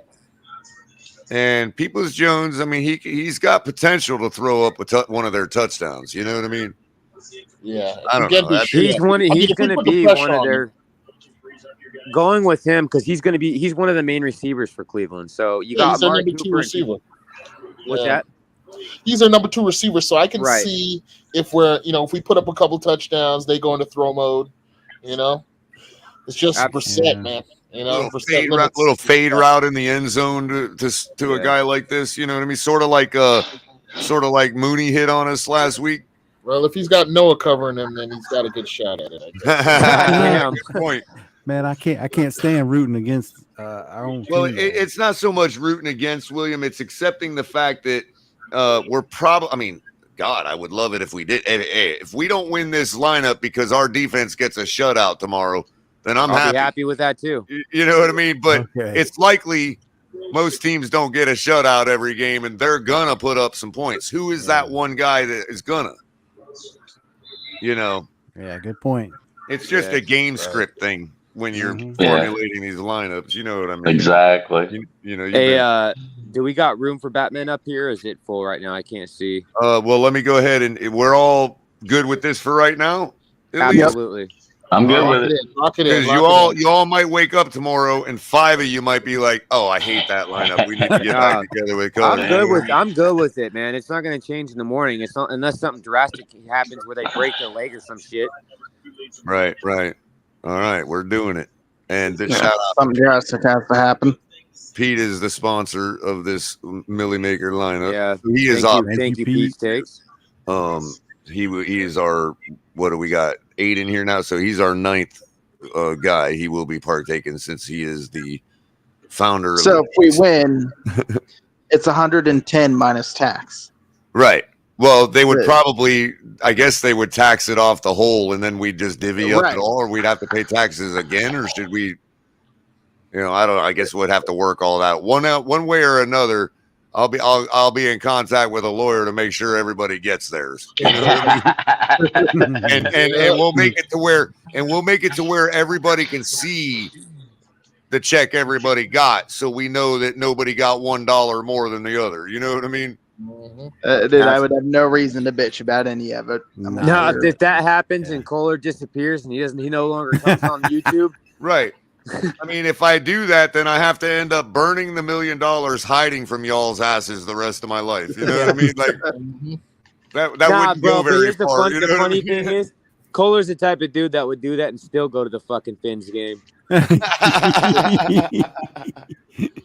You'd just see him casually walking at the stadium. He'd be up in the fucking the booth that the rich people have with the fake mustache. Yeah, it's got one of those the pair of glasses with the nose and the mustache built in. Now look, if you all burn out your $100,000 and don't turn it into your own $1 million, don't come blaming me. Don't come begging at my door. You know. Hey Kohler, can you spot me $100, man? All right, guys, here we go. Good luck to everybody, and thank you once again, Pete and Pete's Takes. Everybody get over and subscribe to Pete's Takes. Yeah, man. Good luck, I think he's probably a little over 500 subscribers. Believe it or not, he has quite a few people that watch his stuff, so y'all wouldn't believe that. But yeah, you know. and eventually, guys, I'll get my link in here for my Instagram as well as my YouTube channel, so you guys can go follow that as well. I'll get this over to Kohler so he can do as he needs. And this was spur of the moment for Pete today, so this is the kind of thing you get at the Finns tailgate. You're participating in the panel. All of a sudden, you got a shot to win $100,000. You know what I mean? Wouldn't that be some shit to call mom? Call home and tell your mom about. I know, right? Yeah, man. Guess what? Either case, here we go, guys. 3, 2, 1. Entered in. So one way or another, you know, I'm not that hard up for $20, so it's not like I draw it. You know what I mean? I don't get hard for $20 or less either. But there's our lineup, everybody. Now, $40. And by the way, be onto something. And by the way, just to shout out DraftKings, since we're using them. I mean, they don't pay us nothing, but you know, maybe they'll, out of the kindness of their heart, realize we just gave them a free promo. But they, as you can see, they've got these free contests anybody can enter. All you got to do is set up an account with them. You know what I mean? You can enter these, and they're all free. As you can see, you've got 3 of them that are for tomorrow's slate, basically the lineup we just did, you know. And then you got 1 for Monday night and 1 for Sunday night, a showdown for Sunday night. So, for instance, like the 3 for this slate are all the same, just different payouts. But, for example, the 5,000 Guinness Time Challenge sponsored by Guinness, you can see the payout for first place is $500. It costs you nothing to enter this tournament. Matter of fact, I can draft a team right now, okay? Except that you owe them an arm and a leg. Import, and boom, there's the lineup we just created. I can actually enter that lineup, make some changes to it if I want, and boom, I'm entered in that free Guinness lineup now too. So everything's so much easier on the computer. I always do it by my phone. right. So you've got those, and then of course the one for something like Sunday night or Monday night, same thing, is you've got these Thursday night, they also do them too. But you've got, for instance, one of the ones I always do is Sunday night, the KFC Sunday night showdown. Top prize is $500. You draft a team. It's the showdown format where you're only going between LA Chargers and 49ers. And of course, the KFC spot gives you 1.5 times the fantasy points. So there's strategy involved. But it costs also 1.5 times the salary to put a person in that slot. So you can see McCaffrey, for instance, 17,400. But if you just have him in a regular slot, he's only 11,600. You know what I mean? So there's a certain amount of strategy involved as to who you put in the flex in the KFC spot, or in what would be the captain spot in a normal showdown tournament, being a showdown format. So get over to DraftKings, sign up. Follow me over there. I'm ULYQ, and on the social end, you can find me as Colorcom for the their little forum thing here they got. And also you can create leagues. I've created a league called the Har Masters. I've got a couple buddies that joined it. Anybody's welcome to join. This allows you to create private tournaments, which eventually I'd love to do for the Fins Tailgate, like where we get 20 of us together to throw $20 in it, winner take all. And you know what I mean? We have our own little private tournament, you know what I mean? So lots of things we got in the works that we're going to be utilizing stuff for, you know what I mean? In the meantime, glad for y'all's help putting that Millie maker together. Batman crapped out on us. He decided not to chill. So he dipped out, bro. No, come back, Batman. I just had to get that done real quick. He's Batman, come back on, Batman. You know what? We didn't bring him up to get him in the Millie maker, so he's like, hold on. I got it. He's like, Take my ball. Oh, you motherfuckers. You think you can do this to me? yeah, he was like, what? I'm out.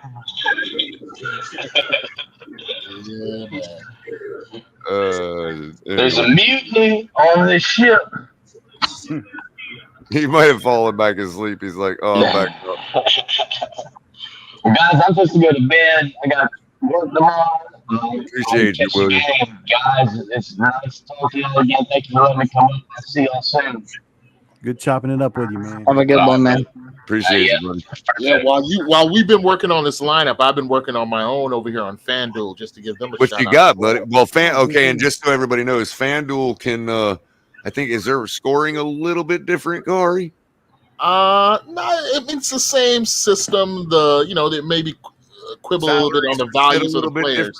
Yeah, but it's still a salary capped fantasy pick. So So tell us about what you got, man.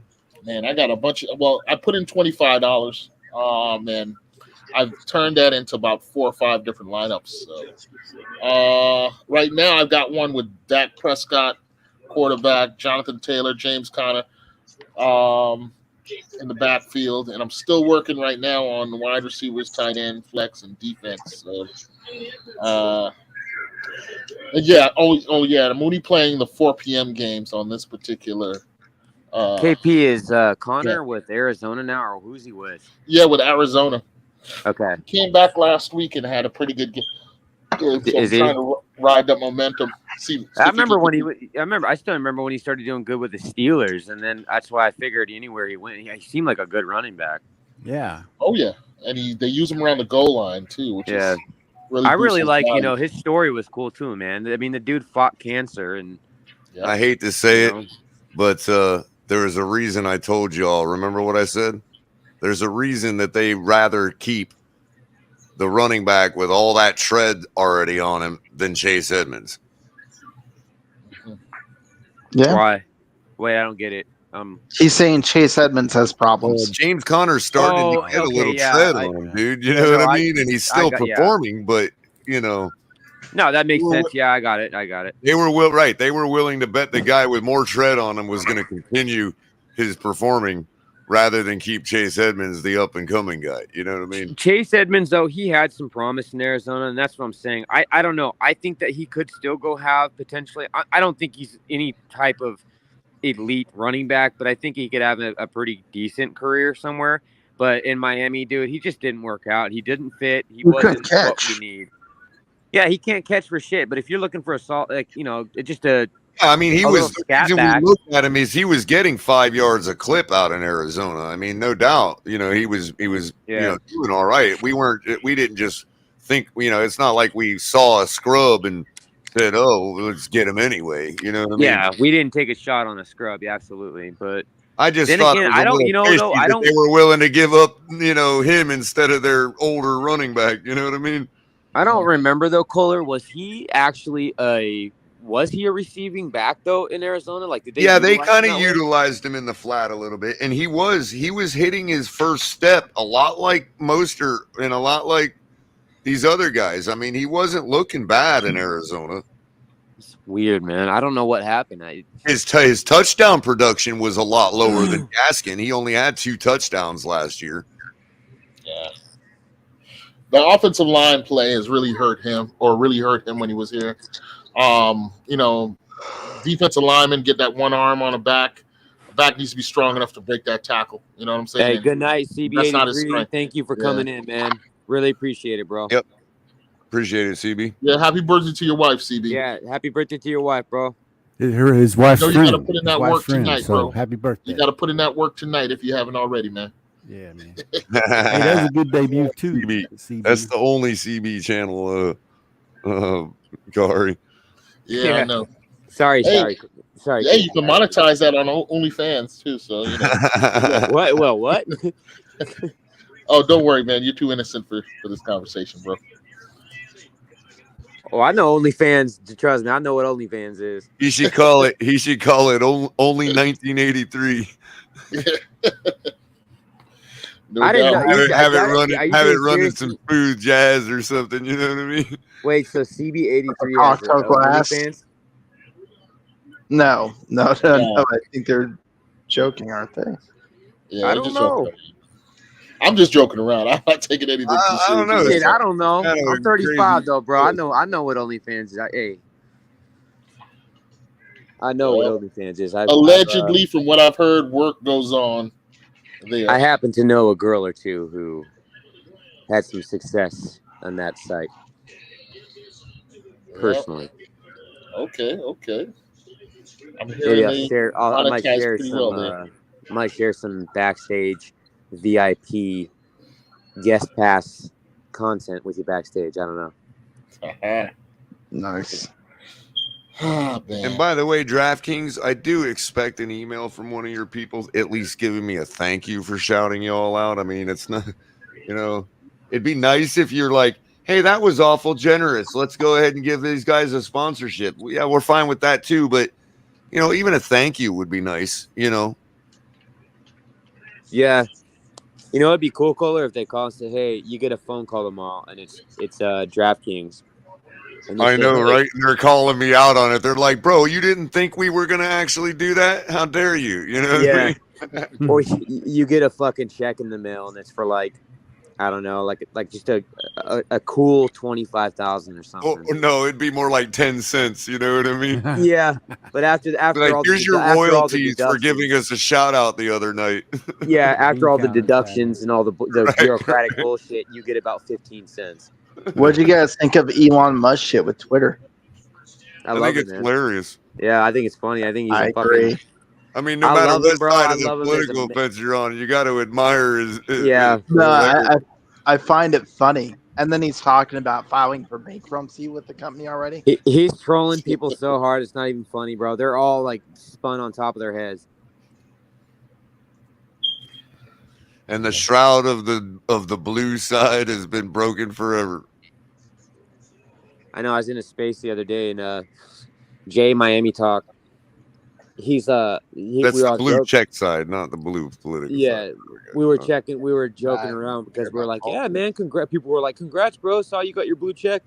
Me and Lewis were just sitting there, just fucking trolling, bro. We were clowning on him. We're like, yeah, he got his blue check, all right, because he was trying to say that Elon Musk hit him up in the DMs and said he voted him the best Dolphin space on Twitter. And I was like, yeah. I was like, let me guess. Right after that, he said, slide me your debit card number. Who said that? Jay Miami's talk on he's a space. He does. Oh yeah, Jay. Yeah, he's been up. He's been up with us a couple times. Yeah, he's good people, man. He's funny. Yep. But me and Lewis were just sitting there clowning him. I was like, yeah, let me guess. Right after that, he then sent you a receipt or an invoice into your DMs for needing your debit card number. Yeah, I think they have to pay for it now too. Yeah, it's $8 to get a fucking check. Anybody, dude, bro, I could go start a Twitter tomorrow and get a blue check mark. I could be verified tomorrow, honestly. And did you see what TD said? He said that the blue check mark thing is more about like it actually. I don't know. He said something to the effect of that it says more about the people that like the people that are hurt more by it are the people. In other words, they're trying to claim that it's devalued now. So if you have to pay for it, everybody knows it's devalued now. Well, who does that hurt more? The people that had to pay for it, or the people that were using it before for clout? You know what I mean? Yeah, exactly. Who got more devalued? Everybody. Hey man, I think it just for the people that weren't having a blue check. How is it any different than any other day being devalued? You know what I mean? Exactly. I think it evens the playing field for everybody alike, man. I mean, here's the thing: is you got a lot of good people out there. Like, let's talk in terms of Twitter. If you've got a bunch of good people who are running great spaces and they're really involved and they've got a big following, but they don't have the reach to get that check mark, like some girl who takes half of her clothes off and she immediately has 50, 60, 70,000 followers. Hey, it evens the playing field, man. If now anyone, you're no more special. Anyone can go pay the $8. It was meant to be a human verification system. That's what it was meant to be. Right. So that you guarantee you're not talking to a bot. Right. And that turned into, what it is now. And it's like, I know, that's what I'm saying. It became a clout thing. And what I like what he said, because if I try to verify, like, what is it? So I either have to be Sylvester Stallone or I have to have 5,000 people saying I'm a real person. Exactly. What about my driver's license and my bank account and the $8 I'm willing to give you to prove that? Fake. It's fake. A bot ain't going to give you $8 a month. It could.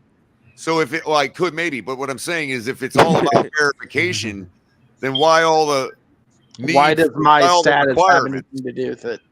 When in other words, when I got verified on DraftKings, it was send us a picture of your driver's license. It wasn't, do you have 5,000 people following you?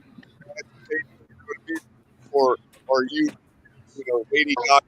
You know what I mean? It sounds like you're far away, Kohler. Sorry, how about now? It's a little bit better. Oh.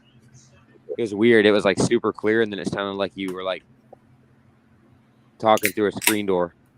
All right. There you go. Better now? Yeah. Yeah, I don't know what was going on there. That's weird. But I think my mixing board might have been shorting out. Well, people are throwing a fit too about the fact that he said if you don't list your account, if you try to imitate somebody, you do not list it as a parody account or a satire account, then he'll ban you. So Kathy Griffith went on there and she changed her shit to Elon Musk, even though her handle still said, the real Kathy Griffith, because she was testing him. So what he did is he went and fucking banned her account, or he suspended her account. And a couple other people too. Yeah, a couple other people too. I thought it was the funniest shit in the world, bro. That's so funny. You're gonna go, hey man, if you're gonna go test Elon Musk gangster, don't test his gangster, bro. You just tested his gangster and he fucking responded. And the funny thing is he's not like some right wing nut, you know what I mean? He's like he's just not like, the dude, he's a walking meme. The dude literally walked in the day he had Twitter bought, and it was actually his. He walked in the fucking lobby with a goddamn sink. An actual sink. He had a porcelain sink in his fucking hands. It's funny. Nuts. He did. He did. I swear to God, go look it up. They have the video of it's it. there. Yeah. I've seen it. I mean, this guy is. Dude, like his recent employees all hands too was fucking hilarious. Yeah. Hey, Kahari, what do you think? The parallels to earlier Trump are kind of striking, huh? For who? Like, who are you talking about? Trump from the mid '80s. You know what I mean? Oh yeah, with Musk. Yeah, absolutely. Yeah, the parallels are interesting. Trolling, being an asshole to everyone. Yeah. You know, it almost makes me think 30 years from now, are we gonna or is there gonna be President Musk? You know, I would actually vote if the son of a bitch were to run for president. And I'll be honest. But by then, see the thing. What I'm trying to illustrate, Robert, is by then everybody's gonna forget that they used to like him. Fair. You know what I mean? Dude, he's gonna do things to piss people off if he wins, Sure. if he were to win. But I'm okay with that because shit's broken right now, anyways. I just think it's an interesting sociological thing. Yeah. It's not like I care that people hate or like Trump. I'm just, saying that it's interesting that, like, What's up, in Roman? 30 years from now, people will forget that they used to love him. You know what I mean? What's You up, ain't Roman wrong. Reigns? And what's up, Fins Up Winsy? See you. Let's see. Fins Up Winsy says Dolphins should try a majority black uniform with baby blue and white detail, like Batman, dark black. I don't know that I like that idea. I've thought about that. I've thought about different unis or looks, but for the Miami Dolphins, to be honest, I really like their original, like their 72 logo. And that the uniform that we have, our color rush this year's uniform, the all white with the white socks, but it's the 72 logo and the throwback. That's my favorite. I love when they go back to their roots. I just can't, I just don't want anything outside of the 2 or possibly 3 official colors that are in Right. our, so 100%. for instance, the people might say, well, what about that blue? Well, at that time, with that particular logo, if you notice, it's a little more cartoonish looking of a logo. And what I'm talking about is the Jason Taylor era, early Ryan Tannehill, right? And if you notice on that Dolphin, there is a dark blue highlight streak down the center of the Dolphin and on the edges of the Dolphin. Yeah. So for that time period, that dark blue was actually added and officially part of our official colors according to the NFL. And Winsy, I see what you're saying. Maybe like a one-off thing where they wear it one game out of the season. But the problem, I think, that with a team like us, for example, like the Washington Commanders, they have all black. I believe the Cardinals have an all-black uniform. Like teams that incorporate black or like they're already using dark colors, maybe I think it works. But for us, using aqua and orange and white, and I don't know. I just don't see us ever being able to incorporate like an all-black uni. I just don't see how that would work with our palette. It better be a night game. Yeah. I mean, I like the idea. Like, it sounds cool, but I just don't. How do you guys see it fitting with our palette? I think if you did like black, orange, or blue, it could look really good. Yeah, I mean, and I'm sure all of us, we've seen those. Like, you guys have seen those. You know how people do like they custom make pictures and photos, or they custom make helmets of like alternate looks that aren't really a thing, but they wish they were a thing.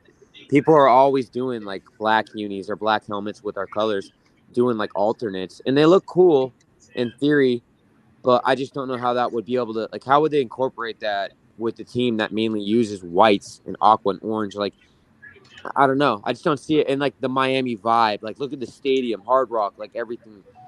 I don't know. It's hard to see us in a. I'm thinking more DTA. I'm thinking we got to take first steps first. Like, we've never had solid orange pants on white jerseys.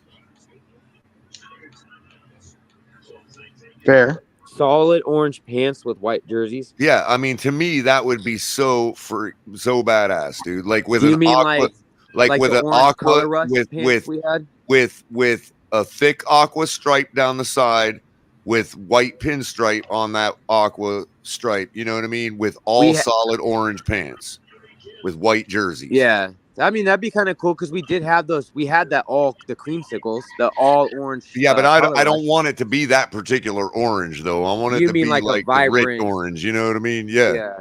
I got you. And the thing of it is, bro, you can get almost a taste of it because in the early Merino days, in like the late 80s, are white on white, are all whites. If you look down the stripe of the pants of the white pants, it's more thick orange in thin aqua instead of the other way around.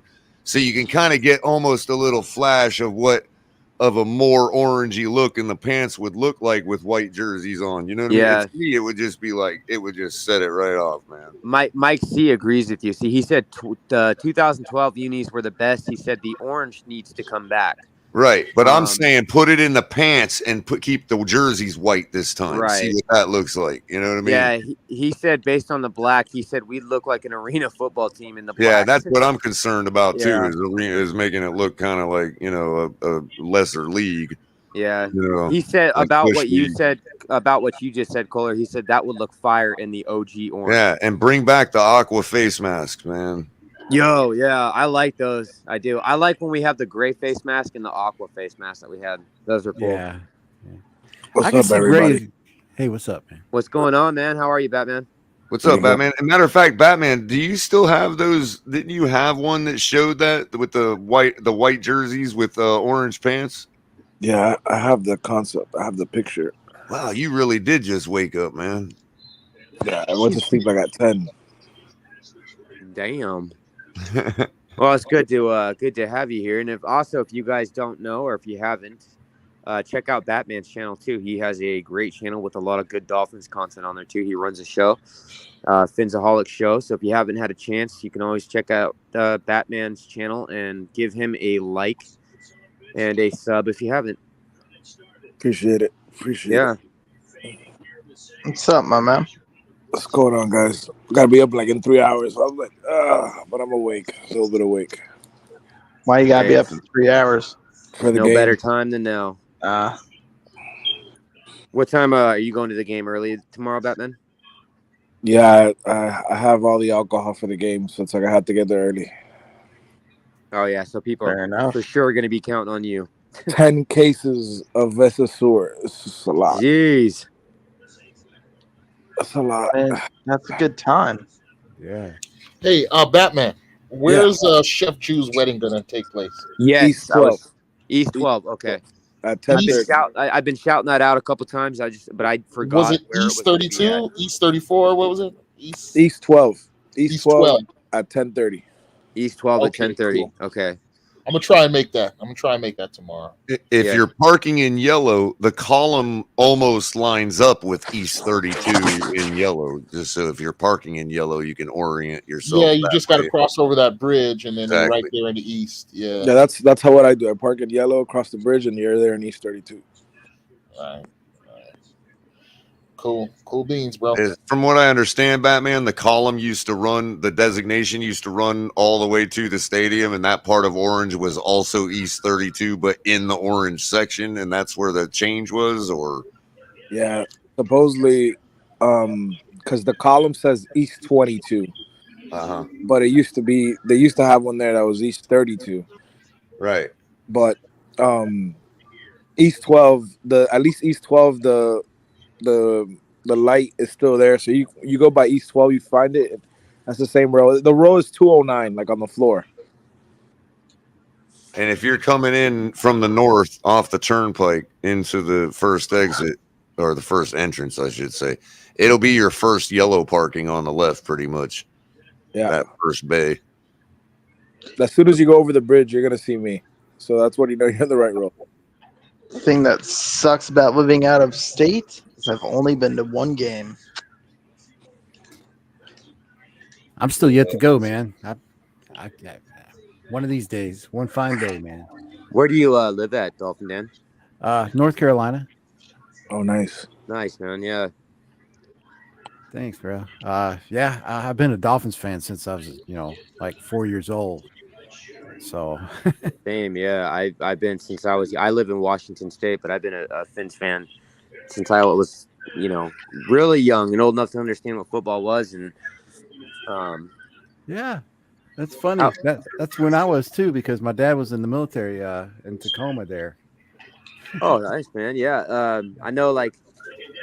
Would love to hear how you became a Dolphins fan. I know that Kohler and Ali asked me my story when, one of the first times I came on to interview me, and would love to hear how you became a Dolphins fan. It's always interesting to hear how somebody became a Dolphins fan, especially when they live in another state. I think it's cool, man. Oh man. Well, back then it was like Joe Namath was taking on the the old guard basically, and I was just now getting into football, and so I kind of rooted for the underdog, and lo and behold, here the Jets win it. So I'm a Jets fan, kind of. I don't even realize it. But then this other team kind of popped up. And that was my team. And they, sure enough, they made it to the Super Bowl. Got beat by the Cowboys. Didn't matter. I stuck with them. And then the next year they lost their quarterback. Every week was a grinder. And lo and behold, they went undefeated. Yeah, I mean that sounds eerily familiar. Every week being a grinder, losing your QB. Yeah. Earl Morrow. And yeah. And it was a super, there were several times where like, okay, well, it's over here. Nope. They pulled it out. And dude, once this dog got those spots, I can't change them. Absolutely, man. You Miami Dolphins fan through and through, man. Always. The thing is with this thing, the your fandom when it comes to being a Miami Dolphins fan, man, I commend us as fans for how much how much shit we've got to tread through. It seems it's like hard being a Dolphin fan, man. You're it right. is. It really is. Forever. It really is, man. But again, like I said, man, what a time to be a Dolphins fan. Like what a time to be a Dolphins fan. Like there's no better time than now, man. For all the new people and the young guys, the younger generation that are Miami Dolphins fans coming up, and there's even children at games coming up to be like they get to see this incredible team doing things that like we've been waiting a couple dozen years. I'm going to bed. I'll catch you guys tomorrow. All right, Robert. All right. Hey, thanks, I'm Robert. gonna back out too, guys. All right. See you All guys. right, later. Corey. All right, KP. No. Well, I want to back that up though, DTA. That's why I kind of came in hot today, talking about this offense, man. This offense is just as potent as any we've seen. If you really look back, I mean, sure, Marino had a great arm and he was able to bring us back through all kinds of difficult stuff. But this guy can too, actually. And I was a detractor for the longest time, but it finally just hit me. Let me go look at some stats. And the more I looked, I was like, dude, we're there. we haven't there. We haven't had a top 10 offense in the NFL since 1995. And all respect to Marino, I know it was at the tail end of his career, but yeah, we don't have it yet, but we do have stats that could give us signs that we're going to get there, But yeah, it's I'm awesome. excited, and that's a great point, Batman. That makes me like, I'm excited to see what happens. I really think, and I don't know where you guys stand, but kind of looking at like contractually and who we have on the roster and talent wise and stuff. I don't really like say that this year's our only year. I would say this year, next year, and maybe the year after. Like in those that 3-year window starting at the beginning of this season, I think like that's we just have such a high probable chance of getting a championship in that 3-year window right there with what the talent that you have and the guys that we've got. I like the way that I love the direction that the culture is going. I love the changes that have been made. I like what I'm seeing from the team. I would like to see the defense complement the offense a bit more, but I think that those things kind of have a way of working themselves out so long as everybody's accountable and holds each other accountable. The only question I have, aside from like, I need to see consistency from Tua in the offense, but I also need to see, are we a consistent team overall? Is this something that are we willing to go every Sunday, Monday or Thursday, and consistently put everything on the field and play like a championship team, and I think my last and final question would be, is Boyer going to be the piece? Like, is he the questionable piece in the coaching staff right now? Does it come a point this offseason where he goes and McDaniel, because at this point, I don't think that he's got control of that. I think that, like I said, hours ago, when they brought him on, one of the things he had to agree to was that he couldn't touch Boyer. That was kind of like the off limit things. Like, he had no control. He had to relinquish control. He could pick whatever staff he wanted to, except for Boyer. That was right. Boyer and Tua were part of the package he had to sign with. Right. So yeah. Another thing that people need to take into consideration is this is year one of Tua with McDaniel, so this offense is just gonna get better with time. We're seeing great stuff, right? We're seeing great stuff, but it's just think about it, a year from now, how crazy this offense is gonna be rolling. It's gonna be crazy. So my thing is, yeah, you're right about the whole Boyer thing. McDaniel didn't have a choice, but we all know who he wanted. But I mean, it doesn't make any sense for what's his name, Fangio. That's who he wanted. But it's true. What CT says is that Fangio, when he got fired, they still have to pay him his head coaching money. So for him to sign as a defensive coordinator for a team, he's going to relinquish a big part of that contract. So it doesn't make any sense for him to, at least this year, take the year off, get his money, and then get back to a contract negotiation, because I believe they owe him, I think, another 3 years, this year and 2 more seasons of pay. So it's a matter of a money thing. I think if the Dolphins were to decide to pay him something near, I mean, it's not going to be close what he was making head coach wise, but he would take the job. Now, that being said, I like Boyer, but right. I know it just sucks right now. Everybody's finger pointing him. I understand that everybody wants our defense to come back to what it was. Because we have personnel, we have players. I know we're missing key players too, but the Dolphins have always had the mindset that since the season started, they have that backup plan in case Boyer doesn't work out, and it's in house already. So they do like Sam Madison. They really like Sam Madison, and obviously you can see what he's done with the cornerback room, playing with third and fourth, fifth stringers, and he's improving these guys. And we'll see. I mean, I think Boyer's gonna turn it around. I don't think he's gonna continue what he's been doing. It's he is the defensive coordinator, so everybody wants to point fingers at him. I just want him to hold people under him more accountable, the linebacker coach, defensive line coach.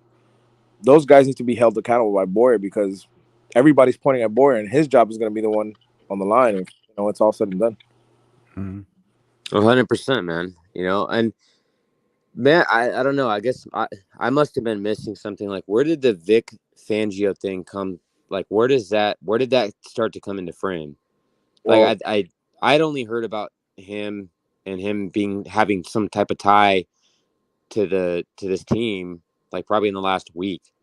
Oh no! This started at the beginning when McDaniel got hired, and they were talking about who would be our DC. Everybody was pointing he made the most sense because of his scheme and everything, what we ran last year, and he knows this system. So that's what it was. We just didn't know about the McDaniel. His hand was forced as far as he had to retain Boyer. And it was more for continuity and keeping the defense what it was. And you had a lot of veterans already on the other side. Boyer was here last year.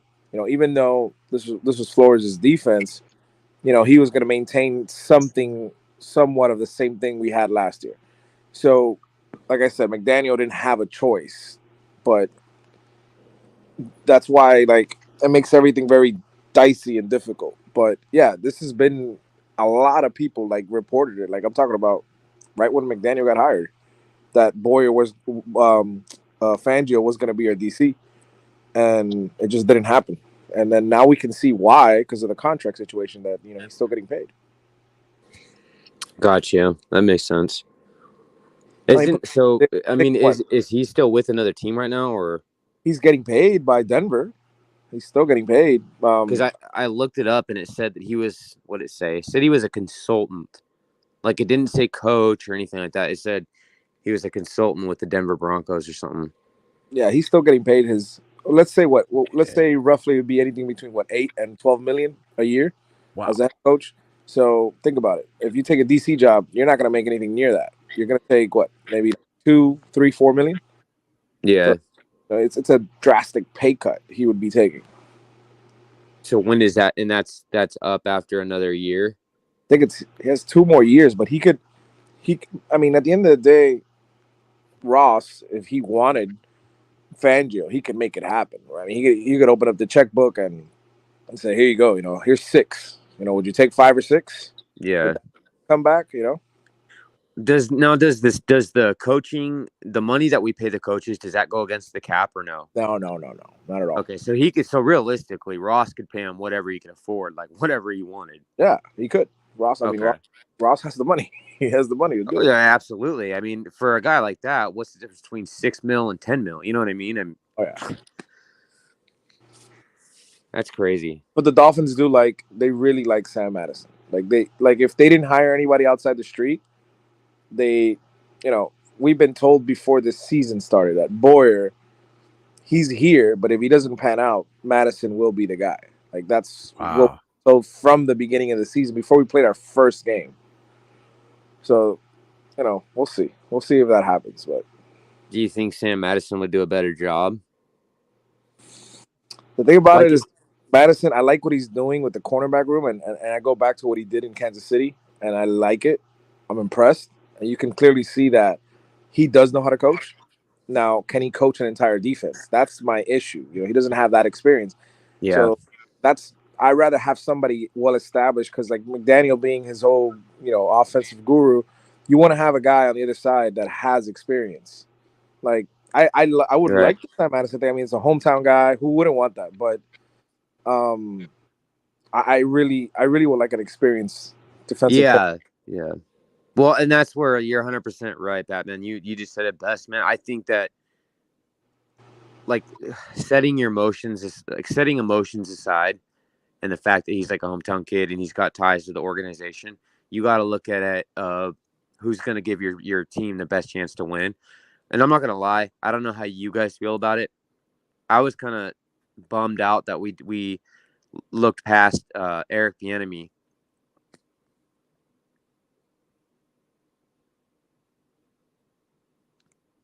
You there? Hello. Lost you. Oh, I said I'm not. Can you guys hear me now? Yeah. So I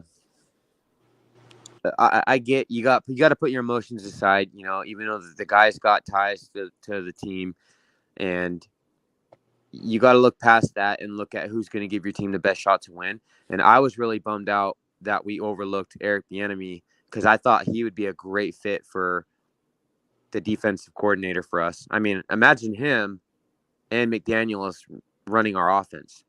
I know that we haven't, You're talking about the offensive coordinator for the Kansas City Chiefs? Oh yeah, that's right. Yeah, he's Eric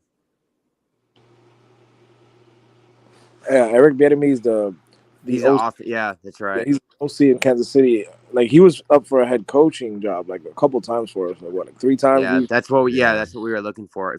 We were. I remember he's on the head coaching thing for. I just think that he's not going to leave Kansas City, because he'll probably be the man in charge if Andy Reid were to step down at this point. Because it's like the fact that nobody's hired him and given him an opportunity, or he's had interviews, but people, I just think he's just like, he's comfortable where he's at, and he feels like he's going to take control of that team. Exactly. That's right. He's not leaving there. That's what I think too, Batman. Who's to say they don't bring some? I don't know though. Like, if Reed leaves, who's to say they don't bring someone in?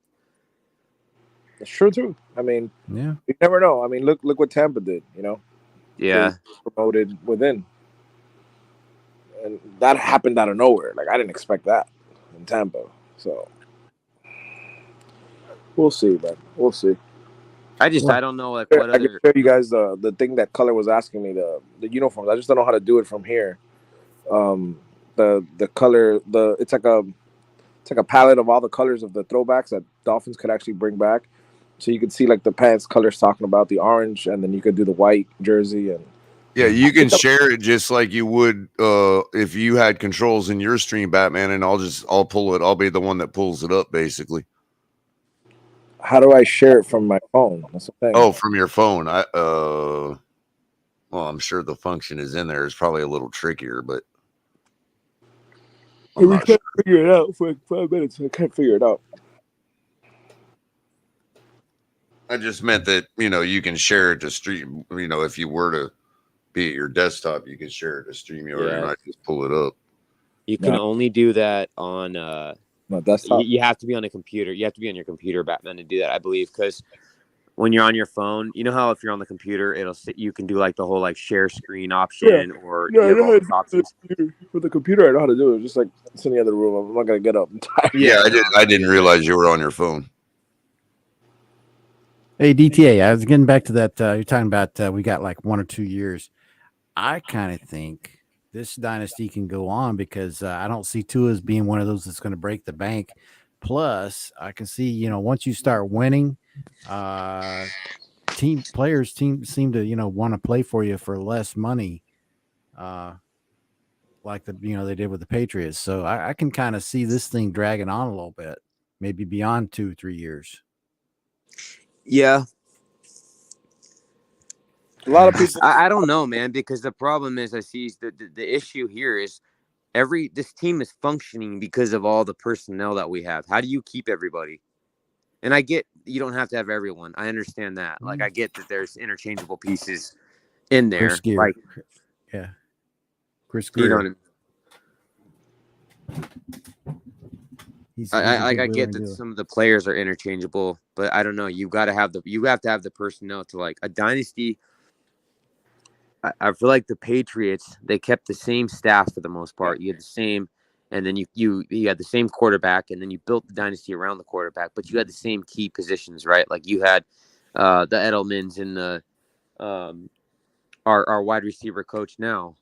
They parted ways with Pokes though. They let go of Vrabel. He went to the Raiders. They were trading for draft pick the whole time. They was like, okay, you got to go. See ya. They traded a guy a year before they went. I think, look, I said this at the beginning of the year. A lot of people gave me flack for it, and I said, actually, I've been saying this for about a year and a half. I think Tua, let's say Tua works out, and everybody comes to the realization that that's a quarterback, right? Regardless of what has happened in the past with him and the Dolphins, how he feels or whatever, I'm not gonna get into that. I'm just saying, I think Tua's with the mindset that when it's time for contract, I don't want to just call it a hometown discount, but he's going to take an approach very much like Brady, what he did in England, where he's going to get, he's going to get paid, but not break the bank so you can fill out the roster. And Brady, you got to commend him. Yeah, Brady had a lot of money coming from outside sources. That's, away just from the football contract with sponsorship and stuff. And Tua has that, and he's going to, if he continues to play the way he's playing, he's going to get even more endorsements, and that's going to pay him in that sense too. So I think Tua will do something similar to Brady when he was with New England, where he gets paid, it's friendly, but you can pay out some of these receivers, some of these defensive guys. You're going to be able to fill out your roster. I don't think it's going to be no 50-40 million. I mean, every quarterback takes the money, but I think he's going to see that approach. And, a lot of people don't give Brady credit for that because, hey, he was like, you know what? I'm not dumb. I want to have a great roster year to year, year in, year out. Yeah, so he did take the pay cut. I mean, he got the rings. At that point, you ask yourself, if the Dolphins are a contending team, why wouldn't you? And I know not everybody thinks like that, but I think Tua would do that. He would do that, but we'll see. That's how he strikes me too, Batman. Yeah, I mean, a lot of people want to say, "Oh, he'll never do that because the Dolphins did him dirty." I don't see it like that. I don't see it like that. I just see, it was an opportunity. And the Dolphins, were rebuilding, so it was a very unique situation. He came into this team, and finally you put a decent roster around him. You put as far as the offense, you invested money. You finally invested money into the offense. And I know you could invest in the draft, which we've done, but you got to bring in veterans, and you bring in Armstead, you bring in a Connor, you bring in a Tyreek. It's just gonna elevate the play of any quarterback that you have back there. And Tua, blossoming within our eyes, but these are things we've all said for the past 2 years. You surround him with some talent, he's gonna perform. And again, I go back. This is McDaniel and Tua's first year, and it looks impressive. Just imagine year 2 and year 3 what it's going to look like. Exactly. It's going up from here, bro. Yeah.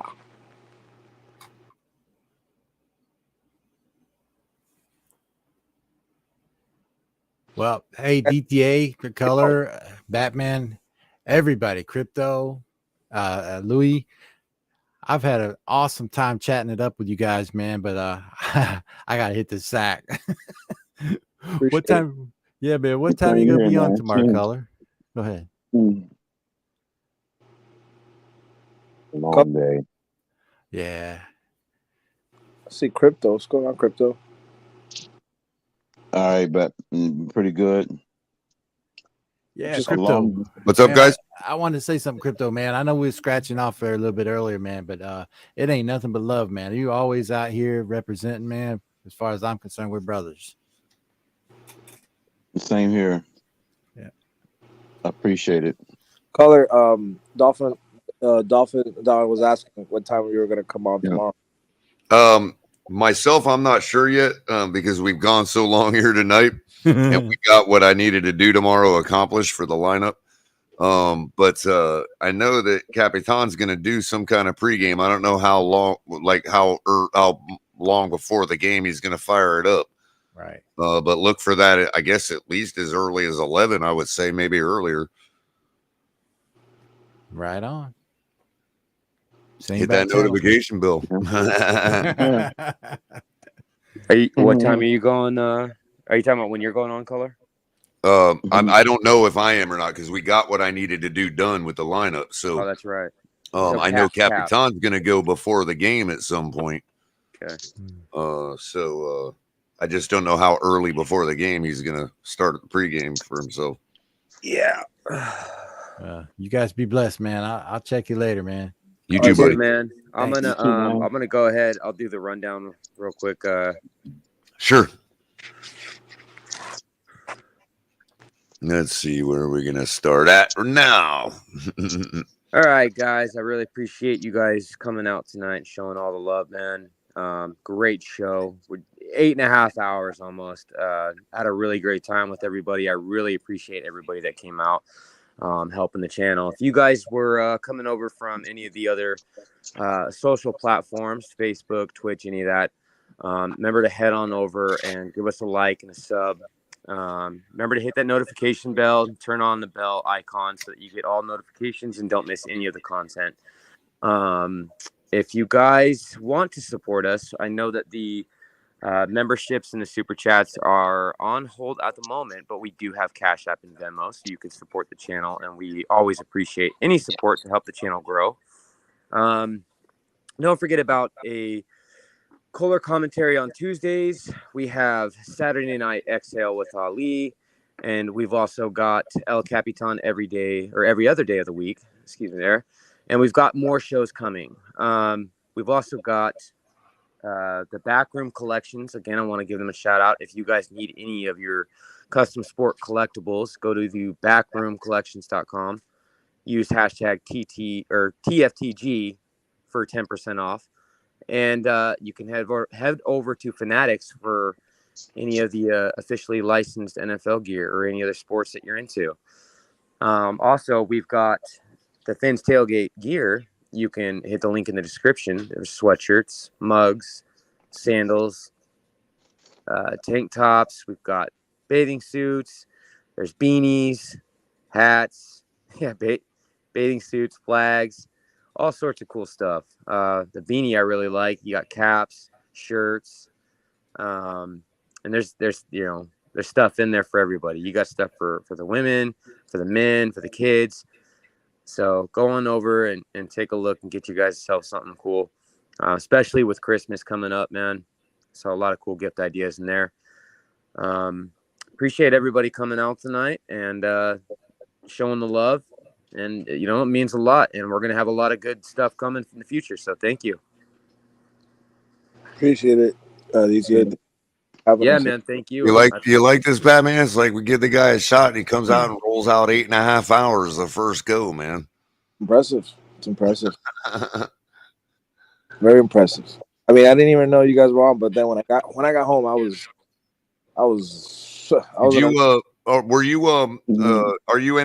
you gonna end up being at the table tomorrow for Stephen D or what? No.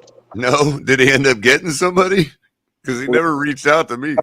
He called me when he was boarding the plane, and he asked me if I could go pick up the beers. I was like, I'm not even in Miami.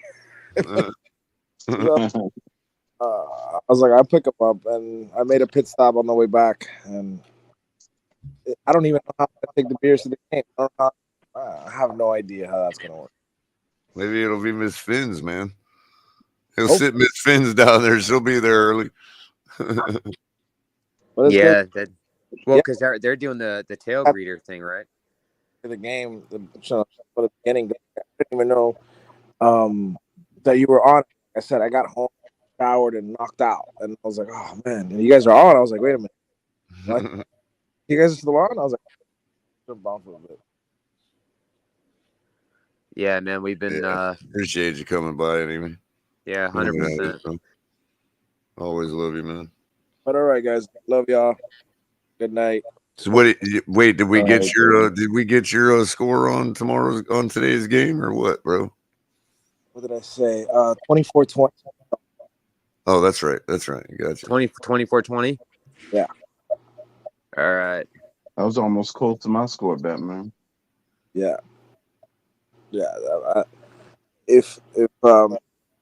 Have we got any word on Armstead? On any word on who? Armstead? Teron Armstead? No. That was kind of somebody had mentioned something about it, but is he on the IR on the injury report or what? Questionable yesterday. Hmm. I was only my concern that Dolphins holding up against the D. I think if the Dolphins, like Lewis says, if we can get the score early, it's going to be hard for them to. The biggest difference is that it's going to be a hot day tomorrow. It's going to be a nice do. So my only biggest pushback to that bet, man, is that block punt scoop score that we had last week gave us a double-digit lead, and we still was in a dogfight. So, and that was against the running team. Yeah, that's true. True too. Good point. But yeah, I love y'all. Catch you tomorrow.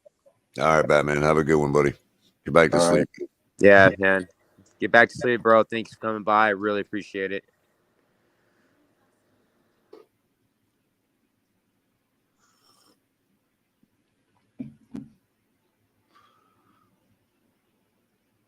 No more final thoughts for you, Crypto. You know he's got him. You know he's sourpuss.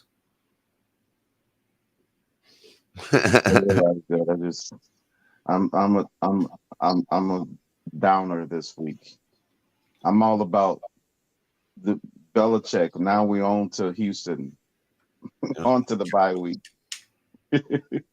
Well, why not lose to Houston too? I mean, if we're gonna lose to the Browns, yeah, like 20 times better than Houston. No, actually, their passing defense is better than Houston's. I mean, better than the Browns. Wait, Houston's passing defense is better than the Browns? Yeah. How? What, as far as yards per game or touchdowns? I'm not really sure. I just saw it when we were looking at the lineups earlier. That's odd. Oh, they've given. Oh, you talking about his total pass defense? No, I didn't look at the in depth. Well, that's I stayed away from that game. As far as I forget who's playing them, but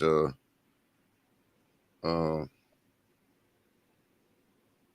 mean, they're outmatched with who they're playing, but it showed that the receivers who they're playing against them had red for their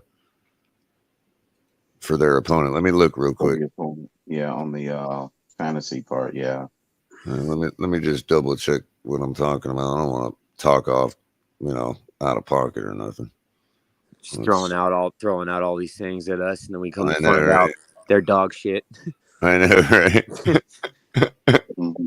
That banner color. Well, in defense, on the defense list, it has the Texans a little higher than the Browns. But let's look at who they playing. Let's see. The Texans are playing. Where are you at, Texans? Oh, they're playing the Giants.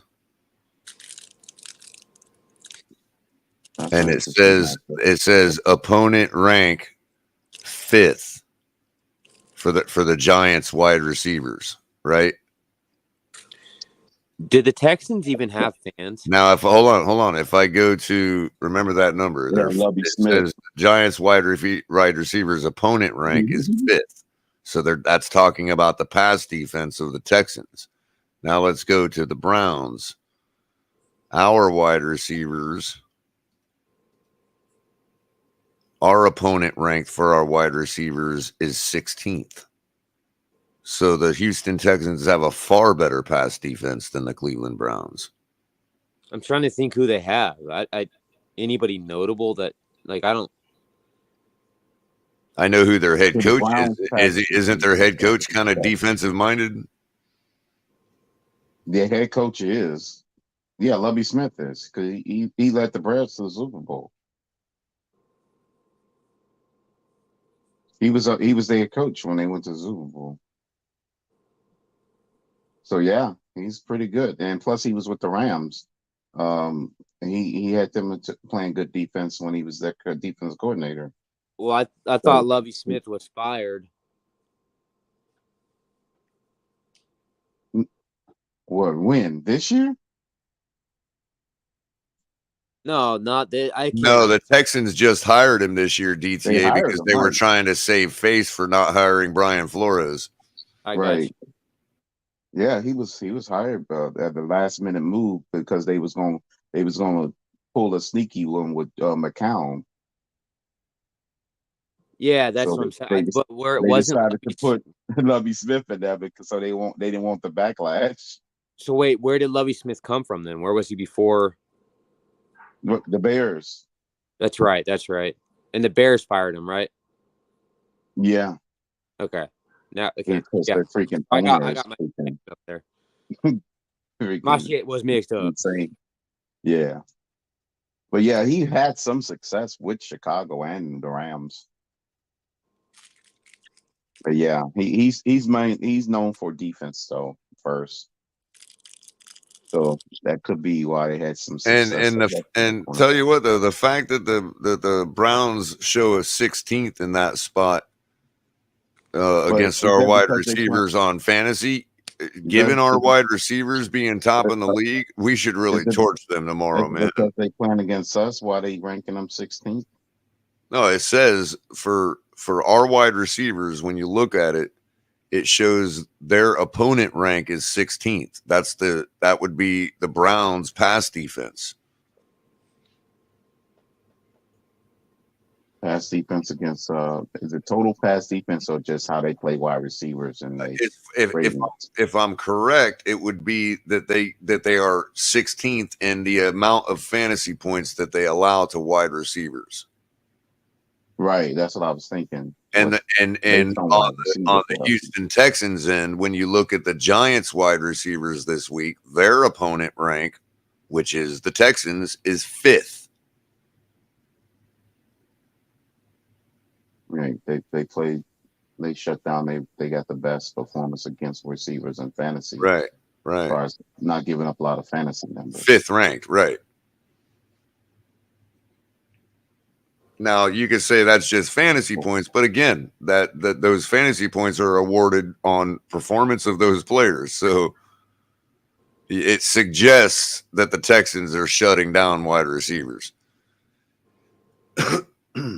Yeah, in that aspect. But they could have not played good wide receivers all year. There is that too. Crypto, is it something you would normally say? You know what I mean? Yeah. That could, yeah.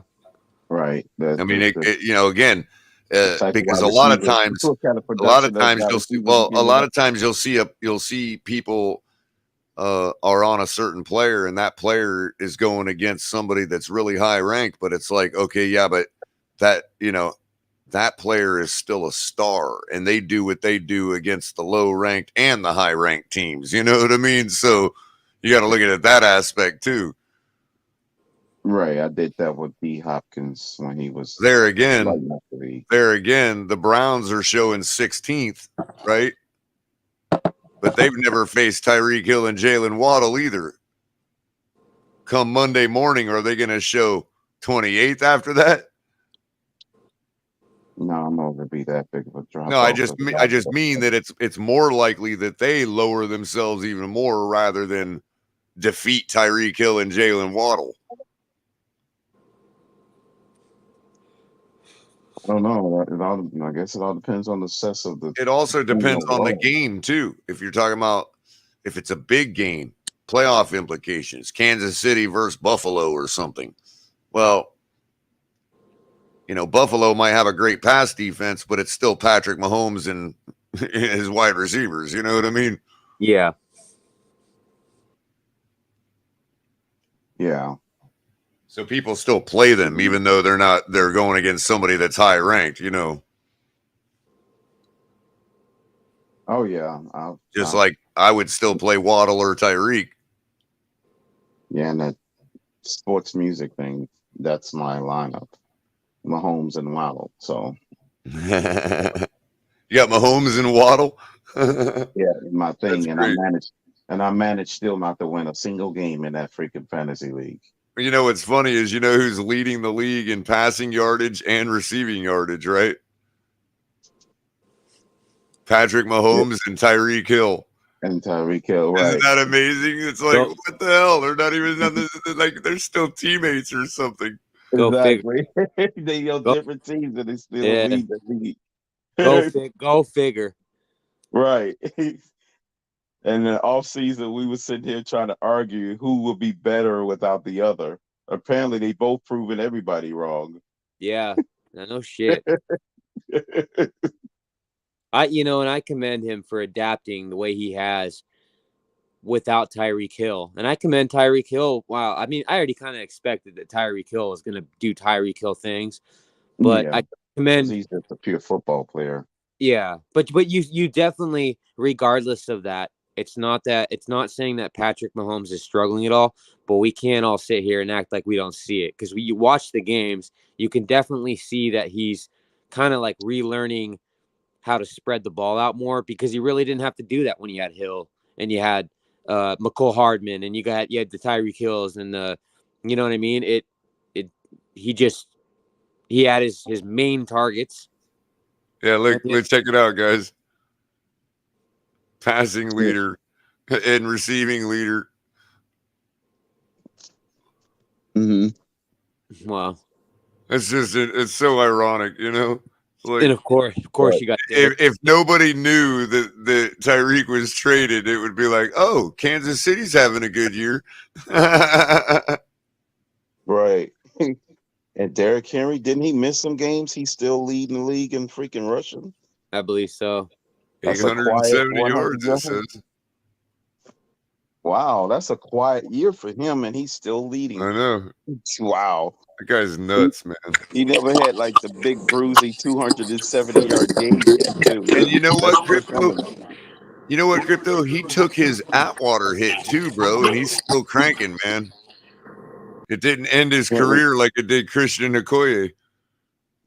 Right. Yeah, Christian Okoye, that was it after he took the big Yep, one. that was literally it. Steve Atwater literally hit him one time and ended his career after this guy bowled through everybody for like 6 years straight. You know what I mean? Right. And he used to go downhill, tip them big shoulder Uh-huh. pads, and that was it. Christian Okoye, boy, I tell you, man, that was a big guy. What do you guys say? Do you guys want to go backstage for a minute? Yeah, well, I'm ready. If you're ready to end it, I'm cool with that, man. You know, if you want to give I got an outro for you if you want to lead into it. Yeah. Let me see here. Which one should I use? This one right here will work. Okay. Well, hey, man, I appreciate. Actually, I'm going to do this one. All right, go ahead, buddy. All right, I appreciate everybody coming out and hanging out the tailgate. Appreciate all the love and support that this channel gets, and everyone that showed out tonight. This is huge, man. Almost a 9-hour stream. I know we got the Cleveland Browns tomorrow, and that's going to be the focus. And we just need to go out. We need to get the win. We need to go out and we need to handle our business. We need the defense and offense to show up, Tua to do Tua things, Tyreek to do Tyreek things. Take this game serious. We all know what the end game is, and that's something I want to touch on again.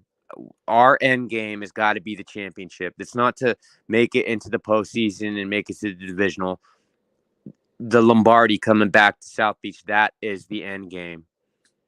So, fins up, everyone. Thank you for the support. Thank you for coming out. I really appreciate y'all.